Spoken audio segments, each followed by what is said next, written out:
Guerrilla cricket. Whoa. Guerrilla cricket. Whoa. Guerrilla. Take guard, man the barricades, patrol the cover boundary. At last the time is come, this is a cricketing emergency. Hear this call to arms for every cricket revolutionary. Take up your bats and stumps for the test match insurgency. At first they tried to silence us, but we would not be silenced. They threatened us with lies, so we threatened them with violence. Che Guevara, Sangakkara, Joseph Stalin, Douglas Jardine, Robespierre, Darrell Hare, Vladimir Lenin, O'Brien Kevin, guerrilla cricket. It's not about the winning, it's about how many rules you break. Even in cricket commentary, this is the best advice to take.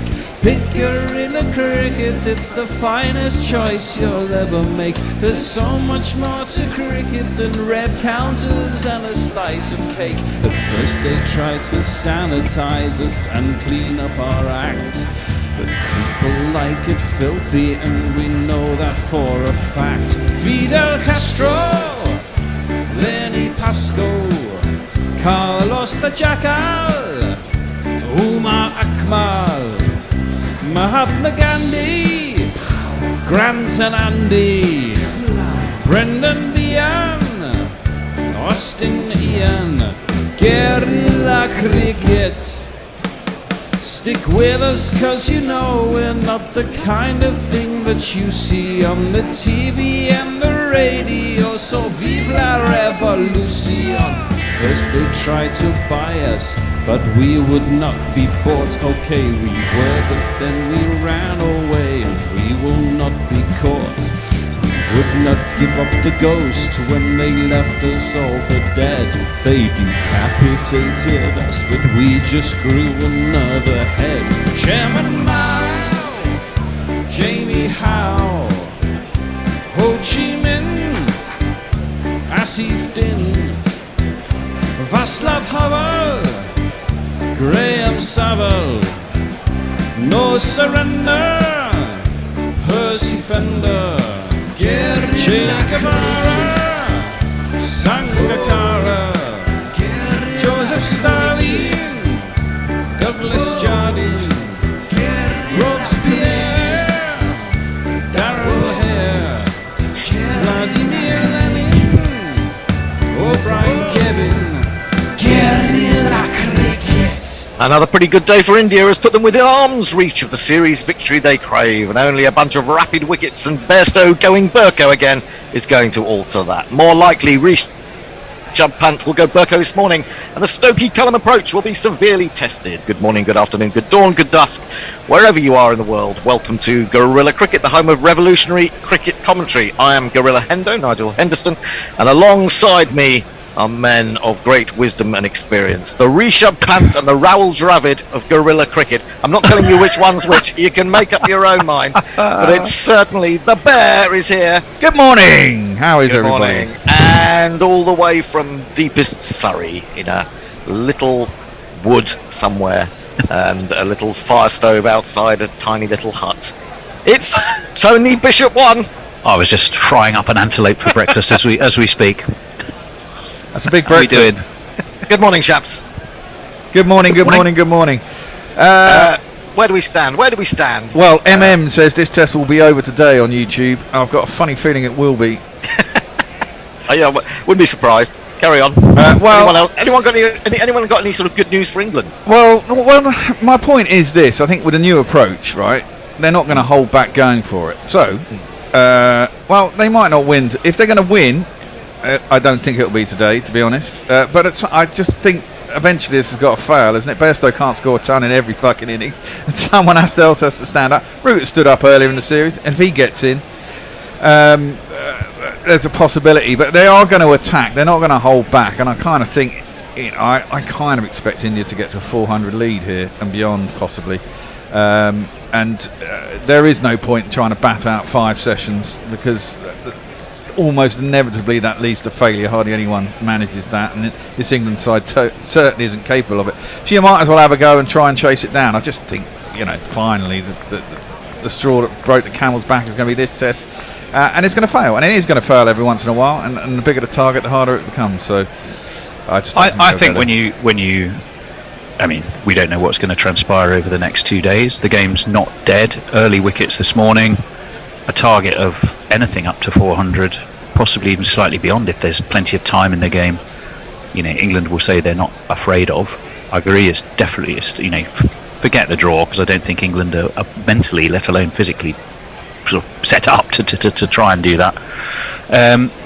But I think, you'll probably look back, whatever the result, but certainly if England lose, and you'll go, well, there was that Jadeja-Pant partnership. Take that out, and it's a surprisingly even game. Yes. And as with any tests, you can always look at key moments or key things, and at the moment, I think that's the one big definition. I think India have got a slightly wilier attack, and I know that's odd to say, but I think Broad's rather misfiring. Jimmy being used comparatively carefully. Potts new, I think India just edge it with the attack. But other than that, you've just got to look at the Pant Jadeja difference. Take that out, it's an equal game. Yeah. Go on.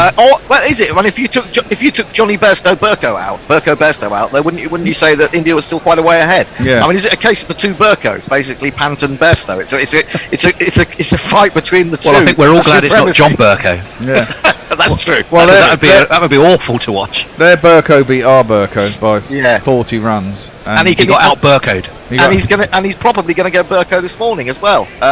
Although India don't really need to go Burko, do they? Because, but he won't do it any other way. Well, do they want to go out on a win, an actual win, or do they just want to win the series? I mean, obviously they want to win today. They want to win this game, but they are in a position where a draw would suit them. They win the series on that basis, don't they? Yeah, I think everyone keeps forgetting that.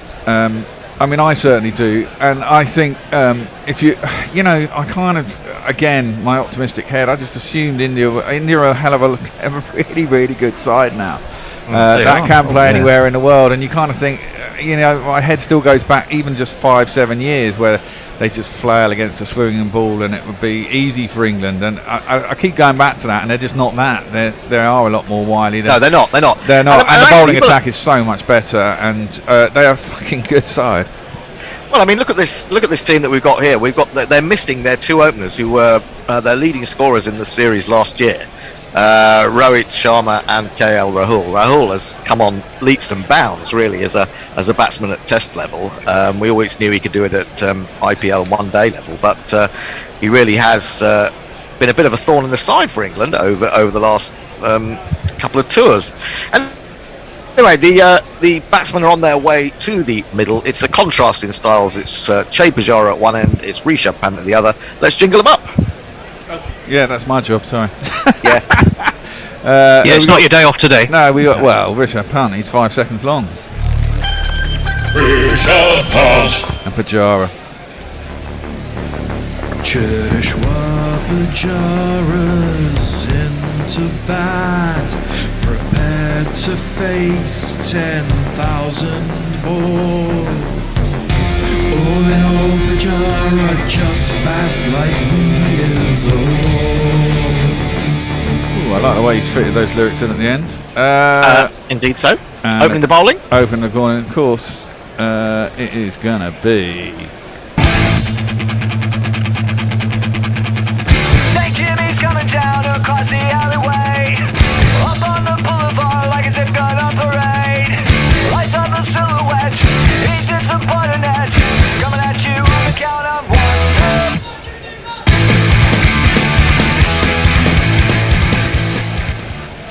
I haven't heard that one for a while. Oh, I like that. I was thinking I like that. Yeah, it's a good one. It sort of sums up Jimmy as well. St. Jimmy, he does look like he's heading towards the pasture these days, doesn't he? A little bit.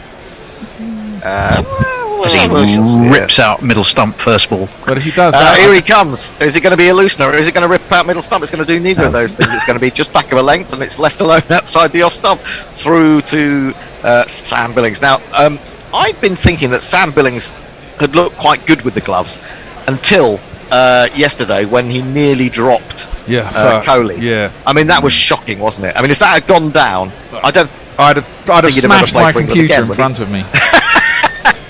Yeah, absolutely. I mean, that was. I thought he had lots of nice give in his gloves in general, and he'd looked the part behind the stance, but that was dreadful. Anderson in bowls onto the back foot, doesn't quite come on as Pujara would have liked, and so he mistimes the forcing shot off the back foot. It goes up to mid-off, and there is no run. Who's joined us this morning? Oh, I wasn't expecting you to ask me that so early. Well, Al. Al. How's Al? So hello to him. Messers, of course, is saying hi. Some conversation last night between Jeff Perkins and Mog about my sausage. But Mog says hello. Mark Farrer, talking about their famous fiery trousers, saying hi. Yes, of course, the fiery trousers. Tucked away to long leg by Pujara. First run of the morning, 126 for 3. The lead is 258. And of course, if Pant does go Burko, they could have a lead of 400 by lunch. That is possible. That said, I don't think India will even risk anything. So they might then just bat on till tea. So they've got 550, something like that. Well, precisely. I mean, that's my point. I mean, they've really got the opportunity to bat England out of the game, haven't they? I mean, England have got to fight hard. There's no rain predicted today. It looks like it's going to be kind of cloudy and sunny. I don't know why everyone's clapping, but they are. I don't know. I'm not taking your word for it on the weather, Bear. I will first of all going out. I'll be going to Perth first for my my weather forecast. I actually did. I did the Perth job and went to the BBC yesterday and checked Edgbaston weather today because I was fed up of rain delays, and basically it's not a drop of forecast today. Okay, that means it'll pour down. Anderson round the wicket now to the left-handed Pant, and Pant leaves that, but the ball rather followed him, and he had to almost stretch further away from it with his bat and let it go through to Billings. I have done the optimistic thing, and I figure the best chance of getting a wicket is early. I've gone under 152 and a half. So I've got 26 runs to play with. That could go very quickly if Pant decides to go Burko straight away. It could, couldn't it? I missed most of Johnny's innings yesterday, unfortunately. Did see 1 or 2 shots, but not a great deal of it. Anderson bowls full of ball, but this time a good foot outside the off stump, and it's just left alone by Pant. Won't be tempted initially, anyway. And yes, I mean, if you look back for it, apart from the fact that he's had some support from Jamie Overton in the last Test match, and then Stokes at Trent Bridge, no one else has really played the Stokey Cullum role to perfection, have they? It's all been Bairstow, really. Yes. Anderson in again, bowls a little bit short of a length, a hint of movement away off the seam, and again Pant leaves it alone. Well, no, having said that, I mean, Root got a ton in the 4th innings in the first Test. True. Yes, sorry, and he also got a ton. He also got a ton in the next Test, didn't he? You could also argue it probably got him out in the England innings by playing a shot he might not otherwise have played, or attempting a shot he might not otherwise have played. But that will happen. Yes, 2 big scores in 3. Stokey Cullum, I think you take that.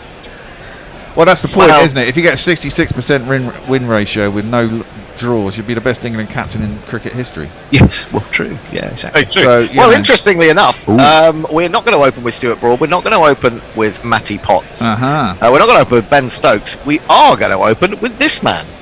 You are Joe Rooterful to me.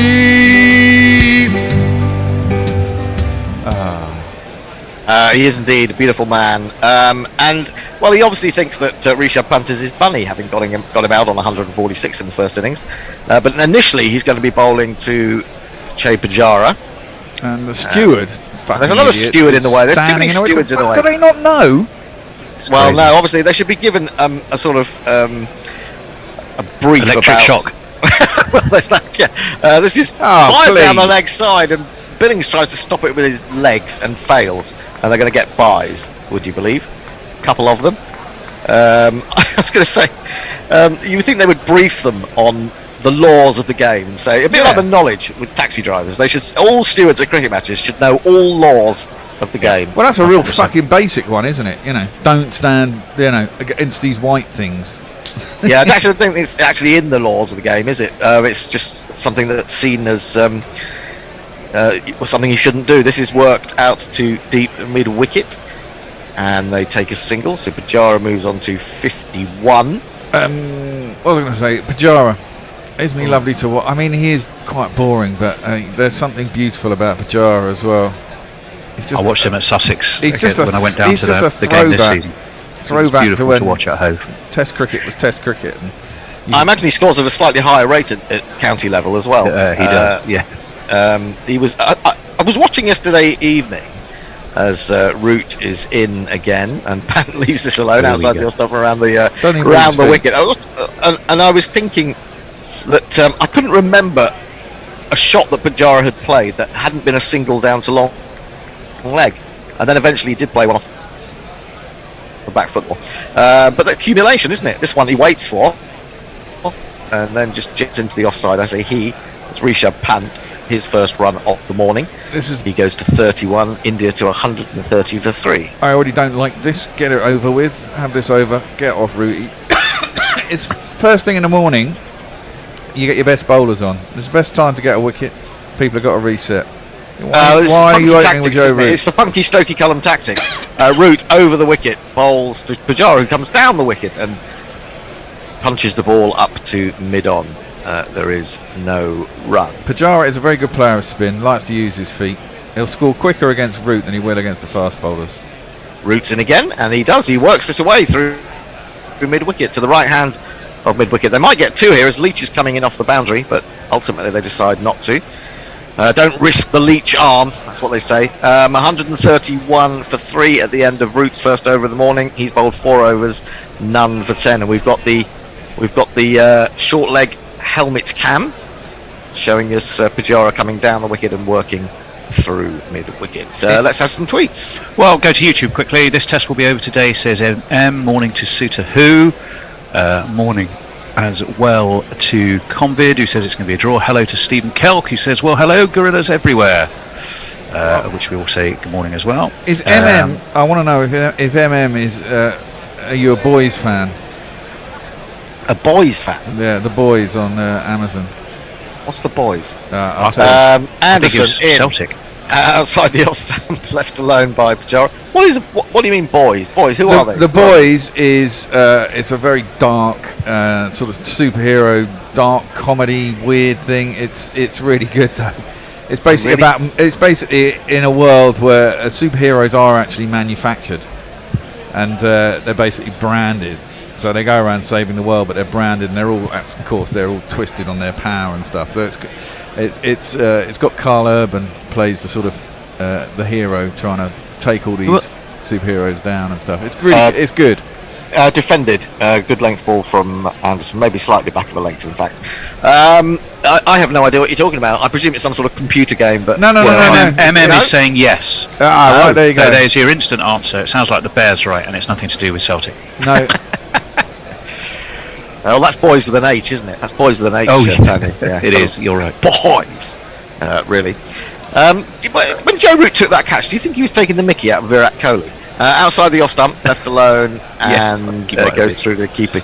As we had Virat Kohli, well, he raced past Ben Stokes, didn't he, from slip, roaring when Stokes lost his wicket in the England innings. And I don't know whether it was just the sort of sheer elation of having taken that catch off Billings and not dropped Kohli, or whether he was actually trying to make a point to Virat Kohli with that. I thought it was a bit Imran Tahir-like, wasn't it, in that respect? Yeah, I liked it. Playing to the balcony. 131 for 3, Jimmy Anderson into his 16th over, second of the morning. Onto the back foot goes Pujara, and he plays that beautifully. That's his shot off the back foot, away between gully and point, and 4 runs.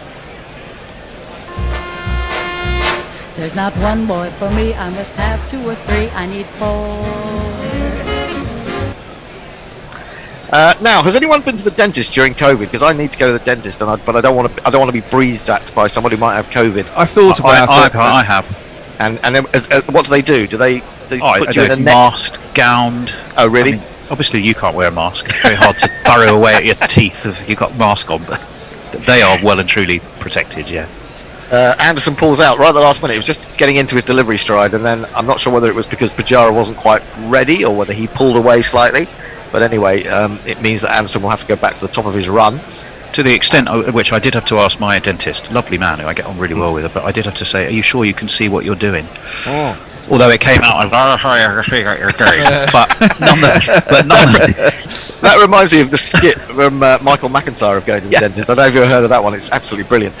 Flicked away between mid-wicket and mid-on. Pajara looks in nifty form this morning. He does, That's going to run away to the boundary. It's 4 more. Well, we didn't expect this, did we? Thought that from the other end. 1, 2, 3, 4.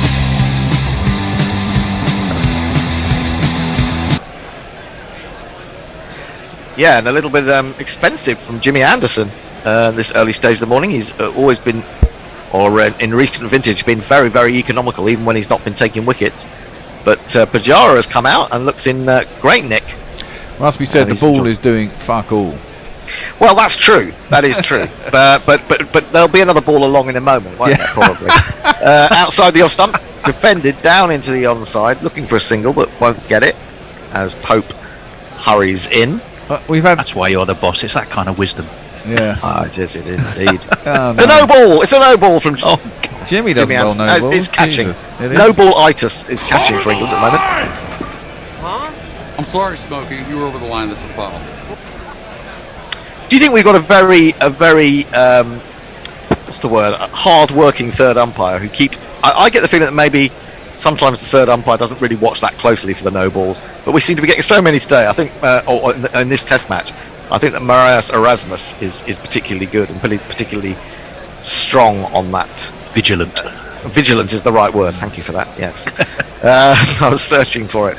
It's hard at this time in the morning. Anderson in, bowls full of ball, and forward comes Pajara, eases it into the offside, and there is no run. End of the over. India are 140 for 3. They lead by 272. Tony. Yes, Mog says, he's tagging in Sky Cricket. Just a couple of production notes for the cricket. Virat Kohli isn't captain anymore, so no need to have 8 cameras on him all the time. And KP24 is fucking terrible, so you should turf him out for a talking rat. The rat would be better, thanks. I replied by sending him a picture of Roland Rat. Also, hello. Hello. Oh, yes, of course. Oh, hello. Peter Ward sends a picture of the A team, which I think he's meant to be you, me, Bear, and one other. I'm not quite sure who's who, but they're doing that sort of walk to camera kind of thing. Root bowls a crazily wide delivery, not quite wide enough to be a wide in this form of the game, but won't tempt Pant to do anything injudicious for the time being. Wonder how long he will be able to ignore this filth. Onto the back foot he goes, cuts, and that's how long, about one more ball. And he's used those wrists to get it between backward point and cover. Lovely shot. That's another one of his favourite areas. Pant goes to 35. It's Nissan She. It's Nissan She. Right then, so what do they declare on?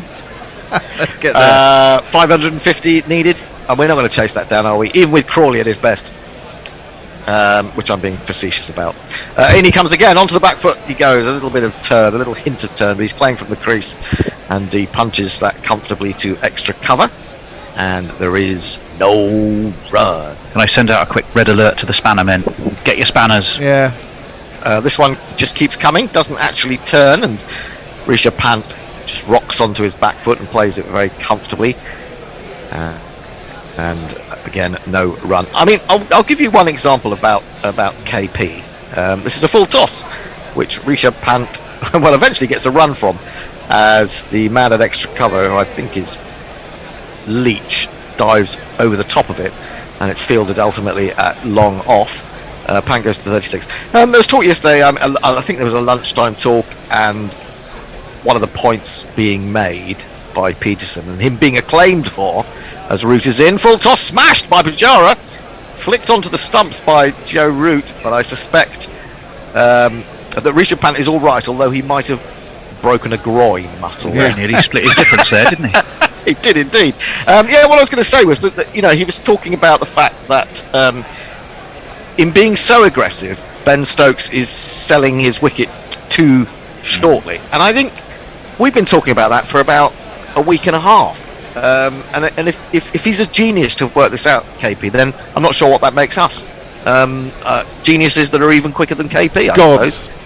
Yes, gods. I Gods of suppose. cricket. And you know, I just read some of the stuff that people write on forums about. He's played. He knows everything. Well, yes, he does. There are certain things he will know that we won't know, but there's a lot that you know is quite obvious to those of us who've been watching cricket for quite a long time. Yeah. Defended by Pant into the ground off at the start of a new over from Jimmy Anderson. The one thing I will say about that is, one of these times it is going to come off, and he is going to get away, and he's not going to give it away. And when it does, it's going to be spectacularly fun to watch. Well, it will be fun to watch, but at the same time, do you need two players doing that? I mean, if one player's doing that, I think, you know, we talked about Root and the runs that he scored. He's been doing that around Johnny Bairstow going Burko, hasn't he? I don't think it needs two people to go Burko at the same time. Tucked away to mid-wicket by Pant, and there is no run. No, you just have to be a bit more judicious with the shots, don't you? I mean, well, absolutely. He's still going to rattle along with, you know, a lot of fours and the odd six. But I think once he gets it in his head, it's difficult to rein it in with Stokes. But what he does need to do... Bit of a mad dog. Yeah, I think he just needs to say, right, I'm going to give myself 20 balls, then I'm going to do it. And just give himself an arbitrary number of balls where he goes, I'm not going to do it until I've done that. Cut by Rishabh Pant. There is a man at deep backward point, so it's just going to be a single. But when you look back at, you know, his great innings at Headingley, you know, the point is made that he scored 1 in 70 odd balls. Yeah. And so the notion of being attacking is a good one, but at the same time, coming in and then trying to attack every ball, I think is not a good one. No. And we've seen that he got out to Bracewell, didn't he? Was it at Lords or at Trembridge, where he'd already hiked 10 runs off the over, and he went for another one, and it's just giving your wicket away. Anderson in this one climbs on Pujara, but he gets up more or less above it and defends it down into the ground, and there is no run. But you know, you're losing that Kevin Peterson, who might come good, whose innings might get even better later in his knock. You know, I mean, if you say he's got 1 off 72 balls, that doesn't sound great, but then goes on to get 130. It's fantastic. Yeah, exactly.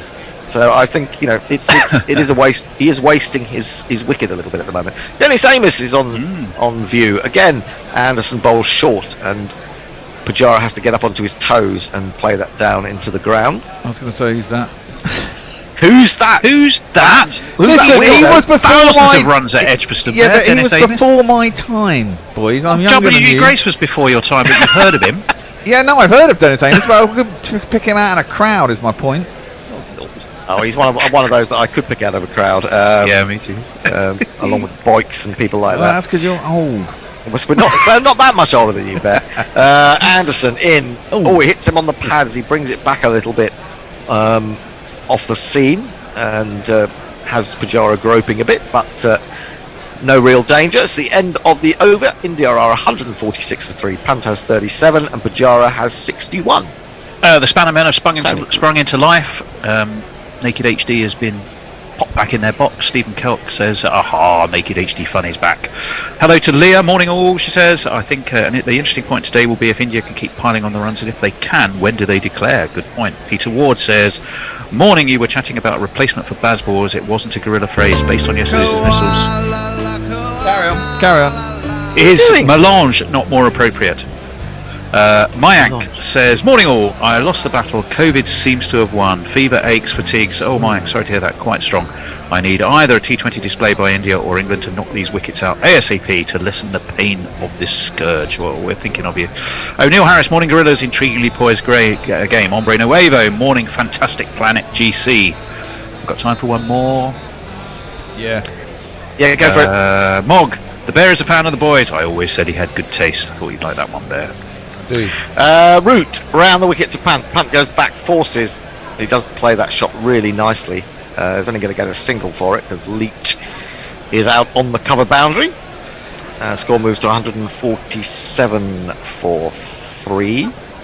No, I was playing the Spannermen jingle underneath in honour to the Spannermen who'd sprung into action. You see, they did. It makes quite a good bed while you do tweets.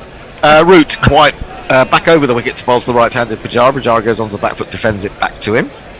Now at this point in the game, this is the point where we've gone England are just bowling for the new ball. They cannot afford to bowl for the new ball, so they've got to come up with a bloody plan. This isn't a good one. This is tucked away to mid-wicket. You're absolutely right. 30 overs to go until we get an official new ball, although, of course, there will be at least 3 This is balls the third one. produced. I think, Oh, is it already. the third already? Yeah, yeah. Oh, well, I think 3 changes already. we'll probably have 6 by the time it gets to 80 overs. Comes down the wicket and then works this to the right of mid-wicket. Clever batting from Pujara. As the Bear was saying, he knows how to play spin. And he picks up another single here. Score move goes to 148 for 3. GPL, chaps. Oh, yeah. Any winners? Any It winners was, yesterday? it was loads of, well, no, we didn't get a winner yesterday, so we're well over £200 now. Wow. Yeah. Back goes Pujara, punches Well over. cut shot into the man at cover, and there is no I'm a run. marketing man, Bear. Yeah, okay. 202. There we go. Well, Well over over. £200, like I said. That might be nearing a record outside the stump. Quicker ball from Root, but left alone by the batsman punt, and that is the end of the over. Just a single from it. 148 for 3. The lead is now 280. Let me just do some GPLing. If you'd like to take part in the GPL, Well, it would do if you could hear you. that's estimating how many will be scored in total in the day. Go to guerrillacricket.com/competitions. Follow the instructions. Give us £1 for every guess, and of course, for every £1 that goes in, 50p is added to the total. So, if another 50 of you were to enter today, we'd have something around 225 quid, which would be a record, I think. No, I think the record's in a 2-3 something. Oh, really? Yeah. Okay, Anderson into Pujara, a little bit of movement off the seam, but nothing dangerous, nothing quick, and if anything kept a little bit low. He defends on the front foot. Brody is now warming up, so perhaps the Root experiment will be probably cast adrift into space, as it probably should be, and probably sort of go away and play with the boys or something. Is that sort of space related, man? The boys, does it take place in space? No. Takes place in America. Well, much the same thing. Anderson in bowls, and that's a good ball, which he drops onto the front foot to play, but there was just a hint of wobble there, and Anderson probably a little bit perturbed that there isn't a little bit more in this ball in terms of bounce, in terms of liveliness, but he certainly got it to do a little bit there.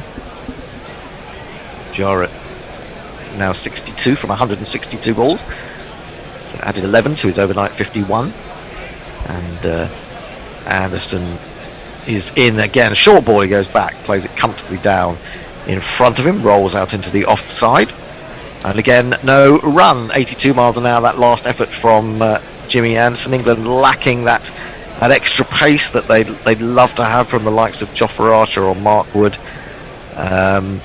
They have unearthed a good one in Matty Potts, but he's not express, is he? No, not at all. But he is built for comfort, not for speed. He's built from the bottom up, as He is. Mike Shelby said. I think we're all built from the bottom up on Guerrilla Cricket, or just built in the bottom maybe. Anderson bowls outside the off stump, back of a length, left alone. Gets applause from Billings, not quite sure why. I I thought it was a good ball. I was probably applauding himself for catching it. I'd probably go more for the spare tyre just above the bottom up. All right, you're built from the spare tyre up. Yeah.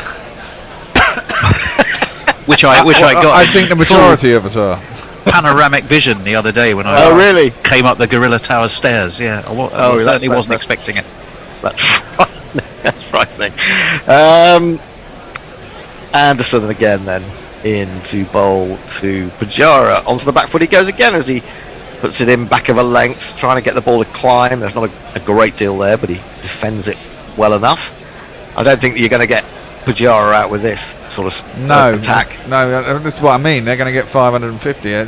This is when are they going to declare? We've got to come up with an idea here. Well, the problem is that we're not going to get Jack Leach on while Rishabh Pant is out there. I don't think. I think they've been scared. They've been scared by Rishabh's attack on him, and he's not going to get a bowl.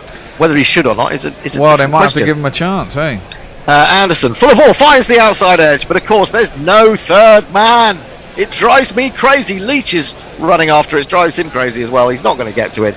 It's 4 unnecessary runs for Shea Pujara. How many balls are there? At the end of the over. 2, 3, 4. Especially if that man's not going to be in a position to do anything. Roger for the Melly. game. says, hello, good evening and bollocks. Hello. Carl Urban was seriously good Judge Dredd, mainly because he was a fan of the genre beforehand. Mog says, how quickly is the shine going off the new Stokes-McCullum power axis? Just Ideal says, it may be the misty eyes of youth, but the sight of Pajara conjures the image of Colin Cowdrey. Anna Forsyth, hello Anna, says, hello GC crew, it's Farken boiling here in Brockley, listening in the garden while reading Felix White's book. You're not that far away, are you, in Brockley? No. Get yourself into the studio. Come and say hello. Yeah, well, Morg says, KP certainly knows what it's like to be hated by millions. With you guys, it's only thousands. Steve Kellett says, how are things going this morning? Ah, yes, well and truly doomed. Normality has been restored. Ticklish Anus says, looking at the England changing balls so frequently, it appears Bazball doctrine is trying to maximise the number of balls used in a match. Does McCullum get a cut for every ball used? Scandal. Warren says, morning all. Morning. Can I squeeze in one more there? Yes. It's always nice to see Carl Urban in something good. Venkatesh says, good morning. Is Pant the best keeper batsman in the world? Hundreds in England, Oz, and South Africa and India is very impressive. Yes, indeed it is. I think that's up to date on Twitter. Yeah, I mean, he's had a bit of a lean run, hasn't he? Actually, that 100 that he scored, he's come back into form. He hadn't been performing brilliantly in this series up until this point, if I remember. Yeah, no, correctly. he'd had a pretty poor series. We had the wood over him. Broad bowls for his first ball of the morning, angled into the legs, tucked away to long leg. They'll take a single. Should we have a jingle, Ben? Yeah. Just going to erect my sunscreen.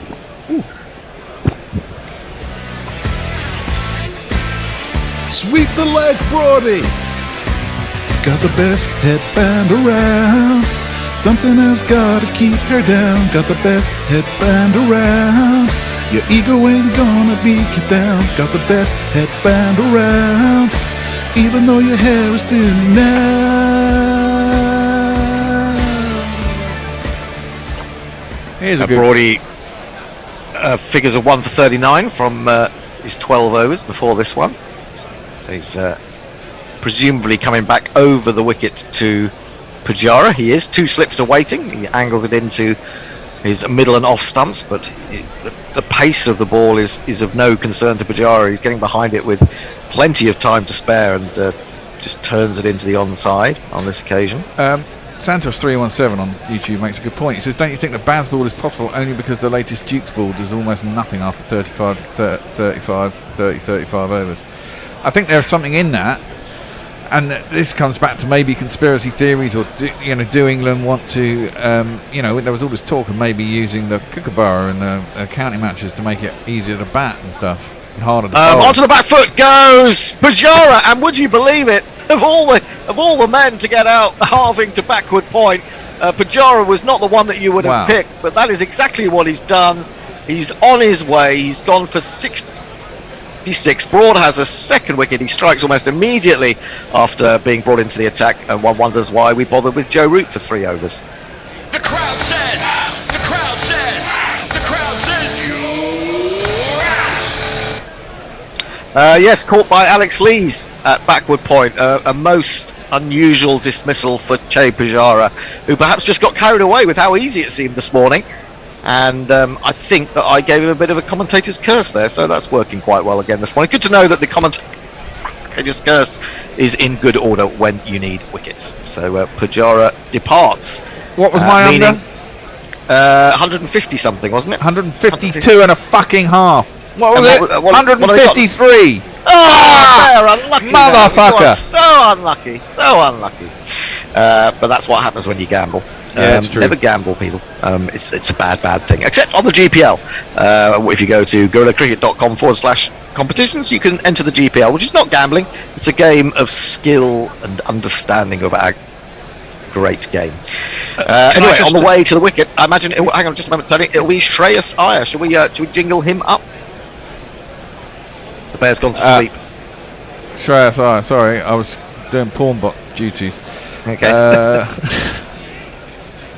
Now that's right, he wasn't bloody here, was he? Because he wasn't in the original score, was he? I can't remember. I have to go and find but he's him. in this one.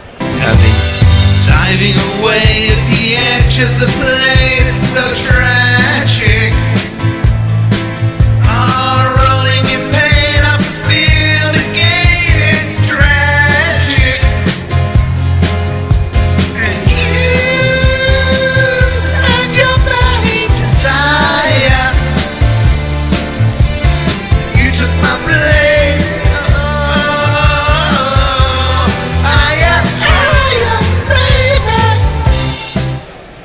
And he pulls his first ball towards mid-wicket. I think he took a run there, didn't he? Or did they not? Perhaps not. Certainly showing attacking intent immediately. We've seen quite a bit of Shreyas Iyer playing exciting knocks in the IPL, but he didn't time that at all. He could have easily held out to mid-wicket. As Broad is in again, bowls is onto the back foot, beautifully crafted shot into the offside. They will take a single on this occasion. Lees does the fielding coming round from backward point, and India move on to 154 for 4. We'll have a change at the end of this over, which is 1 ball away, and Shreyas Iyer was a little unlucky in the first innings, wasn't he, to be caught that well by Sam Billings, when you consider what Sam Billings nearly did with Virat Kohli yesterday.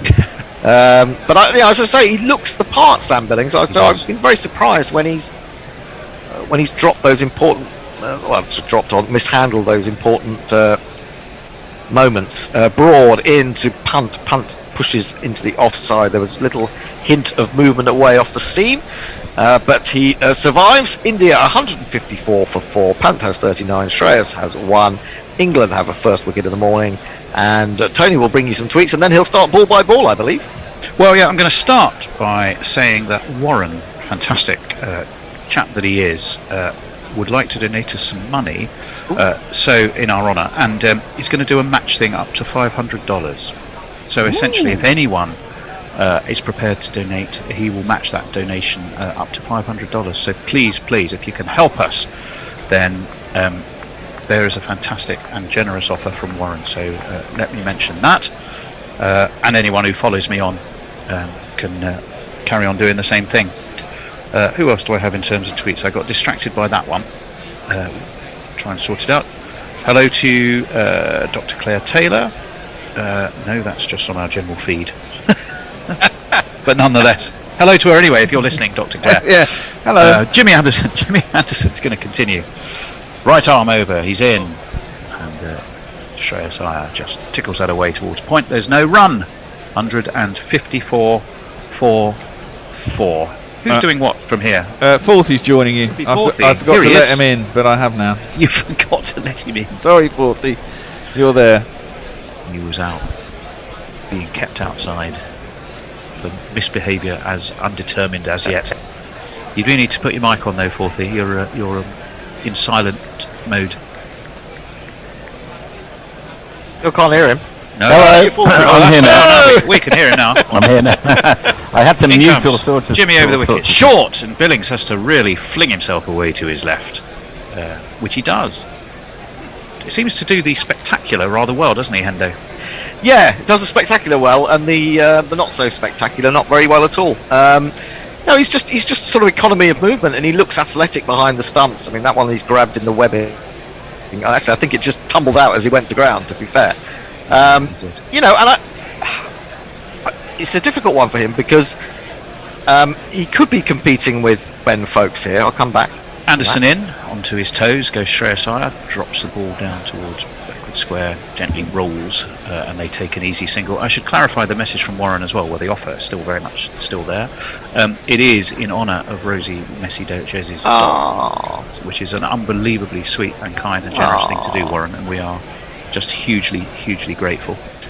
So that's the offer. If you can donate any money, it will be used, I can assure you, for keep us on air equipment, largely studio costs, all those other things, and anything you donate in Rosie's honour will be matched by Warren, as this one's pulled by Rishabh Pant. That's all the way to mid-wicket, that's all the way 4, and short by Anderson. Got the treatment from Rishabh Pant. 2 + 2 is a man. 2 + 2 is a man.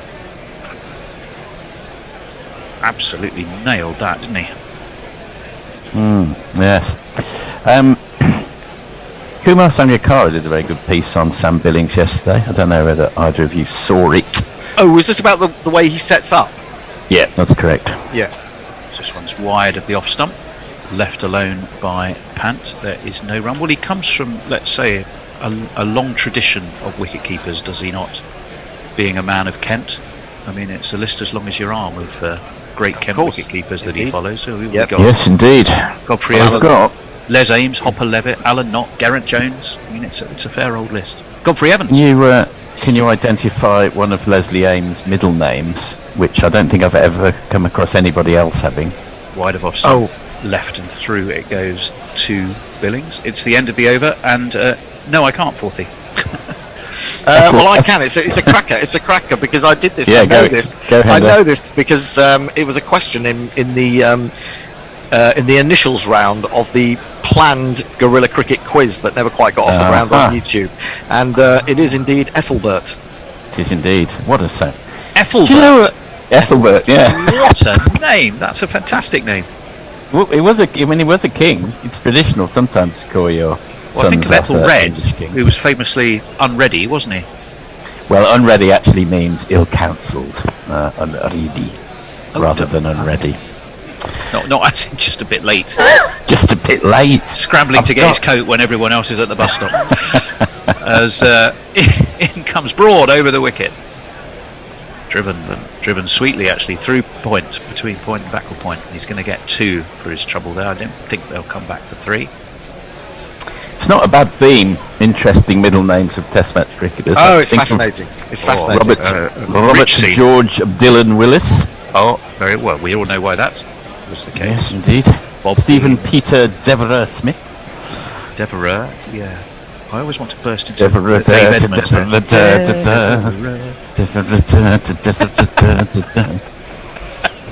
Heartbreaking love-making connoisseur. Broad in, driven again, but fielded at point this time by the man of the moment as far as England are concerned, young Johnny Bairstow. How long? I'm not sure how much longer we can call him young Johnny Bairstow, though. I mean, is he still going to be trotting out for some senior team in his 60s, and they're going to go, "Oh, it's young Johnny"? Do you remember? Do you remember Are You Being Served with young Mr. Grace? Young Mr. Grace. He was about 92, and they said, "Old Mr. Grace doesn't get about much these days." You've all done very well. That's quite good. That's quite a good. That's excellent. Yeah. Very, very good. Broad in short, pulled by Shreyas Iyer. But there's a man at deep mid wicket. It's the built from the bottom up potty man himself. So it will just be a single, and we'll bring Rishabh Pant back onto strike. 294. That lead is edging close to 300. We suspect it's going to be well past that. The one wicket to fall this morning, though, will have offered England some encouragement. Pujara, which was a surprise, and even more surprising, perhaps the shot he played. Actually, that last shot would have gone straight down mid-wicket's throat if they'd have had one. Yeah. As we wait for Broad's coming around the wicket to the left-handed Pant, who drops the bat on it, guides it down towards third man. They will take 2 comfortably enough. 163 for 4. Pant moves on to 44. Actually, did they just take the 1 there, Andy? Yeah, just the 1 there. Yeah, just the 1. I thought it was 2. Shreyas Iyer just on 5 from the 8 he's faced. Rishabh Pant taking his time to get going. He's not gone into full, I've forgotten what our word was, Burko mode, John or otherwise, as yet. But he's still there, which is worrying for England, and means Jack Leach can continue to graze out in the outfield because we suspect he's not going to be called on while Rishabh Pant is lurking at the crease. Broad in again, 2 slips for him to Shreyas Iyer, who cuts past backward point down towards third man, and it's going to be 4 runs. Give it to me 1 time. Give it to me 2 times. Give it to me 3 times. Give it to me 4 times. That one jingle is one where I just always want it to carry on. I know. I always feel disappointed. It feels as if you need to get up and go and sort off in its prime. Wander around the room to that, don't you, really? Broad is going to be in once more. Flicked off his legs by Shreyas Iyer, but straight to a shorter mid-wicket this time. And there will be no run. I'll just have to shift my... I'll wait till the end of the over.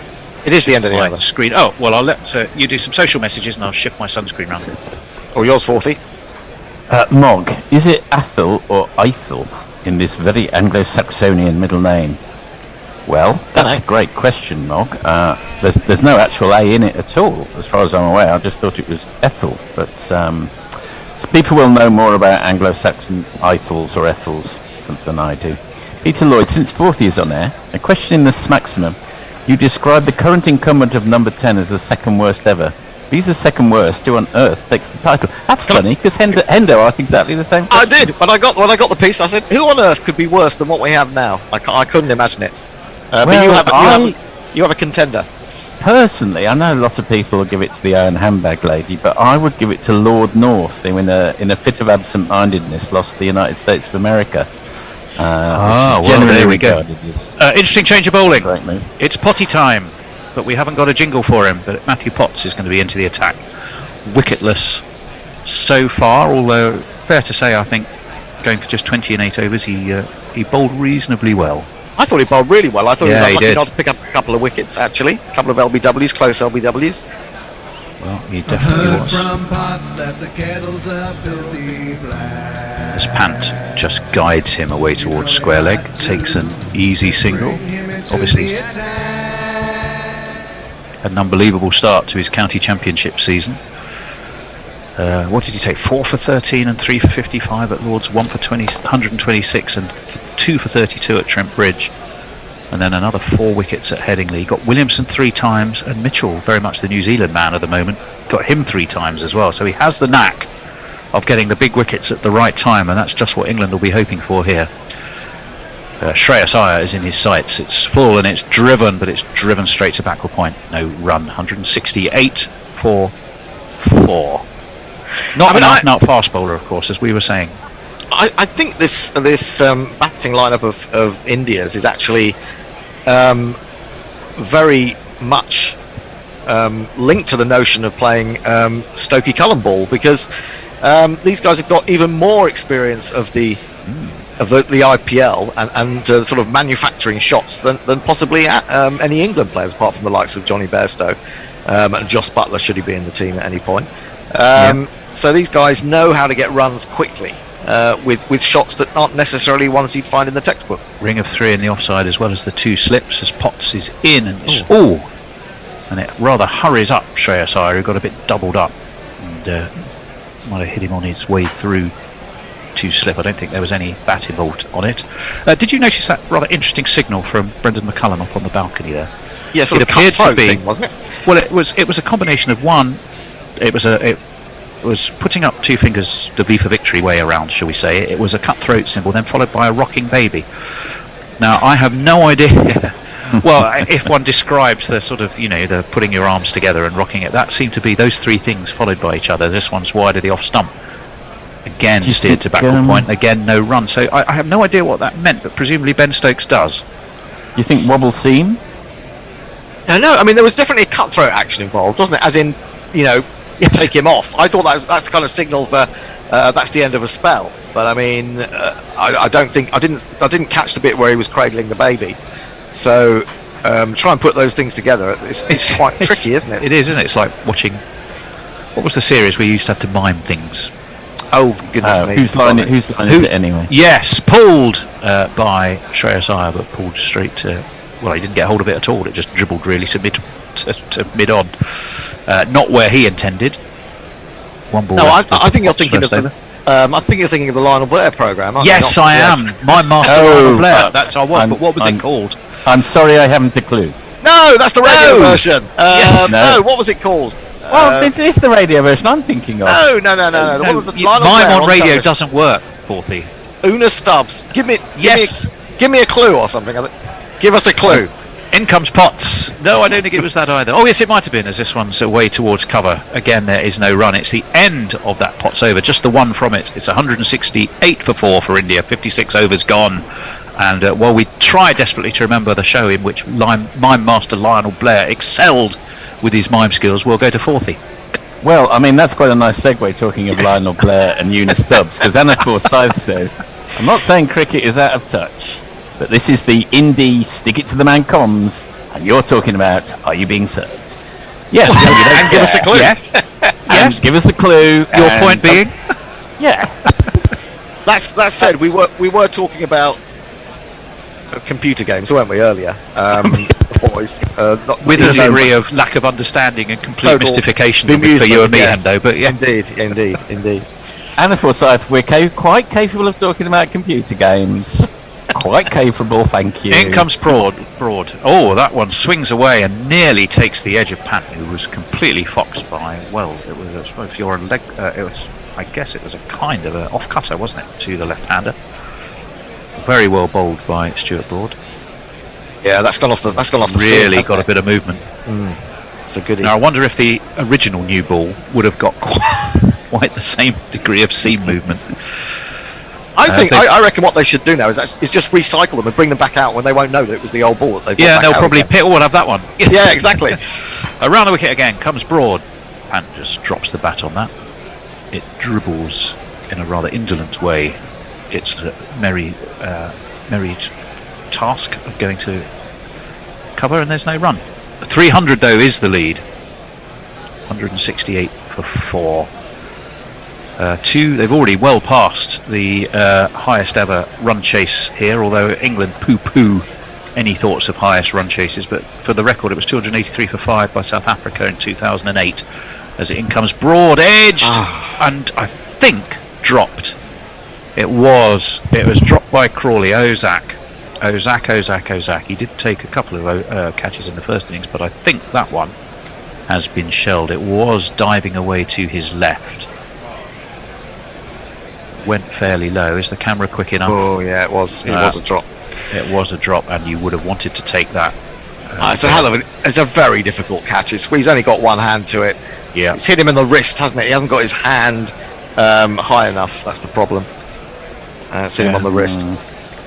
It's unlucky. They seem to get into position very late, don't they? He's still putting his hands together as the ball comes through the air.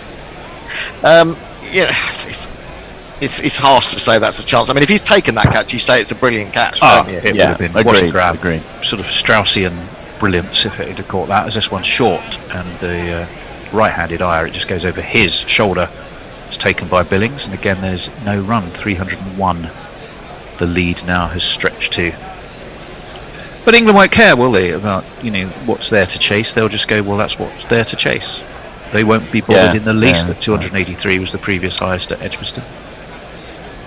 I mean, there must come even for them, there must come a point at which you think, oh, that's quite a lot.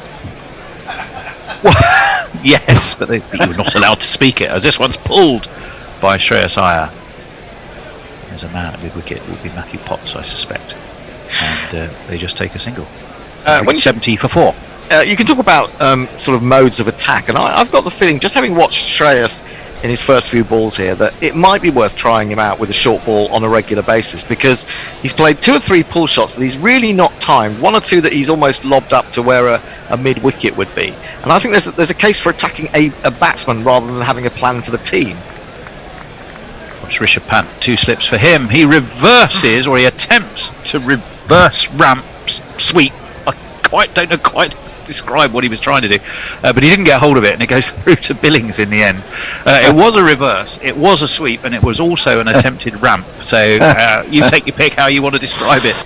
I don't think anyone would describe it as Test cricket as we know it, that's for sure. And the keeper spilt it as well. Yeah, that was poor from that was poor from Billings, wasn't it? I mean, every chance that he would have got a little bit of bat on that, and Billings has gone at that rather casually with one hand when he probably could have got 2 to it quite easily. I think that's poor from Billings. I tend to agree. Just Ideal says yes, just ideal. Can we presume the previous fashion for exotic third names is now expressed in first or only names? I think you probably can. Just Ideal. Martin White. Maybe boxes should be made of the stuff black boxes are made of. That's a very pertinent observation. You've got to agree on the Potts. Oh, that is sweetly driven by Shreyas Iyer away through extra cover for 4 runs. And if you kids can't listen, then you bound to see the way you get shot for crossing a boundary, And almost to emphasise that point I was making about the short ball, he looks absolutely glorious outside off stump, does Shreyas Iyer. He just threads the ball through with the minimum of effort. He's got lovely touch, and he's put that one away for 4, and I think short ball for him, maybe a bit of Ben Stokes round the wicket, just for an over or so, might be worth trying. Well, at the moment he's got Matthew Potts, who has 2 slips. He's onto the back foot. dabs it down towards short third man, and there is no run. He made a ton on his debut in New Zealand versus New Zealand in Campur. He got 105 first time out in Test cricket before he was caught by Will Young off the bowling of Saudi. He made 65 as well in that game, and it was drawn. So he was certainly amongst the runs early on. He's never played at Edgbaston. What did he make it in the Leicester game? A 0-30 and then 32 in the bizarre third innings when they all started batting for Leicestershire. Potts in, driven. Driven again, sweetly past cover, and that's going to be 4 more. That was a superb shot. That went like a tracer bullet. I don't think it did actually. I mean, it was just caressed, wasn't it? He's beautiful through the offside. I would even go as far as to say that he's possibly as beautiful through the offside as someone like Babar Azam, who I think is one of the best praise drivers indeed. of the ball. Praise indeed. I mean, it wasn't a good ball, was it? It was a full half volley, but it's the way he placed the ball. He opened the face beautifully and ran it out through the cover. Economy of effort as well, which of course is. Actually, this one is more fiercely cut to a shorter ball from Potts, but that does go straight to backward point, which is Jack Leach, who has a smile on his face. He's probably going, he's pant out yet? Can I have a bowl? For the time being, he's going to. Well, they might not want to bowl him against. Point. They might not want to bowl him against Jadeja, who'd be the next man in if Pant was out. I don't know. It's gone from having incredible confidence in him at Headingley to having no confidence in him a few days later, isn't it? Well, yeah, it's the psychology of the game is fascinating, as this one's shorter from Potts, and Shreyas Iyer rocks back to let it through to Billings. And again, there is no run. 178 for 4. Pant going very nicely. He's only 4 away from his half century. Bear, you were confident, Bear, I think, just not that you'd looked at the weather and we're not expecting any rain today. I did notice there was a few dark clouds rolling over the broomy skies.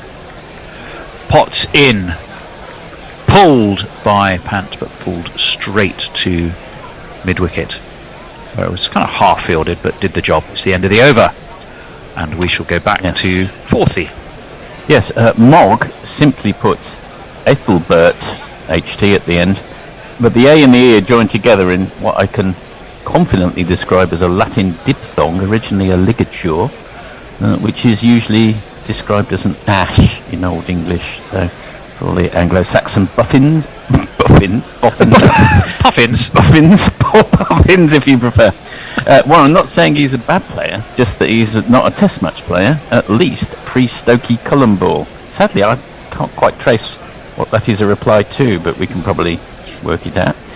Warren was rocking the baby sign to get YJB onto bowl. Oh, could be. Broad is in to Rishabh Pant, who just steers him off his legs, but there's a man at short mid-wicket and there's no run. Carry on, 40. Feel free to roll it through. Mog, 2 words that need to be repeated. Crawley dropped, and I got a lovely message from Messy Jez about his dog, which I won't rush. Oh, maybe we have got time. They're doing something with jumpers. Messy Jez just says, I want to express my appreciation for the lovely messages of support I've had from so many Guerrilla Cricket folk over the passing of my lovely Rosie, who passed on this afternoon after 16 and a half years of giving nothing but love and comfort. Thank you all so much. See you after lunch. Broad is full, and Pant plays this from pretty much out the block hole, but he's going to get 2 for it due to a rather ridiculous overthrow. That was sloppy, I'm afraid. It really should have been a single, but no one was up at the stumps, and the throw came in, went past, and they said, well, we'll have another one, thank you very much indeed. 180 for 4, 312 that lead stretches to. Pant moves on to 48 with another 50 in sight. Not quite as belligerent or rapid or Burko-istic, but nonetheless entertaining stuff from Rishabh Pant. Broad has his 50 up as well, 2 for 52 for him. In he comes around the wicket. Clipped down to long leg, and that should be the 4 runs that will get Pant onto 52. Yes, it's given us 4.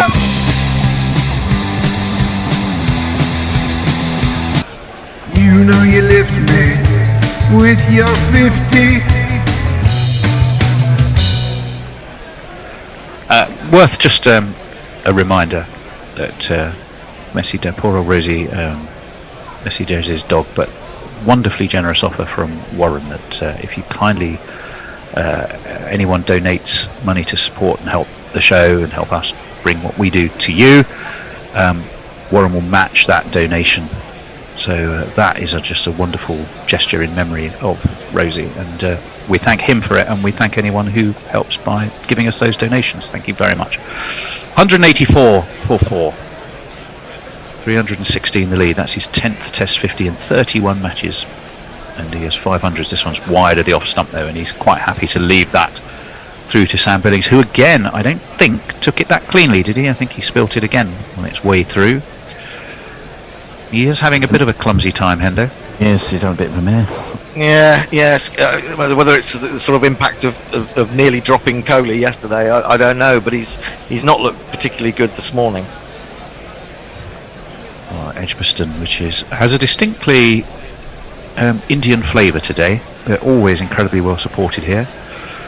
So that one is guided by Pant down towards third man. Just take a single this time, probably with a view to keeping the strike in his head, I would think.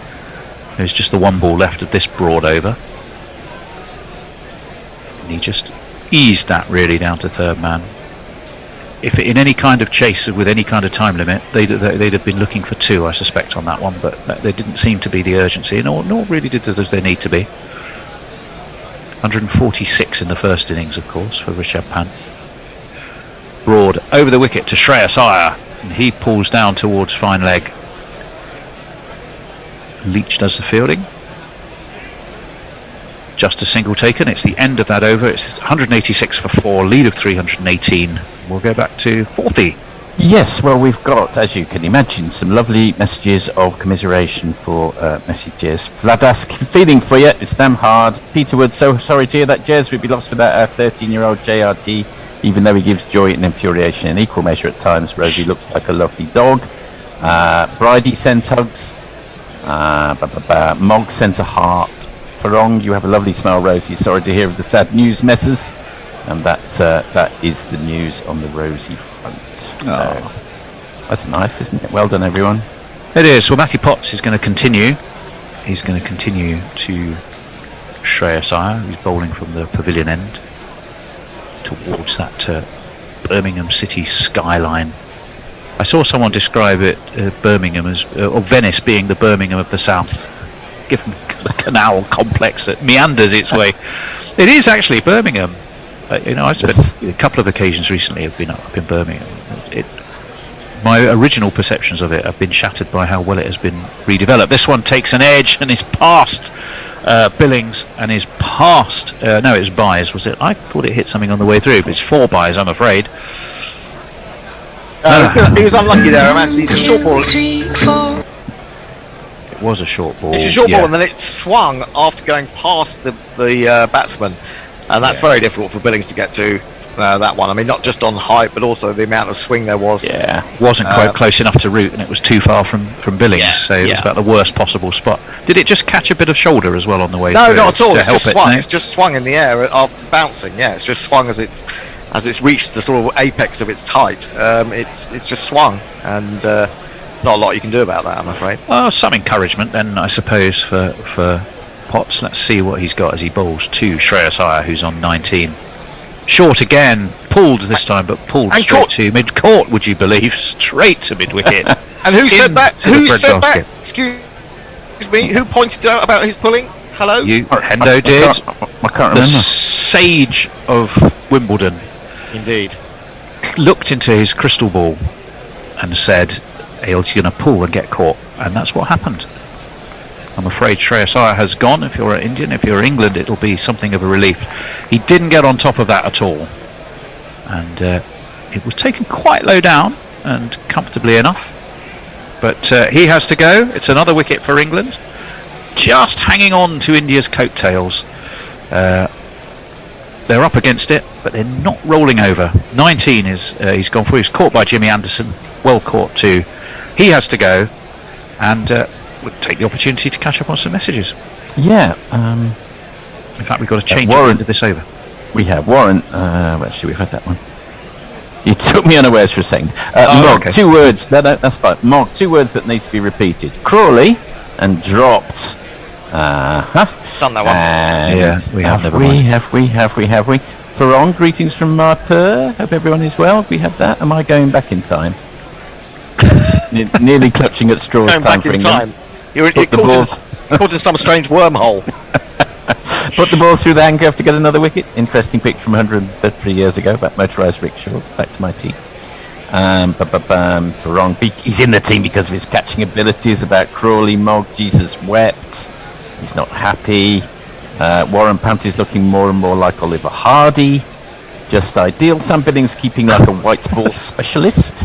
Diana Patterson, you might remind people of how to give to guerrilla cricket in honour of Rosie. Poor messages, my sympathy. Have we Let me delegate the bear then? to do that, because he can give you the full details required better than I, and he's on next anyway at the end of at the beginning of the next over. We will get on to that, Diana. And the last one here's from Mog. Aya's wicket appears to have broken my Foxtel screen. Oh, Lord. Well, did you throw something at it? There's a little bit. There are a few people who are on YouTube, namely Aditya, Shakruk Malik, Dan De Castro, Shivam Yadav, Dan De Castro, yeah, got him, and Stephen Kelk. By the way, Birmingham, I believe, trivia fact, it's got more miles of canal than Venice. Is that true? Well, last time I was in Birmingham, and I hadn't been there for a very long time. It's about 2 or 3 years ago now. But yeah, it's a much nicer looking city than it is. I remember. It really is. Yeah, city of great city a lot of culture. There's a lot of work there. Yeah, restaurants. That's not. Bear wants to jingle up Jadeja. Yeah, I was going to say. Ravindra Jadeja. Who's that spinning on the field? Who's that done devious balls in my direction? Mama, this surely is a dream. Yeah. Became the quickest left-arm bowler to reach 200 Test wickets, did Jadeja in 2019. Just got to quickly say, as a resident of Coventry, I'm not particularly grooving on this Birmingham love. I'm not comfortable with it at all. I should say that the last time I went to Birmingham is that I went to stay in Coventry, but went to Birmingham, and that must say something. You bought a ticket to Birmingham, but ended up in Crewe. Come on now, you're better than that. Come on. 190 for 5. Coventry City of Culture. That's true. At the crease, decides to leave it. Does to Jada go through? It goes to Billings, who again seems to make a bit of a meal of taking that, tumbling away to his left, but there's no run. 3 balls left of this over before the bear will be leaping into the ball-by-ball chair, metaphorically, because he won't have to move at all.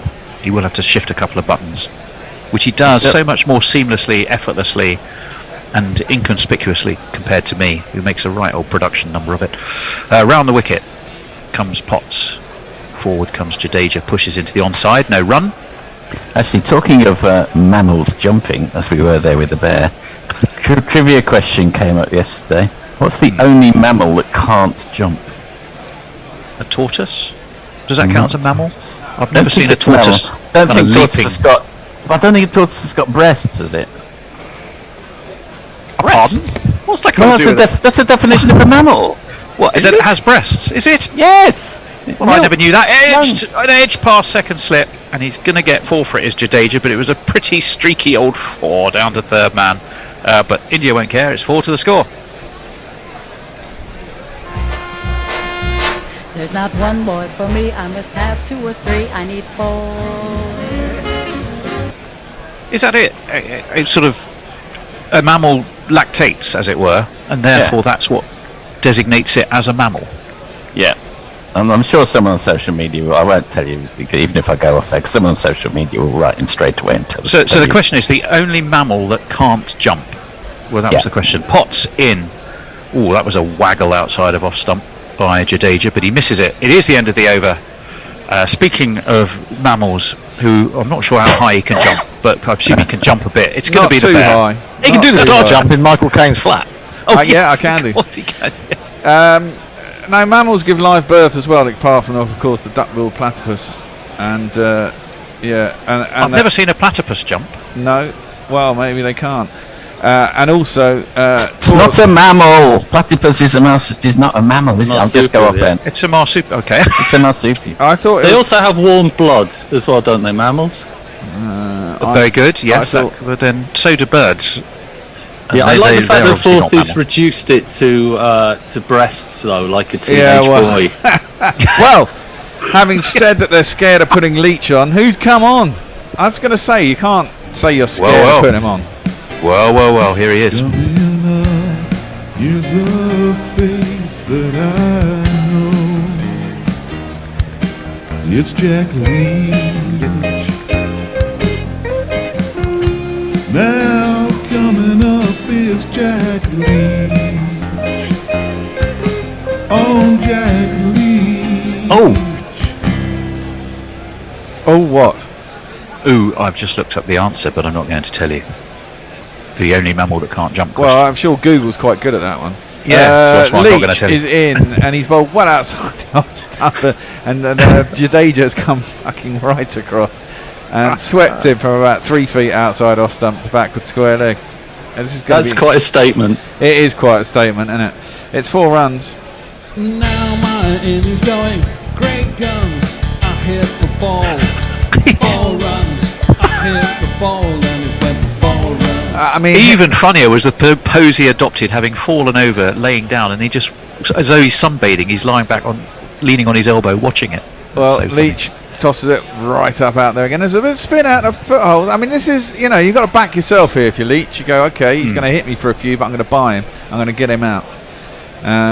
There's no point being there if you don't believe you can outfox the batsman. No one else has managed. That one again is outside, but it doesn't spin, you see, and that's the beauty of it. That one goes straight on. He jabs at it. Could have quite easily got a top edge, but he didn't. I think the mistake that he's made there is that he didn't try and sweep it to the leg side again. That seems to be a good mode of operation. Well, it is, but if that, see, that's the thing. If one's turning and one's not, you get it slightly wrong. You get the length slightly wrong. I probably have a man quite fine on the 45 for the top edge. I hope he has. If he's going to play that shot. And Well, you've it's got to believe also he is. interesting that the long gone is out there today after Leach talking a lot about not having long gons. Yeah, well, that's an appeal for LBW. That's well outside the off stump when it's hit the pad outside the line. It's not a bad over. Having got hit for 4 first ball, I'm going to enjoy this. This is going to be fun. Yeah, he looks uncertain actually at the moment, doesn't he? Yeah. He didn't quite know what to do with that over. Well, there is a bit of turn. Last ball of the over does turn, and this time he just pads it away. There you go. He's got it in his head already. Nice. Who's on tweets? I presume that's you, Tone. No, I think it's James actually. No, it's you on mine. Oh, really? I had it down as you, Tone, if but it's I me, can't. in that case, no. If it's me, it's me. It is me. You're absolutely right. No, I'm on it. Thank you. Platypus is a mammal. It is the only mammal that gives birth by laying eggs. I thought it was a mammal. Yes, so that's its shut defining up, feature. 4 feet. Mrs. Luigi Magpie says thanks for the memories. Of course she does. Of course. Of course she does. GC Naked Fun Porn Bot is going tortoise, tits and elephant aerobatics. Click here. Which actually has given the game away as to which the only mammal is that can't jump. I didn't hear that. Hombre Nuevo guessed a platypus. Mog got it right. He said an elephant. Mog also points out that lots of quality bands have emerged from Birmingham. They absolutely have. Black Sabbath, I can give you. Steve Gibbons, I can give you. Yeah, Potts. ELO.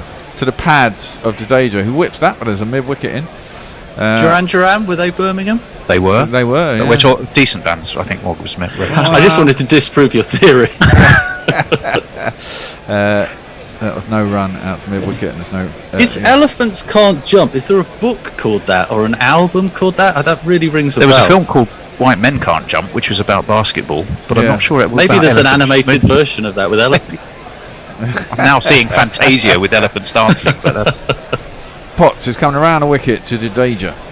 He bowls that short. And Billings nearly gets hit in the head and manages to get his hands in the way, and there's no run. There's no chance England aren't going back to Folkes at the first opportunity they get to put him back on the side. Billings is sort of keeping like a scarecrow in the wind at the moment. He is. It's not great to look at, is it? he's living his life like a scarecrow in the wind. Bertie, Grubby's young son, is a fine watcher of keepers. Clearly, he doesn't rate Billings. Potts around the wicket. Oh, that one cuts Jadeja in half. He sort of wanders off thinking about a run whilst watching the ball, and Pant has no intention of running, and so doesn't.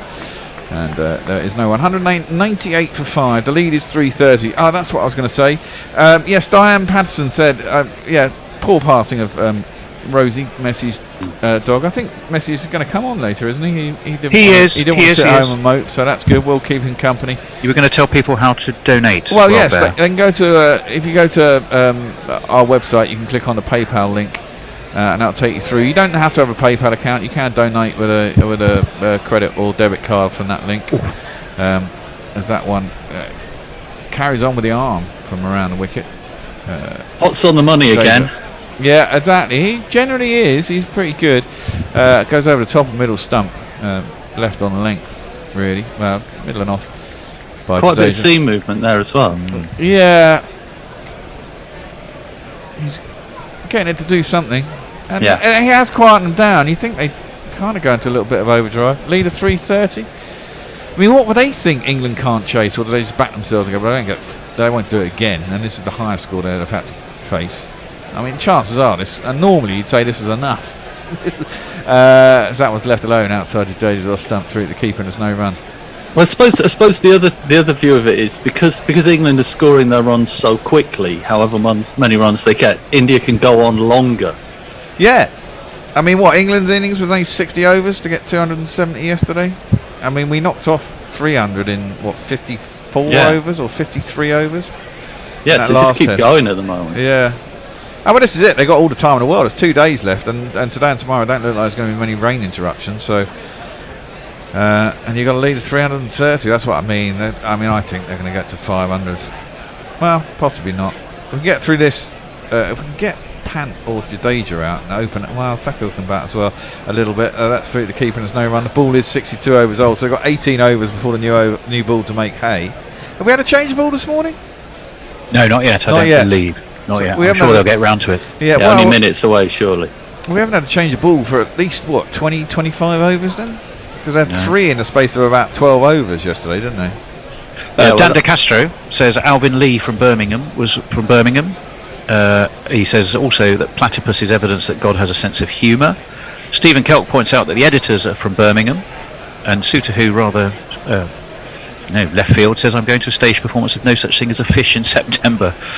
He also says the editors are all right, a bit like a contemporary Joy Division. Yes, kind of. Leach is going to continue. He's going to bolt over the wicket to Pant. And that one spins. Oh, no. Well, it's hit him in line, but it's probably spun too much. And it's hit Pant in the mid-rift, and he's missed it, and there's no run. Yeah, it feels like at the moment it's premeditated by Pant. Well, this is it. And hopefully, if he doesn't connect sooner or later, he might, cock one up. It's tossed outside. It's out! Yes! And it's worked! Fuck you! Jadeja has tried a reverse sweep. He's got it, gloved it straight to Joe Root at first slip. It was Pant, sorry, that's what I meant. Pant, and that's the one we wanted. And everyone was expecting fireworks. We thought they kept Leach out of the attack. And eventually he had to come into the attack, and he's done the job, and he's done it well. He's back. Jack is back. Jack is back. I mean, look, he's going to get taken apart every once in a while, but the wicket's actually got something in it, which doesn't bode particularly well for England because they've got Jadeja. But hey-ho, he's out, and we'll give it a jingle. Trying to be too clever, wasn't he, with reversing Yes, that? I think so.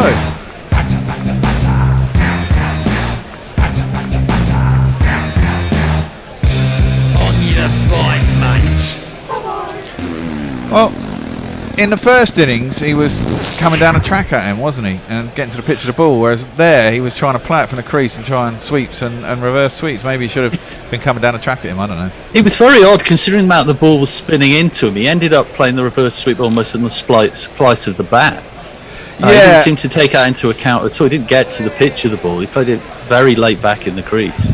Yeah, that's kind of the way they play it these days. I mean, I guess if you missed the field or got anything on it, there wasn't anyone down there. It had been 4 runs. It's a very IPL. But he got himself into a right muddle, didn't he? It was all tied up like a pretzel when he played it. Well, yeah, because it spun a lot. As you say. I don't think he took that into account, and there was plenty of evidence in the previous balls that he was going to do the same again. Yeah. Odd one. There's a fair bit of turn from outside that off stump. Well, Stokes is a lefty, but everyone else is a righty, so that Lees isn't, I suppose. But Stokes will come down the track and try and bash the Danger over his head.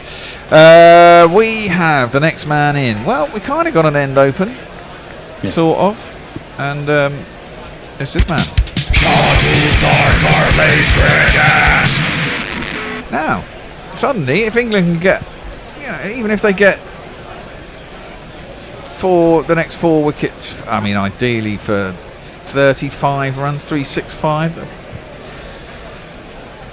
they'll think more of a chance than if it's 500, I suppose. Obviously, that's a real cliche, but hey, around the wicket is Leach to Thacker. The first ball was just defended from the crease, and there's no run. Oh, cheeky what? Leach. Oh, sorry, in. no.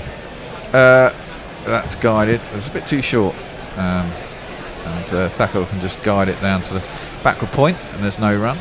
As Russell the bastard crow is trying to flick my nut holder up and get it out onto the path. Yeah, they're crafty, aren't they? The old crows. They are. That's defended back down the track by. They are. Animal. The crow is the COVID family are the most are the cleverest birds, aren't they? Corvid. I take your point. Yes. Bloody hell! It's a very easy mistake to make. Exactly. Can see where you were coming from. I knew what you meant. Leach tosses that up. There's not I did when COVID first happened. I spent the first 3 months calling it Corvid. Oh right. And people just giving me funny looks every time I said it. It's not bird a crow or a magpie or a rook or a raven. Get myself all in a flap. Good clean catch that by it was. Actually. I mean, it was straight at him. He just missed it. It was actually off the face of the bat. It wasn't off the glove. But he was. He was too far late behind the ball, so he didn't get any real contact on it. Nice and sharp. It was straight at him, but it was going quite quickly. Yeah, slightly to the right. They're the ones that suddenly they're past you before you've got your hands there. If they're hit properly, yeah. But he sort of true. He clothed it completely, didn't he? Right, so Potts is going to continue. He's round a wicket to Jadeja. Another centurion from the first innings. He drops that out on the offside, takes a couple of steps down the track. Johnny B is in really quick, and there's no run. England's tails will be up now. They got rid of Pujara's really hard to shift. Got rid of him, and that was a loose shot from Pujara. Don't often see that. And then they've got the danger man out in Pant. I mean, Jadeja is, can hit it around. The Thakkur's got a bit in him. He got a 50 earlier in the series, didn't he? And then you've got the biffers of Shami Bumrah. Is now the highest run scorer in a single over in Test cricket. It's quite amazing. Potts in to the pads of Jadeja, who works it out through a vacant mid wicket. I think I'd have a mid wicket in too. Try and keep the runs down. It's an obvious position. It'll be interesting to see how Jadeja plays this now, because he's almost gone in the opposite direction of Stokes. He's become more responsible over the past 18 months, hasn't he? He certainly he continues with that, or whether he goes kind of manic Monday. I think they're still going to play reasonably sensible. I mean, I think so too. If they get to 400, I think they'll let loose. But until they get to 400, they'll be eyeing up 400 as a minimum to get a lead.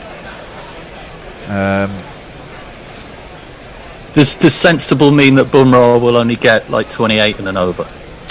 Well, he'll try it. He's not going to not try it. As that one is short, and it seems to come to pitch really slowly. Thacker just dabs it into the ground. So the solitary slip. There's a slip and a gully to Thacker. Stokes is warming up. He fancies a go. He might get this ball to swing. He generally gets the ball to swing. If he pitches it up. Yeah. Well, Pant was taken to the cleaners, but again, Pant's not there now. I mean, Jadeja will hit the ball if it's bad, but he won't take as many risks as Pant would anyway. No. It's not natural for them. Down the leg side, there's an appeal, or there's a late appeal by Billings. I think it was a sort of afterthought, because it was a wafted at pull, and it was quite near the gloves, or the top edge of the bat. Maybe he was just celebrating catching a ball. Yeah, quite possibly. That's a major moment in his morning. Yeah. But this is what we've been saying. He makes the spectacular look easy, but he makes the simple look complicated. That, ultimately is not great. No. Folks back in a jot. I mean, you really notice the difference, don't you, when you've got a good keeper. That's short again, and Thacker plays it up to mid-on. They think about a single. But the skipper Stokes is in quick.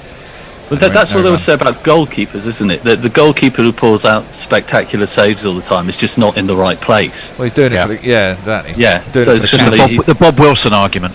Yeah, never exactly, looked spectacular, always efficient. Yes. Except for what's his name in the bloody Champions League final. Courtois made some spectacular saves. Yeah, no, that was I mean, that was he should have been man of the match. I don't think he was. Who was the Polish guy when England got knocked out? Tomaszewski. Yeah. Oh, Paul, is that top edge? Oh, the clown. Looked like clown. Clough called it. Yeah. It looked like a top edge from Thacker, but it wasn't. Threw at the keeper and there's no run. Yeah, Dudek in when Real Madrid came back from 3-3. I mean, that last when he saved off Shevchenko right in the 93rd minute or whatever it was, the last minute of extra time. I mean, was that over, by the way? Yeah, it was over. I was dead certain he was going to score. He was barreling down on goal, 1-on-1 with Dudek in the 119th minute or something, and somehow he saved it. I'll always remember that. Diana Patterson says the definition of mammal is a mystery to someone who was schooled in the English system. I blame Brexit. Warren says, does Ian Forth have a hatred for Sydney similar to his loathing for Birmingham? Just Ideal says tis a cunning Stokesy McCullum plan to terminate Leach by waiting for a pair of left-handers before bringing him on. Well, he's back. Well, yeah, there you go. And he's probably, one could argue, the most important wicket there. He has 1 for 9 off his 3 overs. Now he darts that one in to Jadeja, who plays it up towards mid-on. Leach fills off his own bowling now. And I don't think there's any need to stop what he was doing before, actually, throwing it up into that rough outside the off stump. Lefty against lefty, really. That one's too short. It's definitely going flatter now, isn't it? Yeah, he is. I think he should carry on how he was, or at least the majority of balls, those balls. Leach in. Jadeja gets right forward this time and defends that out to the offside, and there's no run. But for Leach's long-term confidence as well, it was a great move to put him back on with Pant. To give him the chance to have another go, not to hide him in the way that Root might. Yeah, I mean, it may have been forced upon him. He was basically running out of options and bowlers, wasn't he? That one's panted out to the offside. Thacker's come a long way, and Billings gets across, throws it at the bowler's end. I think Thacker would have been back, and the throw was off target anyway. And Leach was in the way, so that comes to a rather dull end. Yeah, he was easily in. My wife's calling me. Leach tosses that up, padded away, and there's no run. There's an appeal. Good turn. You talk. Can do. Leach did appeal. I think it was height is what Ben Stokes is saying. I think. Yeah, it looked like maybe going with him. He doesn't look particularly enthused by the idea, and I think we're just going to move on and no appeal. I think it would have been a waste of one. It shows him, doesn't it? Give it a bit of flight, hit those marks. I mean, exactly. Quite straightforward. Let the pitch do the work. That one, that one's a bit flat. Turns a little bit, but it's played out to a vacant cover. Well, actually, I presume they're giving them that space to encourage the drive, but Jadeja gets through for an easy single to end the over. 65 overs gone. The lead is 3-3-2, and that's the 200 up. 200 for 6. It is. Leah, who is rapidly becoming the sort of the combination of Encyclopedia Britannica and Google, tells us that Forthy is incorrect about the platypus being a marsupial. It is in fact a monotreme. There you go. Mog says the egg-laying echidna is nothing to you ignorant fucks. Peter Ward says UB40 of course were a Birmingham band. Yes, they were. Mrs. Luigi Magpie says, what a sweet face, my sincerest sympathy. It's never long enough, is it? Virtual hugs to you and to your family. That's to Messi Jez, of course. Jackie, sorry to hear of your loss. Black Sabbath, of course, says Warren, in terms of bands from Birmingham. Additional Birmingham musical goodness: Napalm Death, Anal, Naktra, Unseen Terror, Godflesh. These are all from Mog, which might not surprise you. Naked Fun, Pornbot, Birds, flicking Tony Bishop's nuts. Click here. And knocked out into the onside to deep mid wicket for a single. And Warren says talking pants to the cleaners mean very different things in the UK and the US. Taking pants to the cleaners means very different things in the UK and the US. That gets us up to date actually on Twitter for Forthy when he comes on. Tremendous mention of echidna. There. Yeah, that's what you get from guerrilla cricket. Absolutely. Potts is in short at Thacker, but it's misdirected and it's down the leg side and there ain't no run. Oh no. What? The spanner men have to be on their mettle again. Yes. He's back. Yeah, they're always back. I'm on it. I can do it from here too. So I noticed that one. Oh yeah, 65.2 overs. Potts 1 for 35 and 13. He's bowled reasonably well, hasn't he? Really, again. Not. Yeah. I mean, the thing is, he came on the scene with such a 4 wickets in that first innings on an absolute gorgeous day for bowling. Yeah. We don't want him to become an unlucky bowler. I was getting Paul Allott vibes when I was listening to him being described the other day, thinking, "Oh my God, we don't need another." No, he's better than Paul Allott down the leg yeah, side. Of course he is. Sure. Yeah. Through to Billings, no run. I see they brought Paul Allott back on the TV. Yeah, they have. I think he's an appalling commentator. Yeah. Tackle yet to get off the mark. Crowd is in. Grey skies overhead. Now, how does Crawley bat when he comes out? Do you just say play proper baseball? Fuck this defending nonsense. Maybe he'll get more than single figures. Yeah, I mean his head is so scrambled. It is, isn't it? That's short again. You reminded me, there was a story of some writer, I can't remember who the writer was, who was doing a talk in Australia, and someone said, what do I have to do to get my stories published? They're not getting published. And she just said, well, just write better. And he's sort of in that camp, isn't he? That's the literary equivalent of stop bowling shit. Yeah, exactly. And good advice too. Maybe not actionable. Yeah. There comes Potts again. Short. He's not getting that short ball right. It's too leg sidey. Once again, Thacker just drops underneath it, goes through to the keeper. There's no one. I'm not getting any runs at the moment. Nobody won't mind, I suppose. No, this past half hour, that runs have been definitely sparse. Yeah, they have. Hard to come by. Which is good because England generally have bowled really appallingly in this part of the game. They certainly did in the first innings. It was, mind you, they were bowling the short stuff, but they were bowling at a bummer, I suppose. You hit 30 odd off and over, and there was a drop catch in that period as well, wasn't there? When Crawley caught it and couldn't keep his balance to keep in the field, which is a shame. And that was probably off the first ball of the over, wasn't it, or something? I can't remember. But there seems to be more nuance in this approach, that we can actually pitch it up as well as pitch it short in this period of the game.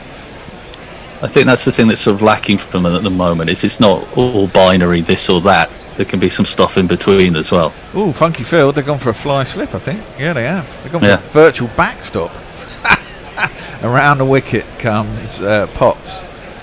In still a little fraction leg size. He's got one more ball to get. No, he hasn't got another ball to get it right.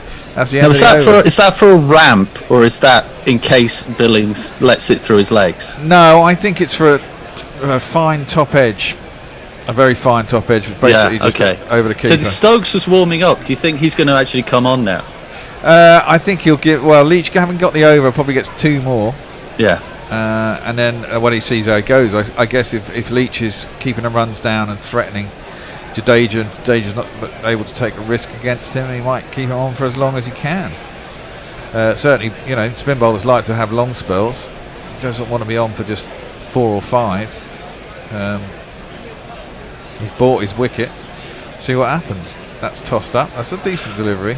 Yeah, and I suppose last match we saw that Leach versus the tail can produce wickets, and this match we've seen that it can produce loads of runs. So there's no reason it can't swing back to the form. Well, I mean, in its first innings as well, you got first use of the pitch. It's not going to spin as much. There aren't going to be any footmarks. And Pant was willing to take him on, as that one's played up towards mid-on and there's no run. Whereas now there's a little bit of turn outside the off of the left-hander. That one's tossed up, pushed square on the offside. Broad will field it from backward point, and it'll be a single.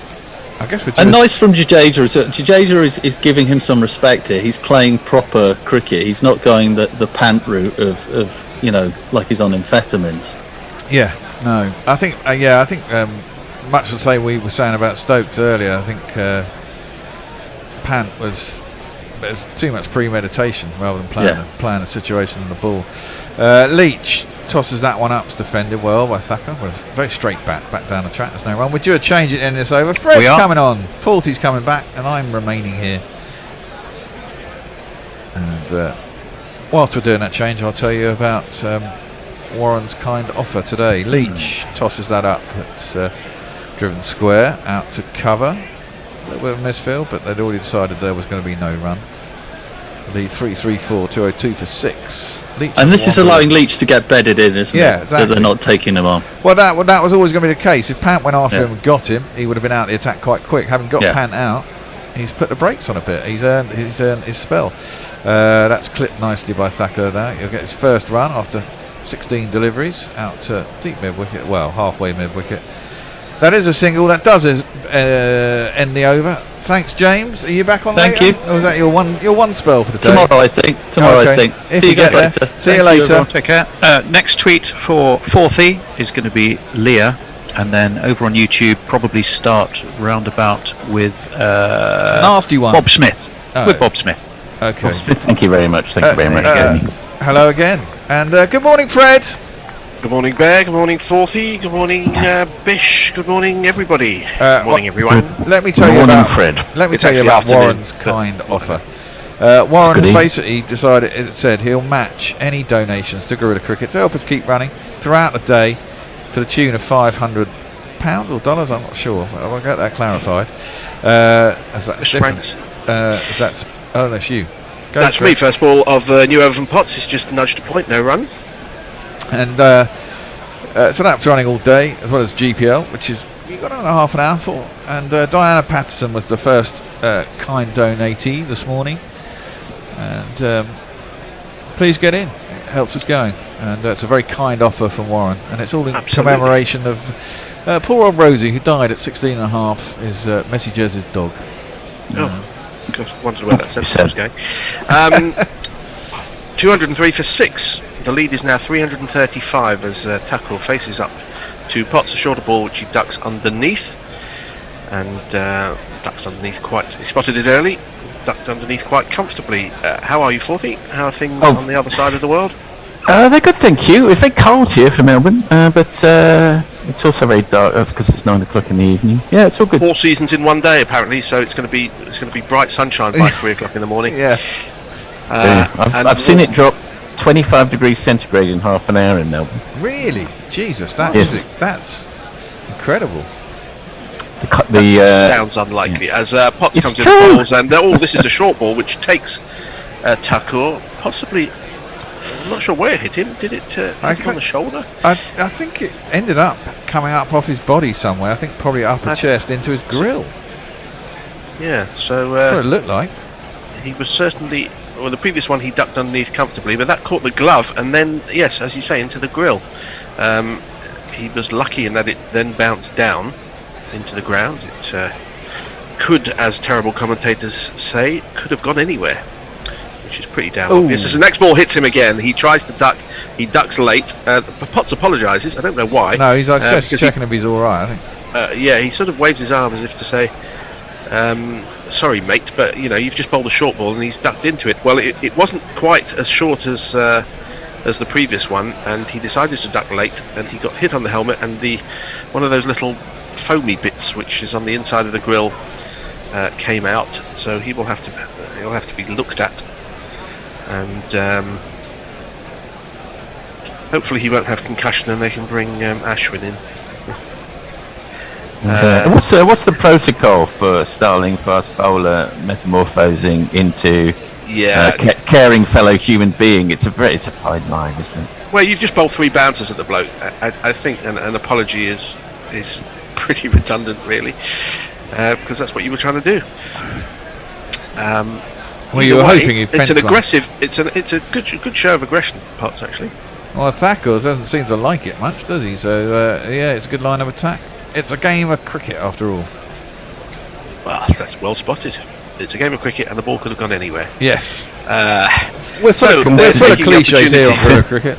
They're taking the opportunity to have a drink, as they so often do. It probably would have been drinks anyway. So, Forthy, if there are any good tweets, can you read them out? Oh, that was a loaded comment. Shall I just? I'm going to read them. I'll pass no judgment. Leah, this is a good one. The Bears' ringtone for his wife tells you a lot about the dynamics in that marriage. I used to have Megadeth's "Angry Again" from Last Action Hero for an ex-boss. Tells you all about him. Warren comments on unlucky bowlers. Mike Hendrick. Yes and no, I would say. It's an interesting conversation, that one, because he was a little bit back of a length for Test cricket. Famously never got a 5-4, but quite often beat the bat, but he didn't always give himself the best chance to pitch it up enough, I would say. Nice guy. Mayank says, hopefully this backstop by England is more successful than the one by Theresa May. That's a good tweet. Oh.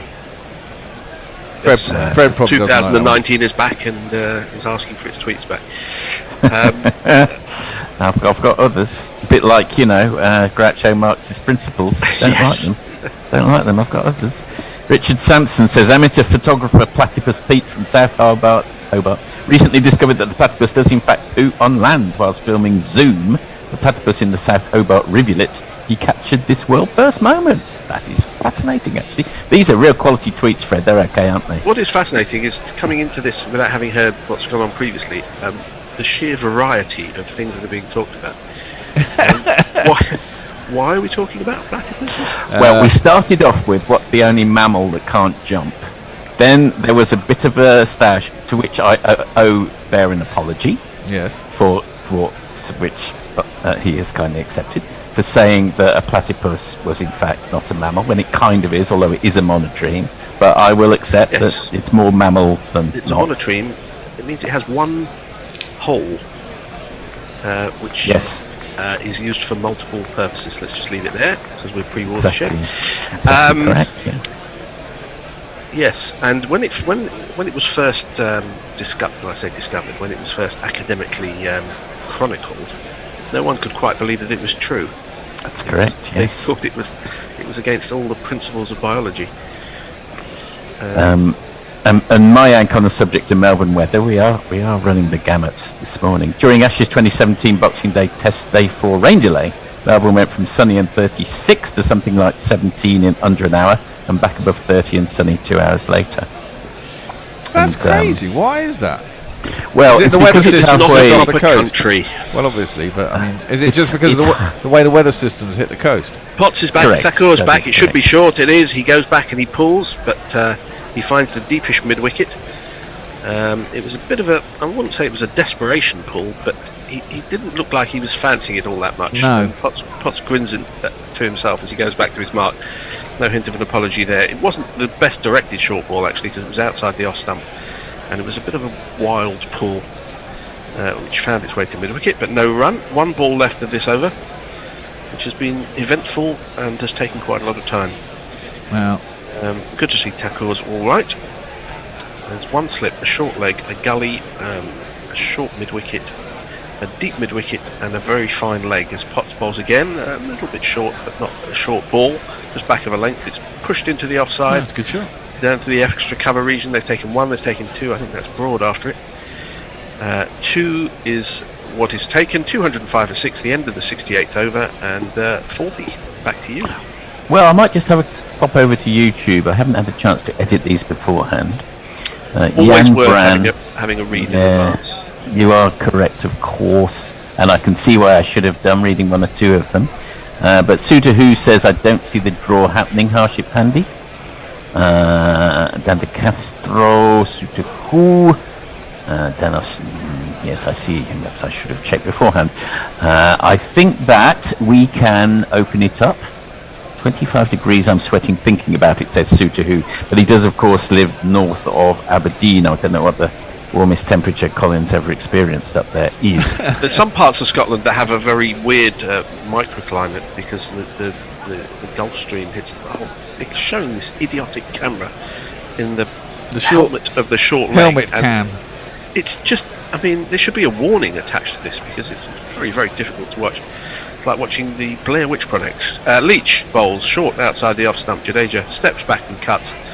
Has a lot of time for that. It goes out Good to fielding. deep point, and they take just the one. It's a good bit of fielding. Yeah, you got around quick. Out there. You got it in quick as well. Was it Pope? No, it was probably a Potts. short leg. I think it was Potts.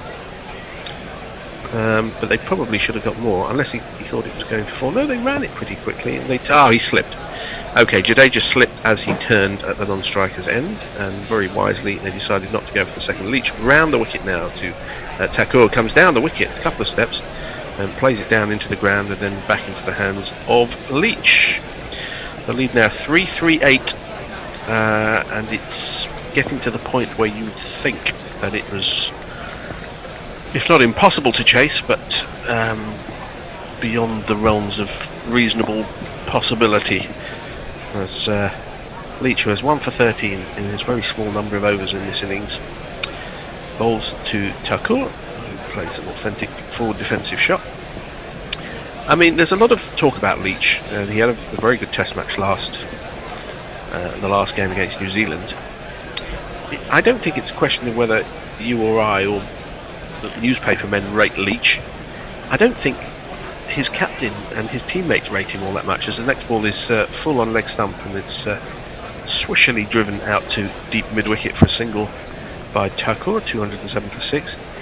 I just don't think they pick him because there's nobody else to pick, and you have to pick a spinner because it's the law. Well, they could pick. Well, and they could pick Mackie Park, but they obviously rate him they harder. don't rate. They rate him even less. Well, obviously. exactly. But if you're not bowling the guy very much, it says a lot. As back over the wicket to Jadeja, and this is just prodded to mid-wicket now run. Well, to be fair, he's just proved them all wrong. They didn't want him to bowl because they didn't want him to bowl to Pant. As a bowler, you back yourself, and he's got him out in the second over. He got the wicket of Pant. Yes. Did he get Pant out, or Pant got out to Well, him? Pant got himself out, but you had to bowl. Yeah. You had to bowl that, knowing that he was probably going to do that. So you're taking a risk, admittedly. Yeah, as the last ball is just defended into the offside. No run. The Bear standing up for the low left armers union. Well, my point is, there's a bit of turn outside the off stump, and therefore you back yourself that it's not going to be consistent turn, and it wasn't consistent turn. And if he's therefore taking a risk against me, I back myself that he's going to make a cock out. If I can put it in the right place enough at a time and frustrate him, he's going to get himself out, and he bowled the wicket. Well, he's bowled 6 overs in this innings, and England he got him out 69 overs in this innings, which tells you. I'm not talking about what I think. As I say, it doesn't matter what we think. My impression is that the England management keep picking him, but they don't rate him very high. Well, yeah, but you could, in the last test, he bowled 39 overs in the first innings. So I don't think that, it's horses for courses to a degree. Top edge. Oh, top edge from Potch. Is it going towards long leg? The catch is taken. A good catch down on the boundary. Thakur has holed out to Crawley, and England have taken the 7th wicket. So get on your bike and take a hike right out of here.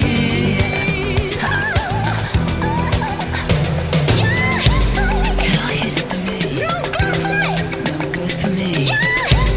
Your history, nah. Taken in the Australian fashion by Crawley on the long leg boundary. Ball was in the air for a long time. It was not a difficult catch as those catches go, but Thakur has he faced 26 balls. A lot of them were short, and he did not look happy at all. Nope. He did not. It's a shame it's not the first test of a series where you can sort of work on that going forward. It's the last test of the series, and also the only test of however you work it. Either way, the 7th wicket is down. The lead is 339, and we're into the very porous tail of India, which, despite having very little by way of quality, seems to do well against England on every. It does. Seems to do well every innings. It which does. is bizarre, really. It is bizarre. They have terrible averages. Yeah, except against us, obviously. That's often the way. I've watched enough of us over the years. This man's coming out. Good wicket for Potts. He deserved that because he worked him over. Well, you say that when it's a fucking fast bowler, but you don't.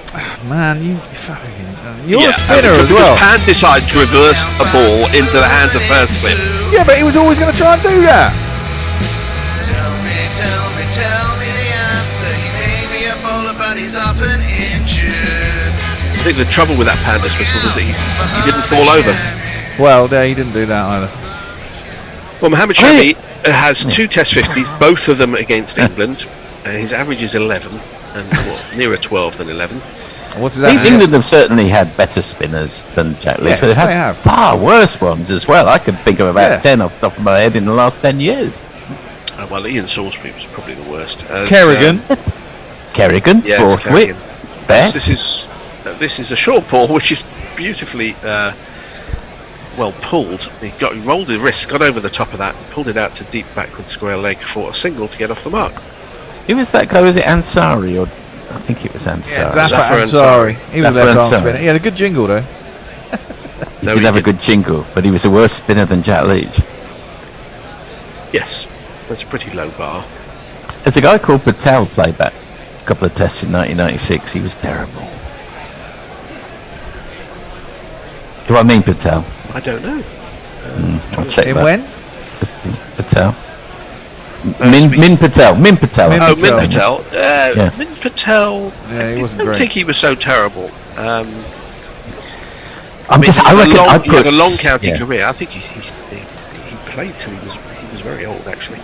I put Jack Leach halfway down the list of English spinners, not in about halfway. This next ball is on the leg stump of Jadeja and turned out to the leg side sweeper for a single. I'm going to give you a quick blast of Zafar Ansari's jingle. Oh, good. God. Oh, where has it gone? There it is. Oh, I think I pulled it from the machine. I'm sorry, not as if I'm sorry. I'm sorry, not as if I'm sorry. I saw this young guy looking pretty sure he still can't cool it. He's an It goes on. I didn't realise it was that long. It's about a minute and 10 seconds long. Potts bowled short and pulled off his eyes by Shami out to deep square leg for a single. It's still going. More laughing at Fred's reaction. We have some very good jingles, and we also have some others.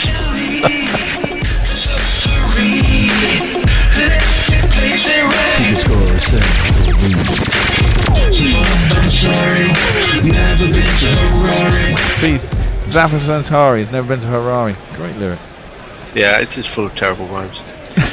Doesn't own a Ferrari. Potts into Jadeja, who is chipped it up in the air and is dropped at extra cover. Well, it wasn't that difficult to catch. It was high, and is that Jimmy Anderson? He got one hand to it, and then it went up in the air, and he had another grab, and he couldn't take it at the second attempt. Well, he couldn't take it at either attempt, in fact. And a life for Jadeja. That sort of stopped on him. It was actually a good dive the first time. He got one hand up to it. Well, it was almost at full stretch, yeah. It couldn't cling on to the rebound. But, well, yeah, Jadeja. That's never good to drop Jadeja. Never good to drop anyone, as my teammates are always telling me. Yes. Jadeja That's a seems cliche. to be enjoying that, especially since it was Anderson and they've had their history. As this next ball was a short ball on the hip of Shami, and he looks like a batsman against England. He just flicks this round the corner quite comfortably, takes the single, the end of the 70th over, 212 for 740. The shoeies. When I see I'm losing people's attention, I chuck in an excited, and the ball could have gone anywhere, and all eyes are back on me. Works any situation, any topic. Interesting.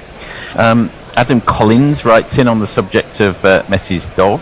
So sorry to see this, mate. Hope you're going okay. I'll just give a little shout out myself in reverse to Adam Collins, who was always very, very nice to me if I contributed to the Over by Over on The Guardian and always published my stuff. He had a nice little correspondence going. Love Adam. Brian, is Leach a victim of his captain and team management not being spin bowlers, and therefore Leach is a victim of their ignorance regarding spin bowling tactics? Who asked that? Brian did. Right. I guess Brian Barris, is that correct? Brian 001. Brian 001 is our Northampton correspondent. Leach. I apologise. He's going to be bowling round the wicket to Mohammed Shami. Is he? All right. No, he's not. He's in Northampton. As this is driven up to long on, or sort of wide mid on, by Mohammed Shami. He takes the single, brings Jadeja onto strike. But he is an Aussie though, isn't he? Brian? I wasn't aware that was Because the one case. of his other handles is Brian in Australia or Brian in Melbourne or something. Oh, okay. I mean, I was just assuming that most people's, most of our tweeters, most of anybody's tweeters, in fact, you've no idea whether what they're telling you is the truth. You just assume it's all bollocks. That's your But paranoid. he does occasionally post pictures from Northampton. Oh no, he is in Northampton. We know that. Which is indicative, but not proof. Cobblers. Stand up in a court of law. I'll say Jadeja- cobblers. Yes, cobblers to all of us. Leach bowls, and this is swept from outside the off stump by Jadeja. There is a man at sort of, what is that, sort of long leg about 30 yards in from the boundary. That's Lee's, a single to... No, he didn't take the single. Did he? Yeah, he No, did. he did. Yeah. He did. Very late on the Sky update. 214 to 7, 3-4-6 the lead. I think this tactic clearly doesn't work either of England bowling, the fast bowlers bowling short at Shami and Bumrah. They clearly like the hook and they've practiced it in the nets. As the next ball's a slower one, held back by Leach. And Shami waits and prods it to cover. No run. And surely you're better off probably bowling normally at them with a couple of slips. Well, yes, you would think so. But fast bowlers have got a thing about bouncing tail-enders. Goes back and cuts to Shami and cuts well past the man who's up at short third man and out to the boundary for 4 runs. 1 2 ka 4 4 2 ka 1. My name is Lakhan. My name is Lakhan. I should say there is only 10 minutes left for the GPL. Ooh, you should. It started at £202 this morning, and there's only 3 entries. I don't know what you're all doing. Are you all trying to get in at the end there to make sure your best is your decision making is the best it could possibly be on what the score will As be at the much end of the day? information as possible. Well, do get it in because 200 quid is a decent chunk. As the next ball, Shami goes back, probably unwisely, but he gets the middle of the bat on it and Leach fields. Shami has 8 already and runs by this tail end. I think this chase is going to be too difficult for England against the Indian attack, but more runs are going to make it even more difficult, if that makes any sense. The next ball, Shami looks like an LBW candidate. He does get the inside edge of the bat of it, and the ball goes to Johnny Bairstow, who looks like William Brown from the children's novels, with his hat skew whiff and his hair all over the place. He looks like a bad cartoon, actually. But, as bad cartoons go, he's having a decent summer. End of the over, 218 for 7. The lead now 350 exactly. Farong, just wondering if the trophy presentation for Crawley's 5 catches this test will be shown live during the innings break. Yeah, they'll probably give him a special cap, you know. Oh, hold on, I need to put his pads on. Okay, it stumps then. Tarun Majumdar. If England pull off this run chase, they would have achieved the highest run chase at Edgbaston, over 281, as well as the highest successful run chase against India in tests, over 339. Well, that's a big if. That's a big if. Tarun. Very big. It's a long way to go. As first ball from Potts is short outside the off stump. Jadeja cuts it, but straight to into the ground and then to Pope at Gully. Well, we got 4 wickets this morning. There were 3 overnight, weren't they? Yes, that's correct. That's Had a decent morning. Really good, decent morning for England. Yeah, just got to make sure they finish it off. Morning's game.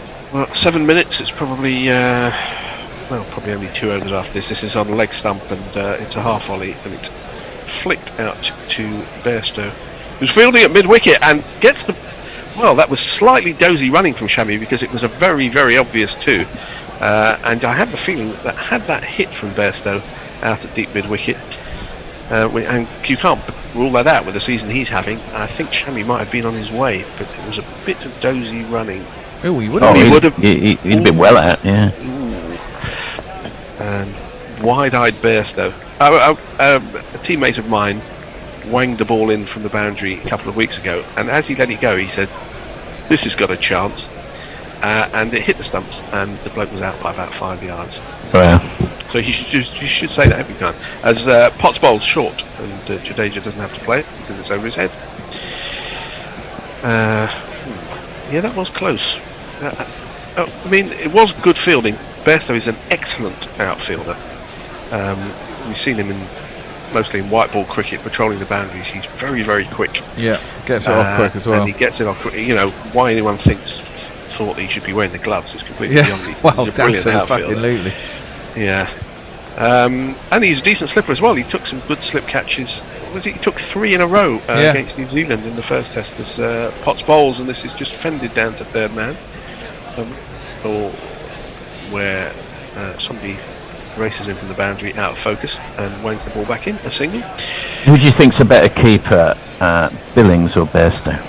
Oh, that's a tricky one, man. I think it's Billings, but not one. I don't think either of them are much cop.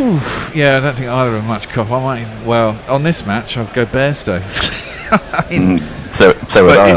But you're going to say whoever the other bloke, whoever the bloke who hasn't got the gloves on is at any one time, because whoever does have the gloves doesn't look very good. I can't remember Bairstow having a worse innings behind the stumps than this one Billings is having at the moment. Wow, look at that. Oh, your memory is letting you down, I'm afraid. Is it? Okay, yes. Fair enough.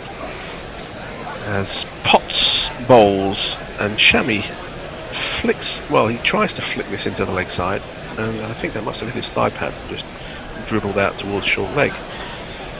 Did you notice that most successful run chasers in Test cricket, about 6 of them were England. 2 of them were in the New Zealand series. One was was the chase against Australia at Headingley. That's the second highest. Thing is that those stats are getting kind of outdated now, aren't they? Because the game's moving on so fast that they're becoming a little irrelevant. Well, okay, they're true. Oh yes, okay, they're true, but when a lot of them are scored within the last few years, it suggests that something's happening within the game and things are changing. Yes and no. This is a short ball down the leg side, and Shammy just helps it on its way. Doesn't need to get very much of the bat on it, but he gets enough. It's down to fine leg. It's 4 runs. 1, 2, 3, 4. Just think this is a really crap strategy against Shammy. Well, if you are going to bowl short to him, then don't bowl it outside the leg stump, because even terrible batsmen can get a bat on that. Yeah, he got that easily, didn't he? Yeah.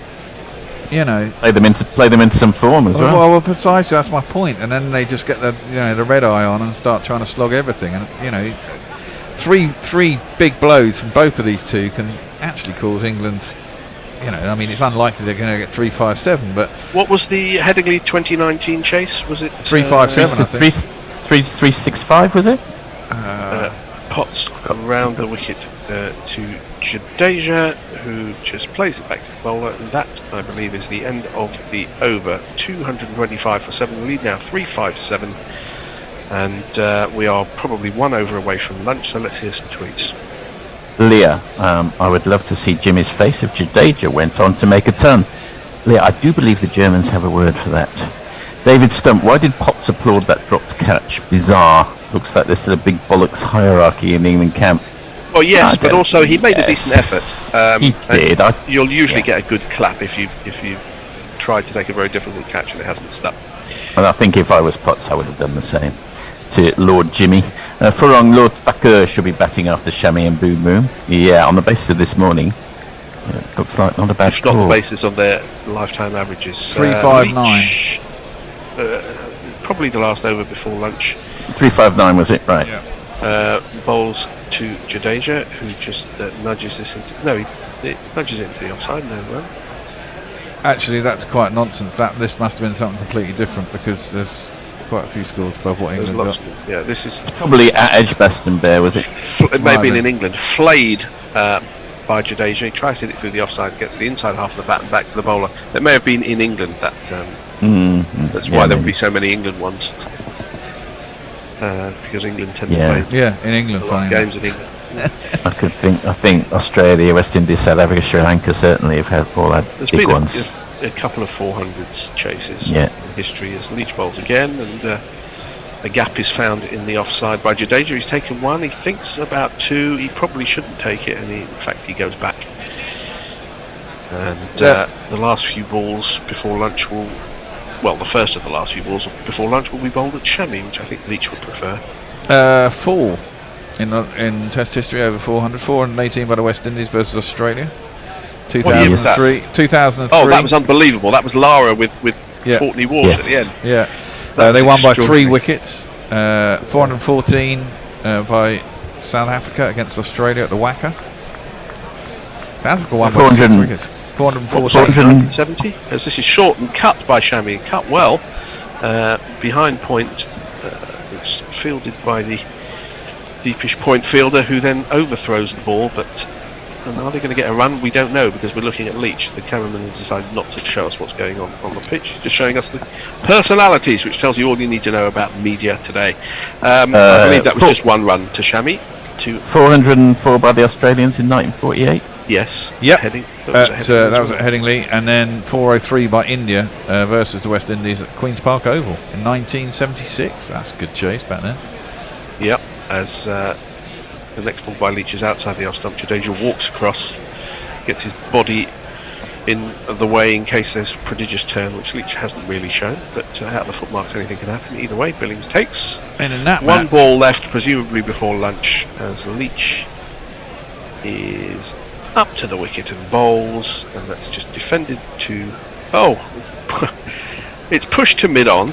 The mid-wicket came in and fielded. It looked like there was going to be a possible chance of a run-out, and then Jimmy again managed to miss the ball.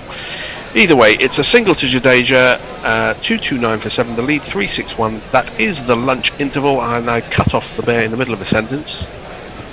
No. He was saying no. Okay. No, well, I was looking at a scorecard of that chase by India and West India. I was thinking, how did they do that against that bowling attack? But the bowling attack was Bernard Julian, Michael Holding, Clive Lloyd, he bowled Albert an over. Padmore. Yep, Albert Padmore, Imtiaz Ali, and Rafiq Jumadeen. So that was a spinner era. That explains it. Yeah, that does explain it. Yeah, a couple of tweets to finish off with. Roger Melly, you think people don't always tell the truth on Twitter? I hope you don't think I'm not the real Roger Melly. Nice bit of business there, Roger Melly. And Warren, this is probably going to pivot to Bear summing up where we are in the match. The England second innings is going to be an interesting examination of Stokey Colombo. Well, let's see what happened with the GPL. Did people get in? 17 entries. They all came in late. Shrewdies, all the Shrewdies. 255 up to 347. Interesting. Well, if it could win today, that'll blow all of them out of water, wouldn't it? They're unlikely to win today. They might win, but probably it'll take them till tomorrow. Or you never know. They still have to take 3 wickets, of course. Let's not forget that. But either way, we will be back in about 25 minutes after the lunch interval. And who will be on after lunch? It will be Messers and Jason. So do join us then, or stay with us during the lunch break, where some wildly entertaining content will be shoved your way. It'll be Albert Trott talk. Wildly entertaining, as I said. So we'll see you shortly. We will be back shortly. Until then, enjoy your lunch. Bye.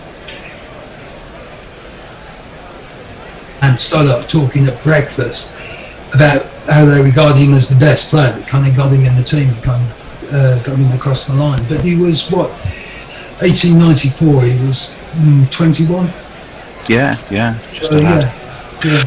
And tell us a little bit, perhaps, as well about his family background and what made him the man he was, I suppose, as well as the player he was. Am I right in saying that his great-grandmother came from a slave background and sort of had married her way out of that? So there's always been a hint of something different about his upbringing, as it were. Yeah, I mean, his grandmother was a slave. When slavery was abolished in the British Empire, 1833, she was released from slavery and married Trott's grandfather. Now that was in Antigua. By then, kind of with the abolition of slavery, the sugar economy in the Caribbean collapsed, and in a sense it was kind of hard times. So Trott's father, who was 13, came with his uncle and his grandmother, who had been the slave, on board ship to England, to Bristol, changed at Bristol, emigrated to Australia. And then, so technically Trott was qualified for West Indies, Australia and England. He had an English mother, his father married an English woman, so he could have played for all 3 really. But his father married young.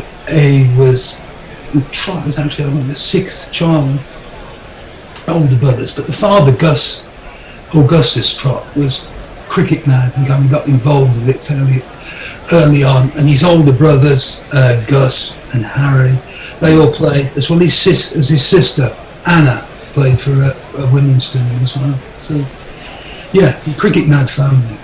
So he found his way by playing. I think he played for, was it East Melbourne, South Melbourne? It was a district of Melbourne. South Melbourne. Yeah, and then he played for East Melbourne. Oh, okay. They offered him more money. So there it was. He nearly he's got the world record still the world record as the best figures on debut, 8 for 43. He made 85 not out, I think, in the next game at Sydney, batting at 8 or 9. Although sadly he didn't get to bowl as much, did he? I don't think in that game. He didn't get bowled at all. And then the series, sadly for Australia, it kind of ultimately was lost 3-2 at Melbourne. But at the time, so here is a young player, big hitter, very useful bowler. I think he bowled off breaks, but could throw them down pretty quick. Am I right in saying? Yeah, I mean, he broke the ball, off breaks, but he could also bowl quick as well. He was actually quick enough to get taken off at Lords for bowling too quick. I mean, he kind of experimented with it at some point. And also, kind of one of his influences, which we may want to talk about, is baseball. Yes. So tell us a little bit about that, because yes, I'd forgotten, I suppose, that baseball had got quite some traction in Australian history. But he did play that. So yeah, how do you think that affected his game? Well, I think originally it was regarded as a way of keeping fit. It was played in the winter, and they put on a baseball match before an Australian rules game as a kind of little starter. So I think the main influence on Trott was in terms of his bowling, and he bowled a ball which kind of dipped, and also a kind of curved ball as well. So it was definitely influence on his bowling style, and certainly in terms of his fielding in an era of fairly mediocre fielding. I mean, the Australians, were good fielders. Those who played baseball, they could benefited from that. I mean, sorry. No, you go on. The other interesting thing about baseball, at one point, the kind of cricket and baseball were fairly closely aligned, and there was talk of Australian cricket teams touring England and then going across to New York, picking up a couple of specialist bowlers and playing baseball in America. Oh, wow. Did that ever happen? No, it never actually happened. There was a baseball tour which was fairly disastrous later on, and Trott ended up kind of picking the pieces and providing a roof over the head for players who were broke from playing there. Someone ran off with the money. Yeah, well, one of the things that interested me was, one of the wonderful things about the book is the level of detail. I mean, you describe him, classily cutting the ball over the chains. Yes. Throughout the book, the degree of descriptiveness for games that were in the sort of the late 19th century is extraordinary. So, I mean, one of the questions I'd love to talk with you about is the level of research and you must have gone through to write about a game literally almost as though it was one. You could have been discussing yesterday's ODI between England and Australia. It seemed that recent. How did you do that? It's quite funny, really. Bob Willis, late Bob Willis, was talking to me about the book. He says one of the things he liked was the research. I said, well, actually, Bob, I thought I'd gone a bit light on that. Kind of gave me that Bob Willis laugh, which I always, remember. But yeah, I mean, I think there's different types of research. There's one that's a kind of general background. I like to get the feel of things. So I read a lot of newspapers, Australian and English from that period, which I quite enjoyed doing. And that gives you the kind of flavour of what people thought and felt and things. But the other kind of research I quite like, which is a very specific research, where you're looking to answer a question, a specific thing, and you want the answer to this question. And the answer to the question that I wanted was how did he come to leave Middlesex towards the end. And I was kind of in the Lord's Library. They were absolutely fantastic, and they dug out all these old minutes from meetings and things like this, and I'm there kind of looking at it. And I think I actually said, like that, that kind of moment when I found out. Well, they paid him off in the end, didn't they? Hadn't they invested some money in the East India Company, and they got some of that back, and that was it. He was gone. I think, Indian Railway stock. Yeah, it was that line that says they agreed to give him the rest of his money as long as he agreed never to have anything to do with the club again. It's quite, go away. We've had enough, really. But it was just interesting to find that in print, recorded in the minutes. Well, that's okay. So he's burst onto the scene. He's taken 8 for 43. He's followed that up with an 85 not out. He's played 3 matches. Sadly, Australia didn't win the series. He's got a batting average of 102.5. They're picking the tour that is then the team for the tour that's then going to get on the boat, and as they did, of course, in those days, and sail to England. Everyone seemed in the local Australian press and beyond to assume he was a shoo-in. Even the England players respected him in so much, as you pointed out, that they thought they were making his case. And yet he didn't make that tour. And a tour, by the way, that his brother was on, and I think was part of selecting the team for. So how come?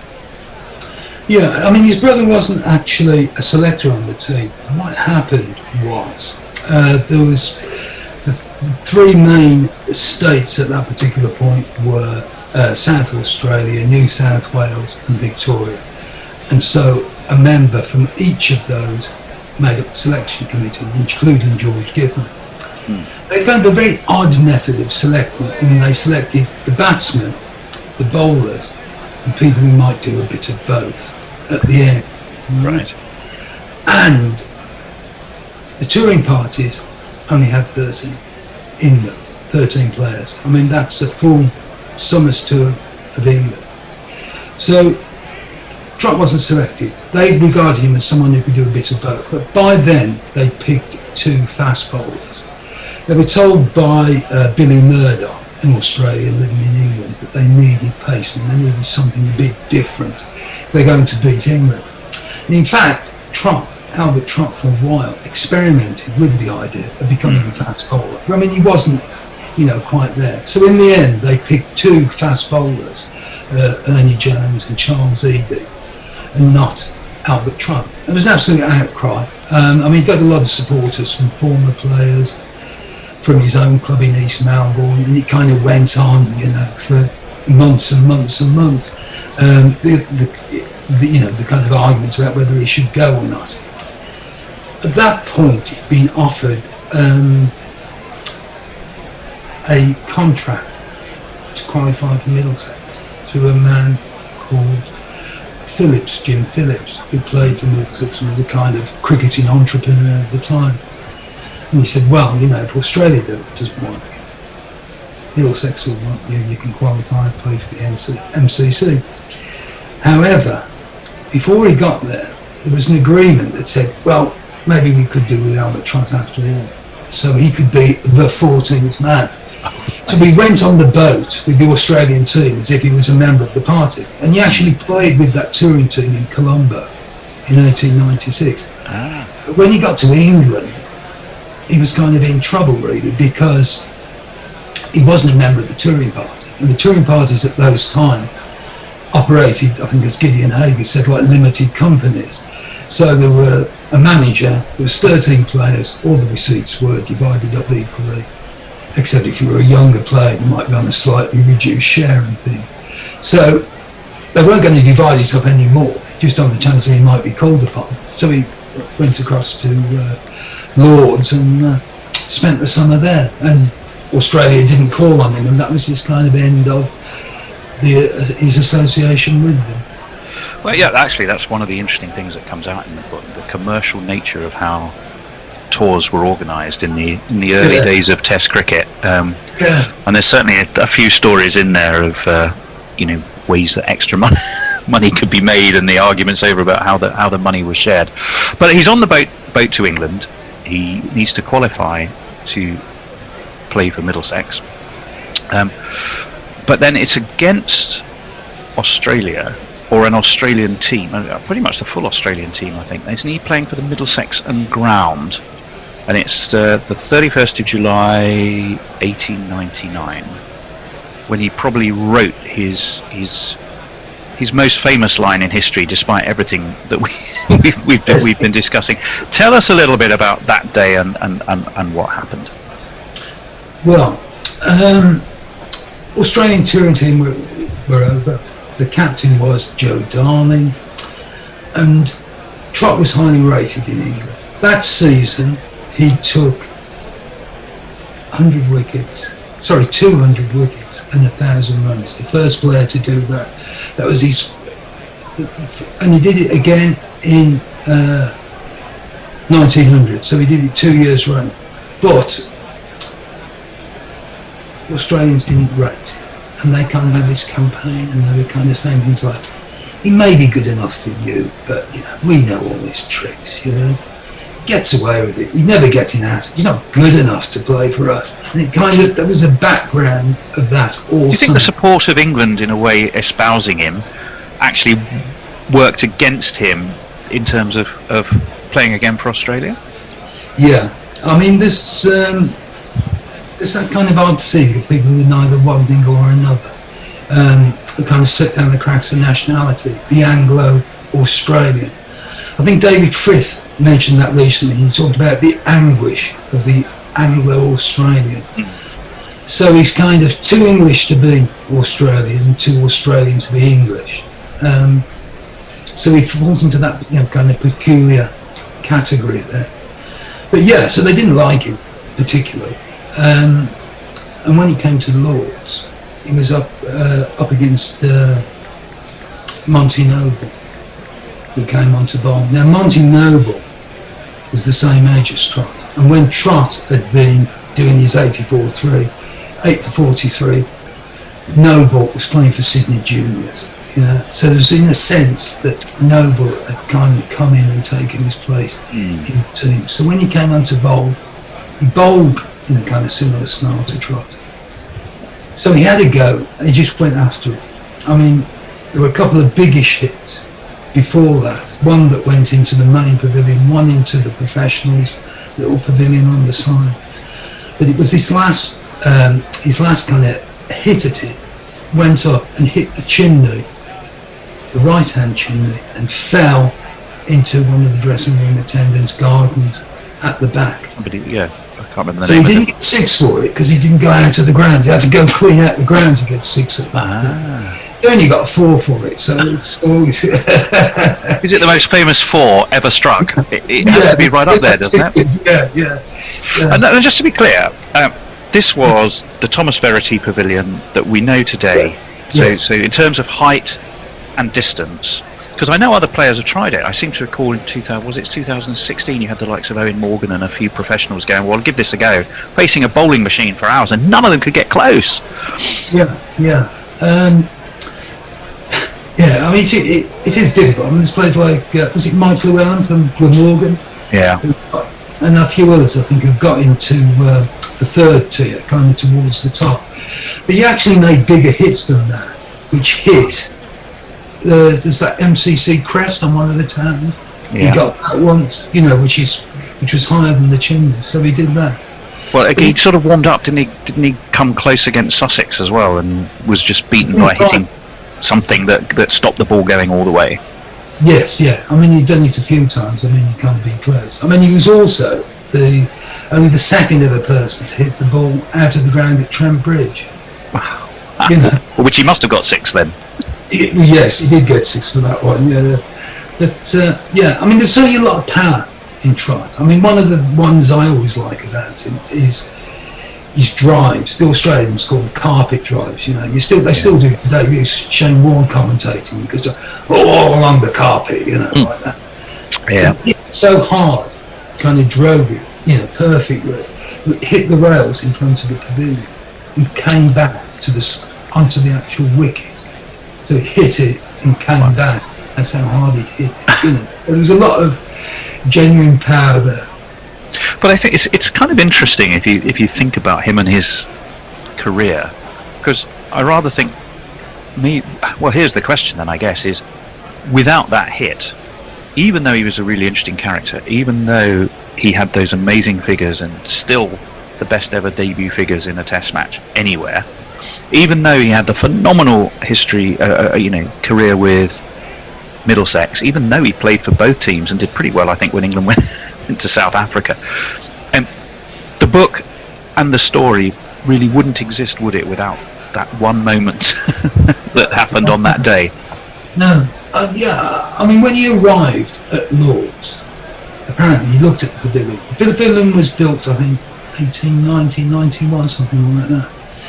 And he looked at it and said, I'm going to hit the ball over that. Apparently, that's what was said. But that pavilion, it's an incredible building now. And then the actual size of it, the grandness of it, the kind of theatre for watching cricket. It's a statement. It's a statement about power. It's about who controls cricket. It's about the club. It's about everything, And then you've got Trott's Place, which is that little players' pavilion stuck on the side. But, is that the bowler's bar now? Am I right? Yeah, it is. Where they ring the bell. So if you're picturing Lords, as most people, any cricket fan would be able to do, the bowler's bar to the side was the old professionals pavilion, am I right? Yes.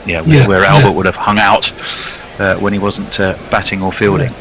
And the ball, which you say hit a chimney, would it be the Harris Garden now that it kind of finally found its home in after its journey? I think so. Yes. I think so. Extraordinary. So he did this. Did his career perhaps, do you think, Steve, suffer a little bit because having defined it in that moment, there's perhaps a school of thought he was always trying to replicate that, and that kind of sometimes worked against his effectiveness as a player?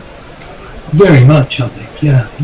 That Sammy Woods, another Anglo Australian, always said he kind of ruined it by trying to repeat it as often as possible. He just went for it all the time. It's that kind of amateur thing in a way. I'm going to do it for the glory. I want to do it again. I'm going to do it cleanly without hitting the chimney this time. He just went for it, but found it. Couldn't do it. No one's been able to do it. But there were other close attempts after that. They were close. Somehow, the romantic in me wants it never to be done. Yes, because somehow Albert who disappeared into he'd been sort of somewhat forgotten, very sadly, has been rediscovered, courtesy, to a large extent, of your help and your fabulous book. If it was done again, he might just recede again once more into sort of anonymity, and I don't think we want that for him. Tell us a little bit about Albert the man.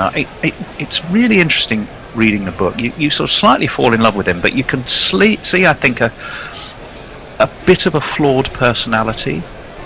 I think he was described as quite simple. Who was it?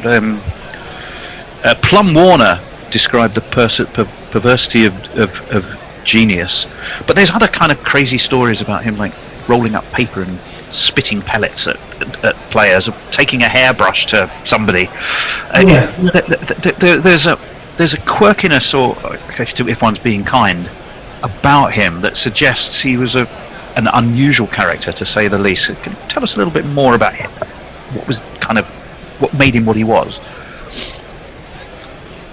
I think, in terms of formal education, he didn't go to school much. He always described his school days as, I was one of the rowdy boys, which kind of fits in perfectly with everything that follows. So he was kind of the natural rebel. He wasn't, I think, what he wasn't very good at was doing what was required of him. Somebody said in his obituary that he was good at cricket, but he wasn't any good at the business of cricket. Yeah. And he couldn't quite work out how you had to play the system. Other Middlesex professionals and MCC professionals were good. Someone like Tarrant understood that you had to I mean, he worked in Starman, one of the Middlesex members. He worked in the office in the winter. But someone like Trott never ever did. He never found a way of sustaining a kind of regular income, and he was quite wild in that sense. I mean, the kind of occasion I remember most is kind of 1899, when he was just about to leave for the tour of South Africa, and thought he'd have a night out in Wilson with his mates, and they were kind of, there's a low bunch of them, it's 12 o'clock. And they're walking so many abreast down the street, and they're making a great noise, and the policeman stops them, the Trott, he's sarcastic, and he says something. And of course, it's all up in court, so 7 days before he's due to go to South Africa, there he is on court, well dressed, looking older than his years, but, guilty and, fined for, not acting in the kind of right way that was expected of a professional cricketer. Well, clearly he was fond of a drink, and sadly that I fear contributed, towards his decline. I don't think fidelity was his strong suit. Didn't he have a lady friend in Somerset for every time Middlesex played there? Once he got caught out, having disappeared and nearly didn't make it to the pitch. That was said. I mean, that's kind of a rumour thing. I mean, there's also a kind of, one of the story that's floated that he was questioned by the police about the murder. Yeah. Taunting about the murder of a prostitute. But, I kind of investigated that quite fully. And, there's no evidence of a murder in Taunton at that time of anyone, much less, a prostitute. I mean, David Foote investigated it quite fully as well. And he was never able to find any evidence other than the word of the Somerset. So he was just kind of the personality that urban myths might grow up around, because he was had that larger than life quality, I think. Yes. People told stories about him because, he was that kind of character. So I guess there's a question that is always interesting, is if he's larger than life, he can hit a massive ball, he can bowl well enough to take 8 for 43 for Australia. On his bad days, he was very bad. On his good days, and he did have a few, even after he was ill, and I think he had a few, reminders of what he could be like. If you could have a level playing field, and he was walking out at Lord's today, how would he go?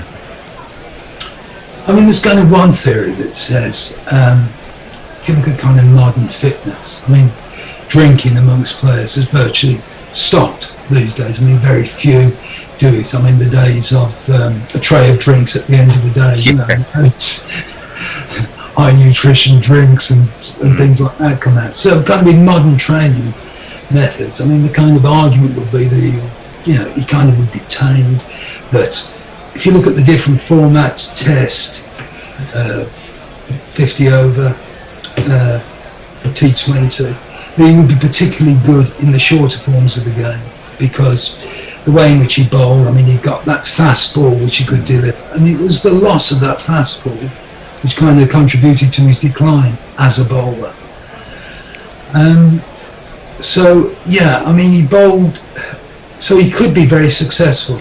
That would be the argument. I think, on the other hand, knowing Albert Trott, he would have kind of run into trouble somewhere along the way. There would be, some kind of incident would have happened. He would have, things do go wrong for some people. So I think, really, he might have had a kind of Collis King type Test career, where he kind of plays this kind of amazing innings and he does that. And then I think, he probably ends up playing somewhere in, an obscure Middle Eastern 10-over league. Sort of as the big name signing, and kind of disappoints because he slips off somewhere and doesn't complete the contract. Well, when I was thinking about this, I was trying to think, were there players in our history, me, I guess we're similar-ish ages probably, who he might equate to. I think I'd listed both them. I'd George Best, I'd even stepped outside of the world of cricket, the phrase flawed genius comes to mind. Yeah. So it sounds like you kind of feel that he would entertain, but even today not realise his full potential because there was an inherent tendency to go off the rails a bit. Is that fair? Yeah, I think that's fair. Yeah. But I mean, there's kind of elements of luck. I mean, if you look at someone like Both, I mean, in terms of the kind of lifestyle in the 70s and 80s. But now he's kind of serene, Both, and he's very much an establishment figure. Yeah, no. I think the other interesting parallel with Botham is actually the bowling. If you think of some of Botham's bowling, where he kind of calmed the batsman out. Yeah. You think that fella the ability to take wickets with rubbish balls, Yeah. I mean, occasionally. Same thing, yeah. I mean, similar with Trott, I think, in that kind of way. So the similarities there. But nowadays, there's kind of more opportunities outside the game in the world there. So, yeah, I mean, commentating,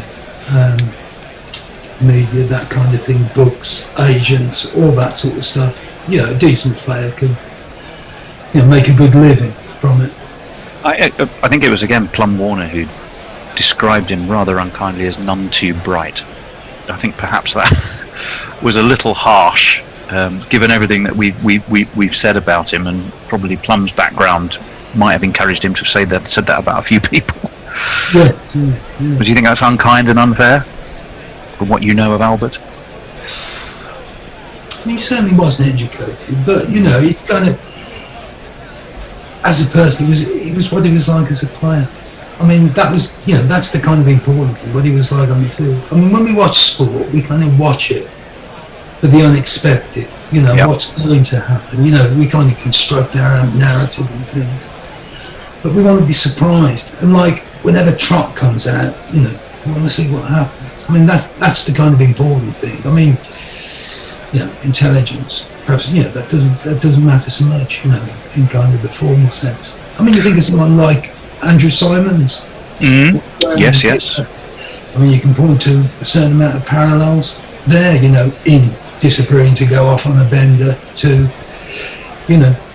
playing very aggressively. Flintoff, there's a few names that you could suddenly put into that category from certainly from cricket and from a number of sports. But whilst he was obviously here, off he went to play for England in South Africa. So he'd qualified for residency here, even obviously being Australian, as you pointed out. How did he go on those tours? And obviously, strangely, they weren't tests at the time, but retrospectively became tests. Hence, he's got a test record for both Australia and England. Tell us a little bit about how he came to go to South Africa and how they came to be tests. I mean, originally these kind of tours for South Africa were got up by, Lord Hawke's tour to South Africa. It wasn't an England tour to South Africa. And the idea was that you went out there, picked up some nice presents, diamonds, that kind of thing, spot of good dinners, met people. There's a kind of socialisation, being very kind of sociable and enjoying those kind of benefits. But in terms of the cricket, I mean, South African cricket was only just developing at that stage. I mean, it gradually grew stronger over the next decade. So there was a kind of imperial vision, part of the MCC was like going out to these places and taking a team. And there were the amateurs who did the batting and the pros who did the bowling. And so, I mean, that team that went to South Africa in 1899 was fairly strong. I mean, you could pass muster as a test team. But at the time, it was Lord Hawke's 11 against the South Africans. So it was only later, I can't remember the exact date, when they were given status, some of these matches, as tests and kind of went on people's record. So when he was selected for it, it wasn't a question of, oh no, now he's playing for England. It was, he's going on a tour to South Africa with Lord Hawke. Well, I mean, let's just put into perspective a second. Again, if I'm right, he got 4 for 61, 5 for 49, 4 for 69 and 4 for 19 in a couple of tests at the Old Wanderers and Newlands. Okay, it wasn't the strongest South African team in the world, but you're also talking about a man, therefore, who's taken I think it was 12, 17 England wickets next to not very many runs at all. Yes, yeah. It's not a bad record. So he can drink a bit. He womanizes a bit. He did have a wife and children over here. His way of making money through being a professional with Middlesex was sort of rather unceremoniously ended and paid off with a rather threatening line that you mentioned earlier, which was, providing he doesn't ever sort of come back again. Tell us then, because after that, although he did some umpiring, he was not a well man, was he? A combination of alcohol and dropsy.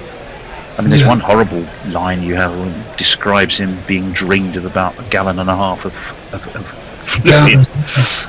So, and ultimately, it does come to a very sad end. Just tell us a little bit about the latter years and how that all came about for him. Yeah, I mean, he was awarded a benefit in 1907, and it was traditional for the benefit to be, I think, round about the bank holiday Monday at Lord's. He was against Somerset, so he was granted that game as a benefit. MCC were kind of quite strict about collection of monies at benefits. You could collect on the gate, but you couldn't go around the ground to collect. So it was quite, other grounds were kind of different. I mean, the Yorkshire benefits were kind of very well organised. W.G. Grace, the amateur, who made so much money from the game, his benefit was superbly organised. He made, I think it was around about 10,000 of it. But Trott struggled in terms of the amount of money he made from that. It was his benefit game. He hadn't had a great season. He wasn't in good condition. And then, of course, in the second innings against Somerset, he takes a double hat-trick. So it's the first occasion that anyone had taken a double hat-trick in a first-class match. And so the game ended early. I mean, the kind of response by professionals in these situations was always, I've bowled myself into the Brewer house. But the fact was, he hadn't lost a considerable amount of money through, winning the game. It was just there was kind of low attendance, temperatures weren't that good, lowish crowd, and it ended up with Middlesex making up his money to 300 for it, which wasn't a vast amount. So Middlesex did all right by him in the end? In the end, so, I mean, they paid for things like doctor's bills early on, but once he'd had all of his benefit money, and he kept on coming back. I suspect what he'd done is remortgaged his house, and he needed the money to pay for that. So he kept on coming back, and all of his benefit had pretty much gone, I think, by 1910, which was the idea was to kind of set him up for a while. So he kind of lost that. He was in ill health. I mean, he was kind of involved in all kinds of strange money-making schemes. I mean, people talk about the 100. I mean, Trott played four-a-side against Surrey at the Coliseum, on stage. The game, he kind of took up Vigoro, the new cross between lawn tennis and cricket, to find a new market. Was he naive? Was there a certain naivety about him, or was he just magnificently enthusiastic for kind of any new idea? Just like new ideas, just doing things, just kind of throw himself in. But he was, short of money all the way through. I mean, the ball with which he was presented with the ball, which kind of went over the pavilion. 3 weeks later, it was on sale in the sports shop. In the Strand, this is the ball that Trott. He'd sold it, kind of like that. So he's very much hand to mouth. I mean, they were paid absolute pittance, professionals. So, I mean, there was kind of a couple of possibilities. One was running a pub, becoming a landlord for the profession. Oh, bad move. That wasn't. Yeah, I could see how that wouldn't be good. Yeah. The other one was coaching at a school. He wasn't. He did have a coaching spell in New Zealand, but he wasn't a natural coach at all. I mean, he just didn't, he was quite happy to help people in the nets kind of thing. But, in terms of system, regularity, it didn't suit. So he ended up becoming an umpire.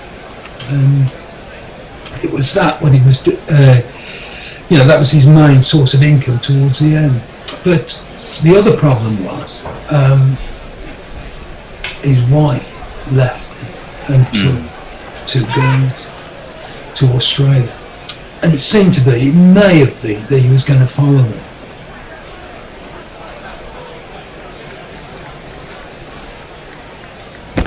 We're on. That was the first ball. What was it? Right, hang on a second. I think it just went through to the keeper. It's Ben Stokes bowling. Christ, sorry, I was reading the paper, didn't realise. And then suddenly, all of a sudden, they were talking to some photographer. The next thing, they were starting. Let's play a jingle for the bowler.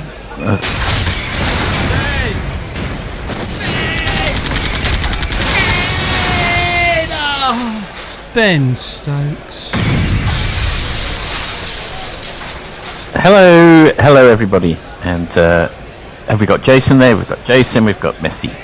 And that was the second ball from Ben Stokes to Jadeja, no run, actually 1 run. He moves to, we're all over the place at the moment, apologies for that. I think that was 1 run to Jadeja. Yes, the score moves to 230 for 7, the lead up to 362.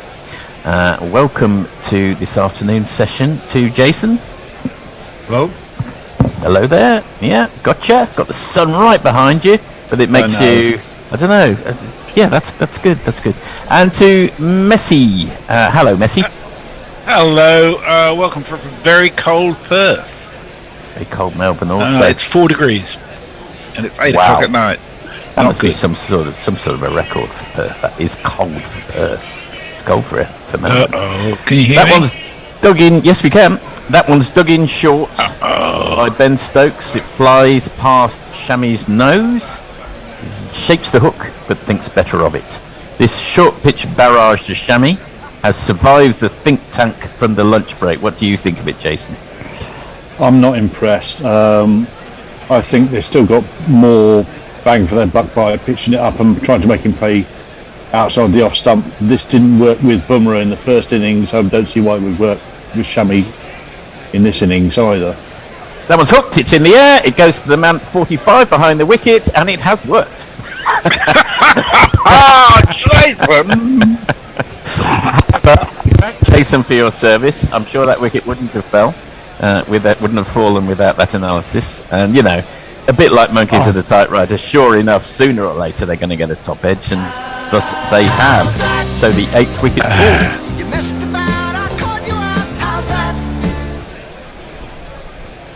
Oh dear. Oh, that aged well, didn't it? Yeah. Instantaneous, Jason. Fantastic it's stuff. the reverse commentator's curse. I wanted them to get out, so I commentator's curse myself. Yeah, you did a good job there for the team. Thank you for taking one for all of us, and for England in particular. Well, I'm not saying that unique. We got that unique effect too, Forthy, of the excited Forthy cutout. All of a sudden, the mic goes crazy because you're going crazy. Is that right? I thought I'd actually tried to solve that by turning my volume down, but obviously not far enough. Messi there is shaking his head there a little bit. Don't know what he's on the phone to someone. All right then. Okay, so 4 balls into the afternoon session of the 4th day. Things are moving along quite rapidly because 5 wickets have fallen today. It's probably England have shaded it today. They'd have settled for this first thing. What do you reckon is conceivably chaseable, Jason? I wouldn't have wanted to try anything other than 350. I think even that is asking a lot, given that the highest score at this ground is 283 to chase. Absolutely correct. Jasprit Bumrah, who 12 months ago was sitting on an average of 2. England have managed to play him into world-beating form. SA's very solid backward defensive, and here comes his jingle. And now they're Monty Bumrah. Oh, you're bowling again, aren't you? Oh, I thought as much. Little touch of the Arctic Monkeys from Sheffield, but we're in Birmingham here. And Stokes is in again. Last ball of the over. Digs it in short, straight into Bumrah's ribs. Doesn't like that very much. He'll be storing that in the mental ledger for later on.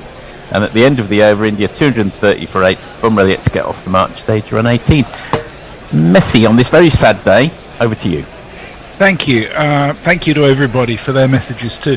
I should say that Ravi gave us a little lesson on pronunciation the other day. You seem to be waxing and waning between Bumrah and Bumrah. He says it's Bumrah. Warren says later in the morning all. Mog says it's a glorious 9 degrees here in sunny inner southeast Melbourne at 10:15 p.m. And Warren says Jason is not impressed. Must be the com jinx of all time. It was so instantaneous. It was amazing. I want to ask you both. I didn't see much this morning.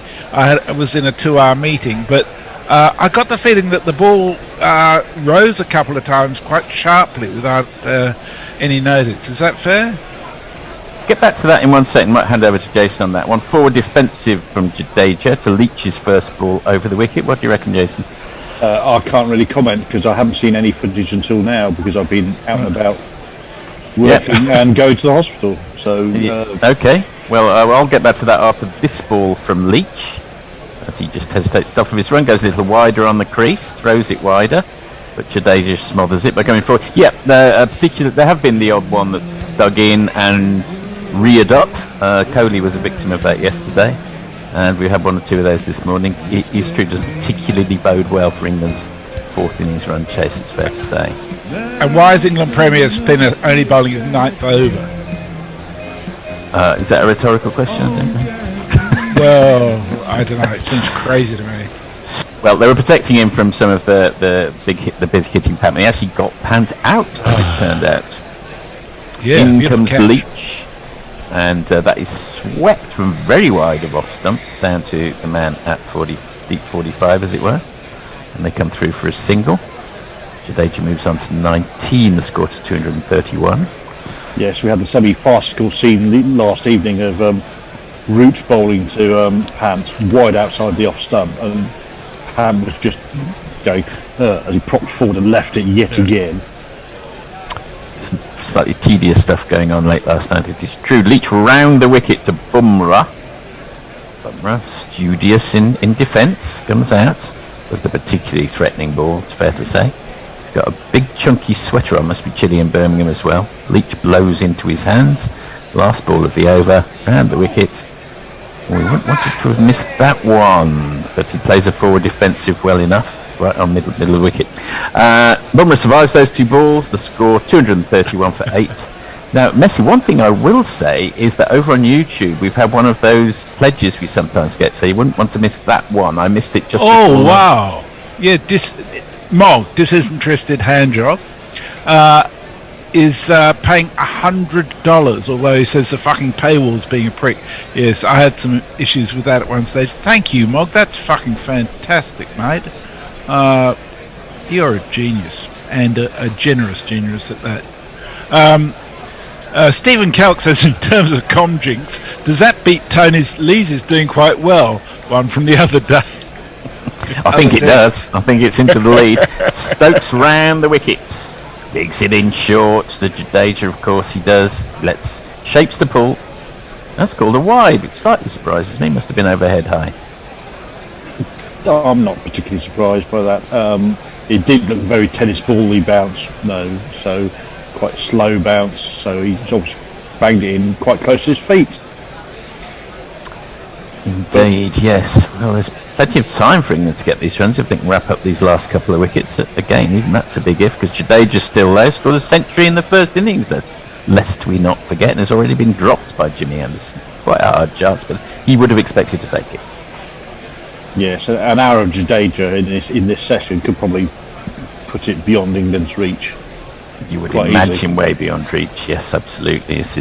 We're already into what we would normally regard as fantasy land with a lead of 364. Oh, that's a terrible ball from Stokes, way down the leg side. Just let to go by Jadeja, quite well taken by Billings, no run. Jadeja is an amazing cricketer. I think he's one of the one of the few people, perhaps the only all-rounder to have 3 triple hundreds in first-class cricket. Well, that reminds me, I've got a quiz question if I can find it, which I will throw out, which Andy Zoltz. Okay, so Stokes in again. Actually, I'll wait to. That's no run off that one. That goes off the leg, goes down to man at square leg. They decide against taking the single. I think Jadeja might farm the strike. That was third ball of the over. I'll get it at the end of this over because it was a good one. Little teaser.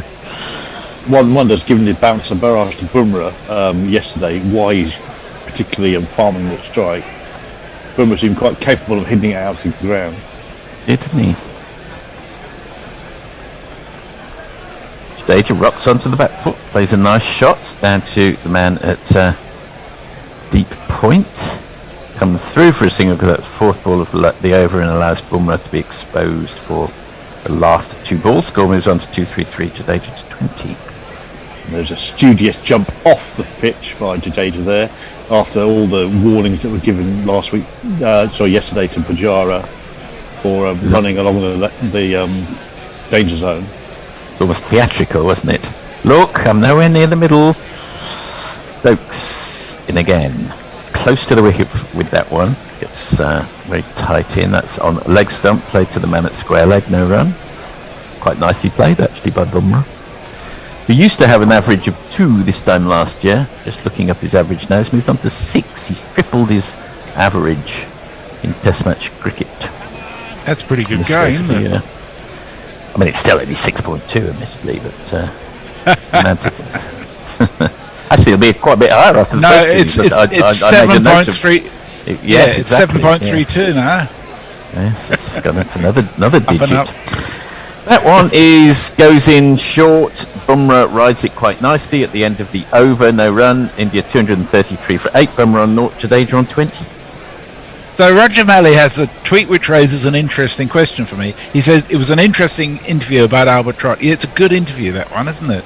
Apparently someone thought it was Bradman that hit the ball over the pavilion.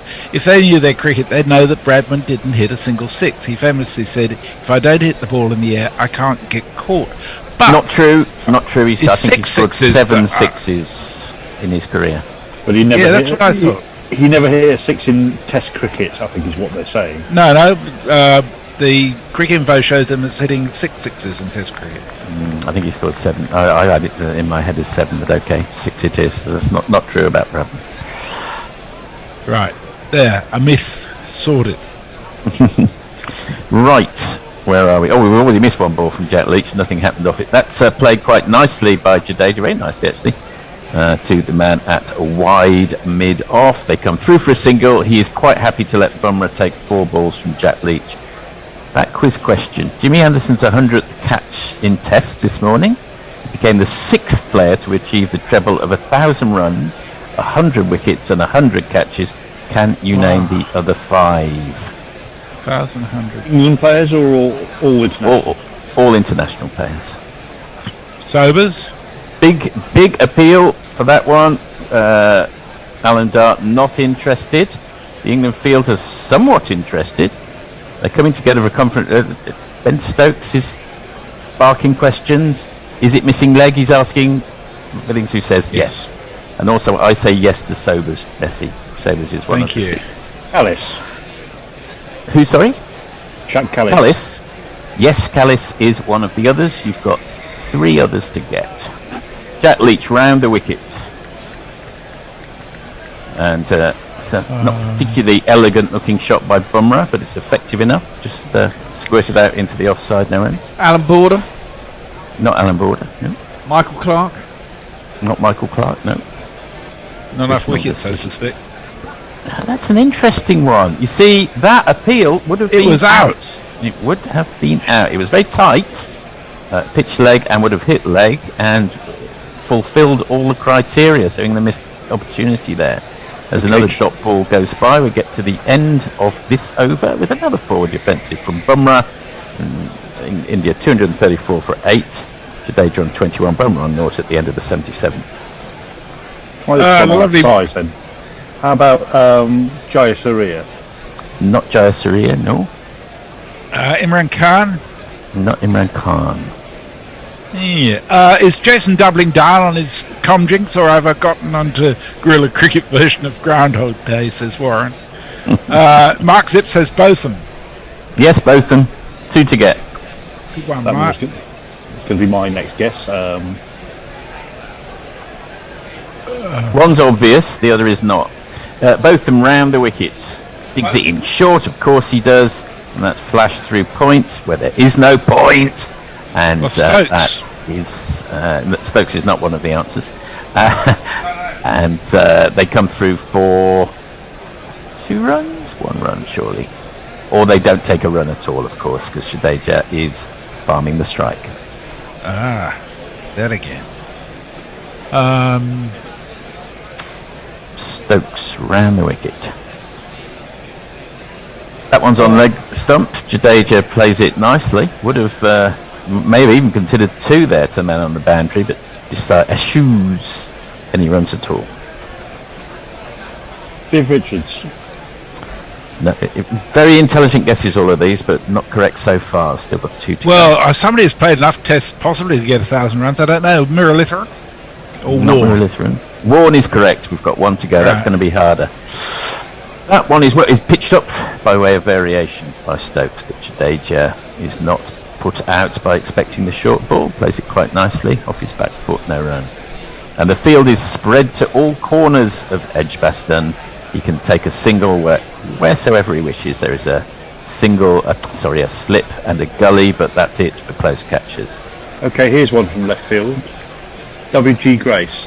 No, incorrect, but don't think he would have played quite enough in those days, even though he played for quite a long time. That one's flicked off his legs by Jadeja, and because that's the 4th ball of the over, he has taken the single. He moves on to 22 and exposes Bumrah to 2 balls from Stokes. I wonder what he's going to get. It's quite hard. Shall I tell you the nationality? Yes. West Indian. West Indian. Oh, Carl Hooper. Carl Hooper is correct. Well done, Jason. Oh, well done. Yeah. Those are the 6. So we do know some stuff eventually. Good knowledge, guys. Good knowledge. Bumrah defends off the back foot. Stop ball. Just got 1 ball. This is one of those peculiar passages of Test match cricket where it'd be very hard to explain to a casual watching American what's going on here. Batsman deciding not to run when they could run. It's odd cricket, but it makes sense if I suppose you know quite a lot about cricket. Last ball dug in quite short. Bumrah defends it quite nicely off the back foot without too many difficulties. It's a dot ball, 235 for 8 at the end of the over. Warren says, did Ian Forth just commentate on Botham around the wicket? I don't think he did he? I don't think so. Oh, did I? Oh, yeah, you did. You just got off a conversation about Botham, and he said Botham around the wicket. Botham around the wicket. Farron says things you expect here on Guerrilla Cricket, number 321. Missing, not out. Don't waste a review. Oh, he was out. I don't think did any of us say don't waste a review. I don't think we did on that occasion. Leach over the wicket to, let's see who that's to, Jadeja, of course. And even granted other circumstances, there wasn't a run there. He plays that out to a wide mid-on. Now hang on, what are we seeing here? They've forgotten to put the bails on. They're putting them on now. Surely not. That would have been a quiz question for years to come if that had proved significant. Big forward defensive from Jadeja. Plays it out to point. Crawley, I think it is, runs round. No run. Whistles through his overs, of course, Jack Leach. He's 1 for 25 of 10, so he's done a job, but he might have hoped to have taken more wickets, put it that way. Tactfully. Another big plunging for wide forward defensive from Jadeja, not interested in running for a single. Just interested in hiding his bats behind his pad so he doesn't pop up a short leg catch, I think. Do you think it would count as playing a shot so wide? I suppose it does. He does actually hit the bat more often than not, I suppose.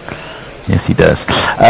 Jadeja plays that out, does decide to go for the run, exposes Bumrah to the last 2 balls of the fiery Jack Leach. I think he could have exposed him to more if he'd so wished. So we're entering a sort of holding pattern. Jadeja has decided not to cut loose, and so we're sort of pottering along slightly aimlessly at about 2 runs and over at the moment. One of the least gripping passages of the Test match so far. Leach round the wicket to Bumrah, defends out to point, no run. I think Leach is suffering under the weight of Bear's expectation of him becoming England's Nathan Lyon.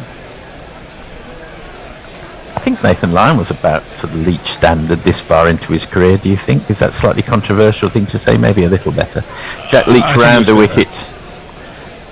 He wasn't great when he started, Jack Leach, Nathan Lyon. They stuck with him. End of the over. Jadeja 23. Bumrah on 0. Still India 236 for 8 at the end of the 79th.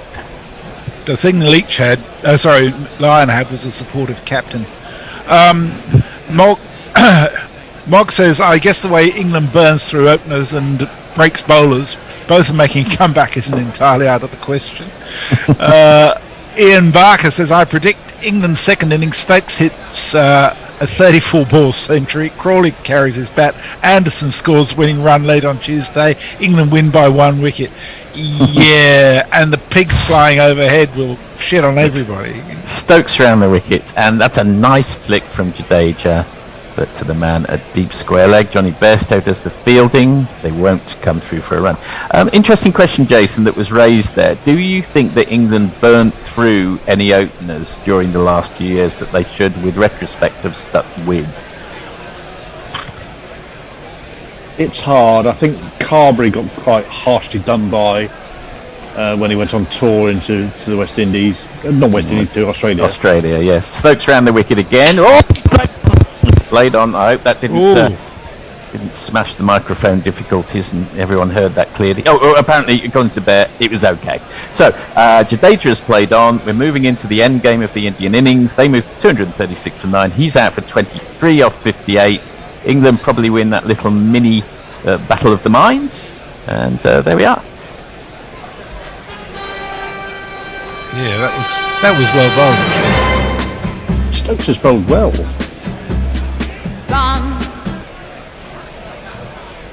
This is the most rhythmic he's looked in several tests. Yeah. Yes, I agree with that. He's cranking up a bit of pace. He's looking a bit more like his old self. I've no idea what pain he's bowling. He always seems to be bowling through some pain at some level, a bit like Brian Robson used to on a football field. He always seems to be something wrong with him. Keeps turning up. Ian Barker says, also, lovely Tess wishes you happy July the 4th from Kansas City. Thank you, Tess, and happy 4th of July to all of our United States listeners. Just Ideal says that England moved in from 9-1 to 3-1 in the last few minutes on the exchange. That's quite dramatic. Time to sell. Pretty unjustified, I think. I mean, they're still looking at 368. Come on, 3-1. There's not one match in 4. We're not going to get. England are not going to chase 368. It's not going to happen. Exactly. It's a cynical money grab for people who should know better. I agree with that. Yes. And I'm sure Bear agrees with me. Hopefully you put the jinx on it again, Jason. It'd be great if you had. So Stokes over the wicket to the new batsman, who I imagine is Siraj, who also sits. He sat at the beginning of the series on an average of 6.2, so no great shakes. He's gone down to 5.8, in fact, with the best of 16. So, can England play Siraj into some sort of battle? Probably. I think we're on a Kindred. Oh, right. Yeah, we're off now. In comes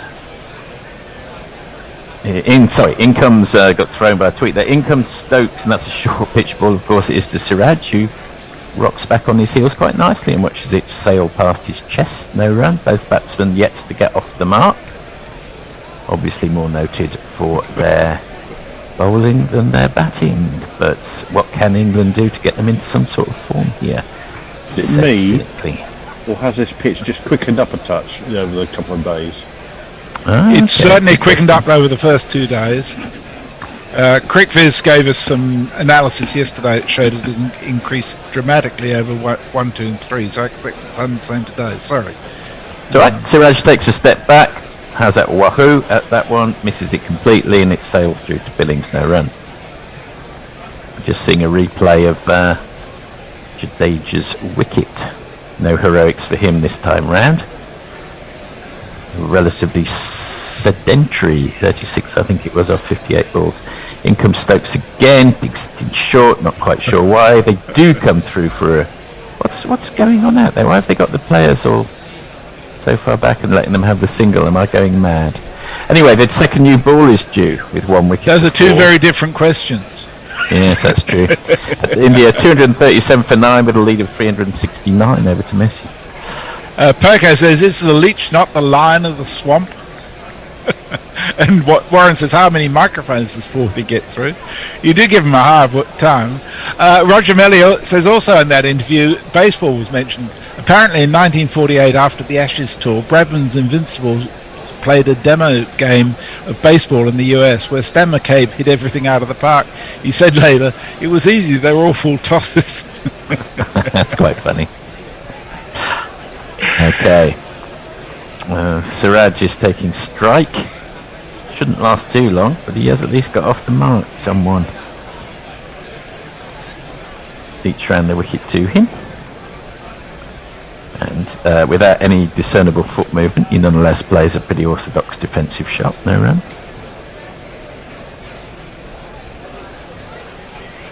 Leach back again.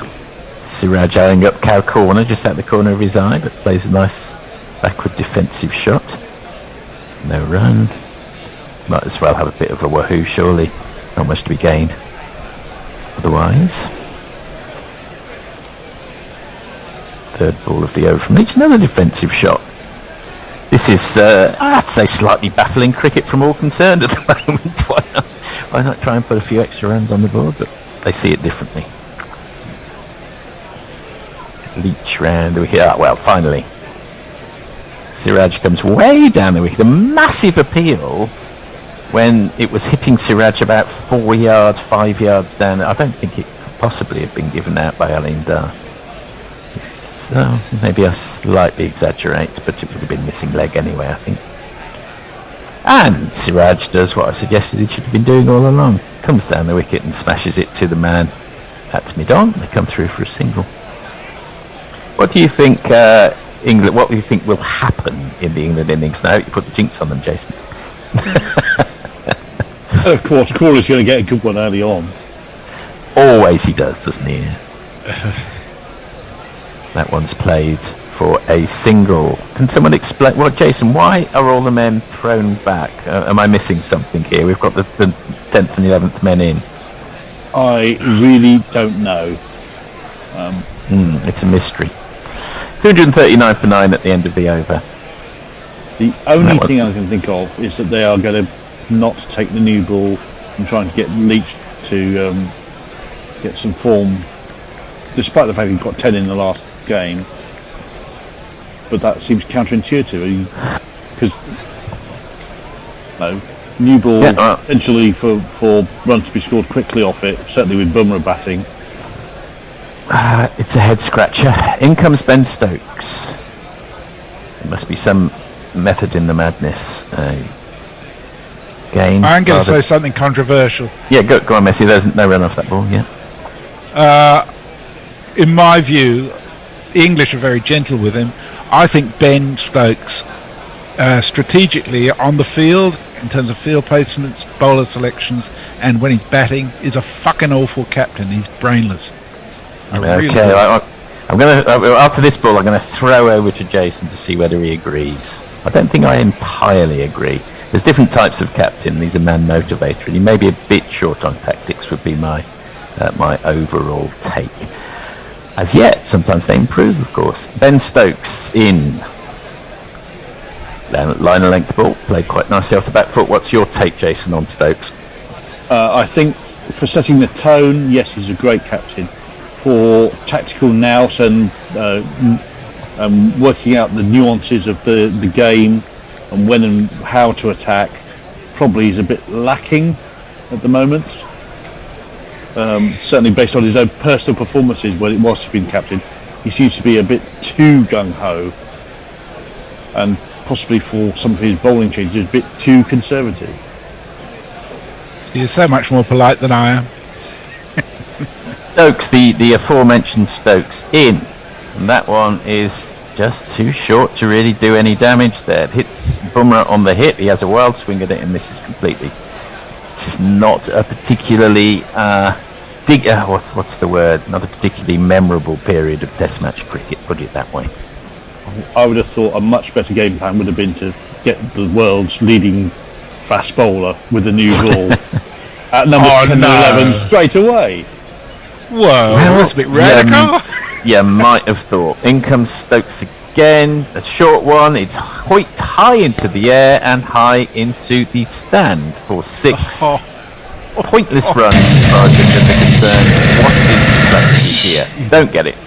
Bumrah moves on to 7, the score for 245 to 9. That was a beautiful shot, actually. But, you know, he proved he could do it in the first innings, didn't he? He did indeed. So why question him again? Well, it ends up amongst the gaggle of Indian supporters who are, of course, delighted with this turn of events. What are we going to get from Ben Stokes? Going to get short one, goes up into the air. Is it going to go all the way, or has he got enough on it? It lands in the fielder's hands. They will say that the strategy has been justified. India are all out for 245. Bumrah is out for 7. Siraj not out on 2. England need 378 to win. Hey, there you go. And we're about to change as well. Neatly timed. Oh, that is neatly timed, yes. It was indeed. Okay.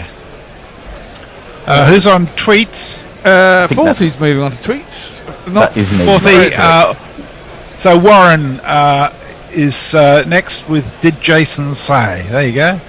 Thanks, guys. Be back in half an hour. I'll see you later. Thank you very much. All right, Fred. Hello, chaps. So I'm going to get 10 minutes of interval and then 20 minutes of wickets falling. I think. It could be. Comparisons between Leach and Nathan Lyon, right? Yeah, one's a good bowler. Well, and one's Leach. Right. Okay. Leach has played over 20 tests, so stats are significant, I'd say. Yep. Nathan Lyon, 109 matches, 206 innings, lots of balls, 436 wickets, 8 for 50, best bowling, 13 for 154, best bowling in a match. Average, 31.77, economy, 2.94, strike rate, 64.6. Jack Leach, 25 matches, 41 innings, 92 wickets, best 5 for 66, best 10 for 166. Average 31.64, better. Economy 2.88, better. Strike rate 65.8, better.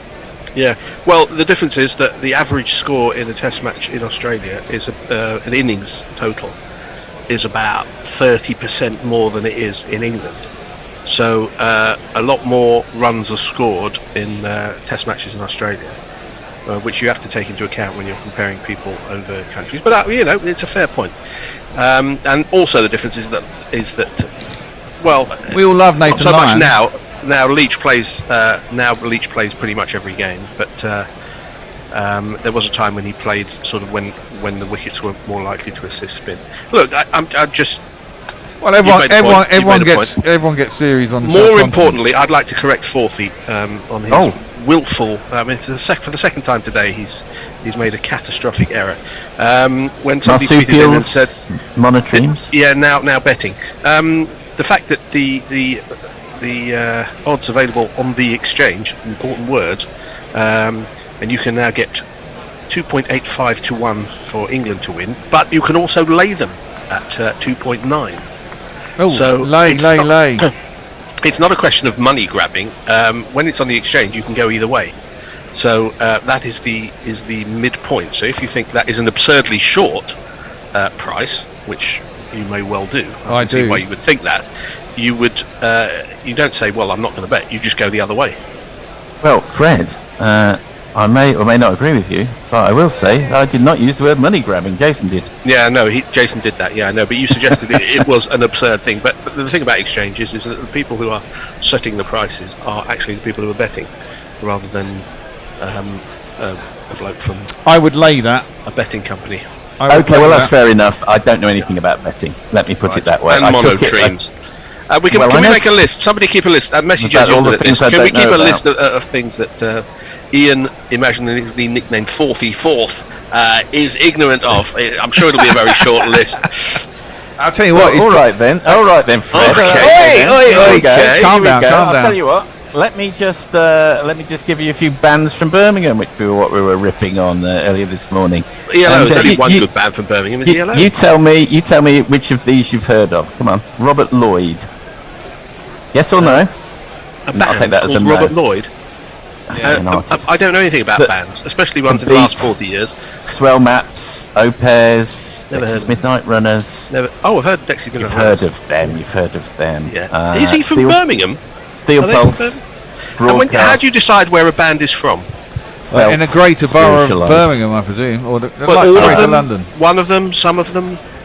Oh, it's where they were born. Yeah, well, that's true. Where they grew up, where they started playing. Majority rule. We'll include Solihull and Sutton Coldfield, for example, and Dorridge.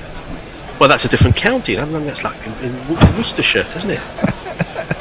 We've all got our areas of specialities. For you, Fred, it's monotremes. And English counties. I mean, put you up on monotremes against another man, and I would bet you to the hilt. I would say, when you get to the $1 million question on monotremes, on Who Wants to Be a Millionaire, we know who you're going to call. I will call you.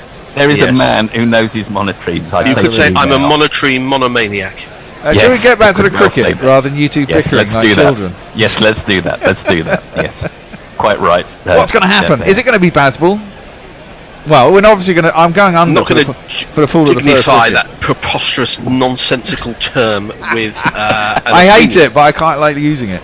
Yeah. Well, what's happened in the previous few games is that England have had a chase, and they've lost a bunch of wickets, and then they've won the game from sort of 4, 5, 6 down. Exactly. So, if that is, I think we can all agree, and I'm waiting to be advised if that's not the case, that ideally you don't want to lose a bunch of wickets in a chase early on. You'd rather not lose any wickets at all. But I can't see England against this India attack getting within 150 of this total. No, I tend to agree with that. I mean, I think this approach has been fun and everything, but it is doomed to failure at some point, inevitably. Well, it's not just on the law of averages. You're playing. I'm not dissing the New Zealand attack, which is a very, very, very strong attack. India are better, and you can't keep losing 4 or 5 wickets and then digging yourself out of the hole. It's just. Although there are, in the great run of Test history, of course, you're absolutely correct. There are one or two. What's the word? Mitigating, not that, but something like that. Circumstances, in as much as the Duke's ball does seem to go dead, which coincides with England's best players coming to the crease. Yes. So those are a couple of nuances versus the. Are you suggesting then that they should lose the wickets early so that it doesn't get that the good batsmen don't come in when the second new ball comes around? I'm not suggesting they should do that. I'm suggesting that that's what happens. Which are two slightly different things. If you were thinking tactically, then maybe you should send in 2 night watchmen to it. Well, I mean, this is who is it? Was it Hutton? Len Hutton. Well, in the old days, when on drying the batting wickets, order on a sticky dog once. Yeah, you'd try and if the wicket was drying and you thought it was going to be dry in half an hour, you'd put a couple of non-batsmen in to try and waste time. I think Hutton completely reversed the order on one occasion. I think it was Hutton. Yeah, you search through Statistical and things, you'll find times when Bradman came in at 8 and 9 and things like that. For that kind of reason, I'm all in favour of original thinking, and maybe it's something that the England open inverted commas, brains trust, close inverted commas, might want to take into account. Well, brains trust, yes. Well, anyway, what are people saying out there in the real universe? Oh, is that me? I believe Shit. so. Hang on. They don't let me read the tweet. It's because you wouldn't read any out. Well, there are other reasons, but anyway. Warren, did Jason say that the bear agrees with me about the odds on the England win? Oh, it's just renewed itself as I was halfway through reading. About the odds on the England win, as said bear put a tenner on it. No, I wouldn't bet on England. I'd lay. That's what I said. I'd go at similar odds. I'd say. In other words, you'd be giving somebody 2.8 to 1. You'd be the bank in that instance. That sounds like a good bet to me. Furlong. So two catches to Crawley so far this innings. Will he score more runs than his catch tally when he bats? Mog, that Stokes decided to bowl Root first up today is probably a fair validation of your theory, Messi. Mark Davis, I'd like a spinner stroke slow bowler who poses a threat, not a reprieve. Hombre Nuevo, Dorridge is Solihull and part of the West Midlands along with Birmingham. We're going to be having the Birmingham geography wars opening up now. Well, Messi goes in. Here we go. Well, no. What happened was a few months ago we were talking about. I think it was on the Guerrilla Cricket WhatsApp group about the county championship of English bands. We were putting bands. We did. That's right. We did. I seem to remember a number of the Birmingham bands were actually from Worcestershire or Greater Birmingham. Because, yeah, there was a bit of shenanigans going on that. I seem to remember. Yeah, and I think what are they called? It's a lot of great Birmingham bands. In fact, Broadcast would be my all-time favourite. The Wonder Stuff are from Worcestershire, as we discovered. Yeah, it depends. Yeah, exactly as you say, it depends on the criteria and different websites do different things. Right. Anyway, let's have some. We're going to have some cricket. And this chap's going to be bowling. Well, this chap's going to be batting. Not for long. Alex Lee's learned magic. It's tragic. I'd like to believe it's not so. And this man bowling. And now they're Marty Bumrah. Oh, you're bowling again, aren't you? Oh, I thought as much. Right arm over the wicket to the left-handed Lees. It's a shorter ball, and the batsman goes on to the back foot, finds a gap in the offside, gets off the mark with a single first ball. He'll feel better about that. 1 run off that massive total has been achieved. Well done, everybody. And we have a great new jingle for Crawley. It goes like this. I never felt more like yelling abuse than when I found out the selectors choose you again, Crawley. Why'd they choose you to play? I think that sums up pretty much everyone's thoughts on Crawley. Now there was a time, I mean, it's famously English cricket in the 80s was throwing people back as soon as they picked, and people said this wasn't a good idea as Bumrah comes in and bowls to Crawley, who just defends, doesn't move his feet very much, but gets the middle of the bat on the ball, goes to point, no run. And then there was another time when it was said of the England team that it was easier to get in it than get out of it. And these things tend to swing like a very, very slow pendulum. Maybe we're moving into that era of, well, once you're selected for England, you're there, and you remain there. He's done a rather that though. Average of 13 since his last. People always think that, as I say, it's like with a lot of things. People often swing dramatically in what they think by just wanting the opposite of what's happening. As this is a full ball from Bumrah, and Crawley defends this up to mid-on. Well, listen. Now, there's 61 overs left in the day. What would you think that England would need to be on at the end of play, assuming they're still batting, of course, that they would be favourites going into a day 5? 200 for 3. Yeah, 200 for 3. I think they'd be favourites. I think they'd definitely be favourites at that. As Bumrah bowls again outside the off stump and Crawley leaves, and for some reason Kohli appeals. Well, he sticks his hand in the air anyway, don't know why. I think it's no, he just wants the camera on him, probably. So 378 would be England's highest ever successful run chase were they to make it. Yep. And as you say, they are on the exchanges 2.5 to 1 to win this. Sounds unbelievable, but that's the case as Bumrah comes in and bowls to Zach Crawley. Again, well, that's wide of the off stump. Crawley leaves. It swings dramatically once it's gone past the stumps. Good take by Pant, and again Coley sticks his hand in the air, saying, "Me, look at me." Yeah. Sir, it seems I to know me the that answer, sir. Punters on that exchange are just overly excited by the fact that of what we've just done in the last Well, three tests. but that's not true because you'd go the other way, wouldn't you? Do you know how much money has been bet on this test on Betfair? How much? 58 million so far. So there's certainly the weight of liquidity in that market as Bumrah bowls, and a good ball which straightens on Crawley, but he does get behind it and defend it. And that's the end of the first over. A good over from Bumrah. England are 1 for no wicket. Lees has that run. The weight of liquidity, famously an album, but no, I'm joking. Yeah. I saw them supporting the Verve in 1996. Yes, messages. Any list of things that gorillas don't know would be impossibly long. The beauty of not knowing is that it creates greater capacity to learn, though many choose not to do so. Magisterial comments, very wise and very well done, Messi. Jeff Perkins, I thought the standard method of determining where a band was from is which office they were registered as unemployed at when starting out. But nowadays they're all posh public school boys, so they probably doesn't happen. Listen to this, Fred. Listen to this. Just ideal. Dear Gorilla Cricket, do not make me choose. I adore Ian Forth's erudition. So far, so good. And Fred's knowledgeable delivery. Wonderful. You're very lucky as Mohamed Shami starts the second over of the innings, bowling to the left-handed Lees, who gets an inside edge, and it somehow gets through the square leg fielder, which is going to allow them 2 runs. I'm not quite sure how that was misfielded. I'm sure a slow motion replay will help. Who was that tweet from? That wonderful tweet. Oh, yeah, I got overexcited again. It was from Just Ideal. Oh, well, thank you very much nice. for your Thank you very much, Just Ideal. your confidence and your discretion and your wonderful good taste.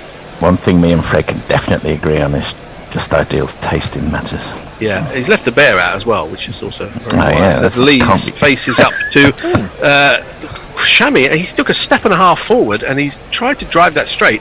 It's got a bit inside edgy, and it's gone through mid wicket for 4. Shami's laughing. I'm not surprised. What a very strange shot from Lees.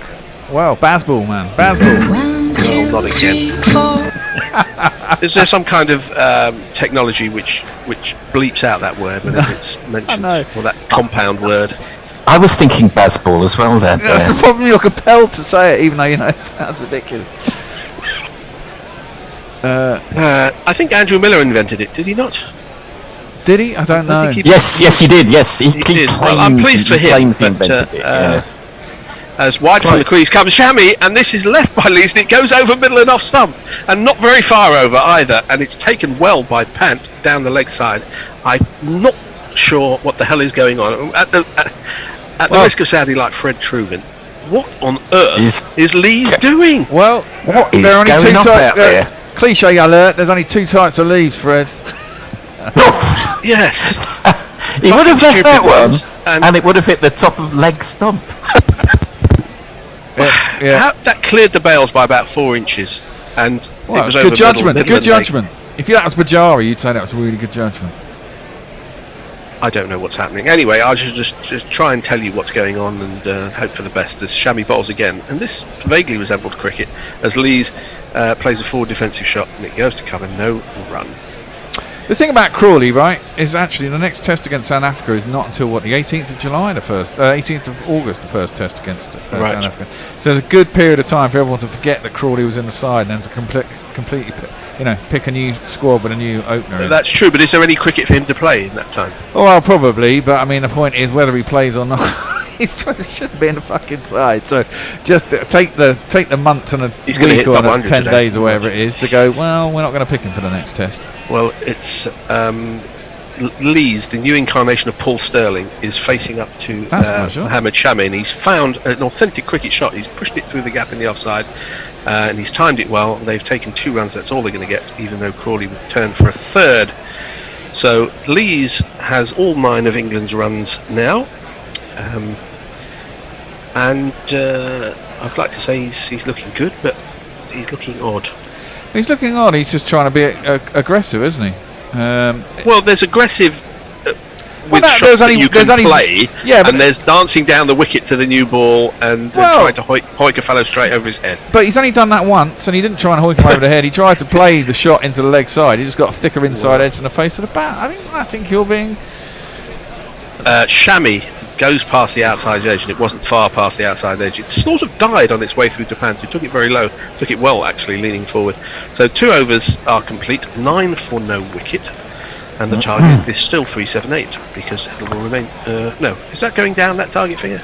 Yeah, I think it remains. Is it? I think it's 378. Nigel Burgess says only one dummy brummy musician worth mentioning that's God, aka Jeff Lynne. Absolutely. I thought he was going to say Robert Plant there for a moment, but Jeff Lynne is the right answer. And if you're listening, I'd like to apologise for Perko murdering one of your songs for the Ire jingle. It's not just that he murdered it; it's just in a key that Perko can't quite manage. So, What do we think of the chances of Jeff Lynne listening? Peter Lloyd, it's reasonable to say the England price is absurd, even on an exchange. It being an exchange just means it's the punters that are to blame for the absurdity. Yes, but the suggestion earlier was that it was a ridiculous push by the bookies when it's not actually the bookies who are setting the price on the exchange. Well, it was a suggestion of a man who knew nothing about batting. That's why. Betting. What am I saying? I know a lot about batting. I know so much about batting. Bumrah in again to Crawley, drops this into the offside. They look for it now. That I'm very pleased to see, which is taking every opportunity to score runs. If any of my teammates from yesterday are listening, that's what I was talking about. And what happened? Crawley gets off the mark. Some of our batsmen seem to believe that you only chase a target in the last 20 overs. You don't chase it from ball 1. But hey ho. 10 for no wicket. What were the scores on the doors? We drew, but we had a sort of a late order collapse when the run rate got high. Are you captain of the team, Fred? No, I'm not captain. Were you playing, or were you just there? Yes, I was playing. Okay. Did you bowl? No, I didn't bowl. Okay. Did you bat? I did run a 3 though, which doesn't happen very often. As Bumrah comes in and bowls to Lees, and that is off his legs, flicked very fine, a good shot, and he's got it fine of the fine leg fielder for 4 runs. My phone goes right off in an off-time moment. 2 + 2 is on man. Well, one thing looking to play attacking shots does do is puts pressure on the bowlers, and even bowlers as good as Bumrah, it can play with their minds a little bit. Doesn't let them settle into a rhythm, and they can bowl a bad ball, which is as he just did, which is just drifting down the leg side and easy to turn away for 4 runs, as this is full and driven through the offside by Lees. He's got this to the right hand of extra cover, who chases back. I believe that is Shami, or it's a bloke with a beard anyway. And they've taken 1, they've come back for 2, 16 for no wicket. Lees has all but 1 of them. Well, I'll tell you this: if England are going to go for this in typical style, it's not. They're not. I doubt India will get a new ball. Well, if England to win, England have to go for this because there's no way this game is going to be a draw. Yeah. So you might as So well. the only 2 results are an England victory or an Indian victory. I haven't checked the weather. I'm assuming that's assuming the weather forecast means we're going to get all the rest of the play in this game. As Bumrah right arm round to Lees, who again finds his gap through the offside with a proper cricket shot all along the ground, past extra cover. They've taken 2. They think of a third. There is no third, but 2 more to Lees, and I think, 18 for no wicket.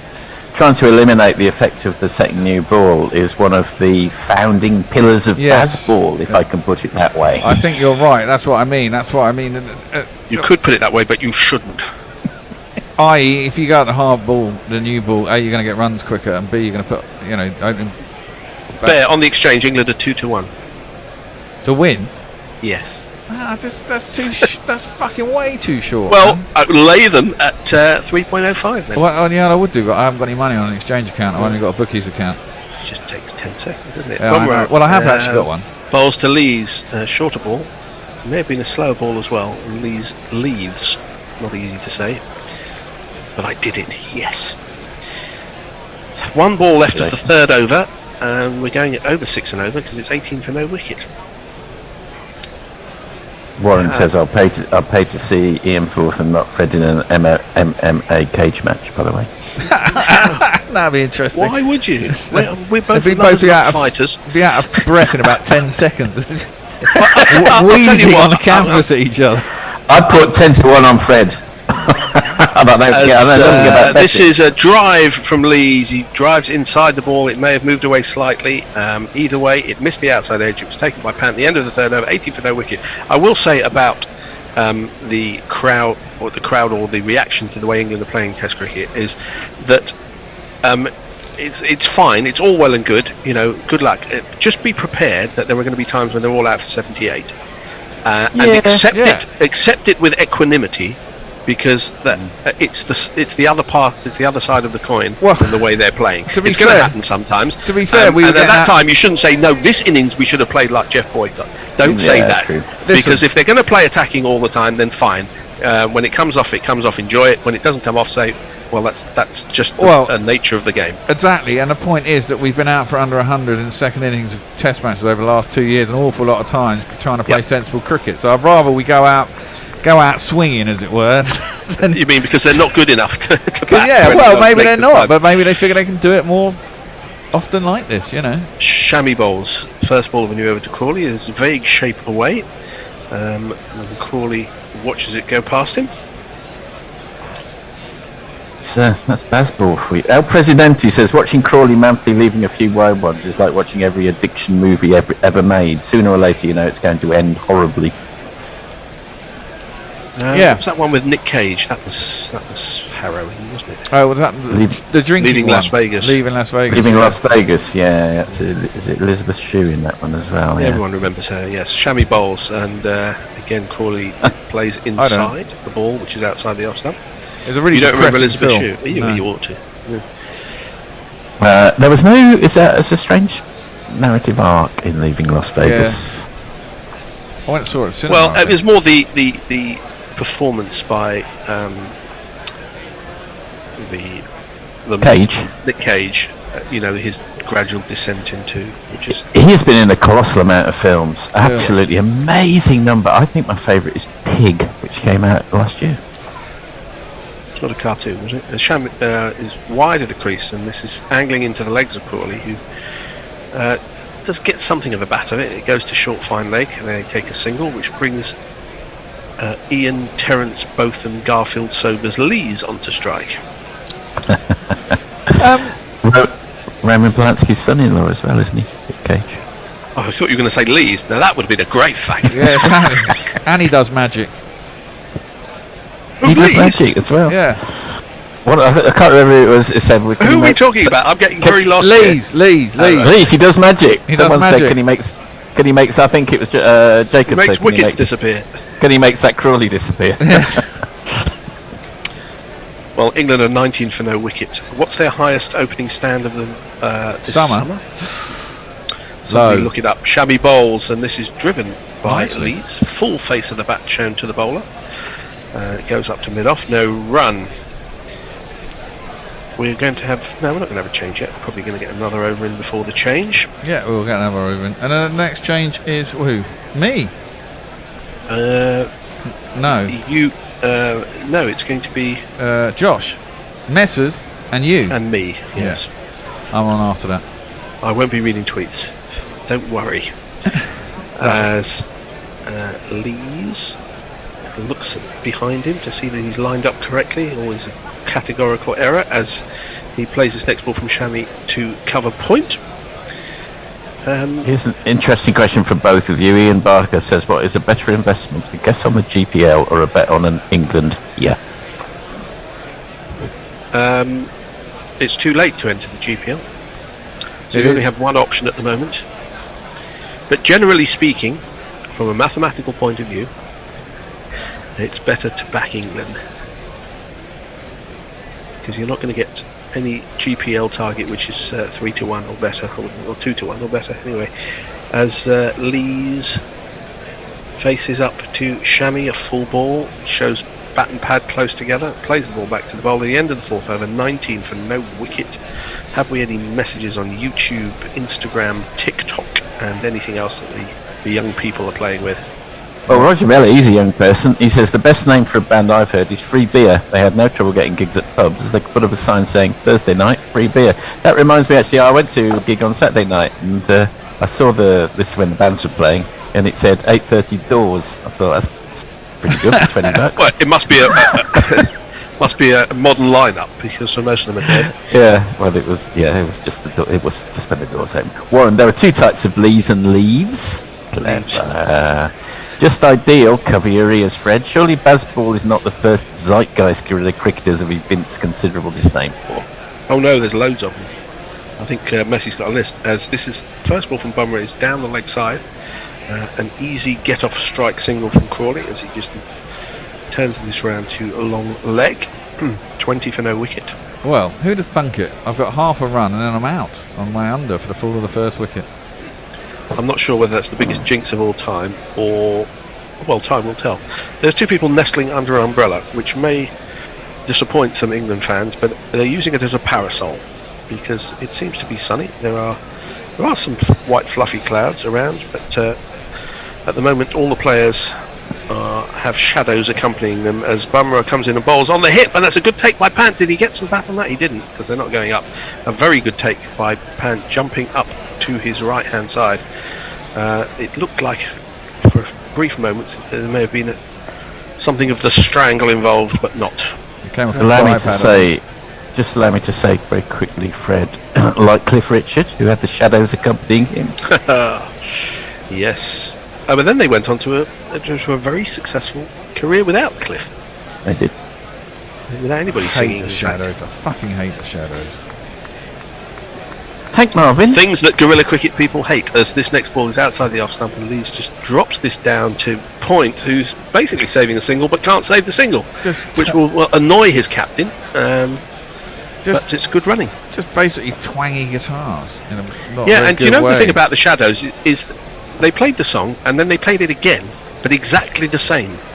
There was no change to the notes. There was no change to anything. They played all their songs multiple times, but exactly the same, which is unusual actually, because that's just most pop music, you change something, you change a note, you change because that's the bits you remember. 40, you're doing an extra over because Messi Jones has got issues, as this is a good quick straight ball from Bumrah, which Crawley plays. Well, it was going towards his leg stump, but he plays this into the offside. They're always going on about how cricketers need balance and how batsmen need balance. It's all about your balance in your head and everything. Have they watched Pant, who larrups the ball and falls over? Yeah. He seems to suggest that it's more a case of where the bat hits the ball rather than anything to do with balance, but maybe he's got dodgy ears, as Bumrah is in again to bowl to Crawley. Full ball, defended, up to mid-off, no run. Well, the ball, ball doesn't seem to be doing a great deal at the moment, does it? There's no prodigious swing. There's not a massive amount of movement off the deck. No. Yeah, there speaks a man who's lost a bet. Yeah. haven't yet. I've got half a run. Was it 21 and a half? I thought it was 20. No, 20 and a half. Have they got 21 now? Yeah, they've got 21. Fuck. I'm done. Yeah, it's true. Last ball of the over, Bumrah bowls, and this is it's hurried is Crawley, and he chips that in the air, and the guy from square leg was running in, but I don't think there was any reasonable chance of a catch. It was a dot ball, and that's the end of the over. And let's have some tweets. Nigel Burgess, talking of Jeff Lynn, says need a jingle. It's not the end of the over because they come back for a no ball. It's a bloody no ball. Well, finish the tweet anyway. Nigel Burgess, you need a jingle for rain stops play. Right. I'm sorry, Smokey. You were over the line. That's a foul. He suggests Mr. Blue Sky. Hey there, Mr. Blue, where the fucking hell are you? I added the jingle for what? Musical for rain stops play. Oh, okay. This is on leg stump again. It's turned very nicely by Crawley. He's timed this really sweetly through square leg. It races across the outfield and into the sponge for 4 runs. It's Nissan She. 1, 2, 3, 4. It's Nissan She. 5, 6, 7, 8. No, just 4. 26 for no wicket, and some more of your tweets. And time for a change. I'm out. Josh is in. Cheers, Ben. I am. I can answer the question that was raised a couple of overs ago as to England's highest opening partnership of the summer so far, which was in the first test against New Zealand, the first innings thereof. They managed to put on 59 before Crawley departed on 43, having scored over 2/3 of that partnership. The second highest partnership of England's summer was in the second test in that game, which was 31, which is something of an indictment of this opening pair's performance so far. Do you say that, Bud? Anyway, carry on. Shami in to Lees from wide of the crease. Lees plays a slightly hard-handed forward defensive shot, but it's safe out towards extra, no run. If you could, in a strange universe, guarantee that your opening pair would put on 35 every innings and only 35, would you take it? I think you probably would. Yeah, the problem isn't the 35. The problem is that that's the second highest. Yeah, I know, but I'm saying it's. But we were discussing this last year when England had a lot of, or 2 years ago in India. You know, if somebody who makes 20 opening when you're absolutely collapsing every innings, has done a job. Shami in this time, touch onto Lees' body. The ball's worked out towards deep square leg for a single. Especially in second run. Especially in places and with balls which tend to lose a lot of their help to the bowlers after 10-15 overs. You know, it actually applies here as well, doesn't it? I mean, you need losing its shape after 25 overs. If they can get down through 0 or 1 wicket down after 25 overs, it doesn't really matter how many runs they've got. You almost need an exchange, don't you? What's the sum that the batting side and the fielding side would agree on? The lowest sum that the batting side would accept for a guaranteed loss of the first wicket. You could put in Leach to just block for 10 overs. Shami in, right arm over the wicket to the right-handed Crawley, who leaves on about a 6th stump line through to the wicketkeeper, and there is no run. Of course, Leach has opened in Test cricket. He has. Good job. He's done a better job than Jason Roy 3 years ago. He did, actually. I think it was in the same game, wasn't it? What did he get? Was it? He got 90. 90, 98, was it 98? 91. 91. Okay. So is he the England opener with the highest average? Tudor didn't open that time. Ever. He got 19 not out, 9 not No. out, did he? No. Shami again over the wicket. It's again left alone. A full ball outside off by Crawley. No run. Night watchman. So we need to look up Stats Guru to see who is the England highest averaging as an opener with no minimum requirement. There must be someone who's opened once and not got out.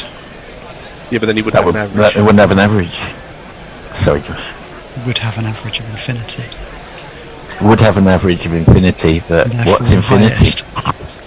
It's higher than any finite number. Can we talk about monotremes again, please?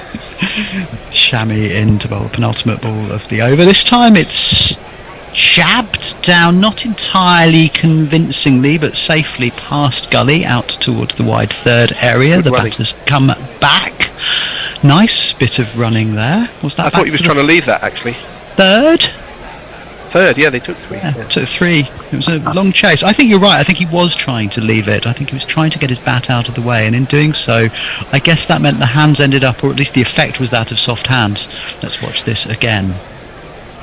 Oh no.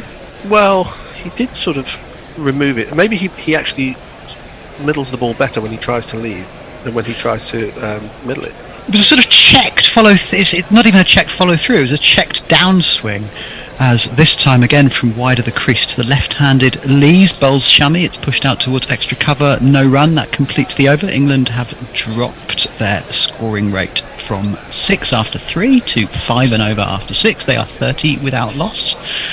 They need 348 more runs to win. I'm standing in for Messi, who's slightly delayed from Perth. Just idea, what has McCullum done with the Alex Lees that toured the West Indies? Polyjuice Potion, Harry Potter, the Goblet of Fire? Felix Felicis. Wasn't that the potion of luck? That's what he's taken, I think. Oh, well, that's good knowledge. I'm going to hand over to Messi now, who's taken the... Thank you very much for that, Forthy. Sorry No about problem. that. Warren, my hearing is going is the next tweet. Thank you. How are you keeping?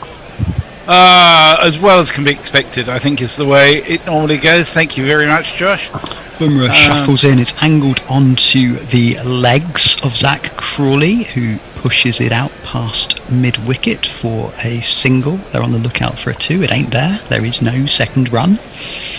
That was a good bit of fielding, actually, because as he fielded it, he slipped. I couldn't see who the fielder was. And they thought of 2, but he got rid of the ball very, very quickly, which is also something you should teach kids to do. He did. He slipped onto the ball with it in his hands and released it while still on his arse. Because once you release it, they're not going to run. No. Even if it's not a very strong throw, but you see the ball coming in and you don't run. Bumrah into Lees. It's across him. It's clipped off his thigh pad down towards long leg.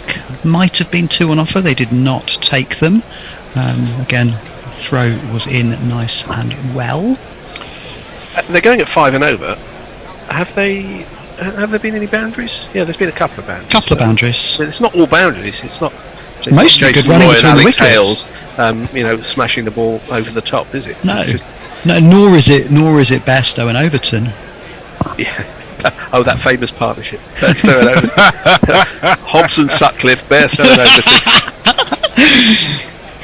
Bumrah in over the wicket to Crawley, stood upright, swings his bat down, not entirely convincingly, thick inside edge out towards short mid on, no run. And that is actually indicative of good play, I have to say. Looking for every opportunity to score, and really running well to maximise those chances as well. That's good play. Absolutely, this is good cricket. It's good placement, and they're alert to when there's an opportunity for a second or indeed a third run. It's excellent, watchful, enterprising cricket, one could even say.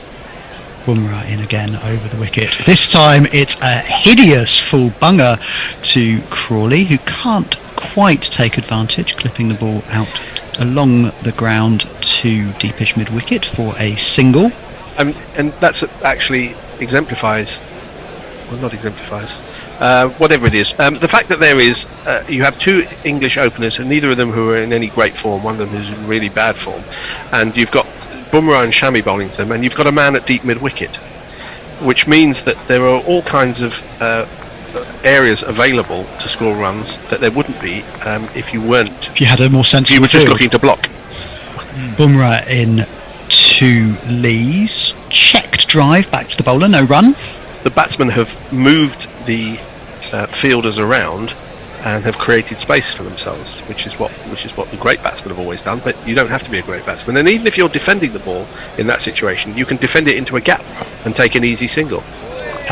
Absolutely, and also there's also the added, not particularly rare, but the added matter of the right-left-handed partnership, meaning that the bowlers continually have to adjust their line, making singles worth that bit more.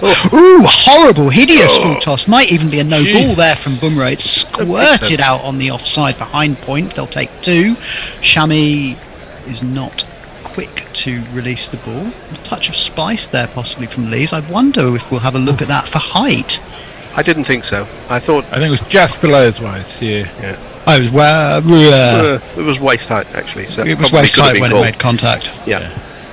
I think it was an attempted slower ball that came out the back of the hand and flew. Josh, have you been listening to our gambling chat of earlier? I have. Would you like to estimate what England are to win this at the moment? Where? You're going to tell me it's on Betfair. On Betfair. They're going to be at even money, aren't they? No, I'm guessing it's 1.8. 7-4. Yeah. Okay. No, 1.8 would be favourites. They're 2.74, which is 1.74 to 1, basically. But well, it must make India quite an attractive price then. India are. Sorry, I meant 1.8 to 1 rather than. Well, yeah, 1.6, which is 4 to 7, because the draw is pretty much out of the equation. So it's it's the reverse odds from England. Warren says my hearing is going. I thought Bear said, and he does magic, which of course she does. Leah says Nick Cage has to pay a metric shit ton of back taxes, so basically he does every move he's offered because he needs the money. Well, the taxman does. A metric metric shit ton and an imperial shit ton. Is it the same as a metric fuck ton as Crawley Except works? shit is spelled Umrah? S-H-E. Very, very well worked and run into the gap just behind square leg. Deep square is back, and there was just a tickle really round the corner behind square that was hit gently enough that the batters could come back to 2 off what was no more than just a defensive prod behind square on the leg side. Another illustration of that excellent cricket by England's batters, working the ball into the gaps, taking runs where they're on offer. They're going at well over 5 and over, 37 without loss off after the first ball of the 8th over. Slightly above 5 and over, and they're doing so without taking risks. This is excellent cricket, as this time Shami pushes one up. Yorker length just outside off stump, not quite Yorker length, full ball left alone by Crawley, no run. Shit ton is metric ton is spelled S-H-I-T-T. Double T-E. Yeah. Oh, of course it is. I've been trying to say that for 3 overs, but Josh didn't draw breath. So. Pots and kettles. Unlike on with Gary, Josh. That would be. My favourite was when I was on with Gary and Dave Brooke. I'm trying to read. Well, if you remember the date, tell people they can look it up in the archive. That's worth Patreon any amount of money on Patreon. Issue of the proceedings that were threatened on that day. As there's a beautiful, beautiful shot by Zach Crawley. That was the perfect on drive. Not a terrible. Well, it was a half volley. It was a half volley on the stumps, but it was timed back through the mid-on area, nice and straight.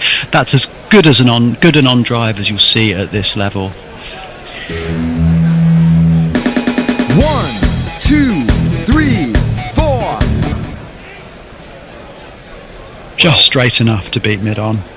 All in the timing there, not a great deal of follow through, back along the ground, still accelerating away from the fielder as he chased. Well, not still accelerating, but going more quickly than the fielder who was trying to catch it up.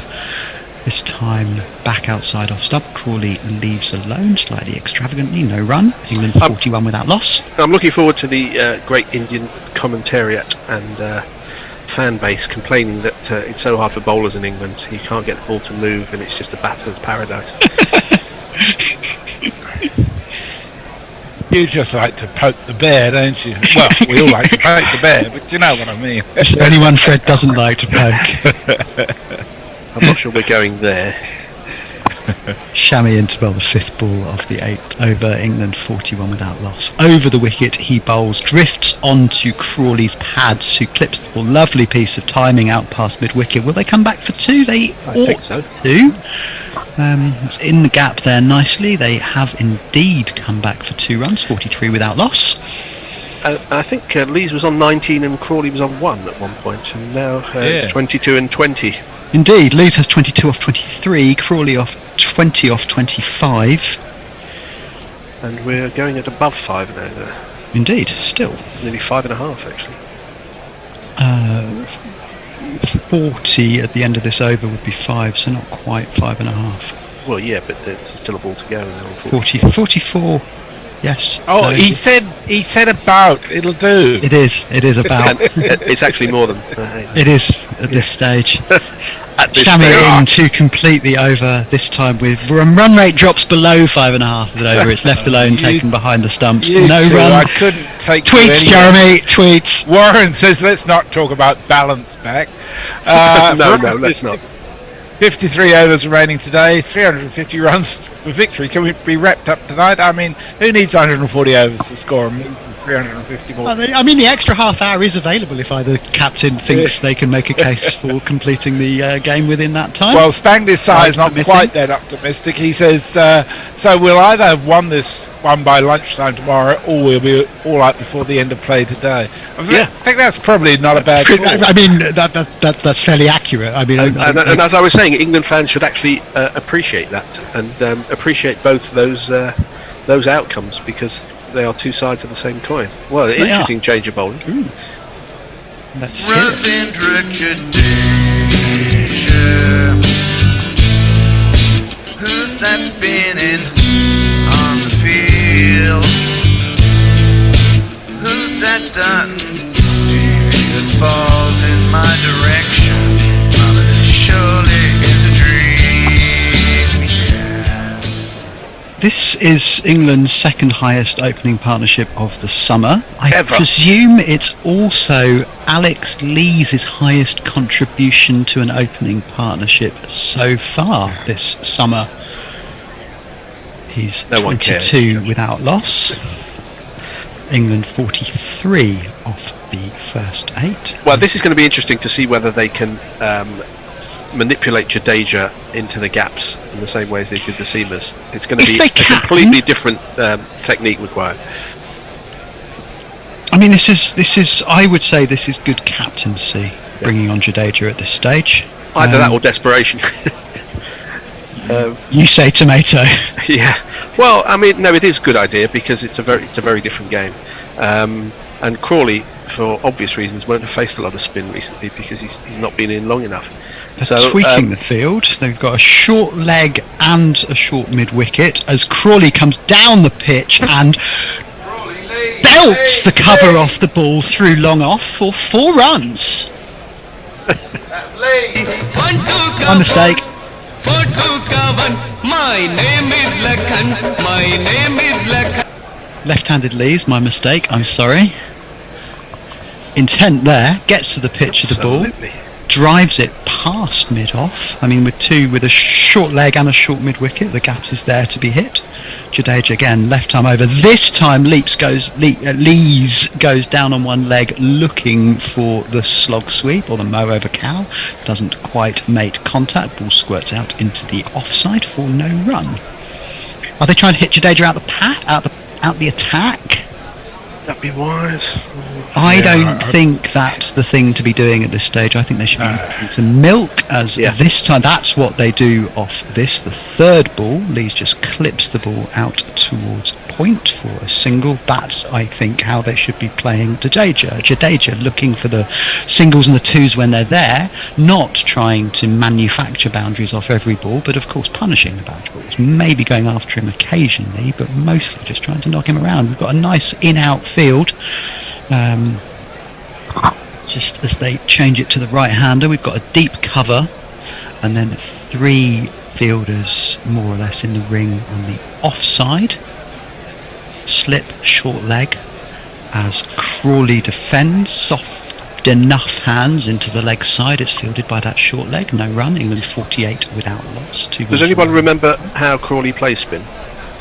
I'm not sure I've ever seen Crawley play spin. There's this time a nice shot by Crawley out towards mid-wicket, very safely into the gap. Mid-wicket's back. There's a single on offer and they take it. Crawley goes to 21.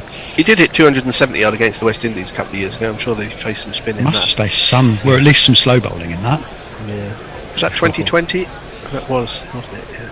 Jadeja in left arm over. Oh, reverse from what is Lees doing. It's a reverse down to what has become deep backward square for 4 runs.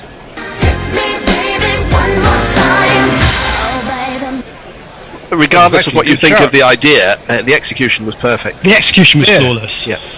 Yeah. Warren says Josh and not Federalist Titmus maths is nowhere near as funny as bear maths. And just ideal, who I refer to as Faf from now on because he's a Fred and Forthy fan. He said, "How dare these England openers draw me in for an all-nighter with not an off-licence open? That's in Sydney time." 50 partnership. Should we jingle it up? No. Go.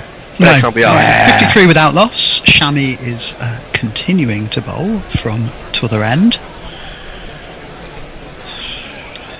Yeah, I don't like the intention, but I can't fault the execution so far. Shami, it's pitched up to Crawley, who defends again, slightly firm hands down into the pitch. It's fielded at mid-off, no run.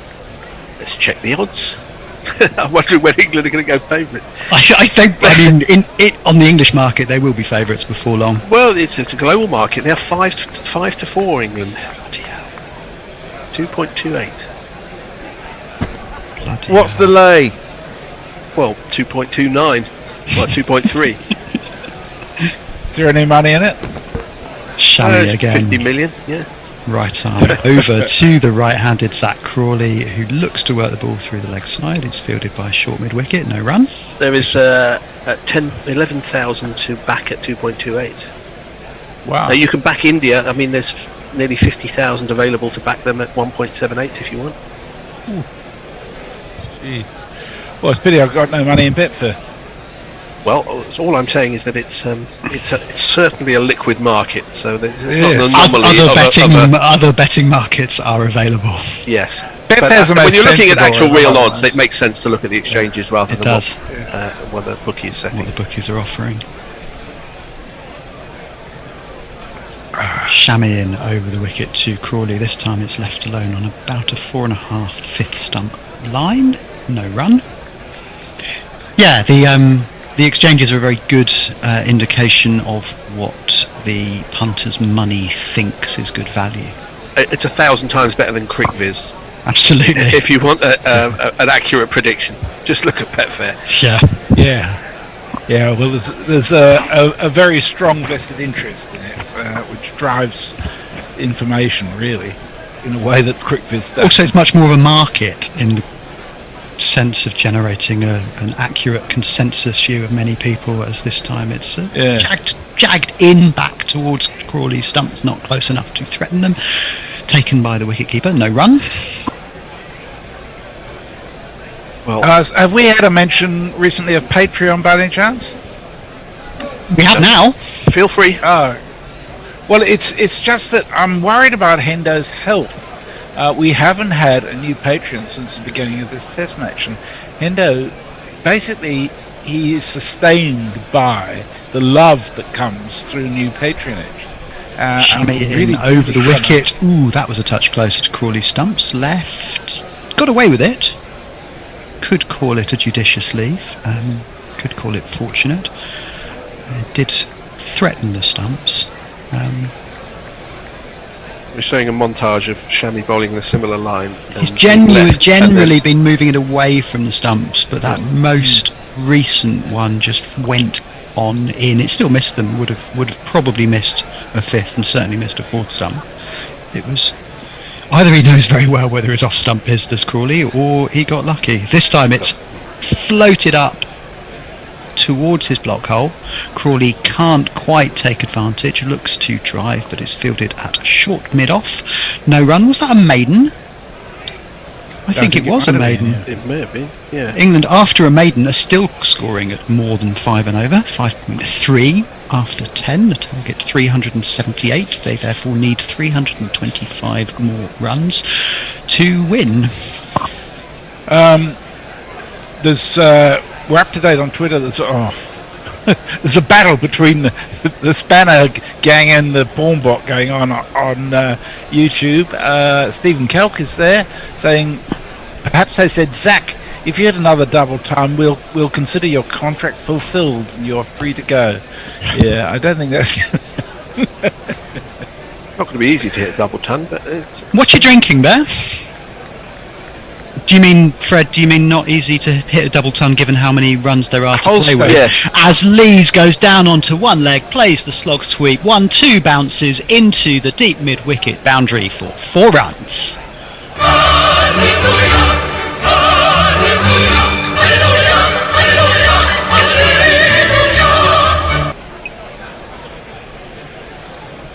I think he's trying to scare short leg out of position with that shot. I was very much there to be hit. I think he's trying to hit the ball for 4. It was very much there to be hit. Touch short. As this time he looks to make room on the offside, does so, carving the ball gently out towards backward point, who's halfway back, 15-20 metres in from the boundary. There's a single there. They rotate the strike, bringing Crawley back on. I think this will be the first... No, it won't be the first time it's faced Jadeja, will it? Well, certainly the Indians haven't had any joy finding any venom in the pitch, like was a couple of balls found this morning, have they? Jadeja round the wicket to Crawley, who defends gently, soft-handedly out into the leg side. No run. And once again, there is a repeat of the same event. Pushed out. He does get through his overs quickly, doesn't he? He does, especially when he doesn't take much of a run up. This time defended back down the pitch by Crawley, safely, confidently, calmly. is chewing gum like a man who is perhaps worried for his future in this side, as Jadeja is in to complete the over. It's flicked out, can't beat the man on the 45, no run. England 11 overs gone, are 58 without loss. Josie Oak says, admit it, we're all just waiting for the collapse to start. I'm impatient for it. I'm actually not only am I'm impressed at the way that England have this pair in particular have worked the ball around, have taken the singles, the twos, occasionally threes when they're on offer, that they've generally not taken too many risks in order to keep the score rate flowing, which and the ball hasn't beaten the bat. It hasn't, no. What's going on? Closest chance to a wicket would have been a dodgy leave by Crawley, but so far so good. Warren wants to know how much of that 50 million was in a brown paper bag. How much of it came with a brown leather jacket? We have a change of bowling. Let's jingle him up.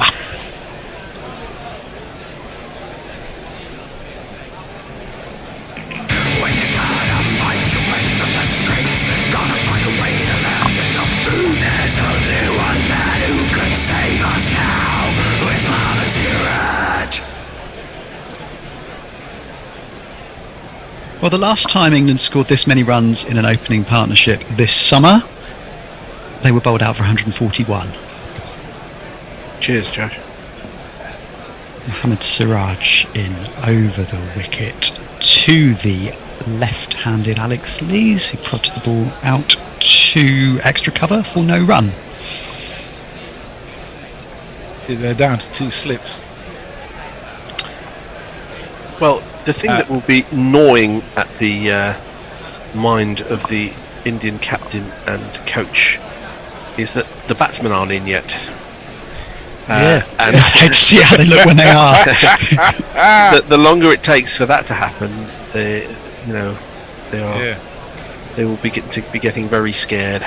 He's got a long run up, Siraj, or at least it takes him a long time to get to the start of the run up and start approaching, as this time it's defended out on the offside, out towards the pointish region by Lees for no run. And statistically speaking, England have been doubling their scoring rate after the 30th over, which will be a bit worrying. The scoring rate is not going to be a factor. It may be a factor in the disintegration of the fielding team and their morale, but it's not as far as the game's concerned. Not like that New Zealand game where runs per over were actually important. Was it? Sky have just flashed up WinViz's take on the game, which I think is slightly more accurate on this particular occasion than Betfair, as Lees defends beautifully straight bat out to mid-off for no run. WinViz had India on 59%, England on 37%, and the draw on 4. I think they overestimate the probability of the draw, but India being 1.5 times as likely to win this game as England seems that's about pretty right much what to me. Betfair's got. Yeah. Well, you can get 250 to 1 on the draw. It's 5 to 4. It's 11 to 8 now, England, and 4 to 5. Yeah, I think 11 to 8 is too short on England. Ooh, as this time, interesting choice by Lees. He comes down the wicket, pulls out of the shot, plays as defensive a shot as you can while swinging at it with a cross bat out towards extra cover for no run. I'm not sure that's a pretty good has ever been uttered before in the English language. Basically, it wasn't quite there to be hit, and he played a sort of full-blooded defensive in intent shot out the middle of the bat relatively well in the circumstances, as this time he goes fishing outside off stump. He beats the backward point and the ball runs away to the boundary for 4 runs.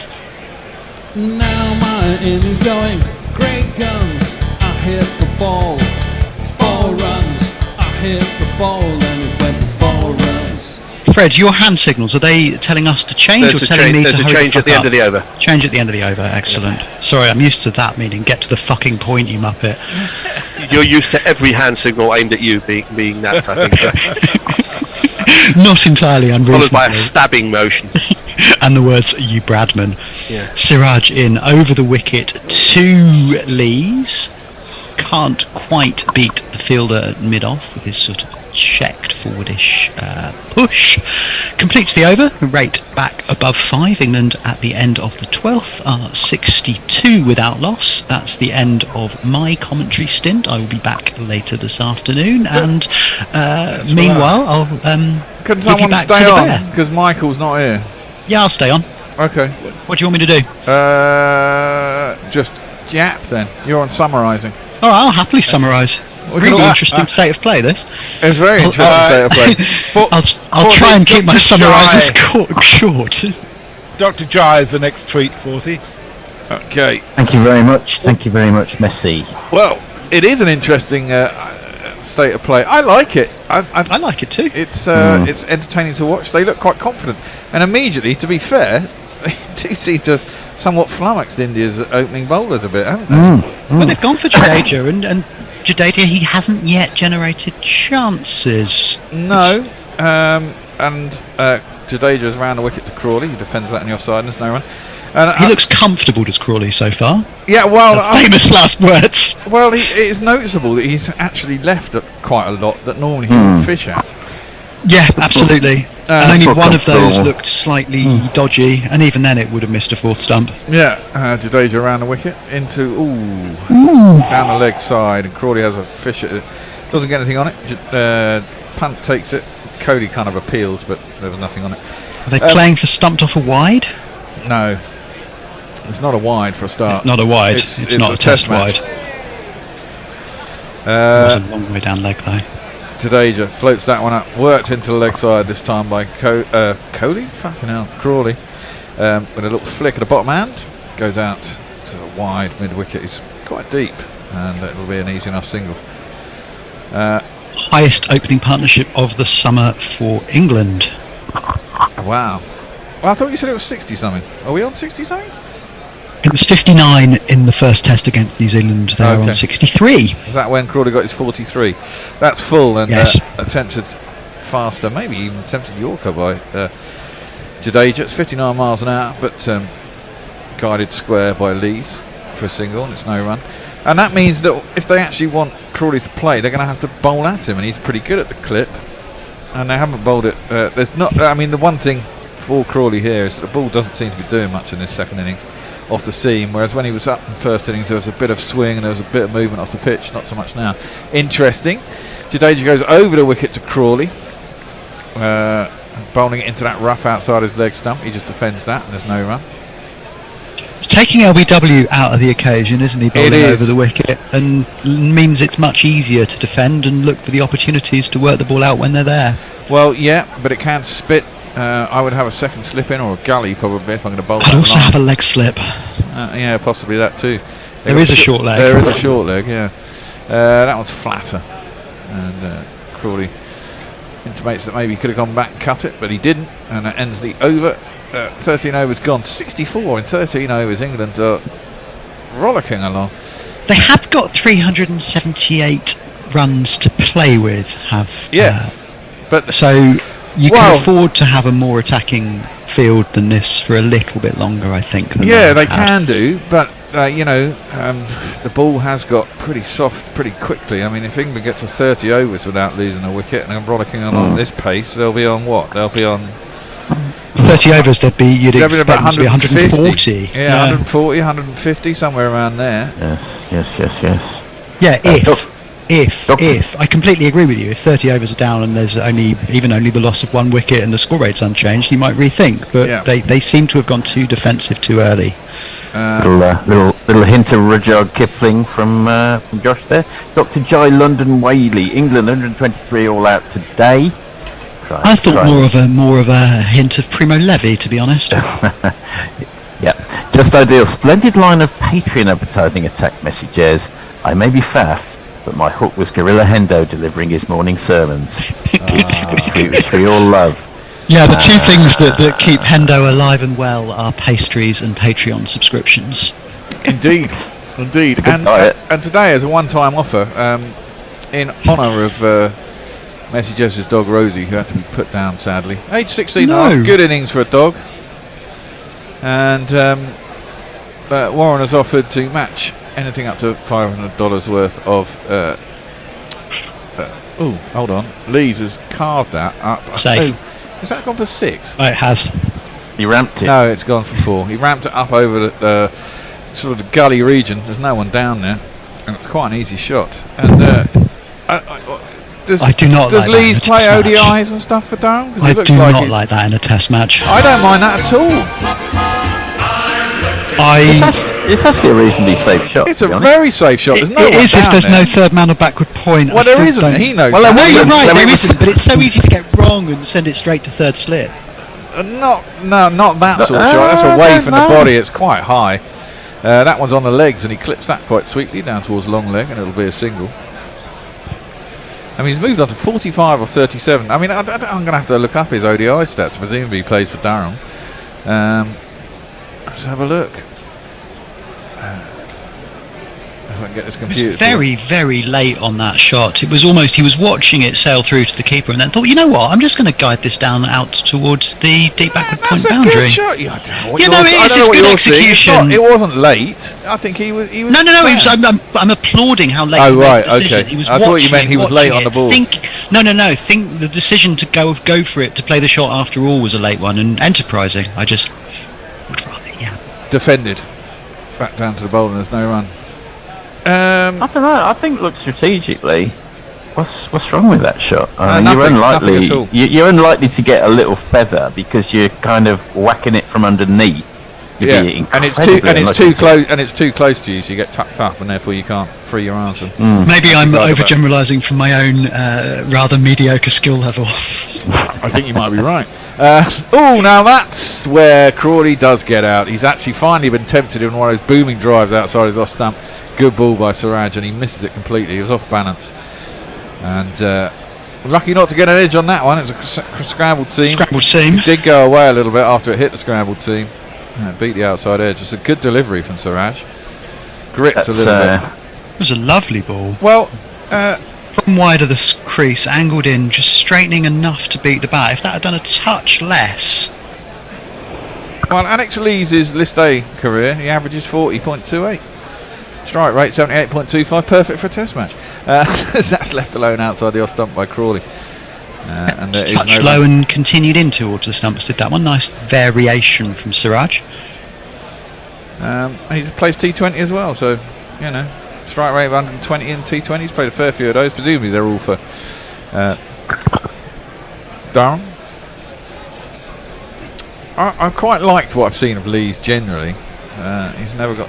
I mean, he's got a couple of 50s now, or maybe a 50 and a 60 odd and a couple of 40s.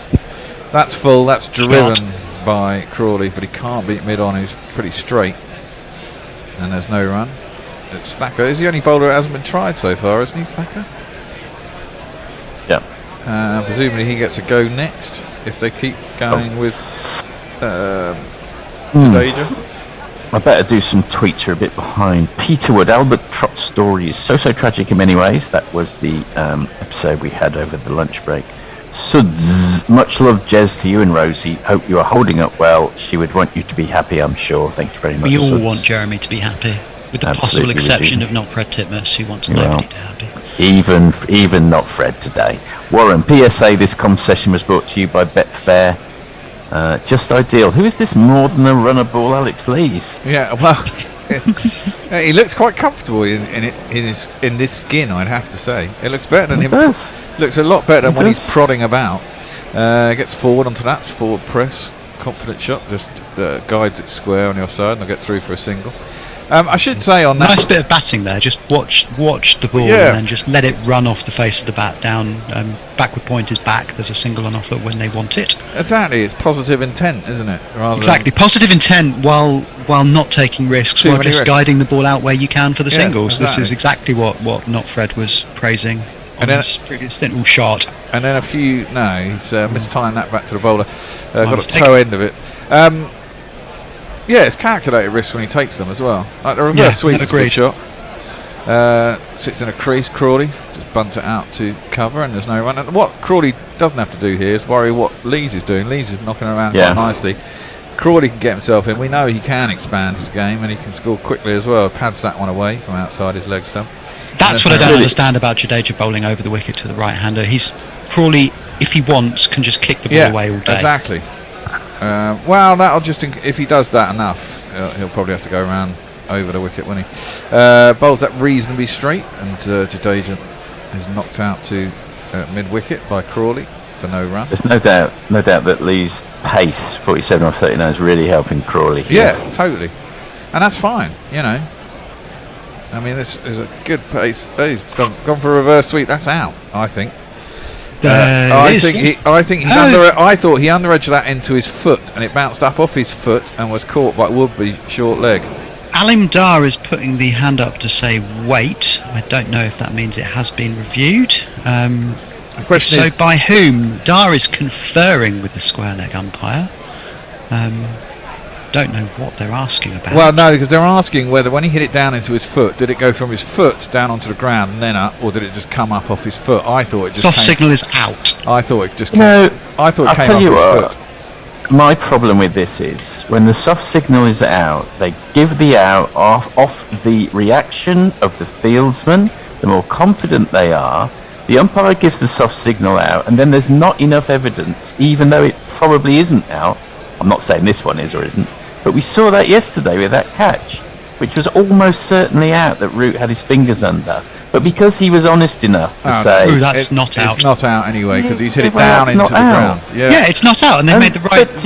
They've made the right call, but Alim Dar has put his finger up as a soft signal because he's gone off the bloody fielders. Well, no, he hasn't. He's gone off the fact that it hit his foot, and it looked like he'd played it down into his foot and was then caught, which is what happened. It just also hit the ground on the way. It was...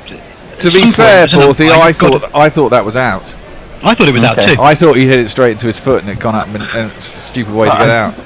Well, fair enough, but I was absolutely infuriated by what happened yesterday. I mean, the worst one I remember is that take that Khawaja took in the 2017-18 Ashes, where the soft signal was out. Khawaja didn't claim it.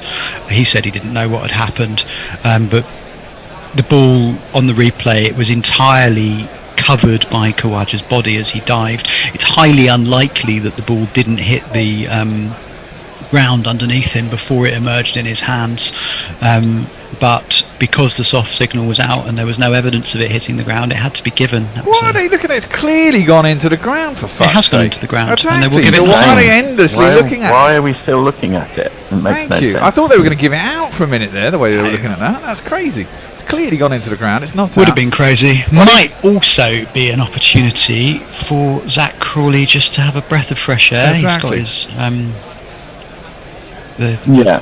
his substitute fielders are out in their tabards with the energy drinks. There was no need for Crawley to play that shot simply because he hadn't scored runs off the previous ones. Nice use of the word tabards there. Neymar Butland's happy 4th. I think Gilet is just around the corner. Neymar Butland's happy 4th of July, an awkward day for us Brits living in America. We have to turn excited about giving all of the colonies away. Thank you, Lord North. And Dr. Jai London Whaley. Can't not like a team that plays this way. Stoke seems to have had an impact. You can say that again. Hope they don't go back to boring Atherton style.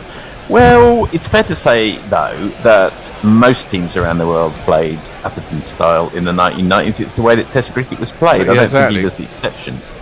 I think we're just in a new era now, aren't we? Yeah. People realise Bazball. What we like to call Bazball. Bazball. I had a thought and it's disappeared. God damn, it's happening a lot these days. It's that. Do you ever get that thing when you wake up and you're trying to hold on to a dream and you really like the dream and you just feel it slipping away and then it's gone? Exactly.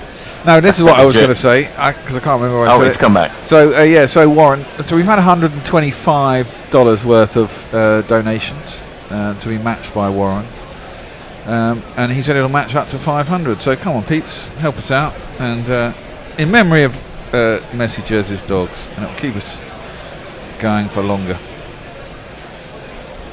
as we are constantly needing cash just to pay the bills. Any more tweets? Yes, indeed. There's no more tweets at the moment, unless my machine is not renewing as fast as it should. I'll just have a quick look over on YouTube. There is Stephen Kelk says Bazball is tearing families apart.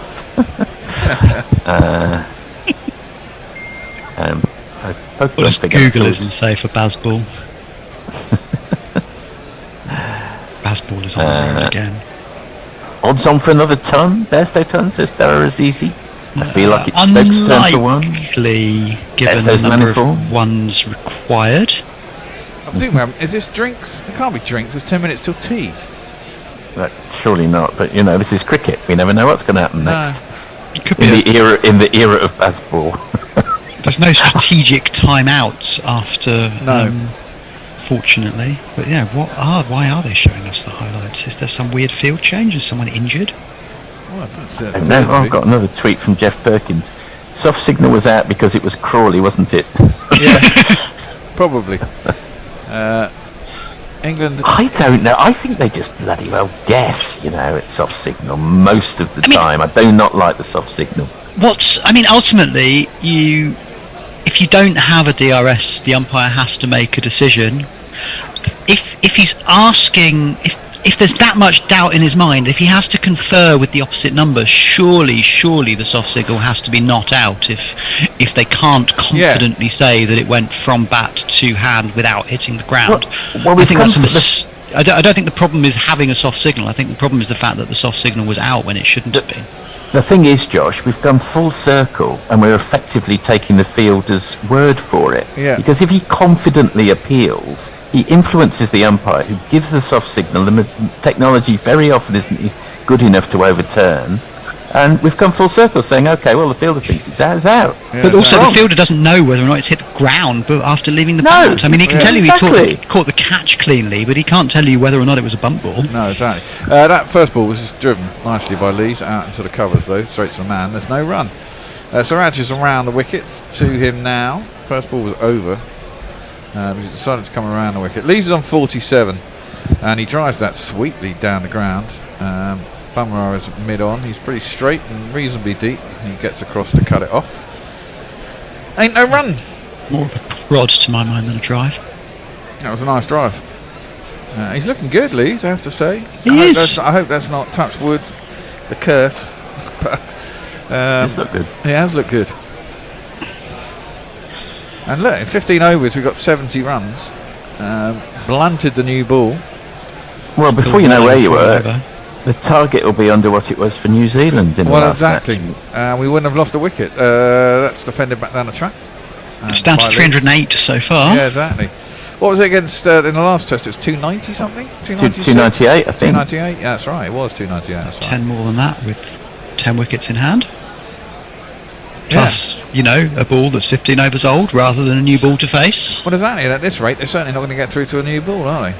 And there's no great demons in this pitch, you would say. Not at the moment. I mean, Riffle dissolved through a mini collapse. I mean, it is day 4, but they've probably lost what? They've lost at least 6 hours of play. Or 2, yeah. So they must have lost a session or 2. Yeah, no, not really a whole day, because I guess they have extended play by essentially an extra hour twice in a row, 3 times in a row. So 2/3 of a day, maybe. Yeah. And there wasn't so many breaks yesterday, was there? There was a little break around lunchtime and a little one just after, but not nearly as long as the previous 2 days. That's defended back down the track by Lees. I wasn't fully aware of what breaks were yesterday. I'd fucked off to do some improvisation throughout the afternoon. Yesterday was like a day of fantastic sport. I basically had Wimbledon on the telly. I was flicked between the cricket and the F1 on my computer, sat in front of the telly that was playing the tennis. It was that joyous. I was doing free improv in a disused basement of a shopping centre in Cardiff. Nice. Free improv, Josh? Yeah. In what manner? How do you mean? Guided, chopped by Alex Lees, out through the covers, nicely timed. Might make itself to the boundary if it does, which is going to get there now. Good shot, 4 runs. Alex Lees gets to 50 with a lovely 4, beautiful time. Just pushed out through the covers with great timing, got to the boundary, 4 runs. And long drawn out grinds and flashing cameos, quite accumulation that just grows and grows. Lucky or lucky inducing referee, these are a few types of half century. he looks much better as a positive, aggressive opener than he ever did as a prodder and a. He does, doesn't he? But also, it's not just the aggression; it's the calculated risks, Well, but exactly. also it's the very sensible batting by just push. They're not trying always to hit the cover off the ball. No. They're pushing the ball out, often quite slowly into the gaps where the fielders are back and taking the 2 and occasionally 3 runs. And he's got a decent technique, and he's got a fair few shot scores in a lot of different areas. Chops that one again down towards third man. There isn't anyone down there, but there is a deep backward point. They'll get back for 2. Shiv and Gill down there. I'll tell you perhaps one thing as well. Sorry. I think that Alex Lees in another era would have just gone into his shell to ensure he didn't get out because he would have been so nervous of getting dropped. Because he's got carte blanche, he's playing this way, and he would not have done in most other eras. I think that's fair. One has to wonder, had Hick, Ramprakash, even Gower been treated like that, what their Test careers might have looked like. I mean, Gower had a decent run, but Hick and he Ramprakash did, but was sawn off far too early, particularly after the 1990. It was 1993, I think, was it? Yeah. Particularly after he and John Morris. John Morris, another hideously early sacrifice on the regime of shell suits and sports energy drinks and hair transplants from that Leytonstone boar. Right. We have a new bowler, and it is.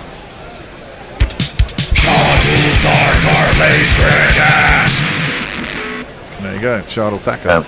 To answer your question, Ian, it was free improv, as in 4 of us with various modes of making sound, listening to one another and responding to one another. I wondered if it was comedy. I wasn't sure. Oh no, music. Well, sound. Straight Noise. by Thacker, nicely clipped by Crawley, but straight at mid wicket, and there's no run. I've seen improvised theatre, although doesn't tend to be more formulaic, more a la sort of, they'll create the kind of structure a la Whose Line Is It Anyway, where they're doing lots of riffing within structures analogous to a 12-bar blues. Free improvised music is sort of right. Okay, that's what I understand by sort of improv comedy. Rahul Dravid having a little chat with David Boone, who must be. Oh, there we go. There's a trademark Crawley shot. drive. That's the first one we've seen, I think. He hit one straight on drive earlier, but that's a Crawley shot that we know that he normally gets out to sooner or later. But having faced 54 balls, he feels comfortable unfurling it, and it's raced away to the cover. Well, wide mid off boundary for 4 runs. All in the timing was that. Beautiful shot. He's good at that shot. He's good at getting out to that shot too, though. It's a nice big gap at extra. Yeah. You'd think after 50 balls that he would be middling it. It's good. But yeah, I guess free in the sense that it wasn't within a jazz idiom. Drops that one down quite there for drive. Just drops it into the offside. Wide enough for cover. They'll get through for a single. He's saying no, straight on. I think he's saying it's not doing fuck all. Yeah, like Amy Winehouse. No. Oh yeah. Remember the 27? Or Margaret Thatcher, for that matter. Yeah, or Margaret Thatcher. Other speakers of the words no are available. Yeah, I was going to say. Not one that I would choose to remember. I think King Lear was never. So it's slightly different. Old English for no. Nothing shall come of nothing. That's King Lear as well. That's from the first act. Indeed. To Cordelia. Well, Indeed. Lee's facing up. Thacker, is he going to come around? 2 Unlimited? Was it 2 Unlimited? No Limits, that was. Indeed. That's round the wicket by Thacker. Defended out to mid wicket and there's no run. No. There's no limits. Yeah, I remember that. Raving to that in the early 90s. It's a I terrible think song. that it might also be John Arlott on Derek Randall getting well out by Jeff Boycott. How tragic! How tragic! How But tragic! before We've got that on that, a jingle somewhere. before Oh the tragic, no! There's been Come on, stop talking over each other. Shut up. Just play the fucking jingle. No. Defended back down the track and there's no run. No run. It's too unlimited, wasn't it? No limits. Yeah, it was. They were Terrible song. terrible. It must have been about 1992. That something about that. There was another one they did as well that sounded exactly the same but had different lyrics, wasn't it? And non-fungible Titmus points out that England are somehow favourites on Betfair, which speaks to the wisdom or otherwise of crowds. You both seem very familiar with that terrible song, I have to say. Well, I got into the fucking charts. They get to number 1, I think. I think so. In defended back down the track and there's no run. I was in my penultimate or last year at primary school, and the bus driver who drove us to primary school insisted on putting Radio 1 or possibly SGR FM or something awful on, which was playing it all the time. I better read a few tweets. Yeah, you better do. Warren asks, "Is my machine a ticker tape just ideal? I've not heard mention of Mike Hessen in this current epoch. Was he not the architect of the McCullum New Zealand era? Yes, he was. Not Fred Titmus. Thanks for retweeting this. Neil Fold said soft signal was out because the close fielders celebrated. Total nonsense again, and not Fred Titmus says someone agrees with you, 40. And we all get really riled up by something in cricket. For some people it's over 8s. For me it's bloody soft signals when everyone appeals being given out. You said by some, I mean, or if you're Gary, then it's probably easier to list the things he doesn't get things riled that up don't, by. yeah. And Josh Hoover says, why does there have to be a soft signal? Couldn't agree more, Josh. Well, exactly. If you're going to go upstairs. Again, that's in the slot. It's a beautiful drive by Crawley. Started one further, and that's a lovely one. It's gone out to the cover boundary for 4 runs. And if you kids can't listen, then you bound to see the way you get shot for crossing a boundary. Well, Suter Who says that was the first single I ever bought. I presume 2 unlimited, no limits. How old were you, Suter Who? We need to know whether you have a justifiable excuse. Suter Who's quite young, so he's not 37. Okay. He's going to be about 10 or 11, I'm guessing then. Suter Who. First album I bought was the Spin Doctors, Pocket Full of Kryptonite. Oh, terrible. Indeed. That's clipped sweetly this time by Crawley. Started to attack now. That's clipped nicely through wide, long on. It's 4 more runs.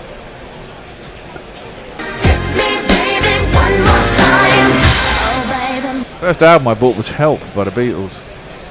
That's pretty good. First album I bought was Kimono My House by Sparks. First single I think was Nelly the Elephant by the Toy Dolls. And first single I bought was Theme from Shaft by Isaac Hayes. And the B-side of that song actually was quite good. Can't remember what it was called, but it was quite good. I can't remember the first single I bought. Well, you were quite young. At what point did we start getting confident, by the way? Not Does yet. Confidence begin to... Confidence is kind of there. 250 for 2. I'm looking more at overs of ball actually. I'm thinking if we can get to 30 overs with 1 down, I'm feeling reasonably confident as that's defending up to mid-on and there's no run. I don't think you can be confident as long as more than 200 are needed. You can be optimistic. I think there's a point at which, even with only 1 wicket down, if you've got more than 200, it's still too early to be confident. Yeah, I agree with that. Optimistic, saying that England are making good progress by all means. Well, Suter was buying music earlier. He says about 6 then. Okay, I can forgive a 6-year-old buying that track. Yeah, same here. You never know what you're doing when you're 6.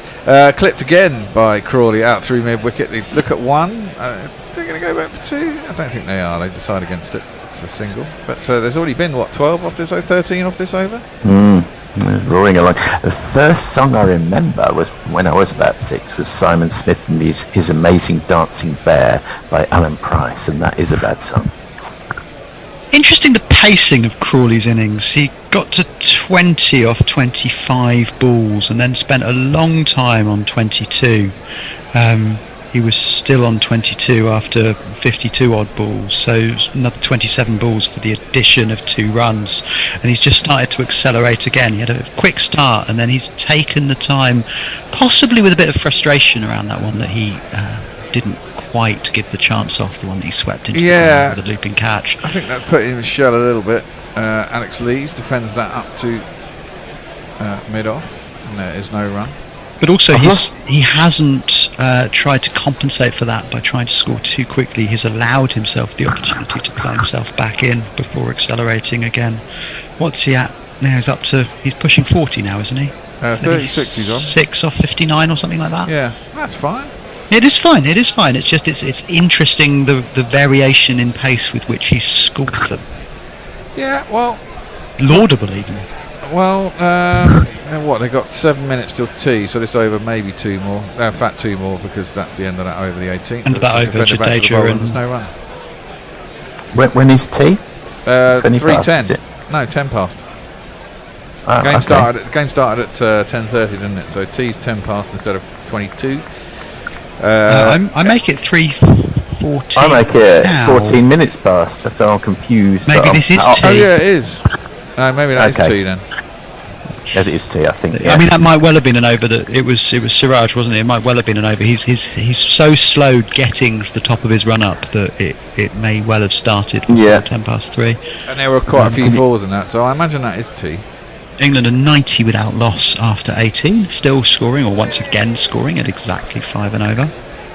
There's a massive fancy dress conga. I can't imagine what not Fred will be I know. making of No, it, but I not can tea. imagine. No, it isn't tea. I don't know when It's tea not is. tea. Thacker is in. Shot. Driven by Crawley. We're not great timing up to mid-off, and there's no run. Do you want me to do a tweet between balls to bring us up to speed during this over? Go on then. If they're good and short and worth reading.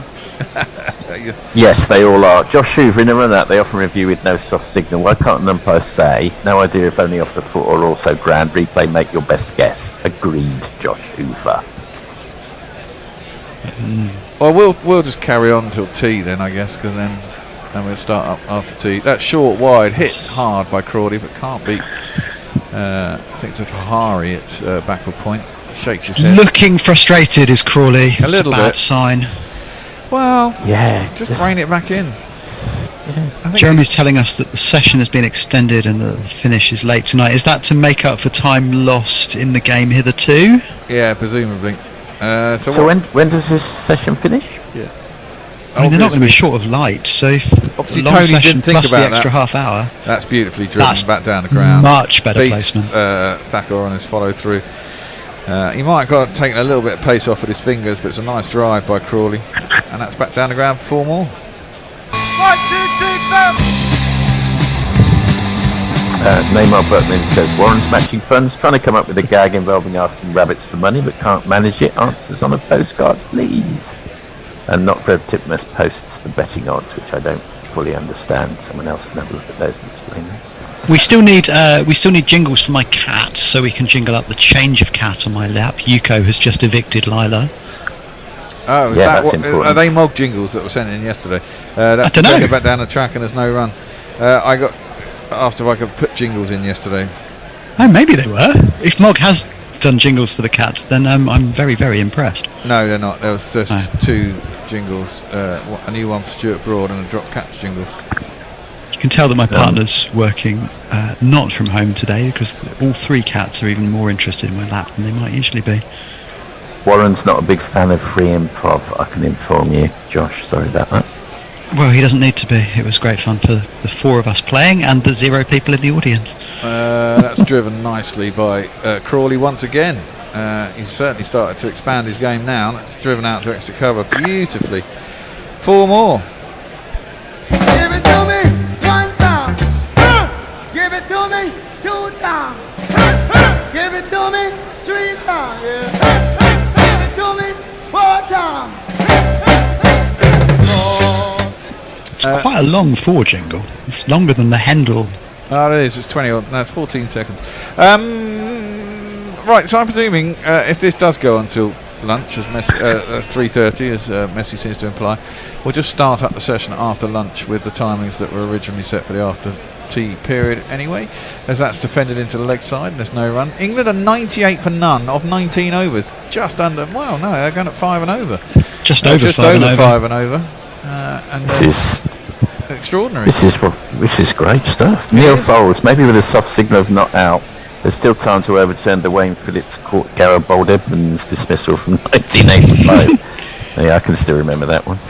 Both the Betfair market and Winbis have England as slight favourites. I can understand why I disagree. I would still be putting money on India if I had any to bet at this stage. Just ideal. Since the panic creeping into the Indian team? A little bit, Would such have existed prior this remodelled English approach? The answer is no, it would not. Well, no, but I mean, you go back to when KP was captain and England set India something like 370 on the final day, and they came out probably about 30 minutes after the tea session, and Sehwag went mental. Didn't he score? Sehwag did. He scored a ton, or 80 or 90 before the end of play. I think they knocked it off with about 4 wickets down, didn't they? Yeah, and they knocked it off shortly after lunch, between lunch and tea on the final day. That's defended back down the track, and there's no run. There's no, there are precedents for this if you've got the players to do it.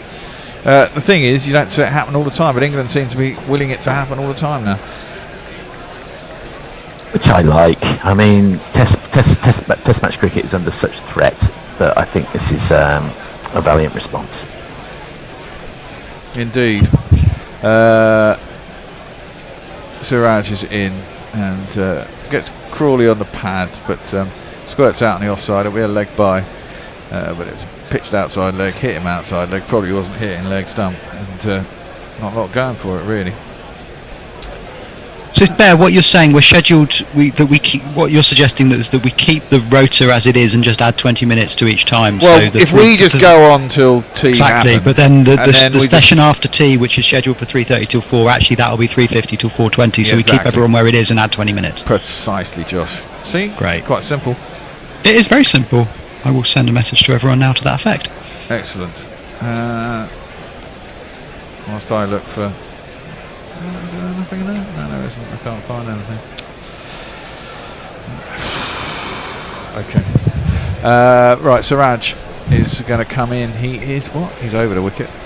And it's defended by Crawley into the leg side. And there'll be no run out to move wicket. There's no run. Now, when was the last time England had a 100 opening stand? I think we have one in the Ashes, didn't we? Early in the Ashes? Or some point. Did we?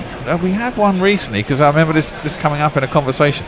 We haven't had many in a long time, but I think we had one. I think might be one last summer, and it was the first one for 2.5 years or something stupid like that. Yes, that's possible. Certainly don't recall many recently, if any. And to do it in 20 overs is crazy. Walks down the track, does Crawley, trying to work it into the leg side. There's another half a pill by Siraj. A, it's too high. B is Crawley's a long way down the track. C, it's hit him high and outside the off stump. Really nothing going for it. I mean, Burns and Sibley at the crease. That 100 would have come up in the 60th over, not the 20th. Exactly. Precisely. There's nothing going for that. Might even have been a touch of inside edge on it. I don't think there was. Possibly, but I don't think so, no. Apparently tease at 3:40. Oh, okay. Well, all right. Well, we add 30 minutes to the times. Exactly. So we're doing an hour session here then. For listeners. Yeah. So presumably they're going till 7 o'clock again then. Is that right? Plus the extra half hour, possibly. Well, no. No, maybe they're going till 6:30 instead of 6, because they're supposed to go till 5:30 with an extra half hour because they start at 10:30. So of maybe course, yeah. But 6:30, and then if either side claims the extra half hour, it'll be 7. 6:30 is what? It's another 3 hours, 2.5 hours. That was It's a lot of time for runs or wickets. It certainly looks more like the former. A terrible, terrible field. We do have an on Hayden and a short mid wicket to Crawley, but basically we've got a schoolboy field with a slip and a ring round the offside. Well, Crawley's going to face up. Siraj is in, clipped nicely. Good timing by Crawley. There's a deep mid wicket out. It's Shubman Gill again. He collects that. England get 100 partnership. 100 comes up in 19.5 overs. So the target is now down to 278 in no time at all. And for once, Lees has outscored Crawley. Yeah. And Lees hasn't had a lot of the strike recently, actually, has he? Crawley's really picked up his strike rate. Yuko, I don't know if the microphone picks him up, but Yuko is purring with contentedness at this. There isn't a jingle for that. We've got another drop catch though. Yeah, come on, jinglers. If we can have jingles for the change of cats on my lap, that would be much appreciated. Do you think this will be the greatest of all the 4 victories? This? Yeah, if they win this, then definitely.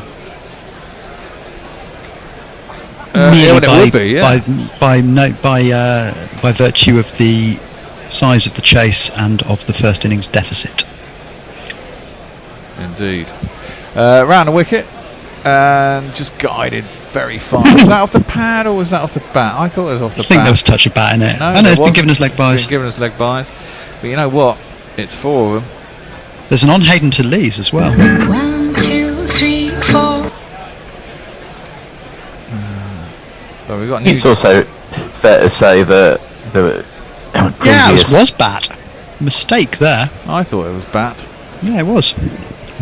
I don't think the previous risk-averse approach only brought us 1 win in 17, so it wasn't a bad idea to try something different. Well, very true.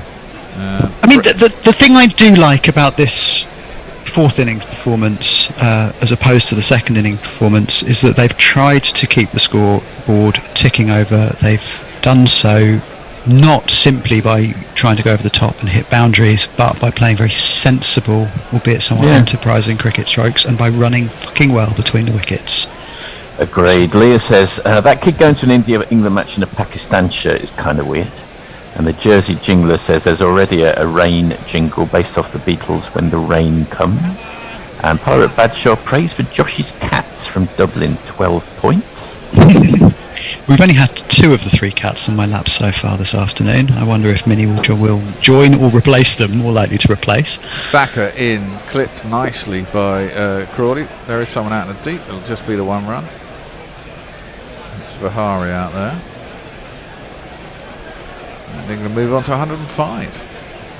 Crawley moves on to 46, edging towards that arbitrarily numerological landmark. Well, clearly, England feel that, chase of 4 innings, they treat it almost like an ODI. There's a target you've got to get to. It's just unlimited. Well, not unlimited overs, but generally a hell of a lot more than 50. But also, you get there by scoring the runs at the rate. It's about how many you can score in the time available, rather than trying to bat time and hope the runs will come if you do so. Exactly. Attempted drive into the offside. That's a bit of a full shot by Lees. In fact, inside half the bat goes down towards long leg, and there'll be a single. But I've now, not thought hard about the game theory of chases, but that does seem to me to be sensible, because the more you keep the scoreboard ticking over, the closer you get to the target, the less pressure the fielding captain can keep on by means of the field, etc. Exactly. It's probably is good. It's amazing. It's taken how many 120, 140 years of Test cricket to really take hold as an actual strategy permanently. That's played with leg side and there's no run. I just wonder if they get to within double figures, they'll start going back into their shell and end up losing a flurry of wickets. I mean, I kind of hope so in terms of how interesting the game will be. That was Stokes' confusion when he got to within 10 at Headingley 3 years ago, isn't it? But I'm not sure that's the point you just made, but the quicker you get there, the fewer balls you have that can get you out. True, very true. Yeah, in both senses. Firstly, the fewer balls you face, and secondly, the more defensive the balls have to be in terms of both deliveries and field. Exactly. Correct. Yes. That's well played by Crawley. Defends it back to the on Hayden. Meanwhile, Yuko turns over to cook the other side. These are the pillars of Bazball. The pillars of Bazball. It's a cult. It's a religion. There is no coach but Baz, and exactly. Baz is the one. It's a good name for your improv outfit, Josh. The Pillars of Bazball. The Pillars of Bazball. Yeah, that's a great name. It should be a band too. Right, Thacker in, down the leg side. Crawley, the feeling he might have missed out on that. Could have clipped that very far, 4 runs, but he missed it. It's taken by Pant, and there's no run. 106 for none, England. Chasing 378 with a day and a session, and this session left. Current rate, it'll be over by lunchtime tomorrow. 20 overs, 100, so 60. Yeah, so I mean, at this rate, they're going to get there before the new ball. Yeah. which will be the plan. I think finally we're going to get a change of ball. It's another pillar of Bazball, as we know. Get there before the second new ball. Absolutely, and it makes a lot of sense.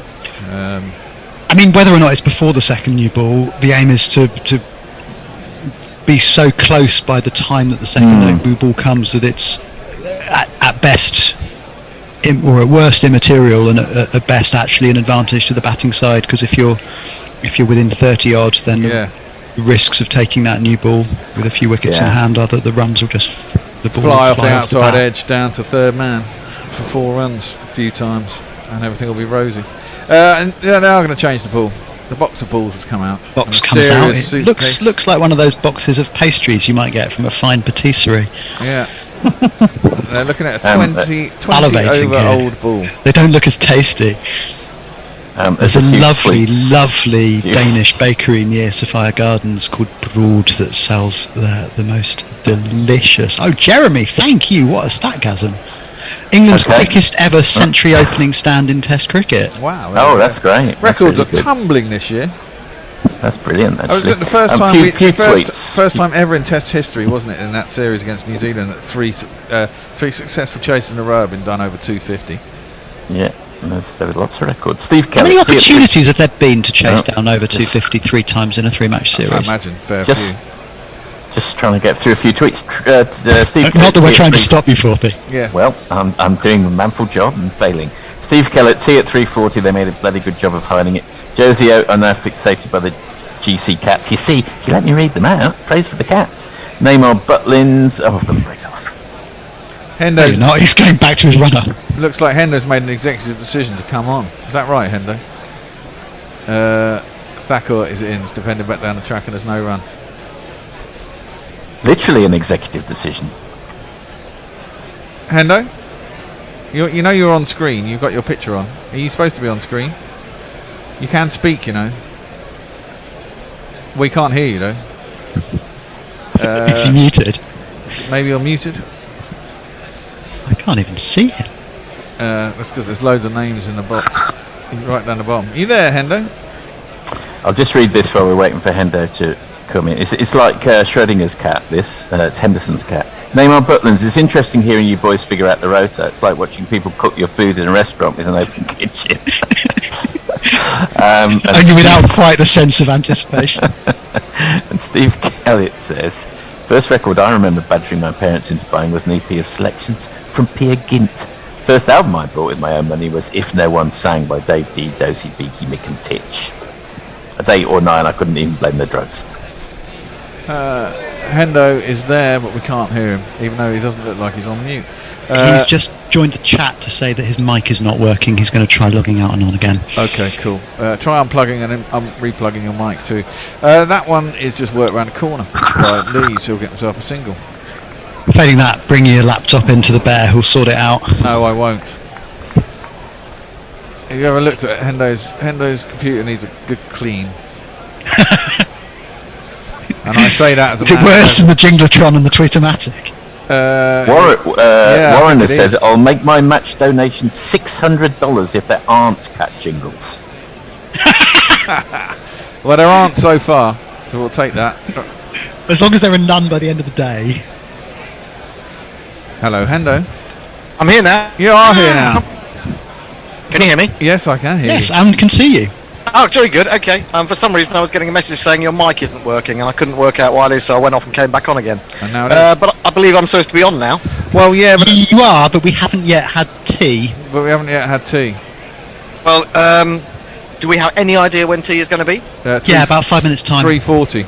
In which case, I'll change the rotors. I'll go back on and change the rotors. All right. Okay, you do that. All right. Okay. Yeah. Defender back down the track. There's no run. And yeah, it is right. It's about 5 minutes. And it's 3:40. We think is tea, which means they can probably go to 6:30 with the extra half hour, maybe 7 o'clock, as you say. So I don't think they'll be close enough to claim the extra half hour. No, they should today. I don't think these two will go. Unless England are 8 down. I don't think these. England or India. Unless England are 8 down. Jasprit Bumrah in. Oh wow, he's been bold. He's bold. Crawley has tried to leave that one in the channel outside off stump. It's not worked. This time he's let it go. He's gone out for 46. It's a decent innings. Is it enough to save his career? Probably gets him another chance, doesn't it? I think so. He's done exactly the right thing. He's contributed to a century partnership. He's, I think, got unlucky leaving one that's jagged back and just clipped the very top corner of his off bail. Perfect ball. Perfect ball. Lovely delivery. He's got a good one. He's this time for once. He's not contrived to make it look good. He's left one.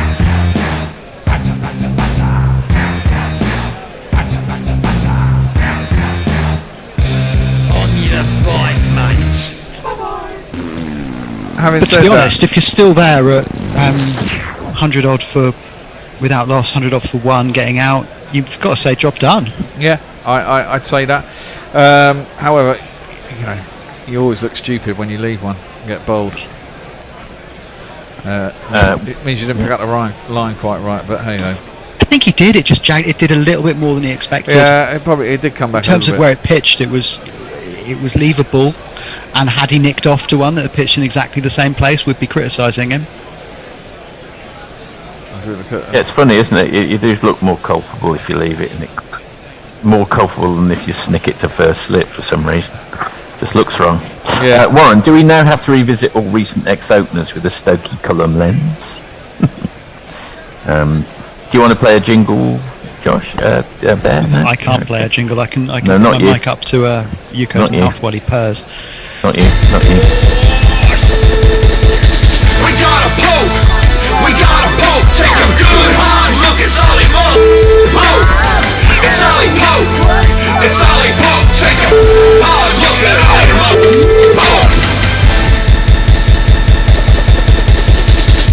First ball is full and defended back down the track by Ollie Pope, and is no run. Well, that is a bonus 100 runs for the opening wicket. It isn't it, that just? is brilliant, isn't it? Which basically, I guess the one thing that does count against Crawley is that he got in and didn't go on to make a big one. and he just had 100 to get to. Yeah, he was trying to be diligent though, leaving that shit in the channel outside off stump. That's down leg side, and Pope tries to clip it, doesn't get anything on it. I think he made the right decision. It's not even a misjudgment. He got unlucky with the one that jagged back in more than most have. Possibly, but maybe he should be defending in that channel. I mean, it's pretty close to, yeah, it's come back in a little bit, but a lot of the time when Mraz angled it in and got it to go away, so maybe he was expecting maybe a little bit of movement away, but just carried on with the arm and came back a little bit. Indian fans very happy in the crowd. Excellent delivery by Bumrah as well. Yeah, it was good delivery. That is as good a ball as you will see in Test match cricket. Well, looks leavable on height and line, comes back, keeps just low enough to clip the top of the off bail. Well, they're going for it, India. He's coming down fast and moving Just before tea. Tell me the answer. He may be a bowler, but he's often injured. Look out, Muhammad Shami. Muhammad Shami. Muhammad Shami. Now T should be at the end of this over, so nothing stupid. Having said that, there's a big fucking waft at one outside off stump, which Lee really shouldn't be playing at. Just get through the T now. Forget. Cody's trying to get the crowd into the game. Of course, big Indian contingent in Birmingham, of course. Presumably, it's majority Indian supporters. I'd imagine. In the crowd yeah, there. I'd have thought it's close. Well, yeah, possibly, maybe 50-50. Just ideal. Is there no resolution to this torturous ball out of shape moaning? No. Shami around the wicket. And Lee shifts a couple of paces down the track and then leaves the delivery. Helps him see the line a bit better, I suppose. And there is no run. He's like almost like David Warner. I don't mean David Warner. I mean Piggy Smith. He doesn't have quite the ugliness of stance, but he moves around the crease in order to get to the ball more than anyone I've seen except Smith. Well, he's playing a bit like Davey Warner, isn't he? Really, he is. He's on 56, and Shammy's around. Another drive by Lees. Airy drive outside of the ball this time. Calm down, man. T's in fucking 3 Play balls down the time. right line. Yeah, well, the crowd are into it, you know, and it's gotten to his head a little bit. Part of the problem is the top 3 for England, none of them got enough experience. There's no old head to go at the other end and say, mate, just calm down. No, and Pope's new at the crease. But, Lee's senior partner in this partnership, he's on 50. He shouldn't need to be told to calm down. No, Shammy in again. This time it's too short, and Lees leaves on length. Through to the keeper, and there's no run. Josie out. I'm off to the UK tomorrow. That'll be the nice summer weather done with. Well, where are you coming to? Woy Pom? It's usually up north in the Wirral, Liverpool area, isn't it? Manchester up there somewhere. I thought it might be Newcastle, but maybe that's his nephew. No, I think his nephew's up northwest rather than northeast, I think. Anyway, I've sent stuff up to him, to a relative around the Liverpool area, I'm sure. He and Beardy Ed are related, aren't they? Yes, defended out to cover, and there's no run. What has happened to Beardy Ed? I haven't heard from Beardy Ed for years. I think he fell out with us, and I can't remember why. I'm sure Leah, Leah says, holy shit, what's going on? Either way, this will end today. No. If India win, it'll end today, possibly. Actually, there's no guarantees it ends. If it ends today, India will win. Yeah. You'd have to say that's probably the case. Shammy around the wicket, and Lees shuffles across. Lets it go outside the off stump, through to the keeper, and there's no run. Well, it is dead on 40 now. They're going to get another over in. Looks like Lees is walking off, and it looks like that's T. And it is T. Thank fuck for that. Yeah, it's a long You, session. dear listeners, will be at least as relieved as we are that we will not be extending this commentary stint any further than the 60 minutes we've already been speaking. Yeah, and we're going to just wind that back a bit, because I'm going to give you the end of our trot. Give you about 16 minutes of it to warm you back into what you heard earlier, just to remind you, and then you'll get the end of it, and then we'll be back after tea. So until then, I need to go off and do some things. Hendo will be on with Messi and Jason straight after tea, I imagine, although he's just sent the rotors round. He said keep to the rotors as was, except half an hour back. So yes, Hendo, Messi and Jason at 4, and I will see you back with you, Bear, at 4:30.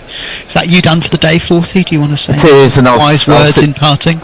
I think my wise words will be thanks everyone. I'll see you at some point in the Next one Tuesday. dayers. No, I'll see you. Well, yes, see you in the one dayers. That's me done for a bit. Okie Thanks, dokie. guys. See you later. Qualified for residency here, even obviously being Australian, as you pointed out. How did he go on those tours? And obviously, strangely, they weren't tests at the time, but retrospectively became tests. Hence, he's got a test record for both Australia and England. Tell us a little bit about how he came to go to South Africa and how they came to be tests. I mean, originally these kind of tours for South Africa were got up by, Lord Hawke's tour to South Africa. It wasn't an England tour to South Africa. And the idea was that you went out there, picked up some nice presents, diamonds, that kind of thing, spot of good dinners, met people. There's a kind of socialisation, being very kind of sociable and enjoying those kind of benefits. But in terms of the cricket, South African cricket was only just developing at that stage. It gradually grew stronger over the next decade. So there was a kind of imperial vision, part of the MCC was like going out to these places and taking a team. And there were the amateurs who did the batting and the pros who did the bowling. And so, that team that went to South Africa in 1899 was fairly strong. You could pass muster as a test team, but at the time it was Lord Hawke's 11 against the South Africans. So it was only later, I can't remember the exact date, when they were given status, some of these matches, as tests, and kind of went on people's record.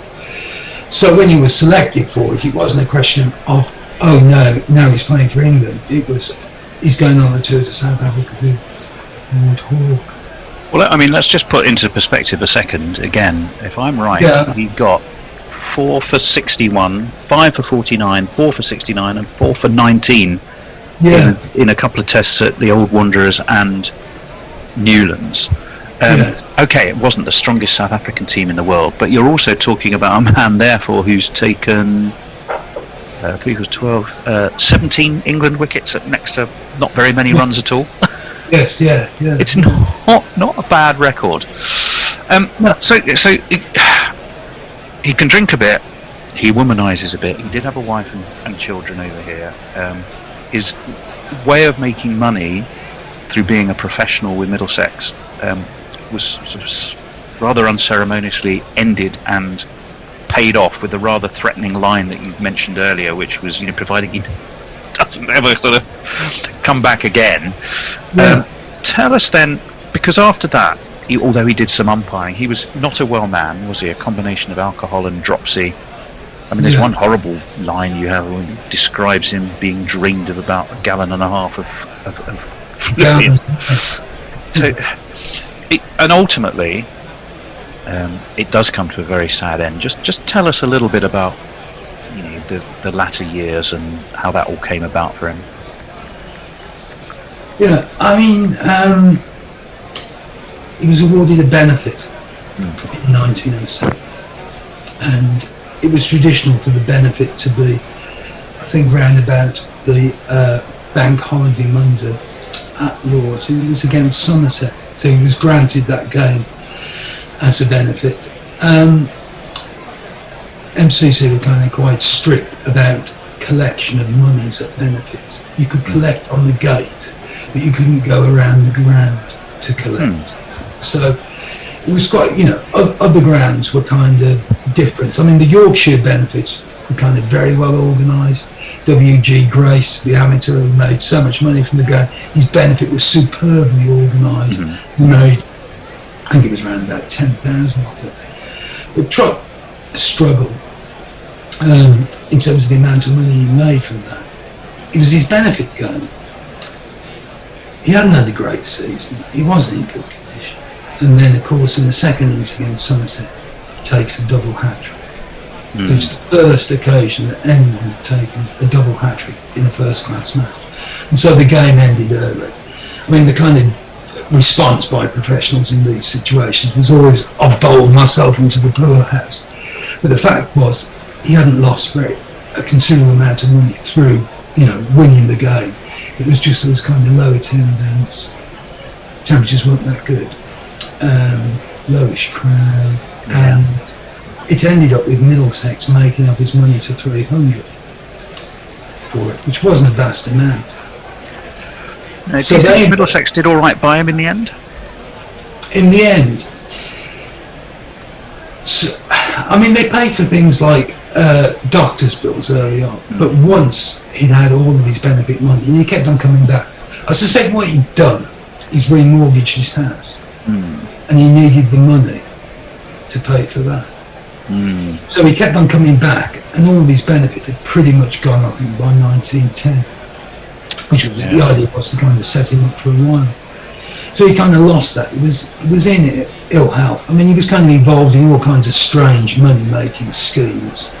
I mean, people talk about the 100. I mean, Trott played four-a-side against Surrey at the Coliseum, on stage. The game, he kind of took up Vigoro, the new cross between lawn tennis and cricket, to find a new market. Was he naive? Was there a certain naivety about him, or was he just magnificently enthusiastic for kind of any new idea? Just like new ideas, just doing things, just kind of throw himself in. But he was, short of money all the way through. I mean, the ball with which he was presented with the ball, which kind of went over the pavilion. 3 weeks later, it was on sale in the sports shop. In the Strand, this is the ball that Trott he'd sold it, kind of like that. So he's very much hand to mouth. I mean, they were paid absolute pittance professionals. So, I mean, there was kind of a couple of possibilities. One was running a pub, becoming a landlord for the professional. Oh, yeah, bad move. That wasn't. Yeah, I could see how that wouldn't be good. Yeah. The other one was coaching at a school, and he wasn't. He did have a coaching spell in New Zealand, but he wasn't a natural coach at all. I mean, he just didn't. He was quite happy to help people in the nets, kind of thing. But in terms of system regularity, it didn't suit. So he ended up becoming an umpire, and it was that when he was. That was his main source of income towards the end. But the other problem was his wife left him and took 2 girls to Australia. And it seemed to be, it may have been that he was going to follow him at some later point. But, this was a move. You can't support all of us. So he lost the house and then moved into lodgings. And that it was kind of those difficult last years when he was in and out of hospital, and not able to get a regular income. And then he in the end, he shot himself. And didn't he leave a very small amount of money to his landlady? It was £4, I think, to his landlady to cover his bill, and some photos to a friend in Australia. But that was it. I mean, he'd been ill, and he had one prescription to kind of get him through the night. I mean, it must have been some kind of morphine based, but the chemist refused to give him another one. Prescribe another. So he was in kind of considerable pain and things. I mean, he discharged himself from hospital a couple of days before he died. He borrowed the money from the cab fare home from a hospital orderly, and got there. Yeah, and went back, and I think he just had enough. It was around about 2:00 in the afternoon. He was in ill health. He got no money. He got a gun. He was a member of the gun club, and he shot himself. Do you think today, with a greater sensitivity and awareness to this kind of mental health and mental issues, do you think he might have been saved and lived a longer, fuller life? I mean, I think so. I mean, in the kind of Edwardian period, I mean, one of the prime virtues is held up as the kind of stoicism, that you don't complain when things are bad, that you show that you can, not to admit weakness, to put, to keep, that, the stiff upper lip, the brave face. It was all there. And he found that difficult. And I think today, I mean, people are much more kind of aware of that kind of thing. You look at the work of the Professional Cricketers Association. I mean, people keep an eye on that, people's mental health. So, and I mean, plus the fact there was no kind of welfare state supportive structure to pick up on him at that particular, you had to really rely on your own resources, what you'd accumulated. And I mean, some professionals were very good at it. I mean, people like Tarrant, people like Jack Hearn, who was eventually invited onto the Middlesex Committee. Len Braun, tried stringing partner. He was became a member of the MCC, but kind of had a successful post-playing career. He tried. I mean, he's just never done anything else. He was stuck. Well, there are many, many wonderful stories. The matches he played in just magnificently brought to life. Personal stories that sort of paint a very full picture of him in the book, which I would encourage anyone to read because it's such a fascinating story. Steve, if again, the wonderful word of hypothesis, if in some alternate universe you're walking into a pub or down the street and you bump into Albert, what would you want to say to him? How would you greet him? And you've got a couple of minutes in his company. What would you say? What would you say to him? I'd be tongue-tied. I'd just sit there. What am I going to say to him? Well, I wouldn't say where did it all go wrong. I would not say that. You know, that kind of. That's good. I would not say that at all. I'd say, come on, tell us how you did it. Explain. You know, take us through it bit by bit. So what? By all accounts, you'd be quite happy to do that. At length, whether it would be accurate would be another matter. But yeah, no, I'd take him through. You know, I'd want to talk about his 8 for 43 when he hit it over the pavilion. I'd like to talk mainly about his. I'd be interested in his kind of relations with the amateurs at Middlesex. That kind of worked, you know. Now he felt about that, so I'd like to ask him about that. And I'd like to ask him, you know, a little bit about, you know, see if he'd offer stories on, you know, what he actually got up to. I mean, one question I really would like to know: when he qualified for Middlesex in 1898, he was playing at Cambridge University with a Middlesex team, just getting ready for the full county season, and suddenly he's out for several weeks when he injures himself with a table knife.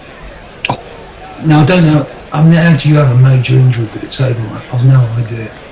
So I'd say, what happened? Was it really the table knife, Albert, or what? No. But yeah, most of all, I'd want to talk about the cricket, you know, rather than the sadder times and things. But, yeah. Well, I suspect if I was able to ask him the same question, he'd probably be thanking you for turning his, you know, it was really taking away his anonymity and creating, you know, recreating his story, just in such a fantastic way. No, as you like the book, yeah, no, it's great. It has been an absolute pleasure. So, what we have been discussing, I always try and hold books up to cameras and they never work, but is the book Over and Out, Albert Trott, the Man Who Cleared the Lord's Pavilion by Stephen Lawrence. The incredible story of a man who became almost forgotten, who had taken 8 for 43 on his Test debut, had an average for Australia of 102.5. He was one of only 2 players ever to take 2 first-class hat-tricks in the same innings. He played 12 years for Middlesex, and as Steve was saying at the end there, had kind of written into the story as an extraordinary psychological exploration of a fascinating man playing cricket at a socially very interesting time. It's all explored in the book. It's not a new book, it's been around for a while, but if you haven't heard of it, if you haven't read it, I can only say it is an extremely rewarding read. Steve, thank you so much. It's been an absolute pleasure to find out more about Albert in your company. No, thanks, Tony. I've enjoyed talking about it. Yeah. All right. Of course, this podcast is going to be available in all the normal places. You'll find it on Podbean if you become, and iTunes if you become a Patreon for Guerrilla Cricket. Then you'll get it first and fastest before other folks do.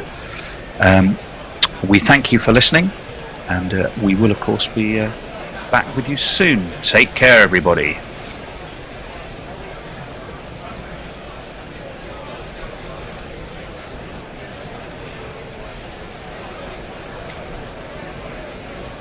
I'm wondering, does that mean we've run out of archive footage in order I rather think so. Listeners entertained, and we might have to do some wibbling? Oh God, how did we manage to find words, Josh? I can't imagine you and me finding words to speak. No, I'm so often tongue-tied on air, aren't I? Oh, and the bear's with us. So we're happy to keep talking, Bear. You don't have to put anything else on. I mean, we're 3 minutes before the start of play in any case, so resumption of play, so I don't think we need to bother dicking around finding more archive footage. And besides, Jason's on, who is actually going to be broadcasting in the relevant session, which I'm not. Are you, Jeremy? Oh, right. Yes, I am. No, we have a veritable plethora of gorillas. Yeah, well, gorillas everywhere. Now, I have a view. I know that... you? Have a view? Yeah, Crawley looked lovely. But Crawley was batting on the most perfect batting wicket this afternoon. He made 46, which was sort of okay, but Jesus, it doesn't overcome the sins of the series. And frankly, if there was a bit of life in the wickets, he would have been fucked. I mean, I just think that's not good enough. It's really not good enough to make up for everything that's happened so far.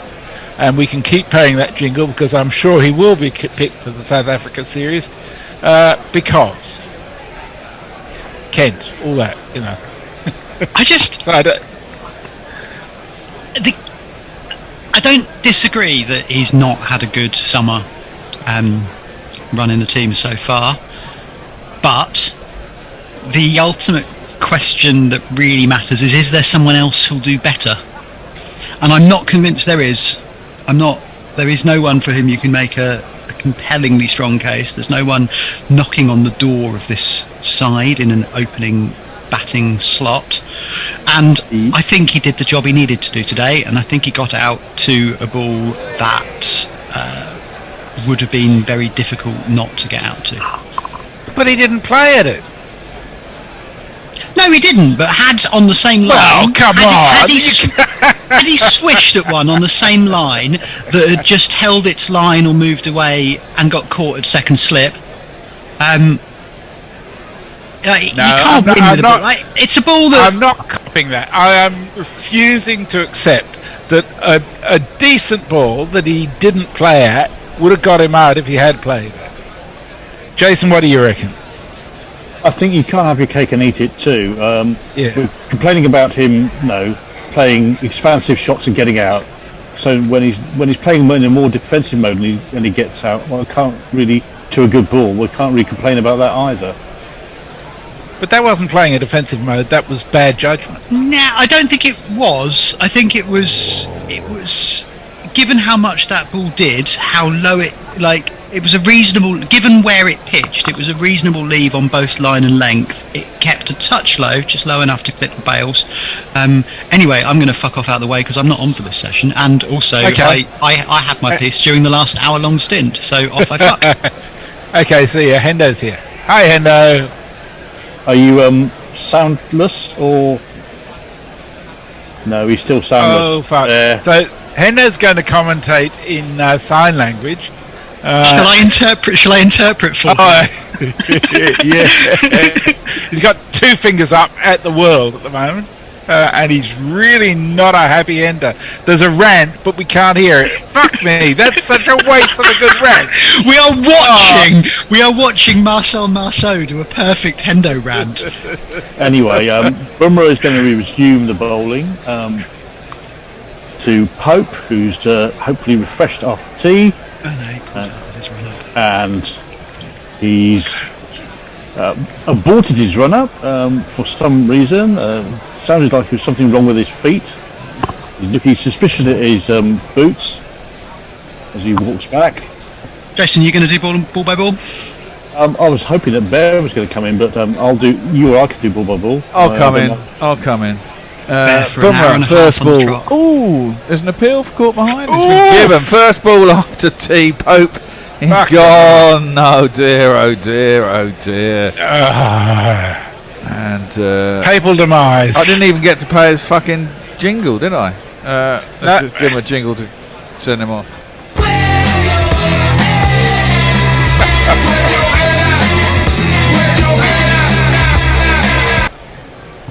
Decent ball. It's on a good line. It was quite tight to the stumps. Probably had to play at it. And it's the first ball after tea. Feet aren't moving. You don't really want one like that.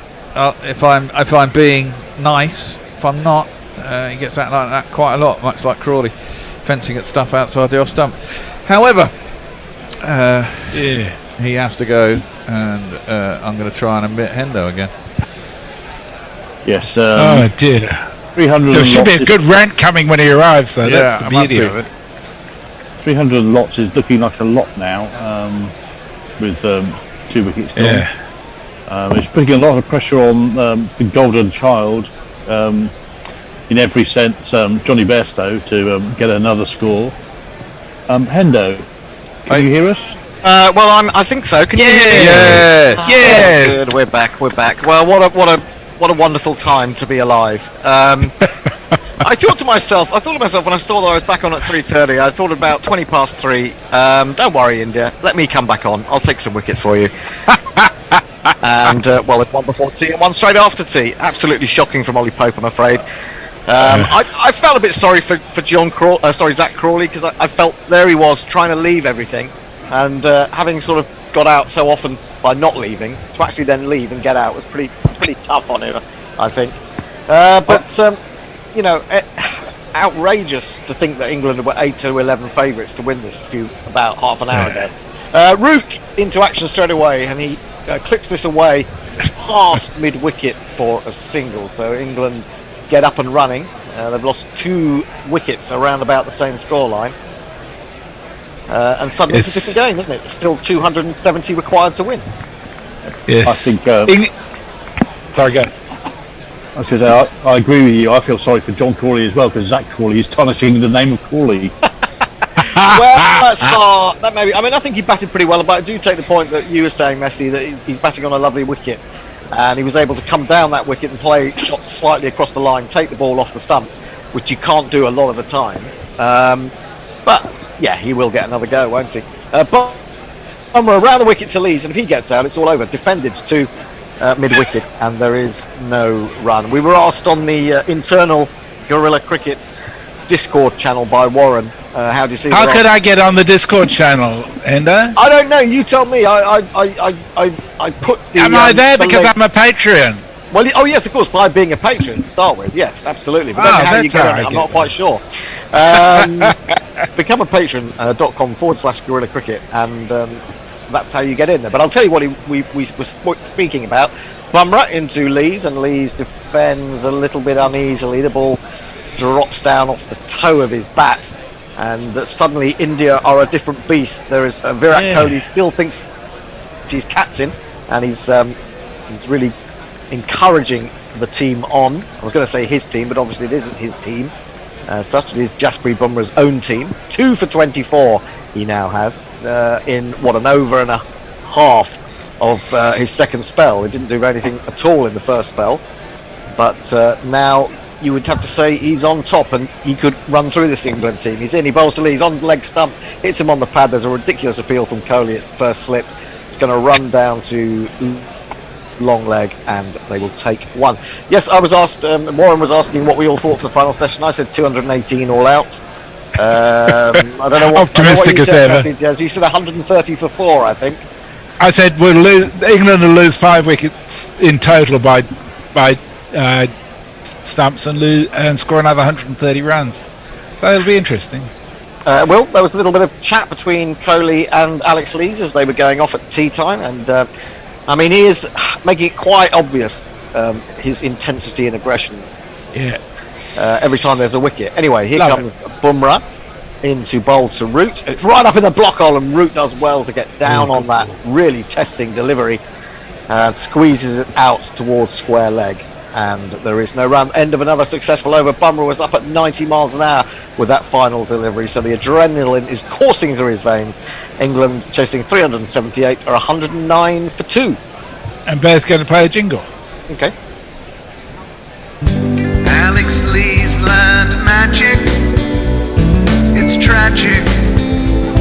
I'd like to believe it's not so. You are Joe Rooterful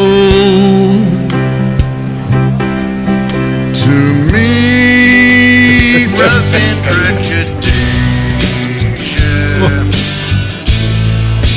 Who's that spinning on the field? Who's that done? This falls in my direction. Mama, that surely is a dream. Top quality. That was a jingle-gasm. It really was. Very not easy to say, not easy to get, but there you go. Jadeja over the wicket to Lees, who comes down the wicket and gets a thick inside edge. They're going to run through for a single. He's going to be in all sorts of trouble. He's going to be run out by an absolute mile. The England collector is on. Lees goes. Root has sold him up the river, and it's all falling apart terribly for England. The comedy run out, of course, which is an important part of any England collapse. We've just seen it straight after tea. Craziness has taken over, and England are in all sorts of trouble. Jesus. God's sake.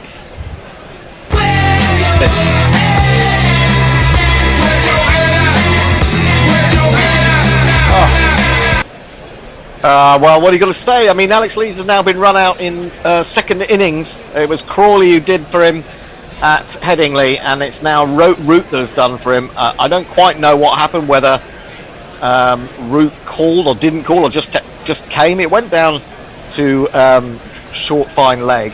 Mohammed Shami, who's no great shakes in the field, did enough though to get the ball down to the non-striker's end, to which Lees was running.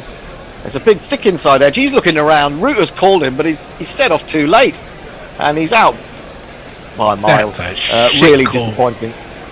And you know, it's crazy. It's panicky. It's England. It's the way they go. It's the way they hang, basically. And 2 wickets have gone down in 2 overs. Absolutely unnecessary. And of course, Johnny Bairstow is coming out. And Johnny Bairstow, well, I mean, we can't expect Johnny Bairstow to perform magic again. Keep saying this. 109 for 3, 24 overs gone. England are their own worst enemies and find themselves in all sorts of trouble now. Whoa. Take care, so all put on your wigs and let the crimson hair flow. I want the Pope to give him his own large prayer. Oh, he can hit the sixes, although it's so dark. He'd even run a 10 at Bradford Park Avenue. No other Yorkshireman can compare. I tell you, Johnny Best is smarter than the average Bairstow. Well, that's just an incredible bonus for India. It really is. Now Root has got to stay there and score 100. Can he do it? Short down the leg side, tickles it away through square leg. This time Bairstow responds and gets down to the striker's end, okay, and Root happily up to the non-striker's end, but he needs to put that behind him now. He didn't know where it had gone. That was the problem for maybe it's a bit harsh on Root. It was really Lees was looking about. He got the thick inside edge and was worried about where it had gone. Couldn't find it, couldn't locate it, and by the time he realised that Root was coming, he was always going to be struggling. There's an element of bull watching there, but I think there's also an element that Lees is a sort of big lumbering oxen of a player, and Root is a bit more svelte and quick. Jade just stays over the wicket to the right hand of Bairstow. Bairstow just eases this to the man at short leg and retakes his guard. You've got to say that Alex Lees has been one of the more unlucky players in this England side.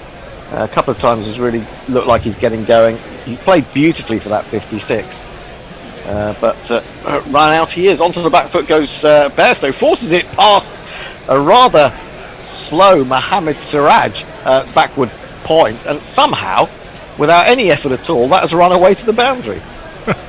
1, 2, 3, 4. That's the shot of a man in form. He's just leant on that very gently. Yeah, I mean, it's poor fielding, I think, to be honest. I think Siraj was very slow to get across to that, and then sort of found himself out of step with where the ball was landing and couldn't put in the dive. So it was almost accompanied to the boundary line in the end. Outside leg stump, he looks for the sweep, and that nearly comes off. I don't know, glove, bat, pad. Virat Kohli is getting remarkably excited. Someone's going to need to tell him to calm down, otherwise he's going to explode. I think the thing is about this is that Virat Kohli still thinks that he is captain of this side, and it was his team last year, and he wants to make sure that people know that it's his team that's going to win this match and this series. Anyway, let's turn to backward square leg. There is no run. 114 for 3. Jose, in response to a question before, T says, I'm going to York. Beardy is alive and kicking in Leeds.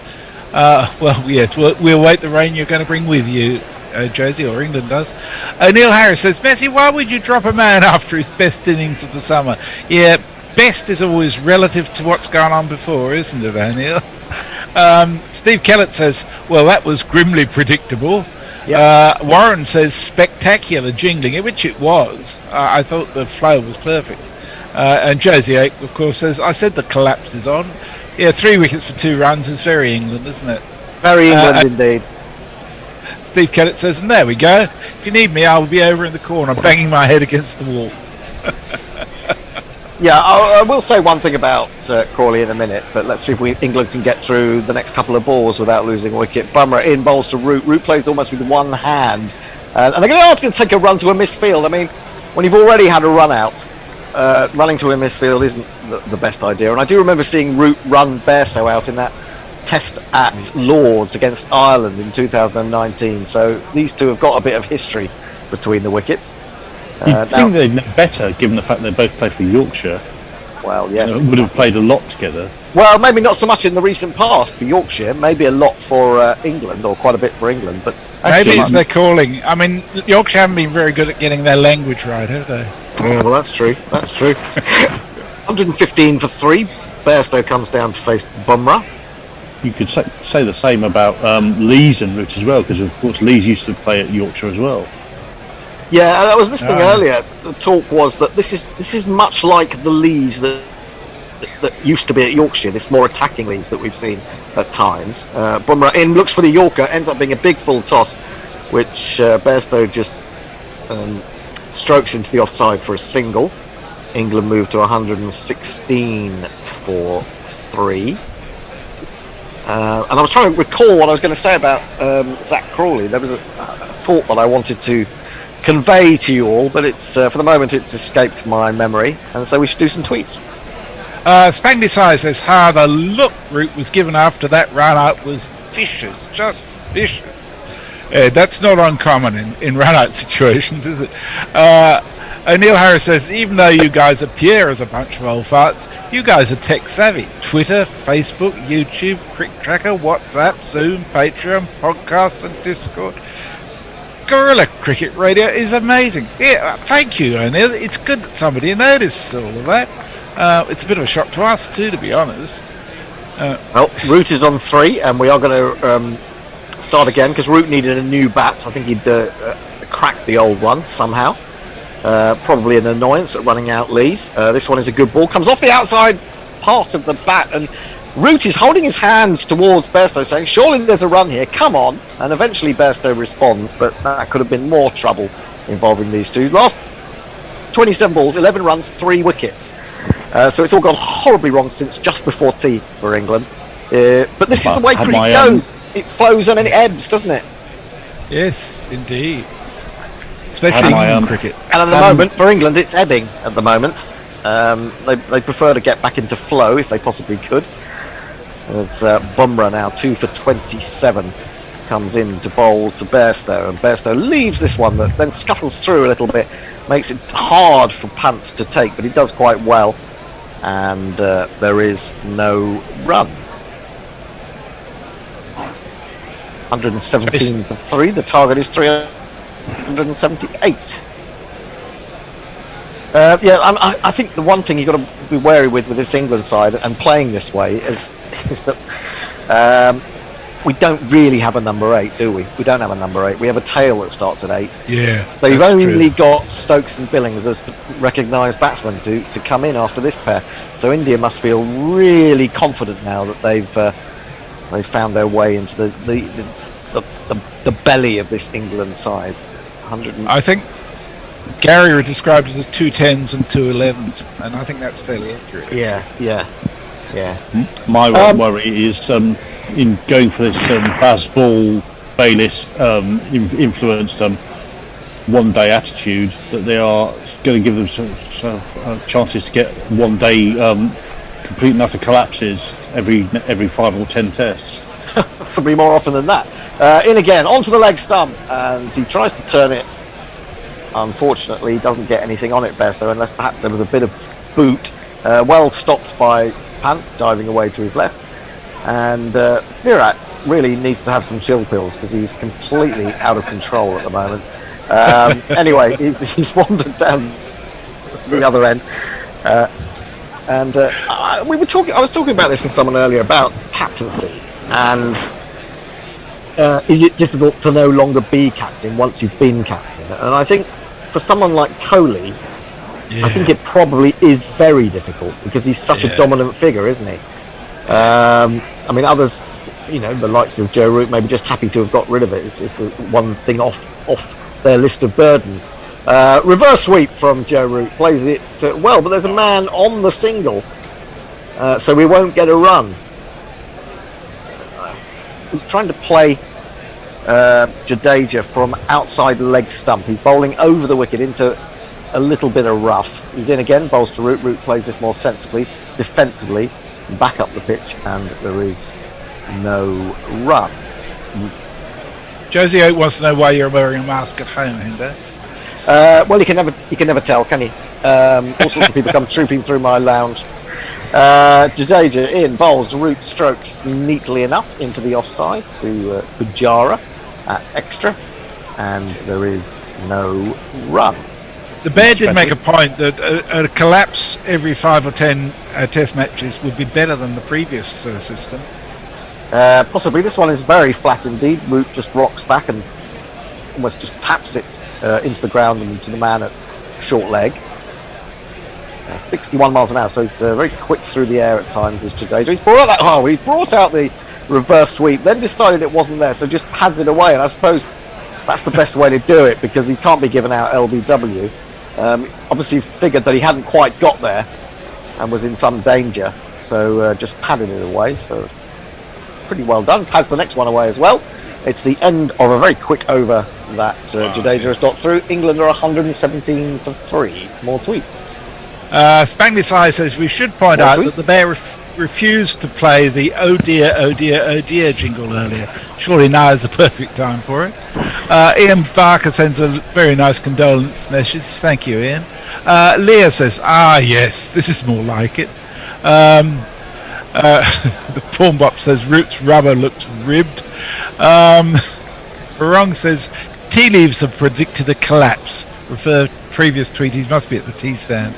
And the Jersey Jingler says, wouldn't you rather have a collapse trying hard to chase a big total for a win versus a collapse meekly trying to defend for a draw, because England have done plenty of the latter. That's exactly what the Bear was saying for 14. Tucked away down to long leg by Best. So he'll get a single, looks through, he goes to 6 not out. 9 deliveries. No, he doesn't. He remains on fault with a leg high, as signalled by Aline Dar. And England have just, I agree with you, yeah, it is more fun to see them play this way, and probably a better way for these particular individuals to play, but at the same time, just want England to consolidate for a little while here. I would, but then other people say, no, take the attack to them. Anyway, what does Bumrah think? He's in, bowls to Root. Root turns it onto the onside. There's quite a busy field there, but he's found the gap. Brings field around from backward square leg to do the honours, and he takes the 1. He moves to 5. England 119 for 3. Bairstow's just retaking his guard against Jasprit Bumrah. 2 for 28 now from 7.20s. I suppose that run out sort of overshadows the fact that Pope came and went within 3 balls, edging behind. Here is Bumrah again, bowling right up in the block. Oh, Bairstow is equal to that. What a ball that was, and what a response that was from Johnny Bairstow to keep that out. I'm pretty sure that would have got him probably LBW in another life, and he's just seeing the ball generally pretty well at the moment. It's handed back to Bumrah by Mohammed Shami. He's just done a little bit of work on the ball. Stewart is now telling a few Indian fans not to wave their flags or something ridiculously nonsensical. Anyway, Bumrah again in to Bairstow. Bairstow flicks this away. There is a man in the deep at square leg. I think it's Shreyas Iyer, so it's just a single for Bairstow. Moves on to 6. England to 120 for 3. Of course, if you would like to become a patron, support Guerrilla Cricket, you're absolutely welcome to do so. If you give us $4 or more a month, you get access to a weekly newsletter, the Smaximum. You also get the Bishop and the Bear, their regular weekly podcast. As Jasprit is in again to Root. Root defends on the front foot. Good ball, probing around off stump. And of course, if you actually go up to as high as $10 a month or more, which we have quite a few people doing, but not enough, you will find that your name will go round glory roll on the bottom of our Facebook page and on our YouTube broadcast. So your name will be in lights about every 10 minutes or so as it takes its time to revolve around. So that's patreon.com/Gorilla Cricket. I'm making it my, what's the word I'm looking for? I'm making it my mission. My mission, that's a good one. My mission to get at least 2 of you a day to sign up. This is a short one from Bumrah. Root pulls out of the hook and it goes through to the keeper. There is no run. 120 for 3. So it's probably worth mentioning too the extraordinarily generous and I'm quite moved that Warren's put forward a matching pledge of up to $500 for anybody who donates today in memory of Rose, my dog who died today, and I can't thank you enough, Warren, for that gesture. And I'd ask everybody to put in, whether it's $2 or $200, anything you can afford to help us, which Warren is going to match. So thank you for that. That's very kind indeed. Jadeja staying over the wicket, bowling to Bairstow. Bairstow pads away. The ball runs to the man on the 45. And England remain 120 for 3. And the excitement and the joy of the before tea session seems to have gone a little bit from the crowd, who seem silent. They're going to take a quick single here. Again, there seemed to be a little bit of hesitation from Bairstow, but Root gets down the other end okay in the end. Albeit a bit much for the silver-haired brigade on the Western Terrace. Western Terrace? You mean the Hollies? The Hollies stand? Hollies, sorry. Yes. Wrong ground. Jadeja in, bowls to Root. Root drives, tries to get it past extra cover. It's half stopped by Pujara. They do decide to run on a misfield for a second time, and they do so successfully. Root moves to 6, England to 122 for 3. The score that they're looking for is 378. That's a long way off, a lot further off than it was before tea. That 3-wicket spell has really dented England's hopes. Jadeja into Bairstow. Bairstow goes back and then lets it hit the pad, loops up, taken on the full by the man at short leg. Bairstow remains on 7. Jadeja, number 25, into his 7th over. He goes back to this one. He was trying to clip it away, but didn't get hold of it properly. He jabbed it down into the ground. Inspects the bottom of the bat now. I'm sure he's getting a lot of chat from Virat Kohli at slip. There was quite a bit of chat for him in the first innings, but he said how much he enjoyed that. Well, yes, he's a Yorkshireman. Of course, he enjoys it. This is padded away again at the end of the over, and England are 122 for 3. I saw one of the things that was said to him was after he was having a little bit of trouble with Shami early on in his innings, was saying it's a bit faster than Southey, isn't it? It's a bit faster than Southey. It's not really particularly good sledge, but you know, you can see where you're going with it. More tweets. Barong says, on a scale of memorable Pakistani run-outs, where does this one rate? For me, about 8.5 to 9. I wouldn't put it that high. I'd say it's only a 6 on the scale of memorable Pakistan run-outs. You know, it was a bad call, but it wasn't, you know, so amazing that you ended up with both people down one end with the chance of a triple play or something. Josie Oakes having fun leaving South Africa. No lecky electricity, I presume, through load shedding. Off to the pub. You've always got a good excuse for going to the pub, haven't you, Josie? Can't do your marking. 2 slips, well spread, waiting as Bumrah comes in to bowl a Root. Root jabs that uncomfortably off his thigh to a shortish square leg. And there is no run.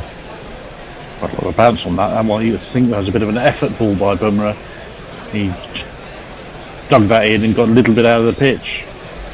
Well, I'm wondering how long he can keep going. England may think they just need to see him off. There's a packed leg side field, long leg, deep backward square, shortish square leg, short mid wicket, mid on. So they're just looking to take advantage of anything that's clipped in the air slightly on the onside, and they're bowling for that. This one though has gone down the leg side. It's going to be 4 runs as it's clipped away by Root. Gets it fine enough to pick up the boundary, and that will do in the world of good. It's Nissan She. It's Nissan She. So a boundary, a rare boundary at the moment for England. And despite that number of players on the onside, Root was clever enough to play it fine enough for to pick up the boundary.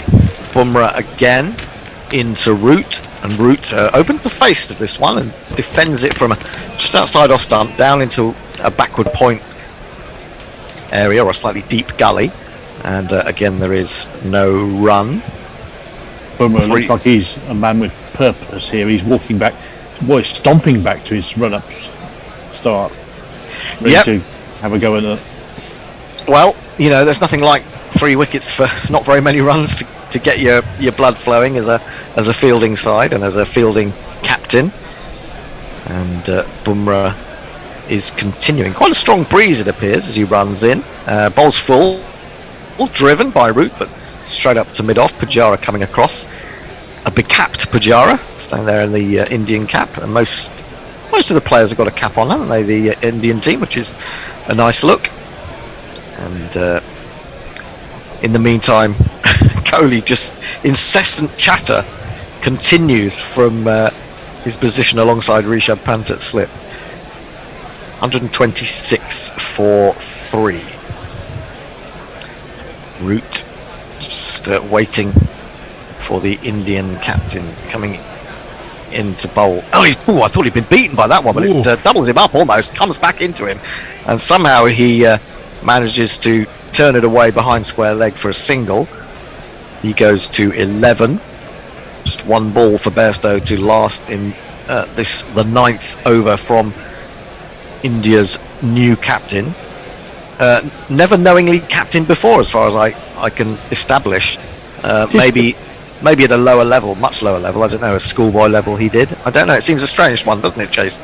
It's strange that they've had 8 captains inside of a year across all formats. That's quite a lot. Yeah. Bumrah in, bowls full again, looking for that Yorker. Johnny digs it out, turns it to mid-wicket, and there is no run. I think that's me done for half an hour. I think it's time for a change. And I'll do a couple of tweets while we change. Okay.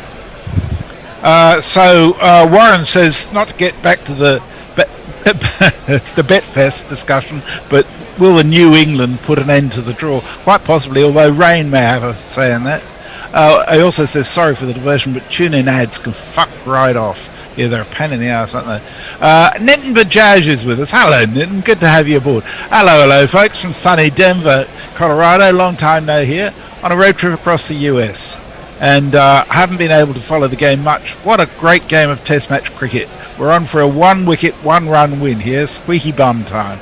Well, maybe not. I mean, we can hope. It would be lovely if this game went right down to the wire. That was live, wasn't Indeed. it? As Root looks to sweep, can't quite get the ball away. No run. And Leo is next, Colin. Cheers. I'm not quite sure if I'm going to be loud or not, to be honest. You're loud enough from... You're loud enough. You're good. Sound. We just had a message that I've lost. I'm going to try and find it again.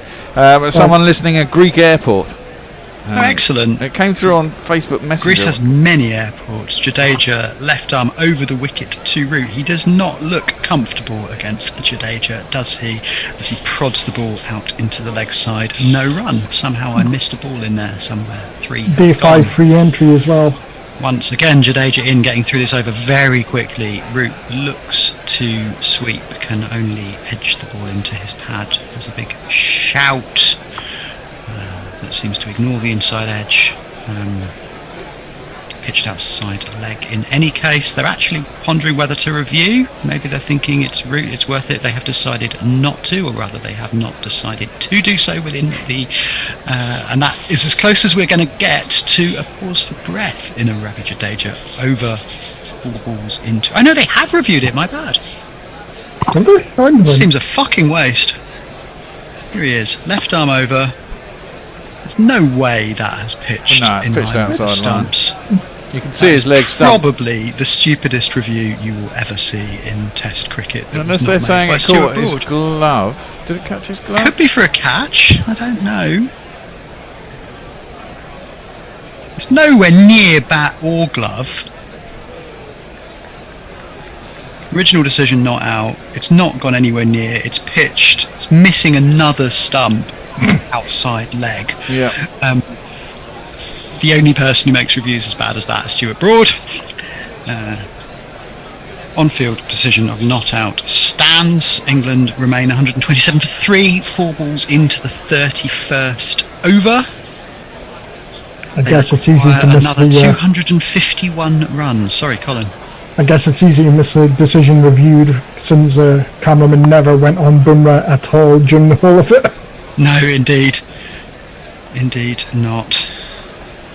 Jadeja in to bowl the penultimate ball of the over. This time slightly more confidence from Root as he plays an orthodox forward defensive stroke out into the offside with a big long stride down the wicket of his padded front left leg. No run. 1 ball remaining. He is getting through these quickly. That pause while they decided to make the utterly pointless review has really slowed his over rate down as Root pinches the strike off the last ball of the over with a nice flick out into the offside. Touch of wrist in that goes out into the vacant cover area for a single. Completes the over. England 128 for 3 after 31. The target, the runs remaining exactly 250. Normal service has been resumed, though, as we are enjoying this precipitousness of a mid-collapse England batting performance in the 4th innings. Okay. Over on Twitter, here are 22 minutes of the best run-outs by Inzaman. The man is truly a maestro. Maybe we should commentate on those and make them a highlights reel to play in a tea interval at some point. Oh yeah.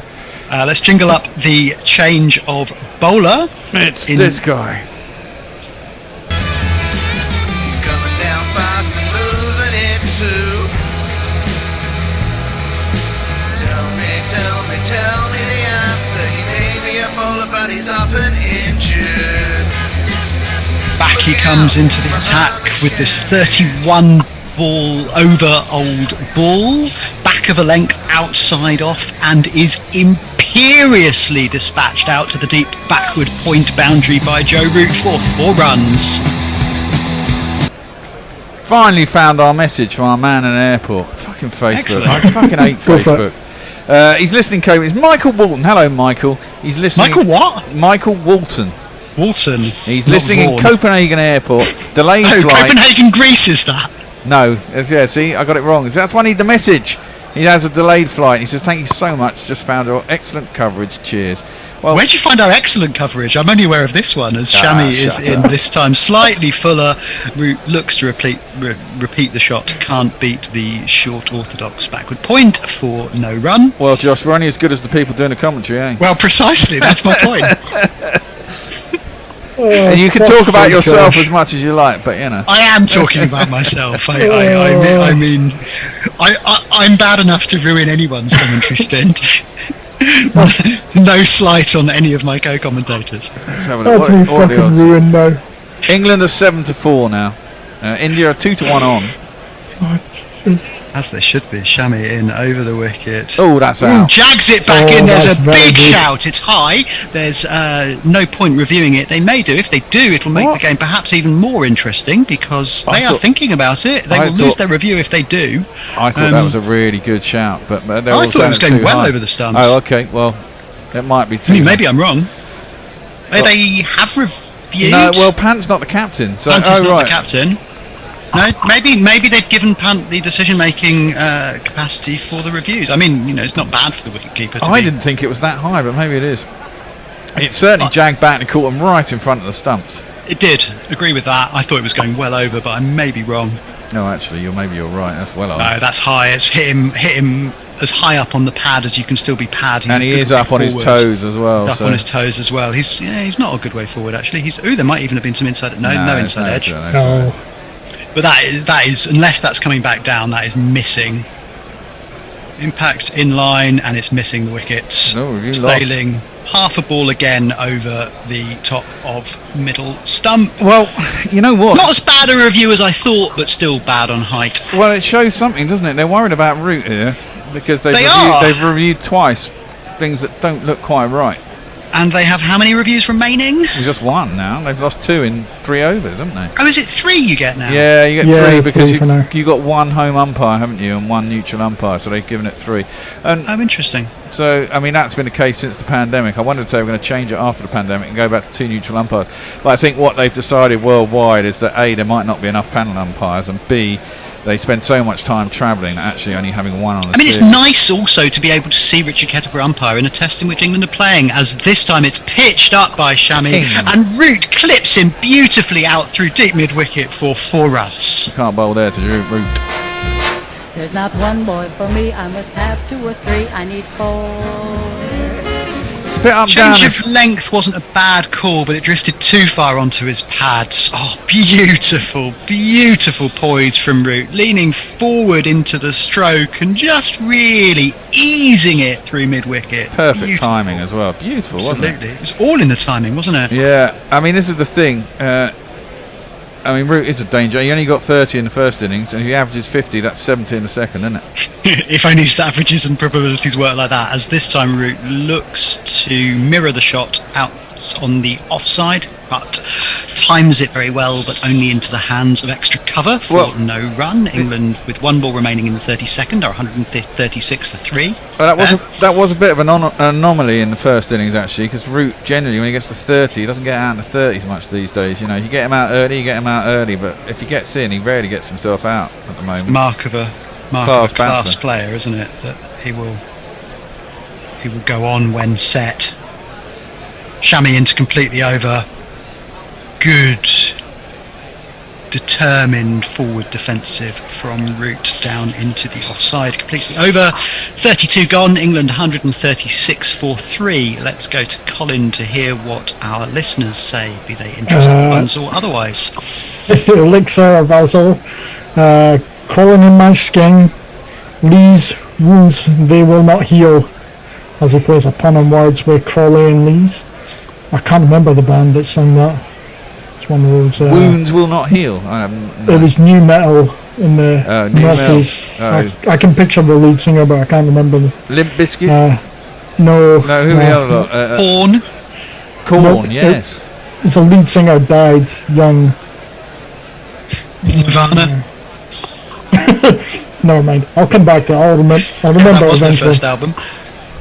Neymar Butland's curious what Kohli actually says. Is it you're rubbish at this, or you are the son of a street? Like we does, please. I need to do that, don't I? Sorry. Warren, is Jasper really captaining? Well, I don't know. I'm not sure he is really. I don't know. I didn't quite understand why Jasper Bumrah was made captain. You've got all these other players who would be. I mean, Jasper's a great bowler. He doesn't strike you as the obvious captain in that India side. Jadeja continues, left arm over the wicket to Bairstow, who plays safely, all bat, no pad, down into the leg side, no run. I mean, Stephen Kelk on YouTube has answered it. It's Lincoln Park. Jadeja again in, this time Bairstow makes room outside the leg stump, pushes the ball out towards cover. They take a single. Lovely bit of play there, just the 1 run from it, but just stepping back, making room, pushing the ball out where cover is back inexplicably to get the single, rotate the strike, keep the scoreboard ticking over. Again, Gary will say something about, Leach bowls too fast. That was 63 miles an hour from Jadeja. He's just bowling darts at leg stump. Push this time by Root out to orthodox cover, no run.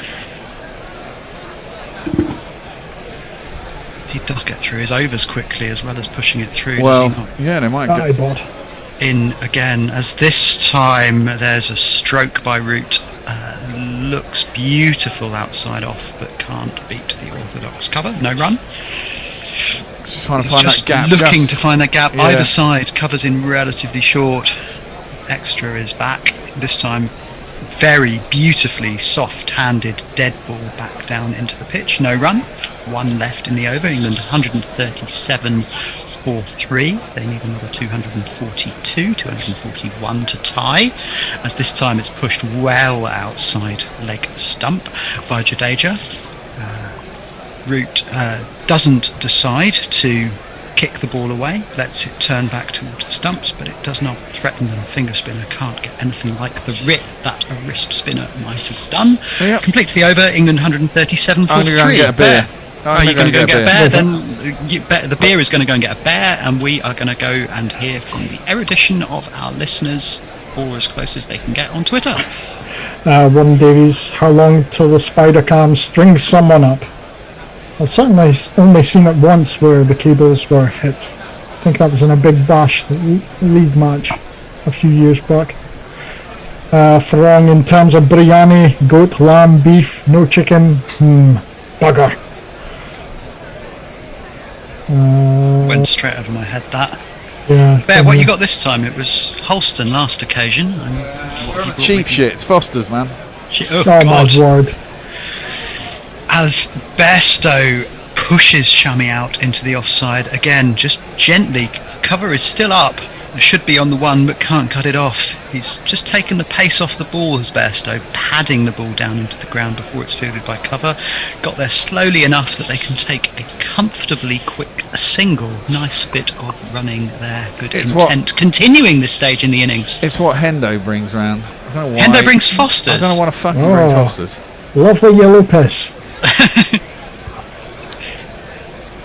Shami again in off that long run up, steps close to the stumps. Oh, there's an inside edge from Root. It goes straight down into the ground. He's squared up as he looks whether it's going close to the stumps. It has not done so. He's a little bit antsy, is Joe Root. Perhaps there's a touch of movement behind the sight screen, or maybe that's just he seemed to be gesturing that people were moving, didn't he? Yeah. Oh, by the way, Pant did that review because Bumrah was temporarily off the field. That's why Pant was there. He's going to be happy when he comes back. Yeah, well, exactly. Burnt our review. 2 reviews have gone. As this time, lovely bit of play from Root. Looks to push the ball into the offside and again take a quick single. This time Cover is on his toes running in. It's fielded well and they regain their ground. No run. 138 for 3, halfway through the 34th. Oh, I should say we've had another donation to be matched by Warren, Jacqueline Pryor. Excellent news. Keep those donations coming in. The one thing you're not to keep coming in, at least not today, are the cat jingles, because otherwise, if they don't come in today, we will get another 100 quid or so from Warren. So thank you. Shami in again off that long run up, touch wider from the crease in delivery this time, and it's jabbed down into the offside, fielded by Gully. No run. On that note, Warren Davies, 5 minutes over under on mentioning of cats. I'm going under. It depends. Does just over 5 minutes ago. How long ago was that? Just over. I'm sorry to disappoint. 2 left in this 34th over. I'm going to jinx him. Shami has not looked dangerous to my eye so far. Looks like 3 runs on offer as Root strokes the ball out. Disagree. I was going to say run. I disagree. He played Root quite well there. He played a lot of balls wide of the stumps, giving him that cut option, and then he had one right on the stumps that rushed him very quickly. Although it beat him for height, if it was lower, it still would have got him. I don't think it was anything to do with.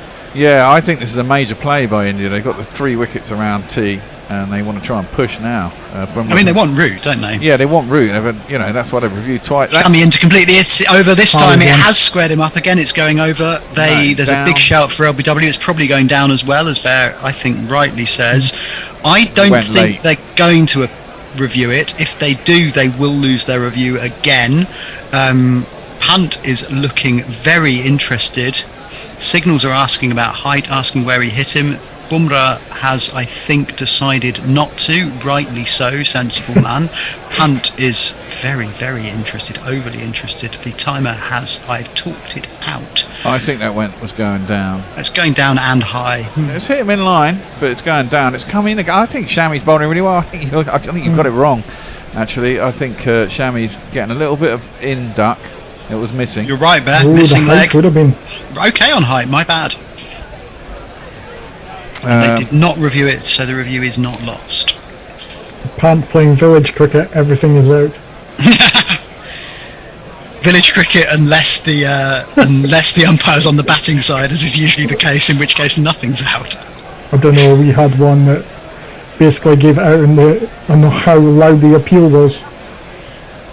Well, I've told you about. When I used to play league cricket. We used to play St John's were a team. And the guy who was captain used to have his number on the back of his shirt. He was a really loud guy.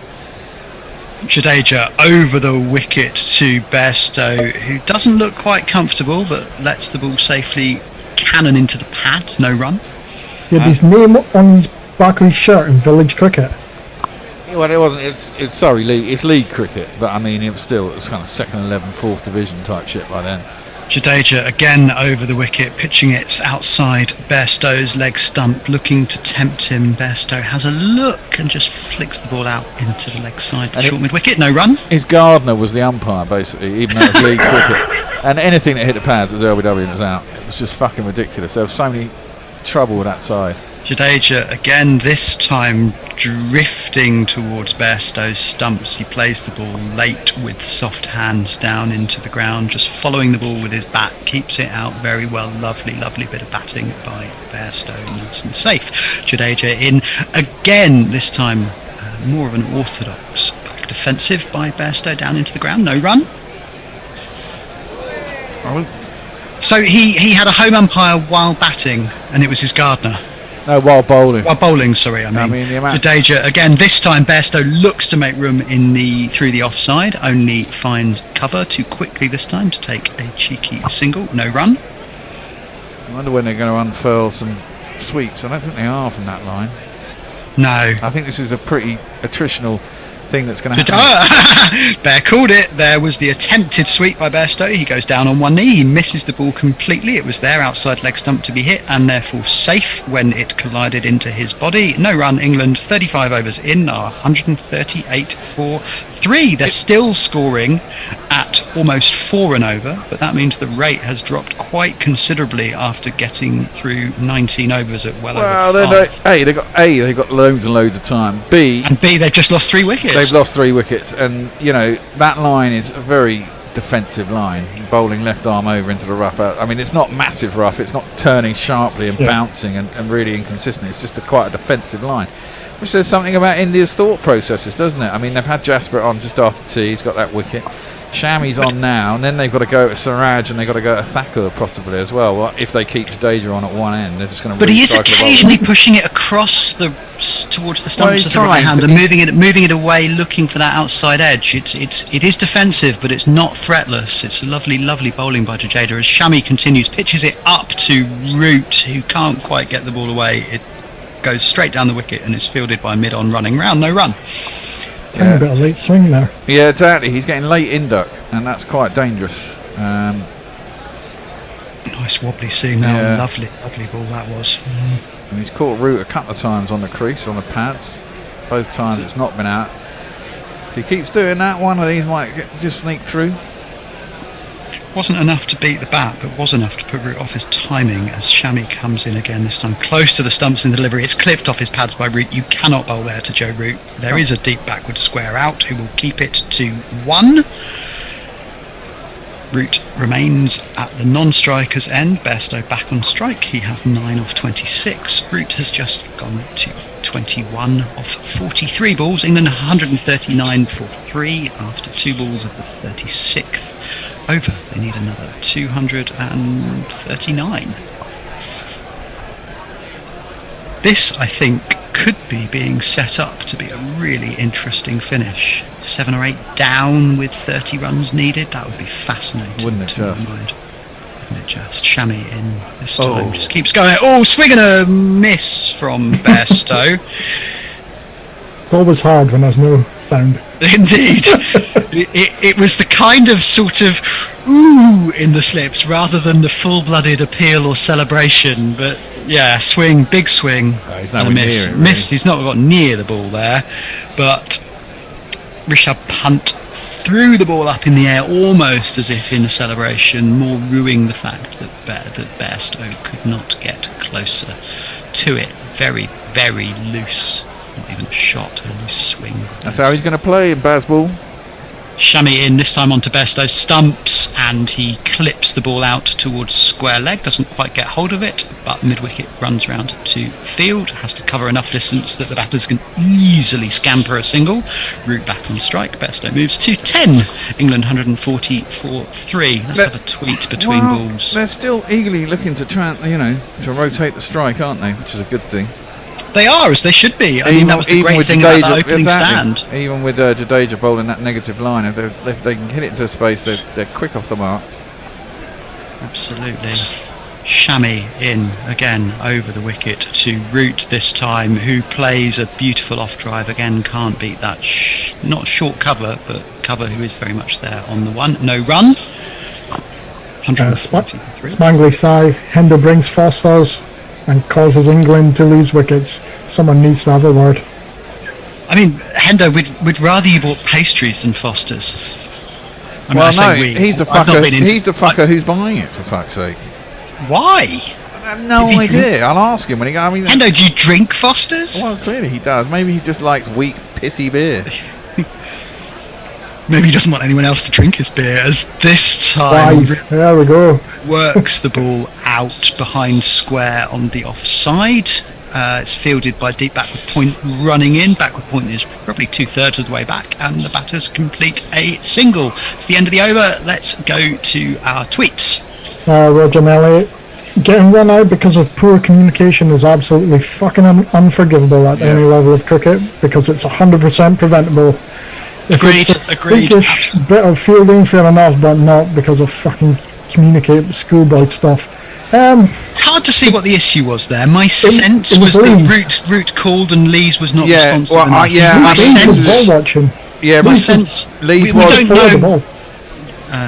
Jadeja, the paddle sweep this time from Root down towards the fine leg boundary. It's running away. It's beating the fielder. 4 runs.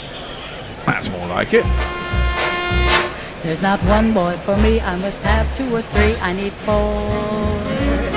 Having had no sound, we don't know how good or loud Root's call was, but I think you're right. He shouted. He shouted and he went straight away, and Lees was discombobulating. In that situation, you've got to rely on the fact that the guy is calling you. If it's a quick single, you know what the game is. You just go. Jadeja again, this time full-blooded attempt at a slog sweep from Root. It doesn't really go anywhere. Fielded at squarish leg, either short mid-wicket, no run. Yeah, I think we have to assume that there was a perfectly legitimate call from Root and that Lees did not do what he should have done. Either of the things he should have done. Jadeja in this time is pushed out into the offside by Root, no run. You've seen him when he was batting, right-handed batsman, he spun a full 360 before actually running down the wicket. You're not going to run fast doing that. If you're ex-skipper, as Jadeja again floats the ball up, this time hard hands defended down into the wicket, no run. If the non-striker is calling you through, it doesn't matter whether ball's gone, you just fucking run. Exactly. Especially behind the wicket. Jadeja in. I mean, the issue was he didn't know it had gone behind the wicket. Well, the point was he wasn't out. Pushed out towards square leg, no run. And if he was out, it didn't matter. So, if it had gone onto his stumps, he'd have been out. So, you just call, you run. If it's hit the stumps, it's hit the stumps. If it's not... I mean, he could have kicked it away from the stumps had it been about to bobble up onto them. It's not unfair wanting to know, as we have that sort of attempted paddle sweep once again down to the fine leg boundary for another 4 runs. 1, 2, 3, 4. Another top edge, but it doesn't matter. Pant's never going to catch that. And that's the good sweep to play, because he's not trying to put too much on it, and it's generally going to go fine. If it gets a top edge, unless they decide to put a backstop in, it's going to go very fine anyway, and probably over the keeper unless it's a very fine edge. And suddenly England have rushed to 149 after that relatively big Jadeja over. Was that 8 runs off it? 9, 10? 10, I think. Yeah, 2 singles, 2 fours. Right, we have a change in the bowling. It looks like that's what they're telling us on the screen. It's going to be this guy. When you gotta find your way from the streets, gonna find a way to land in your food. There's only one man who could save us now. It's Mama Ziraj. 4 wickets in the first innings. 8 off the over, no singles. all faced by root, boundaries off the first and last balls thereof. I think we'll be having a change in personnel after this. Probably after this over. Have you checked the waiting room, see if Ajit is there? He's not there yet. Not there yet. Great. Well, either he will be on ball by ball. If not, then we will do some rejigging, and you'll have the dulcet tones of Nigel, drinker of Foster's Henderson.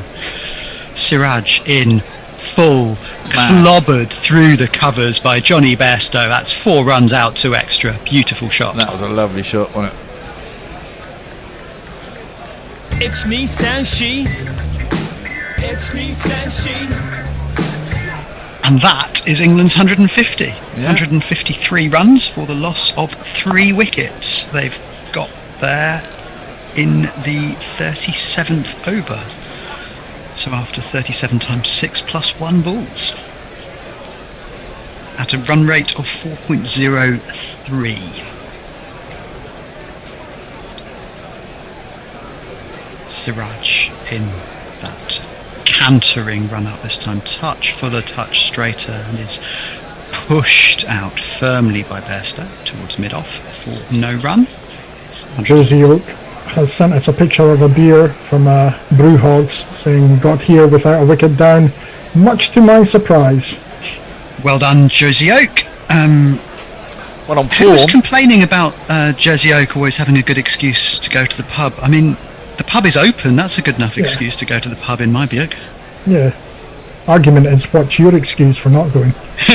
Well, I'm providing commentary for you. Siraj in this time not drifts onto Bairstow's pads, can't quite capitalise, flicks the ball out towards short mid-wicket. No run. O'Neill Harris, Lees and Crawley have an absolute best partnership of their career, and immediately goes ball up after 3 wickets fall. Yeah. Well, no one will remember the best opening stand in years. Well, statistically, these two are averaging shitloads this summer, aren't they? The pair of them. Yeah. Does make the game more interesting, though.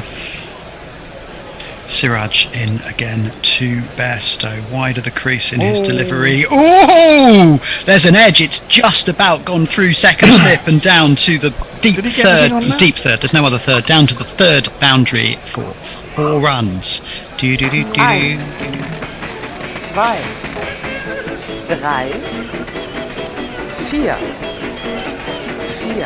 That carried. That was poor fielding at second slip. It would have been a sharp chance, but it's one you'd expect a slip to get to.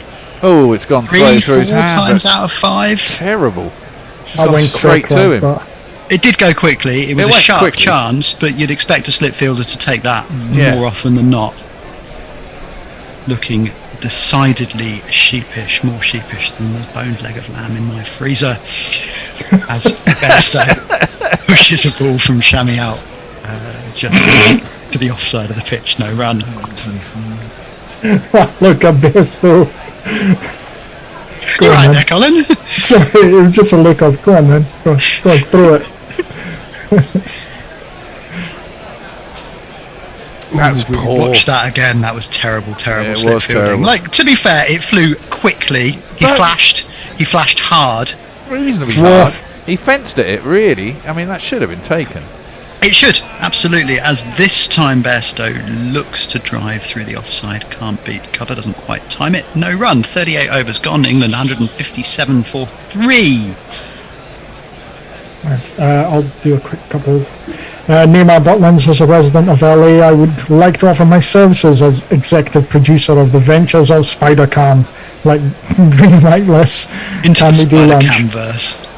Elixir of Azal, tagging Gorilla Cricket for valuable inputs.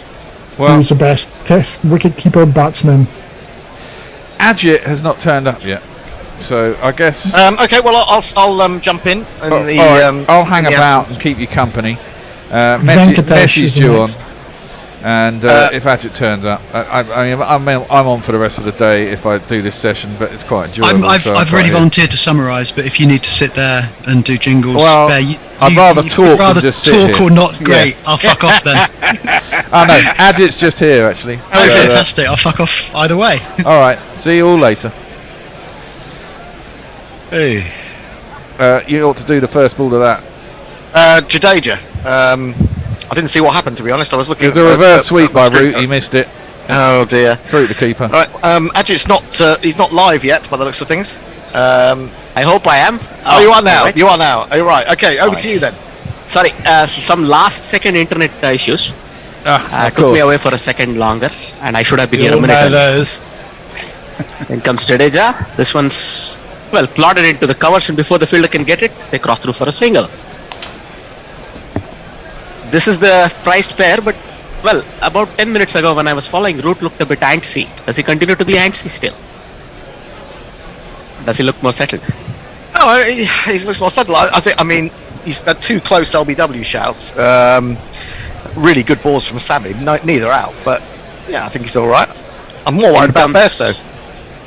In comes Jadeja, and Bairstow would feel a bit of relief. He's had some width on the ball, and he's timed that beautifully past cover point. And before Gill, I think, can field that in the deep, who fielded that well actually, they cross through for 3. Oh, and he's dug a sizable divot out of the ground as well, fielding that. That's a 50 partnership, I think. I mean, it hasn't seemed as if they've been getting away here, but all very important milestones. But you know, having lost 3 wickets for 2 runs, absolutely vital that these two have stuck together for a little bit, and for a little bit longer, you would say. Absolutely. I mean, look, even if they were to break this partnership at 200, India wouldn't be too worried. In comes Jadeja. That one's outside leg. Root was ready for it, and he swept that beautifully, beating the fielder in the deep for one of these. 1, 2, 3,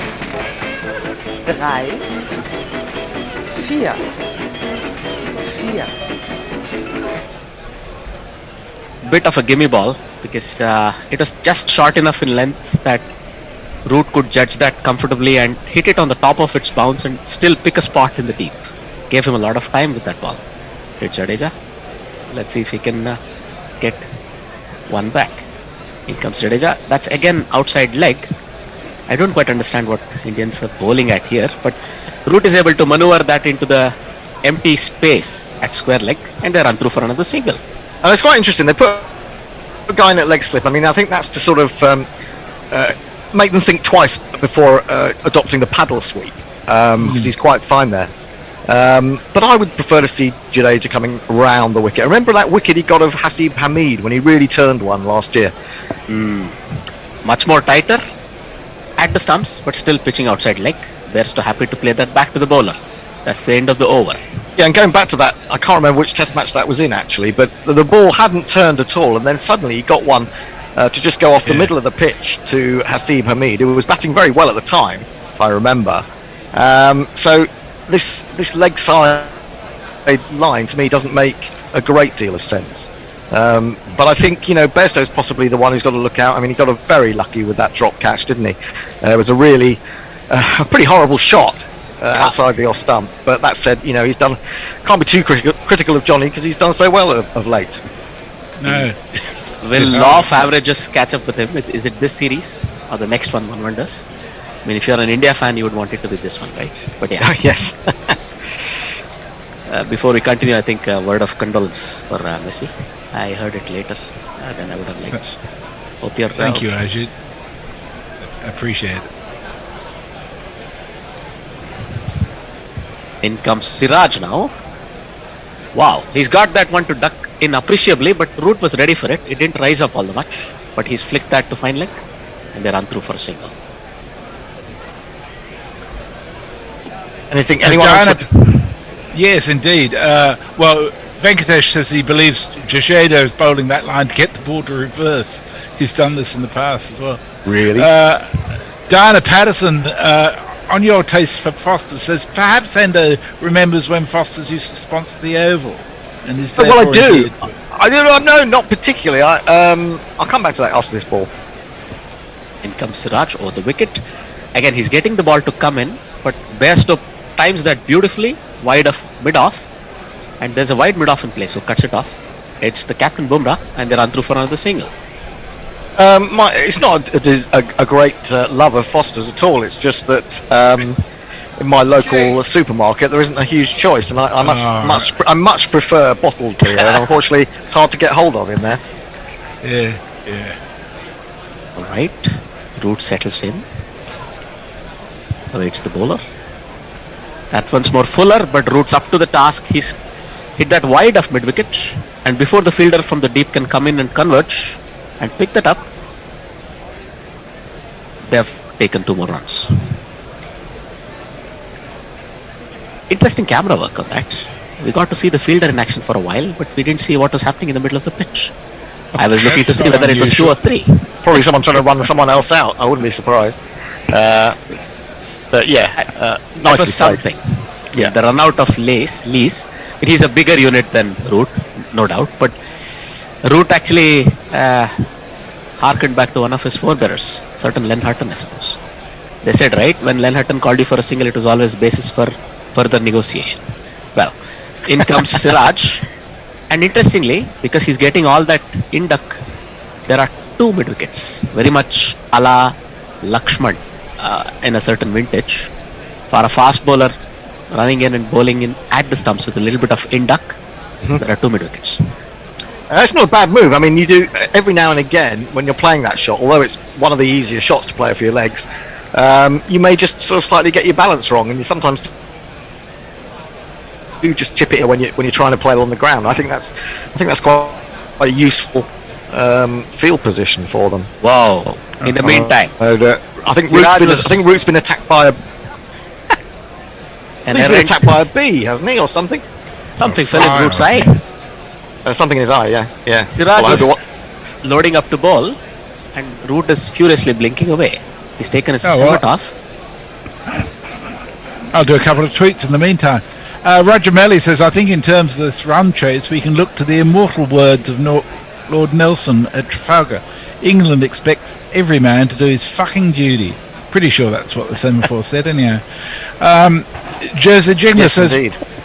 What is the required run weight per over for England, and what are England currently scoring per over? What's the panic, y'all? Yeah, they're currently scoring at 4.3. The required run rate is a little under 2. But it seems that it's the only way they're going to get it is scoring fast. They're just not good at doing anything else much. In the meantime, well, inducker can be a boon and sometimes a bane. As we see, Siraj has got it into duck so acutely. Root plays around his pad, and fine of the fine leg fielder. That's down to the fine leg for one of these. It's Nissan She. It's Nissan She. Siraj mops his brow up in a bit of frustration and can't understand how that went to the boundary. Well, that's just good artistic footwork and some good hands and eye, but also the ball was always going down leg, wasn't it? Yeah, it's quite interesting now that he's only got the one slip. I mean, that might have something to do with the angle that he's trying to bowl to Root. But if he gets it wrong, he hasn't got someone fine enough to cut that boundary off. In comes Siraj. Again, a similar line, but this time Root can't capitalize. That's gone down the leg and caught by Pant the keeper. Neil Harris has got us tagged. He says, quote, statistically, these two are averaging shitloads. The bear does.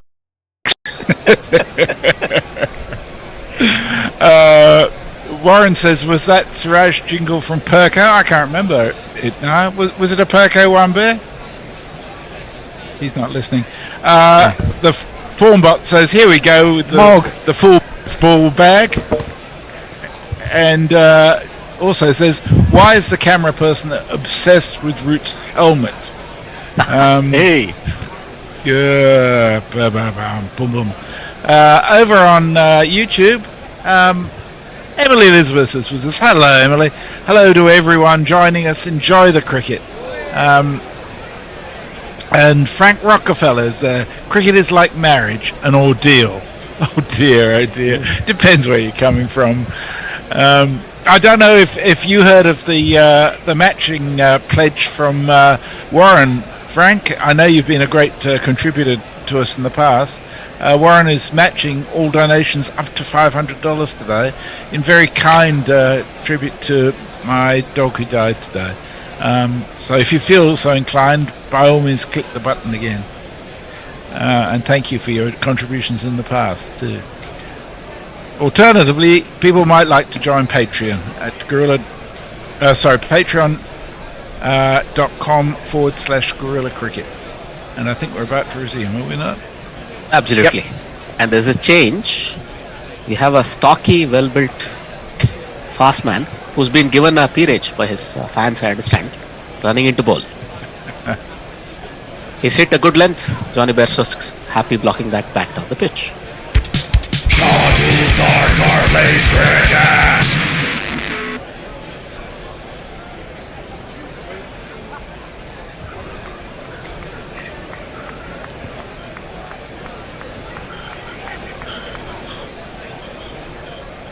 Is that you whistling, Hendo? Oh, sorry, it might have been. All right. I was actually thinking that's still the jingle coming through. All right. Oh, Frank, you're too kind. In comes Shardul. That's again coming in appreciably off a good length. Bairstow a bit inconvenienced, but plays it through to point, and there's no run. He's a surprisingly tricky bowler, isn't he, Shardul? You think he looks, fairly tame, but every now and again he gets one to move, and he picks up, far more wickets than you expect him to. So I think you've just got to be a little bit watchful for him. And maybe people relax after they've faced Shami and they've faced Bumrah and Siraj, and they think, he should be easier to deal with. But I actually think that helps him pick up wickets. In he comes. That's a fullish length ball, and the person at extra cover is a bit sleepy, maybe after a heavy lunch or a heavy tea, and it slips right through his hands, and the batsman jogged through for a single. Shami in the deep clears it up. And I have to say, Frank Rockefeller is a scholar and a gentleman. He's just contributed $50 to us, which will be matched by Warren. Thank you so much, Frank. It's much appreciated. Nicely done, and we hope to have more of this coming in the meantime. The bowler running in. And he comes. That's a short ball, but I think it was a bit telegraphed. Root was ready for it. He's pulled that into the deep, and meantime Jadeja picks it up and gets it back, and it's a agreed single, as you would call it in the middle overs. At the same time, you were talking about Shardul. I think he has this knack of picking up wickets, and he has this knack of making things happen. Sometimes they will result in wickets, sometimes in a 20-run over. And he's a stocky lad. I think he bowls a heavy ball. It might not be very visible. 130 from Shardul might be much different from 130 from, Chris Green or Chris Wokes. And he comes again. That's again back of length and tailing in. And Johnny Bairstow just bunts it down the pitch and is fielded by short wicket. Yeah, 202 now is the lead, or is the target. They always say you feel more confident when it comes down under another 100. So if England can just get through this, get to 240 for 4, 250 for 4, it could be very, very interesting. Absolutely. The magical number, I would say, is very close now. In he comes, Shardul. That's again, he's hitting that just back of length. This one doesn't tail in, but Bairstow's up to it. He's blocking that off the back foot, and it's fielded in the extra course. That's the end of the over. So we have another absolute legend with us, Matthew Cullen, who went to his first professional cricket match last week at Headingley, has tweeted, "As I'm in a great mood after absolutely smashing an important job interview, and because my parents are in town and providing free meals, I've sent 10 quid on PayPal for the matching deal. All the best, lads. Love listening to you." Thank you so much, Matthew. That's very much appreciated. Nabar Butland says, "Cricket is like marriage, except you are asking someone else to rub your balls." Hey. All right. And Brian from Arkansas says, "Sit down on the beach to commit sedition by listening to an England test on July the 4th, and then get chided for my decision to buy an oil can Foster's. Perfect show. Changed nothing." Thank you, Brian. We've had lots of love from the US today. It's lovely to have you with us. It really is. And a good way to enjoy July the 4th is obviously listening to Test cricket and quietly rebelling. Well, it's a long weekend. It was very strange yesterday. I discovered yesterday that it was Tom Cruise's birthday, which was the 3rd of July, and yet he appeared in Born on the 4th of July. He was actually should have been born on the 3rd of July. That would have confused people. That would have confused people, wouldn't it? Absolutely, yes. What do we think? Do we think if England can get to 250 with only 4 down, they're very much with a chance of this? Or do you feel that the wheels will come off at some point? No, I think there's a bit more timber to this England middle order these days, and I don't mean literally, but figuratively, as in a bit more chutzpah. They will not give it up easily, and whoever comes in will try to stick on with a set batter if there's one. Maybe what India did in the first innings will be the approach, but with the Baz ball, air quotes, approach that England are going these days, I would say they would chase it down quite quickly. Well, yeah, I don't think I don't think they'd be able to do it tonight unless something crazy happened. But from a sort of neutral fan's point of view, you hope to see a bit more cricket. You want them to going in tomorrow with both sides with a decent chance of winning, don't you? That would be ideal for us tomorrow morning. Yeah. But I mean, that run out is just every time you see that run out, it strikes sort of terror into your heart, but and sadness for Alex Lees, because it's the second time in 3 innings that he's been run out. Yeah. And it's just when he's got going. It's really unfortunate. He was looking set for 100 himself, I would say. Yeah.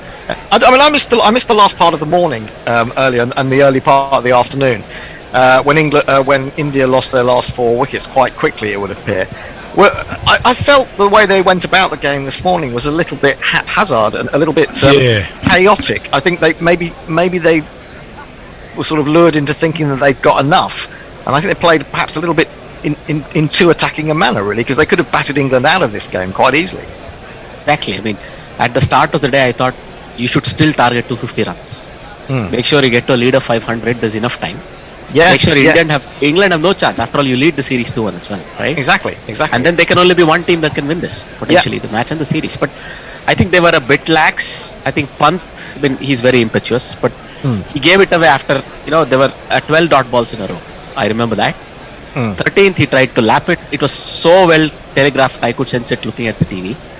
And, even Jack Leach, I mean, come on. If I call him everything, when it comes to his pedigree at the international cricket, he is taken a 10 for, and not very long ago he sensed it, he did what had to be done, and it was a good catch by Root. I think it slipped, and that was quite a turning point. And after that, I did sense there was not a lot left. Yeah. All right, we are back at cricket, and in steams Siraj, and Joe Root is alert to the possibility of a single. He just taps it wide of the point fielder, and they run through for a single. Yeah, I also wondered about Shreyas Iyer.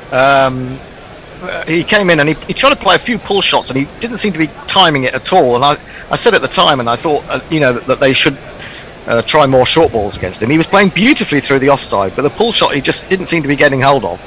And they did continue with that mode of operation, and eventually he fell to that shot called at mid wicket by Jimmy Anderson, I think it was.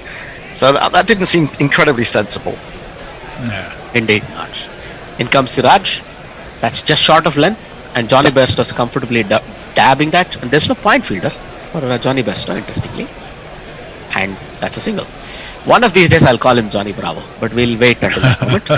But he does look like that. Have you seen that bulk? He does look like Johnny Bravo these days. The thing that does strike me about this is if this was the 5th test of the series in the same summer, those are shots that would not have been played. They would have been in a place where they wouldn't have been sucked into that, but they're just not really attuned at the moment, I think.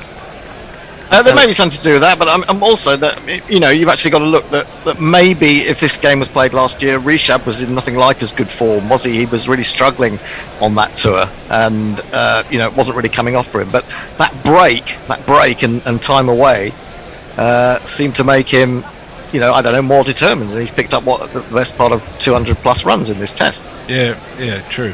In the meantime, a little bit of drama in the middle. Siraj tried to run in, Root backed away because a gentleman was leaving the ground and it disturbed him. Siraj threw the ball at him, the ball is returned back to him. Now we're back at cricket. This was a short ball. Root has picked it off his left shoulder down to fine leg, where Shami fields it, and they've gone through for another single. Well, this flow of runs will surely be now hurting India. They are unable to stop the flow of runs in any manner. Well, they are at the moment. Yeah, I mean, it's looking good. Siraj has gone for 45 from his 7.5 overs, which is many more than he would have wanted to. He's seen Johnny Bairstow dropped. I think that's put him in a pretty bad mood as well, although he needs to sort of restrain himself to concentrate on his bowling and not allow it to get too ragged. Yeah. Well, Yes. I was holding back on the Indian batter who fell to a pull. His name escapes me for a second. In the meantime, in comes Siraj. Oh, finally a dot ball. Bairstow hits one of the two short mid-wicket fielders who are waiting for a catch, and surprisingly, there's a dot ball. We've had another donation from Brian Cusack. Thanks very much. And also, Brian Sexton's been getting in touch saying that he hadn't dropped his Patreon donation, but something was happening in the back end of the website the website. So maybe the Bear can look at that. In comes Siraj. That's a length ball, but Bairstow is able to drive that down the ground to a deep set mid-off, and they run through for another single. Well, with Shreyas Iyer, as I was saying, he has done some things to his technique. He's tweaked his technique with the trigger movement that goes back. In the subcontinent, he doesn't move at all. He doesn't need to move, I think. Here, he's done all that. He's worked a bit more on his back foot game, but what I felt is he was way too tentative. He was expecting a short ball every ball. He was not himself.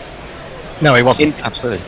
In comes Siraj, and again an empty point. I cannot understand this. For a guy who's bowling back of the length, point is empty. A class batsman would simply always guide it there and run through, and that's exactly what Root did. And as always, Root has quietly gone on to 47. Jason makes a good point actually on our internal chat, saying it's all about getting close enough before the new ball arrives. So we've had 42 overs now, and then Bumrah could come back and run through the tail. If England batted around 4 runs and over, at 80 overs they'll be in the region of 280 to 320, provided they don't lose wickets. Yes, you may well be right, because that was something that was very much on the horizon. One of the run chases against New Zealand was we were talking about the new ball, and I think it was the first test at Lords when the new ball would have been due after about 40 minutes or so, but England sort of made the runs much more quickly with Joe Root and Ben Foakes. Well, all this induck, all this hooping in is actually reverse swing, I think. We're still in the period of a prodigious swinging ball, I would say. In comes Shardul, and that's a full ball that, well, Bairstow's missed. He's stuck properly in front, but, well, Alimdar doesn't seem interested, and neither do any of the fielders, simply because they all think he's nicked it. Yeah, he nicked it. I think something didn't look right, although it did look pretty adjacent. You're absolutely right. I think it was Root as well, wasn't it, rather than Bairstow? My apologies. Yeah, big inside edge. Yeah, just didn't quite get the foot forward enough, did he? He was just standing up a little bit as he played that, rather than transferring the weight. I think this is what they're playing for. One of those missed, one of those front foots planted and missed, playing around it. In comes Shardul. That's a short ball, outside off, and Root lets that go to the keeper. Yeah, it surprised me, that short ball, and it surprised Root a little bit as well, because I think he got into position and then thought, hang on, I better not play this shot. It's a little bit too far outside off stump to drag it into the onside. I think that was good, a clever bit of bowling from Thakur. That's what I said. I mean, he's also a thinking bowler. He's often costly because he doesn't hold back from experimenting a lot. He will never be your stock bowler who will bowl drive from one end. That will never be Shardul Thakur. He's he has an agenda to try to make things happen, and he'll keep experimenting. He'll keep trying new things. Sometimes in the period he's probably giving 5 runs and over away. Yeah. In he comes. A full ball on leg stump, but Root was ready for it. He's flicked that beautifully through to fine leg, where an angry Siraj picks the ball up and throws it in. Siraj is still stuttering away. Yeah, he doesn't look happy with life, Siraj, at the moment. I guess it's having Johnny Bairstow, a man who scored 500 runs of his last 5 innings. It's having him dropped, and what was a fairly catchable chance at this level, definitely. It did go quite quickly, but it could be one of those moments where in the first test against New Zealand, when Stokes got dropped, if I'm not wrong. Another ball, just short of length, but that's just harmlessly going down the leg and let go by Bairstow to be collected by the keeper. You know, I just seen this both bowlers bowling into the leg stump and hoping to get that little chip into the onside with those players close in on the leg side. But I think it's a plan that's possibly had its time now. They've tried it without success, and I think they maybe need to look at something else right now. All right. Great. We see some ribald scenes. I think a lot of amber nectar has been had in the crowd, not in the guerrilla commentary box. In the meantime, Shardul has drifted onto the leg, a foolish ball, and Bairstow's delightfully flicked that and has beaten a diving Siraj, who dived vainly, and well, his day wouldn't have gotten any better. That's gone for one of these. There's not one boy for me, I must have 2 or 3, I need 4. I mean, you're absolutely right. The mix of lengths is not helping, but if you're going to target leg stump, whether it's coming in because of the swing or whether you're targeting it on purpose, you're just playing into the hands of top quality batsmen, which both of these indubitably are. Both I mean, in the form he is. Yeah, most of their shots have actually gone behind the wicket, and they've got 2 men out for the catch. I mean, if you drop one short, potentially, but they're probably not going to pick it up like that and stuff it down his throat, I wouldn't have thought. That was a full ball on middle stump. Bairstow hits it back to the bowler, but the bowler can't stop it cleanly. Let's follow through. And they run through for a single as the ball trickles down to mid-off. Trickles down to mid-off. Yeah, so what, Root's on 48, 30, 187, so it's down to 191 to win. Ooh. Warren says Tom Cruise was born on the 4th of July, Australian Western Standard Time. Very good. We're not having him, I'm sorry. Paul Marshall says if the next wicket falls before 275, the wheels will fall off. After Stokes is billing, there's nothing in the tail. So I can't see us getting more than 100 for the last 6 wickets. I'd point out that in the last 2 tests, Paul, the last 6 wickets for England in the first innings of each test has scored more than 300 runs. So, you know, it's a possibility. And Brian says you need to change your supermarket if all you can buy there is Foster's, which is made in Northampton under license at the Carlsberg Brewery. There you go. In the meantime, the plan was almost in action. A short ball from Siraj, the first of a new over, but it was so comfortably short, neither of those mid-wickets could have done anything. He's banged that all the way to mid-wicket.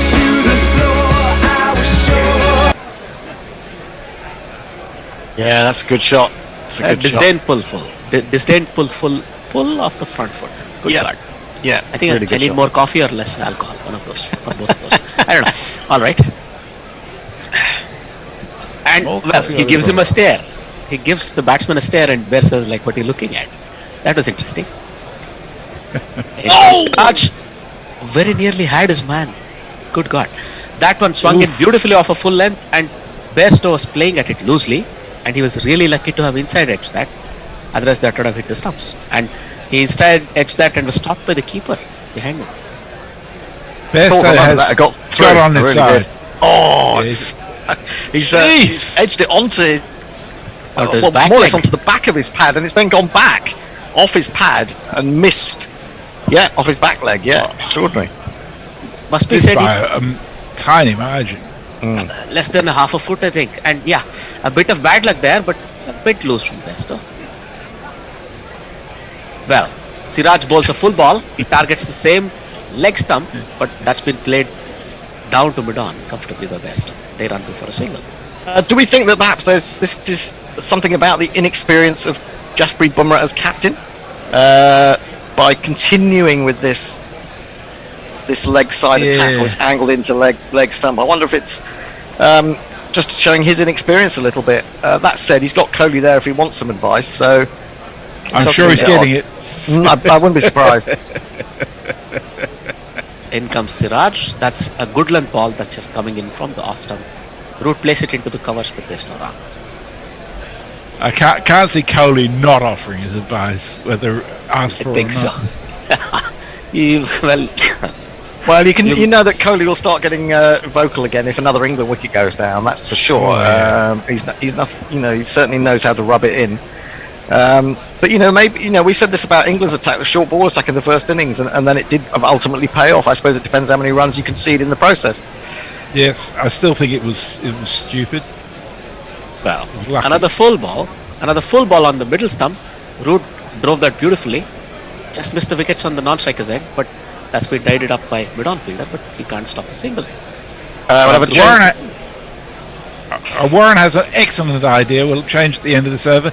He said, can we combine the two banes of Test cricket and use the handcuffs on the people moving behind the bowler's arm? Yeah, that kills two birds with one stone, doesn't it? Kind of thing. Yeah, absolutely. Right. In comes Siraj. I'm hoping he can make some change on the last ball of my spell today. In he comes. That's a full ball, and Bairstow patted that back down. And even just tame pats down to mid-on are resulting in runs. And they do exactly that. They run through for a single. Yeah, it's they're not putting any pressure on England at the moment, are they? They're letting them have those runs. They don't have to play the big shots if they can keep working it around. Anyway, it's time for a change. The Bears are going to move into ball by ball, thanks to Ajit. I think Colin's going to remain, and Jason should be on his way back. And I'll see you in half an hour, Hendo.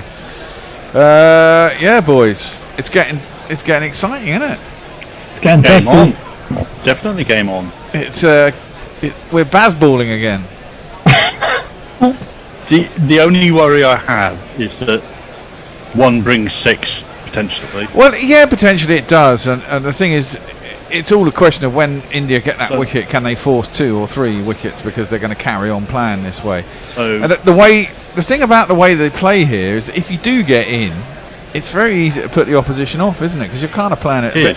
You're kind of playing it a bit like an ODI. But unlimited overs, essentially. So you're just trying to look for the singles, and if your batsmen are good enough to always find the gap, you're always going to score a reasonable amount of runs. I think a lot is going to require from this man Jadeja to try and dry up the runs at one end, so the pace bowlers can keep working at the other end. Well, that's why he's bowling over the wicket, Jace, isn't it? I mean, I don't think there's enough off the mid. I don't think he thinks there's enough off the middle of the wicket to be able to really trouble a right-handed batsman. I think what he's got to do then, he's got to bowl it into the deck very slightly, like he does in other places. Yeah, but in other places he does that. Yeah, well, in India it's different because you get that one's just defended back to the bowler and there's no one.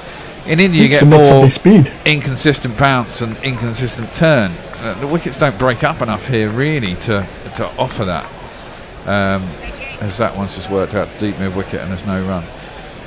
And so need some change of pace from him, so not everything's flighted and the same pace going. A lot of it, just watch it. Well, a lot of it's really flat, and he is trying to bowl it into those footmarks.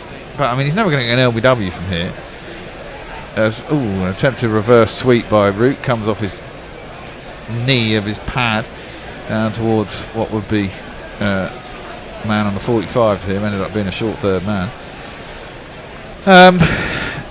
Root's on 49, and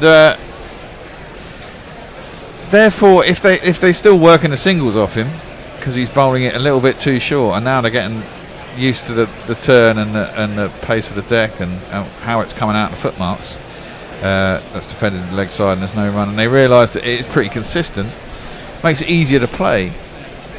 If he comes over the wicket, I've got a funny feeling they'll be down the track at him trying to smash him back over his head. He might buy a wicket that way, however. Kicked away by Bairstow down to the man on the 45. Ain't no run. Yeah, they've got to change. India have got to change something, otherwise it's just going to be milked runs for 10-15 overs tonight, and they're going to be that much closer to the target without any real risk. Well, exactly. That one again is kicked away by Bairstow. They go in between sweeping, nudging singles, and then just kicking. Over on Twitter, Paul Marshall, if we had Folks and Overton to come instead of Billings and Broad, I'd be confident of knocking these runs off. Well, the way England have played, you'd be fairly confident. I mean, again, tomorrow they've got to start again, so they want to get a lot of the runs out of the way tonight. I think they want to get it to under 100 tonight. I mean, they've got time. It's an hour and 20 minutes. The way they're going along, it's about 20 overs. They're going at nearly 5 and over anyway. It should be under. If these two are still there at the end, it will be under 100 tomorrow morning. By the way, we've just had. Thank you very much. Martin 7 has just donated 50 quid to be matched by Warren at the end of the day, who has offered it because unfortunately Messi Jez is dog Rosie died today. 16 years old, good innings for a dog. I hope he had a happy life, but he passed today.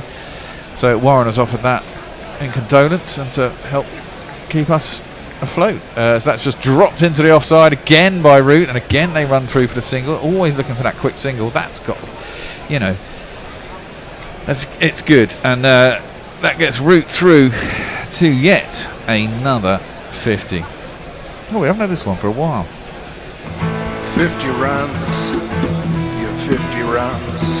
Well done, well done, well done, well done. 50 runs, your 50 runs. The job has only just begun. It has only just begun. And England now move on to 197 for 3. Vihari is having a bowl. Thakur. It's Thakur. Okay, it's Thakur. I was going to say that. Vihari's not playing. Vihari is playing, but Vihari is playing. He was batting at number 3. That's defended just for a single. And Vihari is a... No, it is. It's Shardul Thakur. Yeah, of course. Duh. Having a brain map. It's been a long days. It's been some long days. We've got a whole... I was just looking at the calendar this year. We've got fucking shitloads on this year, and all the way through to March. As Thakur comes in to bowl, Root just knocks it in the offside, and once again they go through a single. Kohli does Kohli things and tries to get there really quickly and throw the stumps down, but I think Bairstow was through, and he's nearly at the boundary by the time he slows down. I mean, we've got this, then we've got a shed load. I mean, it's a lot of it's short form cricket, admittedly, in Pakistan and Australia. But then we've got a World Cup T20 followed by 3 tests in Pakistan, and we've got a couple of tests I think in New Zealand in January. Then we're into an ODI World Cup from the middle of February to the end of March. So those competitions are going to really wear us down. I mean, India shouldn't be too bad because I imagine most of the games will be day-night, which will be reasonably early start in the morning, but it'll be fine. That's defended back down the track and there's no run. And I'm hoping the World Cup in Australia, there will be nighttime games, which will be at least early in the morning here. When does the Cricket World Cup start in Australia? Sorry? February. When's the World Cup? The World Cup T20 starts October into November, and then the ODI World Cup starts in February into March. So football World Cup's November. That's going to be. It comes just. Apparently, it finishes just before the World Cup starts. That's just knocked into the offside again by Johnny B, just wide of cover, and there'll be a single. Yeah, so I think you've literally got the World T20 followed immediately by the World Cup 30. Hockey Six on YouTube. Baz ball is preferable to Mickey Arthur's ball. Well, yes.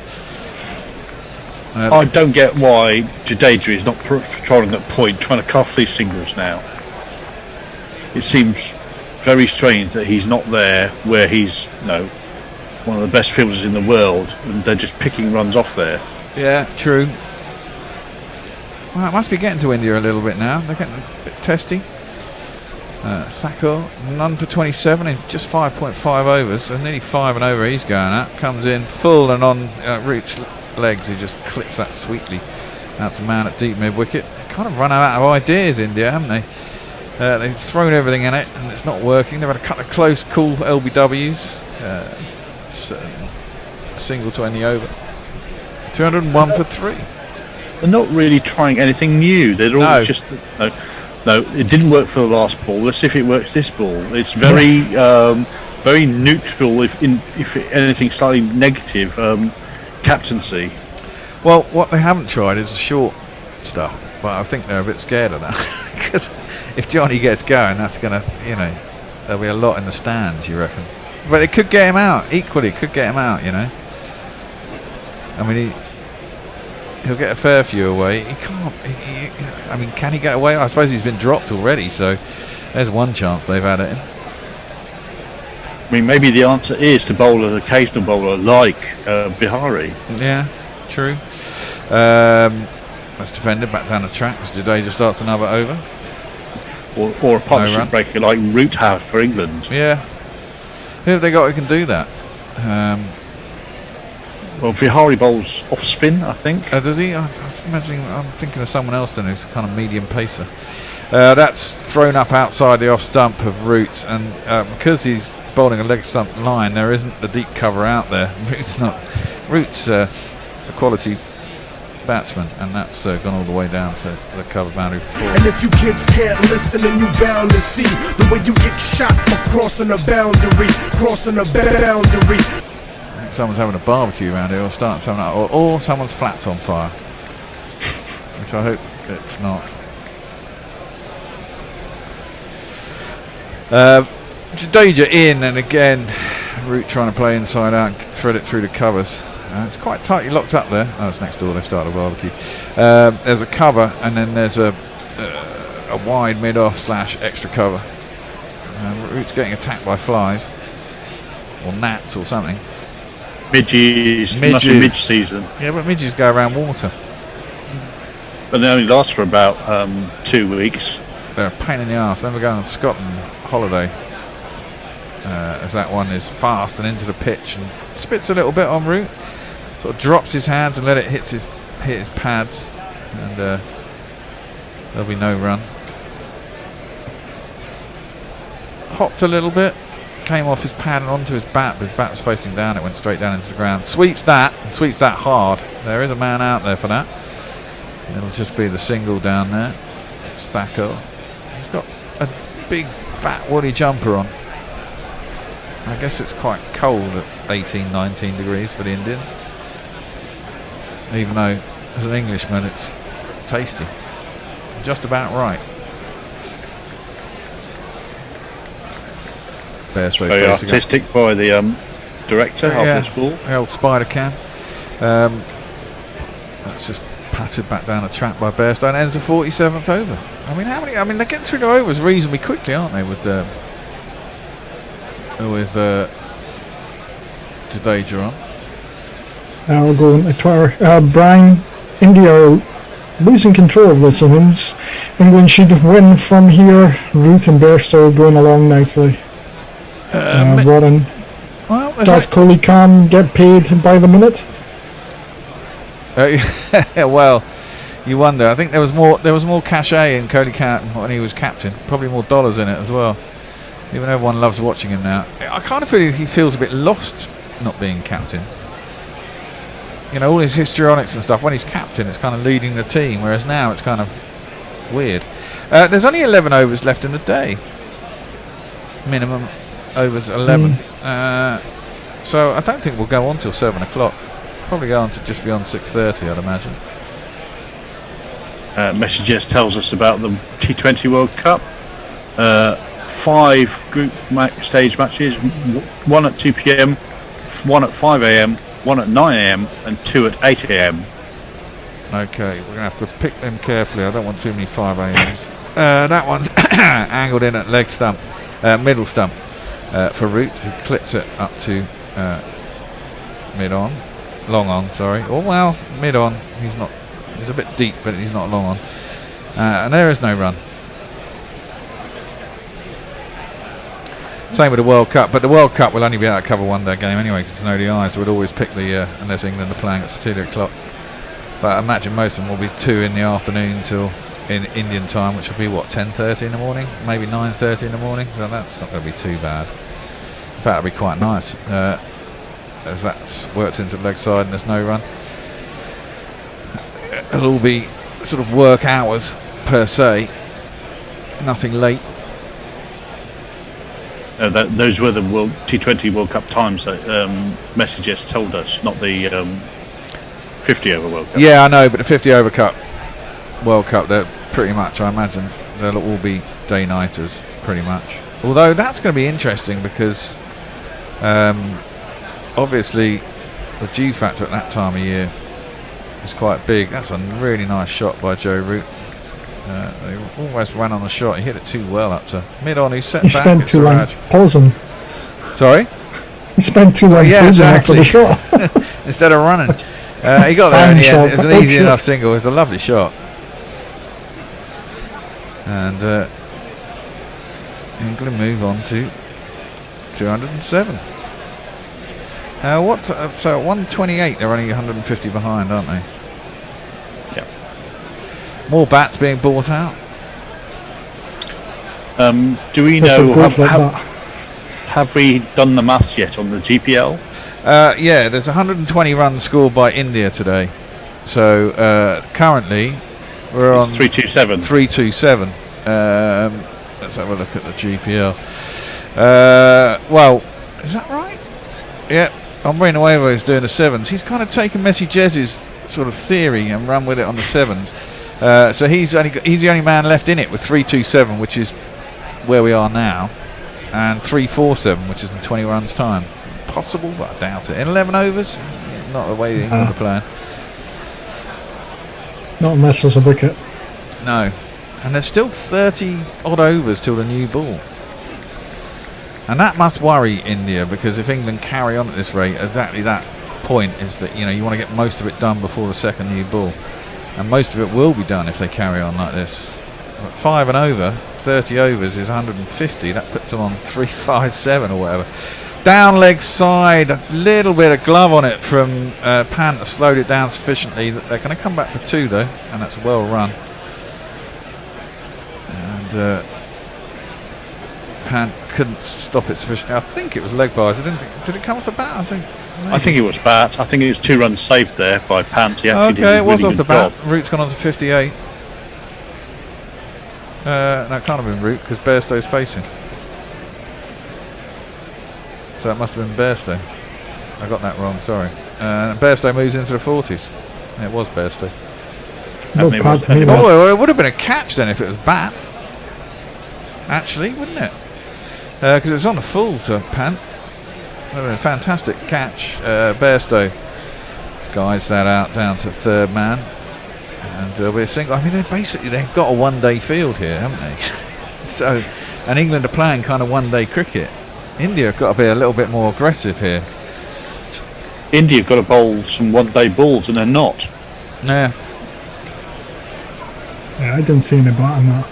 The problem with the one-day ball now is that as a batsman, with so much time left in the game, you don't actually have to play it, do you? It's not like you've still got to try and force it for runs because you haven't got a limited number of overs to get the runs in. Thacker is in, guided by Root down towards third man. Is it fine enough? They think about 2, but well got round by the third man. Can't see who it is. It's Jadeja, and it'll be a single. Hendo in the chat says yes, that's the second chance that Bairstow has given, that Pant has spurned, albeit being a very hard chance diving away down the leg side. Yeah, it is a hard chance. I mean, I think he got inside it. Maybe the pads slowed it. Yeah, and it's hit the pads, so it slowed it down a bit. I mean, it's fingertips. He had a long way to go. If he would have caught that, it'd have been a fantastic catch. But the first one, I'm sorry, that one from Vihari that went straight through him, that's at test match level, you got to catch them. If it was England, we'd be berating them for not catching it. And I think if you're an Indian fan, you've got to be doing the same for Vihari there. There's a poor attempt. Tweets to catch up. Leah, oh damn, Bumrah has lost the plot. Well played, England. Well played. O'Neill Not Haas, over yet. Bear. We're still a long way off, man. O'Neill Haas, Bear. What's the installed for next week for Guerrilla Cricket Radio? What does he mean? Installed? What? Huh? I think he means on the website. Yeah, I put all the games up. Warren playing till 7? Question mark. Don't think we're going to get that far. Neymar Butlins, we have Pakistani lodger who rents a room in our home here in LA. He's cricket mad. I am going to start sledging him now in good amount of time before the Pakistan Test series. Well, that's going to be interesting. Having not played in Pakistan for years and years and years. Well, the 3 tests there that Australia did, was it Australia or South Africa? Australia. Australia did. They were very all 5 days. Quite flat wickets. Yeah, well, exactly. They were an absolute road, and I'm not looking forward to seeing England bowl there because I don't think they've got the attack really to cope with absolute roads of wickets. No, it's an interesting. It's well, I mean, let's be honest. it's no different really to the UAE. They were always generally roads, really slow roads as well. Never any bounce, nothing in the air. That's defended back up to the bowler by Root, and there is no run. Over the wicket though. Oh, he's going round the wicket now. At least it's just dropped out into the offside. Root steps across the wicket, pushes it out in front of square, and they'll get through for an easy single.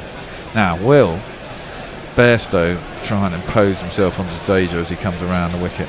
It's a much nicer angle to swing it over cow or go straight. How long until the slog sweep? Yeah, well, that's what you wonder, isn't it? It all depends on Jadeja's line, I think. Well, whilst he's still bowling it just outside of stump, to just nurdle it into the offside for easy singles. I think Bairstow will try it. I mean, this is it. This could buy they could buy themselves a wicket here. Bairstow does, though. Just step inside and drive that up to mid-off. And they'll just be the one. I mean, that, literally, as they're playing it here, you just hit the bad ball for 4 and then nurdle everything else for a single. That's just down to the man on the 45, though. I think it's Shami. He came in really enthusiastic. No, it's Bahari. That's Bahari, I think. Good piece of work was to get the throw off whilst he's falling over. Yeah. Jadeja. Root flicks that into the leg side. Beats the short mid-wicket. Deep mid-wicket will get it. It's a single. So that was that 3 singles off 4 balls. It's just too easy for the moment for England. Yeah, but we were saying that when the first 2 openers were in, and all of a sudden 3 wickets came. Yeah. Well, it can go like that, can't it? But having lost the first one at 100, pretty much, as that's just defended by Bairstow and there's no run. Doing this chase, if England had been 100 and whatever it was, 10 or whatever it was for 3, we'd have gone, oh, we're not doing too bad. But it's just the fact that they all came in massively quick succession that made it look worse than it was. That's the end of that over. The captain's decided to take responsibility, I think. He's taken his sweater off. Looks like he might be bowling in the next over. Wow. I'll go into Twitter quickly. Josie Oak, or Roy Palm, is doing his impression of a Nelson. Since they're scoring runs and not losing wickets, I'll have to stay on this bar stool. Yep. Yeah. Damn. Josie. Damn. What a shame. Committed to the cause. And exactly. Don't move just in case. Farong looking rather easy now for the New England, having stated that normally a wicket should arrive possibly for a shite ball. Yeah. Will shite get the wicket India needs? Well, he's hoping. This man's bowling. And now then, Marty Bumrah, oh, you're bowling again, aren't you? Oh, I thought as much. Right, here comes Bumrah. 2 for 34 in 9 overs. He's coming into bowl to Joe Root. The first ball is just guided to his favourite spot just behind square, but he can't beat the fielder. And it'll just be no run. It's Bahari there again. Is he better than Jadeja? I doubt it. I think that was Jadeja. It looks like Jadeja, but I'm pretty certain that's Bahari.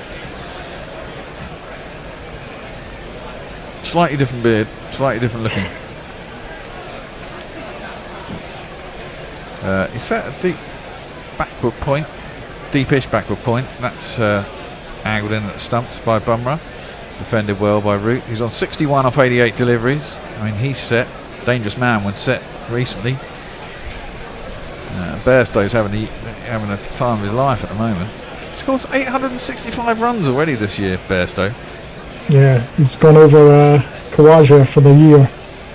Jesus. And, we've still got 6 tests to play. There's now 12 innings. Oh, it's ended up a cut by Root. Had a bit of zip on it from Bumrah. And, I think beat the top edge. The biggest point of that, he's still got 3 tests in what will be an absolute road in Pakistan. Yeah, well, exactly. You can get in over there. Might play baseball in Pakistan. That'll be entertaining. Just don't know if the wickets will allow it. Because they're flat, but they're also quite slow and low. And I thought you had to put a lot of effort in as a bowler. From what I gather from the Australia series, Jasprit Bumrah is in. Ooh, fenced that by Root. pulled his bat away, but I think genuinely offered a shot and was beaten on the outside edge. Suddenly things look a little bit different with Jasper in the attack. I think he'll pass 1,000 runs this year. Who? I think he might. Bairstow. Oh, Bairstow, yeah. I think he'll do before the end of the English season. Well, he was on 865 before this innings. I mean, he could be. It's that far. Nice. Yeah. You know, so he needs 115 to get to 1,000 runs this year in Test match cricket. Root just blocks that out into the offside, wide enough of cover. They might actually go for 2, yes, and Root has gone, and they've thrown to his end. That's really good running from Root, and 2 runs. I think that's Shreyas Iyer. And there's no run. Sorry, 2 runs. What am I about? Just said that. He's had a pretty disappointing Test match. Yeah, he has. He didn't really seem to like the short stuff that much, did he? He didn't look like a Test player. No, you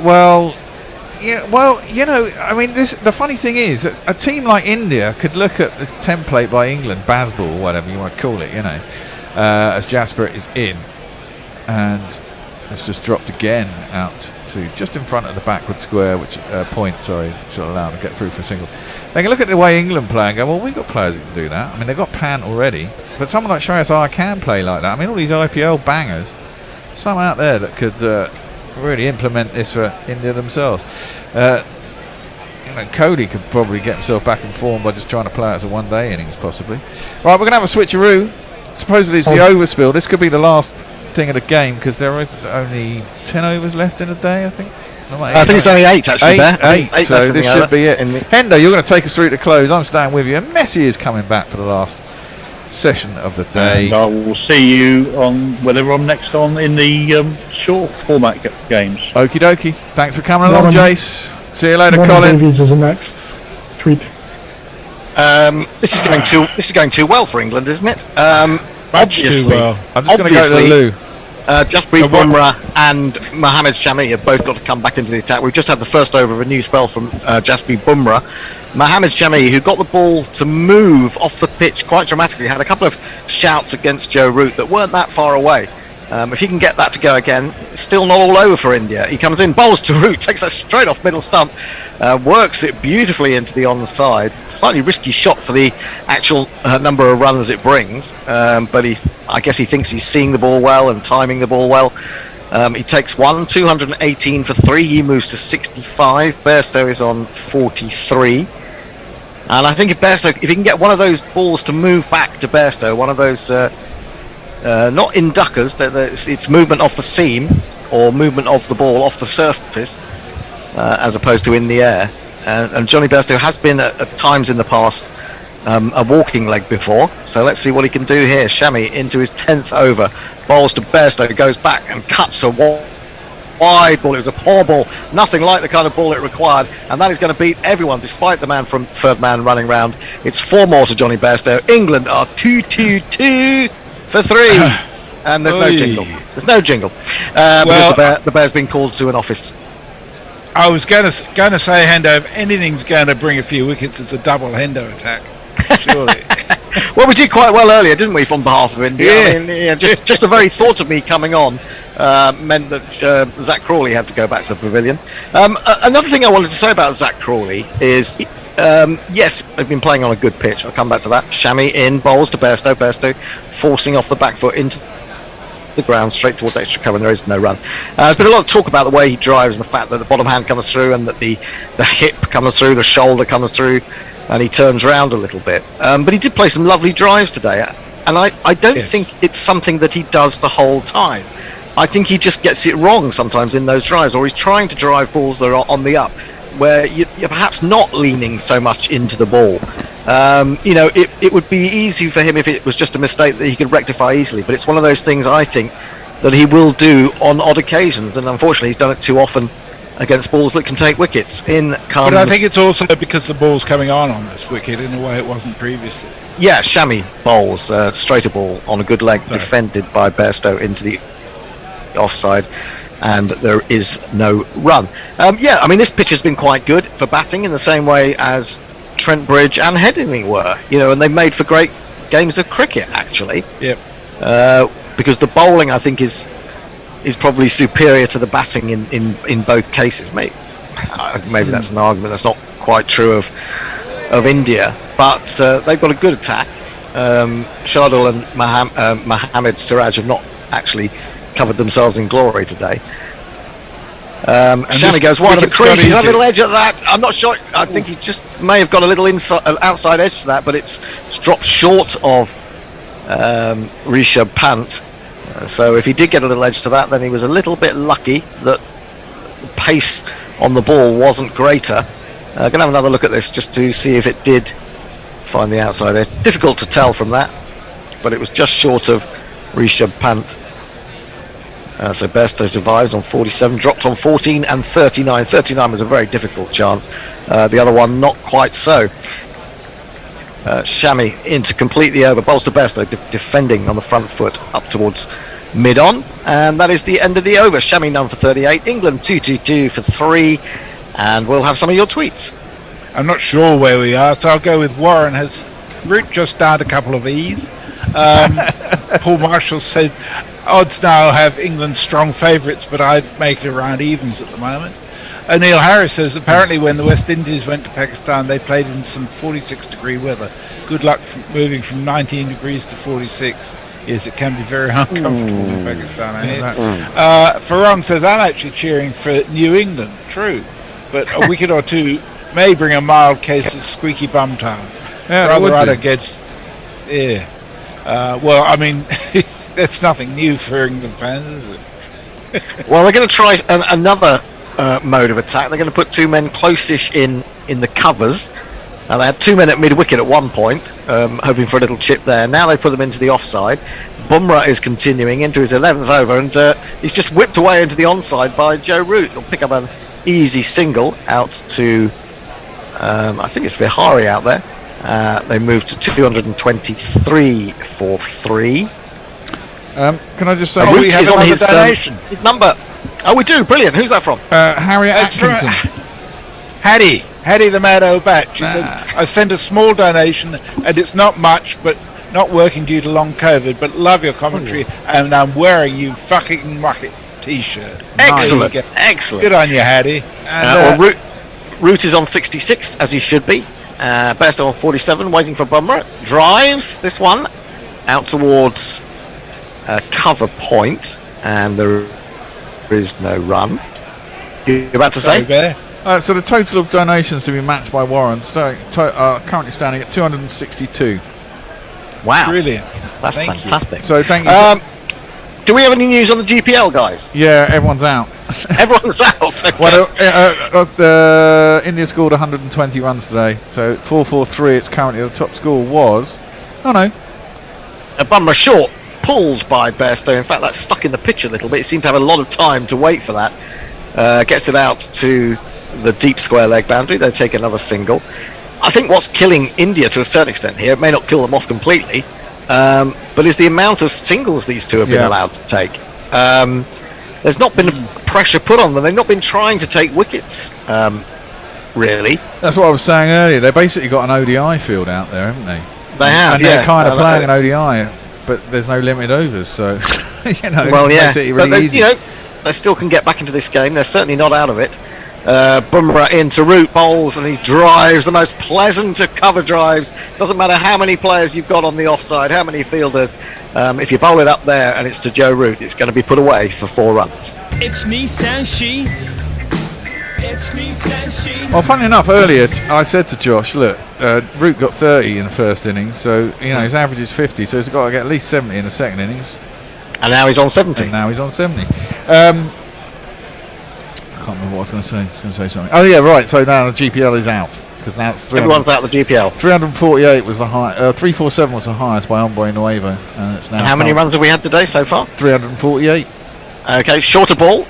Root goes back. He wants a single as he guides that down to backward point, but Bairstow is not interested. That was a much better ball from Bumrah, 87 miles an hour, and.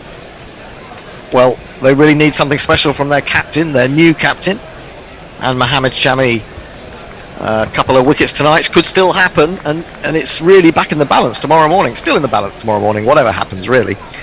Because these guys have got to get themselves back in again, if they are still there overnight.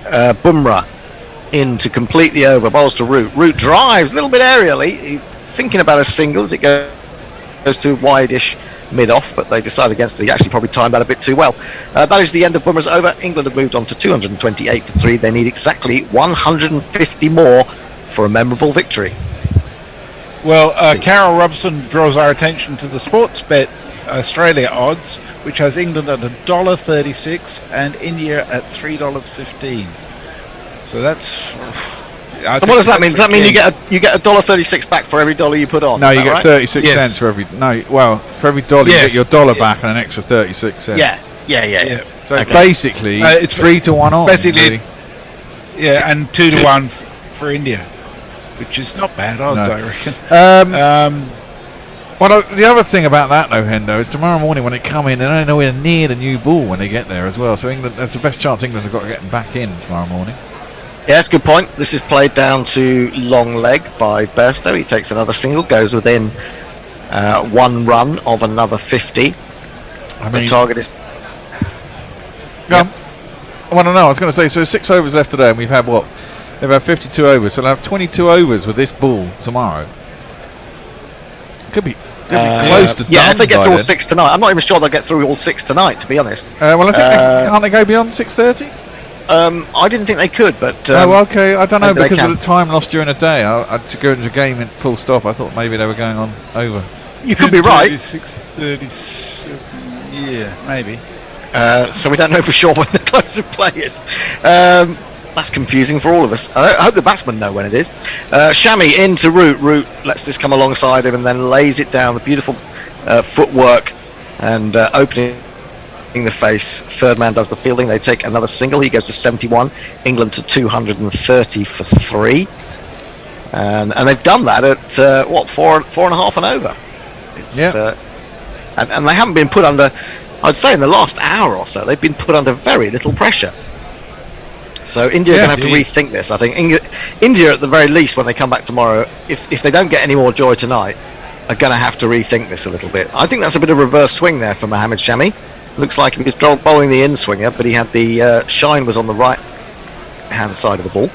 So maybe bowling into those footmarks has roughed this ball up enough on one side, and he'll be able to get the ball to hoop around. We shall see. England will hope not.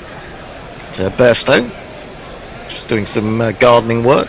Is back into his crease, looking down the pitch and watching Shami approach. He's in, bowls onto the back foot he goes, and forces into the ground and out to square cover. No run, just a single short of another 50. Be remarkable if he can do it. He's been a little bit lucky today. Should have been out on 14, could have been out on 39, but he's still there for the time being. 49 not out. Ben Stokes waiting, perhaps a little bit edgy inside that dressing room. And of course Baz, the inventor of Bazball, as it's been called, is sitting out there looking, calmness personified. Shami in, bowls, flicked away by Bairstow. He might get 2, as it's going to be fielded by one of 2 men out. Jadeja coming round from deep square leg, pretended to offload to another fielder, but he won't prevent the second. Bairstow goes through to another 50, 51 of 75 balls, a 24th Test 50 to go with 1100s in his 87th match. Not bad. It's 50, and you know that can't be bad. Yeah, it's 50, and you know you should be glad. And for all those thinking that he just comes in and blasts, it's off 75 balls with just 6 fours, so he has been running the ball around quite well. Shami in, bowls, he cuts at this one. Is there anyone down there at third man? Well, no, not quite. He's got a long way to come round from deep backward point, and that has gone all the way to the boundary for 4 more.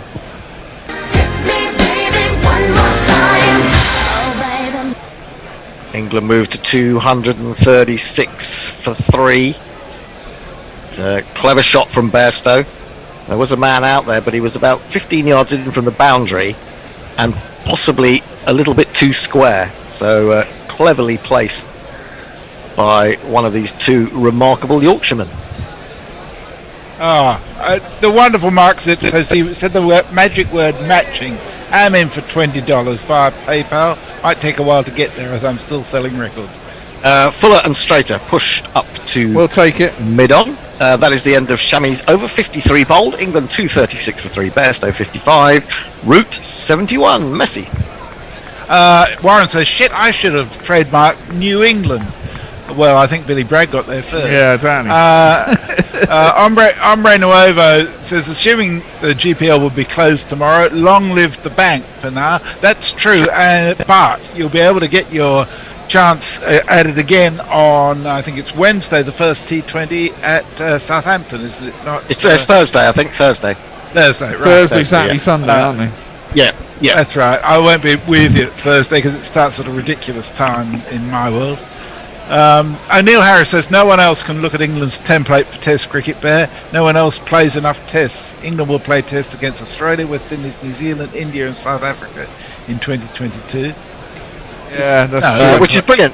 That's brilliant that there is so much Test cricket. Oh yeah, that's true. I love it. Yeah. Siraj is going to come back into the attack. Now he went at 6 runs and over in his first spell. 9 overs, no maidens, none for 54. Had Johnny Bairstow dropped on 14, so perhaps. Well, he didn't actually drop it because he didn't actually. No, the first one was a drop. The first one at 14, the one that was dropped as second slip. Well, I don't think he actually got hands on it. No, he got his hands to that. Oh, was it? I thought it was technically it should have been called a drop, but I didn't think he actually got his hands to it. No, it went right through his hands, to be honest. So he's going to bowl with one slip. A man at deep backward point who's being told to manoeuvre around a little bit to his left to a more orthodox third man. Cover point who's going a bit squarer, a mid-off. It's coming round the wicket as well. Is he going to come around the wicket? So this might be interesting. It might be a short ball attack on Joe Root. Be interesting to see what the leg side field is as well. But here comes Siraj round the wicket. Short it is. Shapes to pull. Finds it getting too big on him and pulls out of it in the end, Joe Root. But this is very definitely going to be the mode of attack for these last few overs, perhaps. Craig Deaton has Siraj is the man. Just donated 25 quid. Brilliant, thank you very much. Thank you so much. It's always good to get money in the coffers to keep guerrilla cricket on the road, as it were. Anyway, England 236 for 3. Bairstow 55. Root on 71. Siraj around the wicket again. Another short one. He pulls it. He's not bothered. He pulls it well because he pulls it down, and out it goes to deep square leg for a single. Root moves on to 72. Be interesting to see how Bairstow approaches this. Is he going to take him on, do you think? Is he going to plant it in the stands, plant it in someone's hands, or just play it, run it down at fine leg? Or just duck it and get out of the way completely? I think it depends where it hits the pitch and how high it's getting on him. Yep, there's another man coming across to the onside. So we've got a man at mid-wicket, a mid-on, and we've got 2 mid-wickets. One of the mid-wickets is barely saving a single, but maybe just about, depending on how hard you hit it to him. And he's only about 10 yards further square from the orthodox mid-wicket. Johnny Bairstow stands up, has a little look, stood up, look like a meerkat looking out on his domain, checking for danger. And the danger is that man, and he's pulled it well into the stands. There are 2 men back there, one at deep backward square, one at long leg, but Johnny Bairstow has the range. And that is a put away for one of these. Genius. Yeah, picked it up really well, and it's gone well over the guy at. Well, actually, I say that, but if he'd been on the edge, back possibly at long leg, completely on the edge, he might have had a chance with that. I'm not sure whether Johnny felt completely confident when he played the shot. Mohamed Siraj does not look happy about it at all. But, 6 more important runs in this chase. In comes Siraj. Bowls another short one. It's a very loopy one on this occasion, and Bairstow just looks at it, treats it with contempt. It's been given as a wide. In fact, it's given as a wide. Well, hang on. Ooh, you say good, but hang on. England don't do well when they have to get extra balls at the end of the over, do they? Well, I didn't in the first. Several wickets this test. Wide. Yeah, I don't know. I think if he'd been back on the fence completely, I think he'd have been interested in that. Around the wicket, short, chopped by Johnny Bairstow into the offside, going through for a single. He's going to get there. Yes, he will. He's very quick indeed. It was Bajara, I think, he was doing the fielding. Bairstow moves to 62, and England on to 245 for 3. And certainly, I mean, if England were to collapse from here, it would be incredibly disappointing from an England perspective, delightful from an Indian perspective, but also they've made a good fist of it so far. Waits for this one, Root, dabs it down square, looking for the single, but they decide against it and just stay where they are. Bairstow is getting a little perturbed about where Siraj is running down the pitch, but I'm sure umpire Richard Kettleborough is a man who can keep tabs on that. I don't think he needs reminding by Johnny himself. Bairstow's also catching up with Rooty, isn't he? He has gone to 62. That happened when Crawley and Lees were together. Lees went off at an incredible rate. Fuller ball, this time just tickled into the onside very cleverly by Root. He'll just take the single and keep the strike. England are 246 for 3, Bairstow 62, Root 73. Messi. Yeah, generally Bairstow's second 50 is twice as fast as his first. Good news. Warren says, I'll roll over my matching donation to tomorrow as well. $500 plus total, plus an extra $100 for no jingles about Josh's cats. Have we had jingles about Josh's cats? No. I didn't hear any. And if we don't get any, he'll match to. it to an extra $100. So we don't want any fucking jingles for his cats. Warren also says, as far as New England is concerned, not to mention a lot of the northeast of the US might not be happy about you copywriting that. Oh dear. And over on there's bits and pieces on YouTube. Oh, the porn bot's been out and been bashed. Frank Rockefeller says the chase is better than the catch, which is a good point actually. Sometimes getting there is not nearly as fun as the process of getting there. So they say. I'd like to get there, to be honest, as an England supporter. I can enjoy the chase, but I prefer the actual completion of the chase. Bumrah, bowls to Root, who flips into the mid-wicket region. Just right, I thought he'd clip that in the air, but I don't think so. It was straight, though, to the man at mid-wicket, Mohammed Shami. So Shami came off after what? Just the 1 over? Was it just 1 over, or was it 2 that he bowled then? Might have been 2, but I think they're just switching it around. It's the end of the day. They're just trying everything, aren't they? Just switch. Bit like a T20. Yes, indeed. So Bumrah's into his 12th over. He's bowling to Root. Oh, looking for the Yorker, but it's the wrong line. It's down the leg side, and he helps it on its way. Full toss in the end to long leg. It could have gone for more if he'd got it finer, but he'll accept the 1. He'll go to 74, 247 for 3. So that's the danger ball from Jasper if he gets it right. That in-swinging Yorker. So brings Bairstow down to face. Now on to 62 from 79. Root 74 has taken him 104 deliveries. And Bumrah is in again. Just the 1 slip, quite wide. He's in. Bowls. Oh, now that jumps on Bairstow. Not happy with that at all. He plays it well enough. Interesting to see whether that rose enough to hit him on the... I think it hit him on a glove. Fingers. Yeah, that's what I thought. It just did jump up on him, didn't it? It was a scrambled seam. Popped, really. And it has. It's hit him on the lower hand, the right hand, quite unpleasantly. He did get hit on the finger in the first innings as well, I seem to recall. The sun is bathing Edgbaston at this late stage of the 4th of July. Bumrah is in, bowls, he drives and gets an edge, gets lucky though, there's no one there. That's going all the way down to third man for one of these. Oh dear.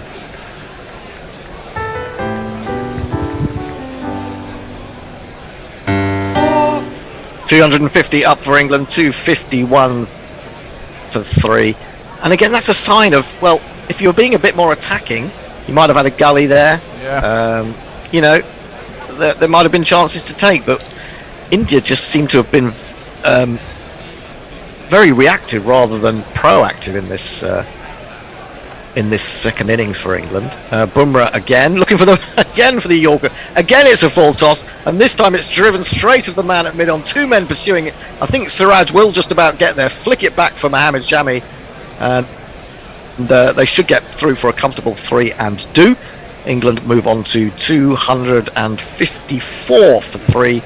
Bairstow to 69. Mohammad Siraj seems to have done himself an injury in chasing that, and he needs Mohammad Shami to haul him back to his up to his feet, but he's just not getting that Yorker right. He's trying very hard, and people always say, why don't you people bowl more Yorkers? And the reason being is it's not that easy. Yeah, exactly. Even as someone as good as Bumrah is struggling with that length at the moment. He's trying everything he can. He's in again, and this one turns Root round ever so slightly, as he was perhaps looking to turn that into the leg side, and in the end played a bit straighter than that. It's the end of the over, and there are more tweets. Yeah, Jeff Perkins says I'm on vacation, so I can't jingle any more pussies at the moment, which would please Warren no end. I can tell you too that the odds now are such that India are paying $6. That's 5 to 1 for the win. England are into $1.13, which means it's basically about 9 to 1 on. So the bookies think it's all over basically, but you never know. I don't think so at all. I mean, 124 runs to get, and we're shortly going to have a break. We're not 100% sure when the game is going to be completed tonight. Mohammad Shami is changing ends. He looks tired as well, doesn't he? He does tired. I'm not sure he knows his bowl. Let's have a little look. But as I said, the scorecard and see what that is. There are 3 overs left, so they'll bowl either 2 or 3. I mean, there may be an extra half hour available from 6:30 for the additional overs, but at the most they'll bowl 3. So there's bugger all time left, isn't there? Yeah, we're going to finish on time for a change. First day of the test. Yeah. well, Jadeja bowling a few overs always helps. Short and pulled by Root, by Bairstow. Didn't really get hold of it. It bounces well short of the man at deep backward square. They just take a single. I'm just going to see how much work Mohammad Shami has got through. Well, this is only his 12th over. Yeah.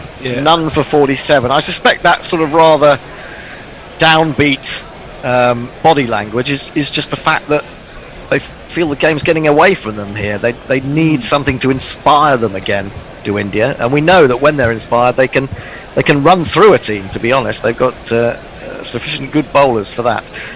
Been a bit surprised about Jadeja's role today. I think he should have bowled round the wicket a little bit more. Shami in short, going down the leg side. Root lets it go through, and there is no run. 255 for 3, both men in the 70s now. Root 74, Johnny Bairstow 70. Jasprit Bumrah seems very relaxed, even though England are within 123 of winning this game and squaring the series. And for the time being, Virat Kohli's very quiet. Yes. But you do know that. You do know that. Well, it's bad, isn't? No, I bet not. Bowls to Root. He leaves this outside the off stump as Shami delivers. Yes, I suspect that if one of these was to go, though, you get very animated. The vocal range will come back. Yeah, you know it.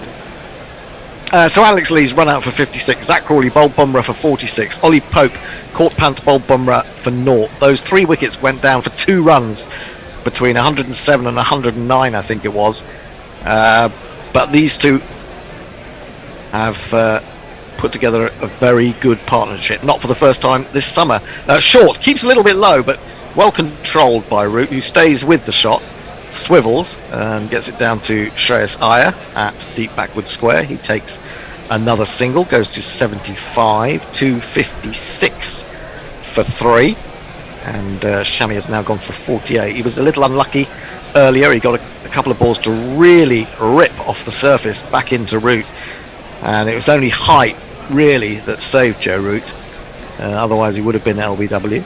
But Shami just looking a little bit less confident of his role. But can he pick up something here and put England back on the back foot? He's in, bowls to Bairstow, full ball, looking for swing, but there's not too much of it there.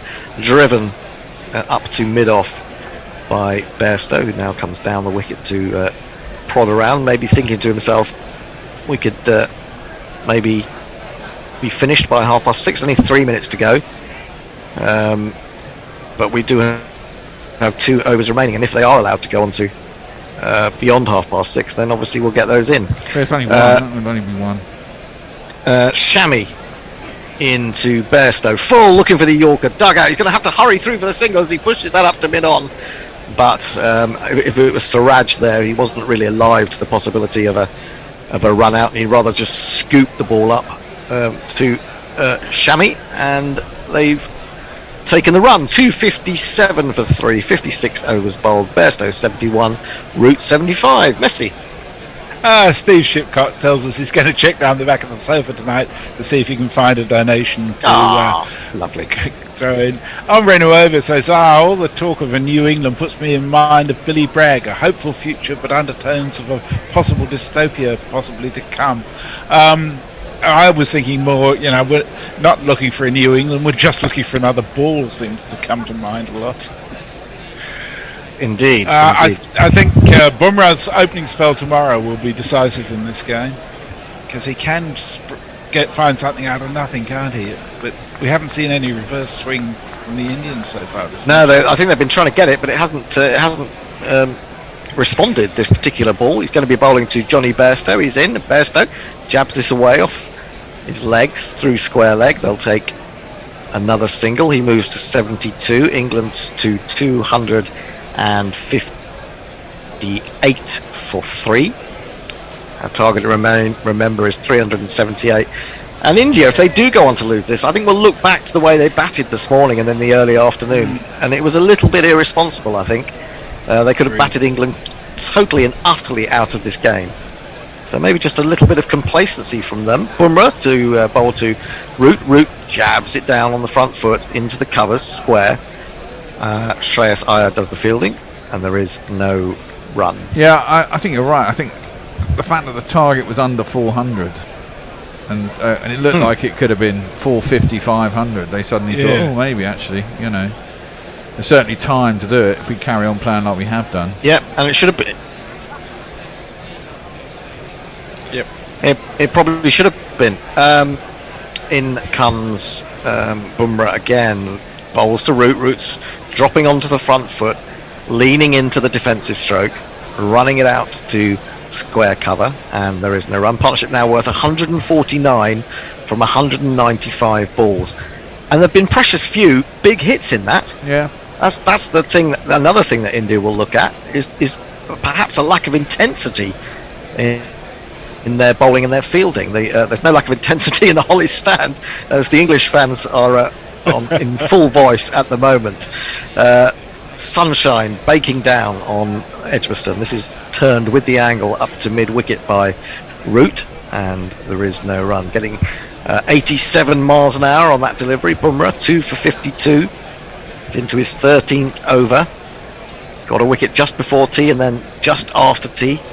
Getting Crawley and then Pope for a duck, and then the catastrophic run out of Alex Lees put England very much on the back foot. But these two have been doing a fantastic job. What can Bumrah do here? Bowls a short one. It's helped on its way by Root. I think he was in full control of that. It's gone down to Shami at long leg. All he does is underarm the ball in. So the body language is not that great either. 150 partnership, I think, is now up for these two. 259.3. I was amazed to see that stat messages that was the opening partnership. What did you say was the fastest England opening partnership in Tests? Fastest ever century opening partnership in Tests. Courtesy of Andy Zeltzman, that one. Still amazing. Yeah. Absolutely. And then they lost 3 wickets for 2 runs. That's right. Bumrah bowls a short one to Bairstow, but it barely gets up, and Bairstow just moves inside the line. He's wandering off. I don't know why. Maybe he wants some. Is that the end of day? Yeah, it might That be is the end of stumps the on day 4, and England had survived. It didn't look likely at 109 for 3, but they've taken the score on by 150. These two, who are having something of a golden summer together, and they embrace as they both walk off. And they will be welcomed heartily back into the heart of that England dressing room. Really brilliant effort from these two, but you do feel as if India have lacked some intensity, and perhaps they've got to rediscover that overnight, and we could have a very important or even crucial first hour tomorrow. Oh, we get to play the jingle. Play that funky music. Well, we'll play it in the morning, obviously. Oh, I'm going to play it in the morning. I thought you were going to. It's forecast to be overcast in the first couple of hours tomorrow too. So, yeah, I think Bumrah should go straight to bed and get some rest. Yes, indeed. Yes, indeed. So it's been another fabulous day of Test cricket, hasn't it? How many runs have been scored today, chaps? 379. Wow. You can't complain about that. Have we had any news about whether tickets will be free tomorrow? Yeah, they are. Yes, they will. Okay, that's good They news. are free. Okay, brilliant. Unless we've got a few more tweets, we should wrap up and go our lines for tomorrow. Just a couple. Paul Marshall says they're not going to get the ball reversing if you keep getting the ball changed. Well, actually, yesterday England changed the ball and got a bit of reverse swing straight away, I think. Yeah. It's always hard to tell whether it's reverse or whether it's just conventional swing. Unless you get a close up on the ball to see what side the shine is on, it's difficult to always make that judgment. Yeah. Mark's obviously a Billy Bragg fan. He said, forget about looking for a new England. What about this great leap forward they've made under Baz? And Ravi Mayer, hello Ravi, I haven't heard from you today, says Bazball is nearly breaking every English batting record. Yeah, it is, isn't it? So that's it on Twitter. Thank you all for being with us, and thank you for being with us on YouTube, and thank you in particular for your very generous donations, in particular to Warren. The matching offer is still open, so you'll be able to do that overnight or in the morning. And we appreciate whatever you may be able to afford to send to us. Thank you very much. Indeed, and it's currently up to £307, Brilliant. whichever. Brilliant. Okay, well that's it from us on Guru Cricket today. It'd be worth watching those highlights if you didn't see all the cricket today. I didn't see all of it, so I might watch back and see a little bit more of India's batting. Maybe they got complacent. Maybe they thought England could possibly chase down 378. Well, they haven't yet. They've still got to do it. They've still needed another 120 or so runs. 119. Hopefully, you will all be here first thing tomorrow morning. Remember, a 10:30 start. Don't be late. It's going to be great. It's either going to be an England victory or an Indian victory. It's not going to be a draw. And so we will have an outcome, a resolution to this series. Join us again tomorrow. It's good night from all of us on Guerrilla Cricket. Good night. Good night. Good night. Guerrilla cricket. Whoa. Guerrilla cricket. Whoa. Guerrilla. Take guard, man the barricades, patrol the cover boundary. At last the time is come. This is a cricketing emergency. Hear this call to arms for every cricket revolutionary. Take up your bats and stumps for the test match insurgency. At first they tried to silence us, but we would not be silenced.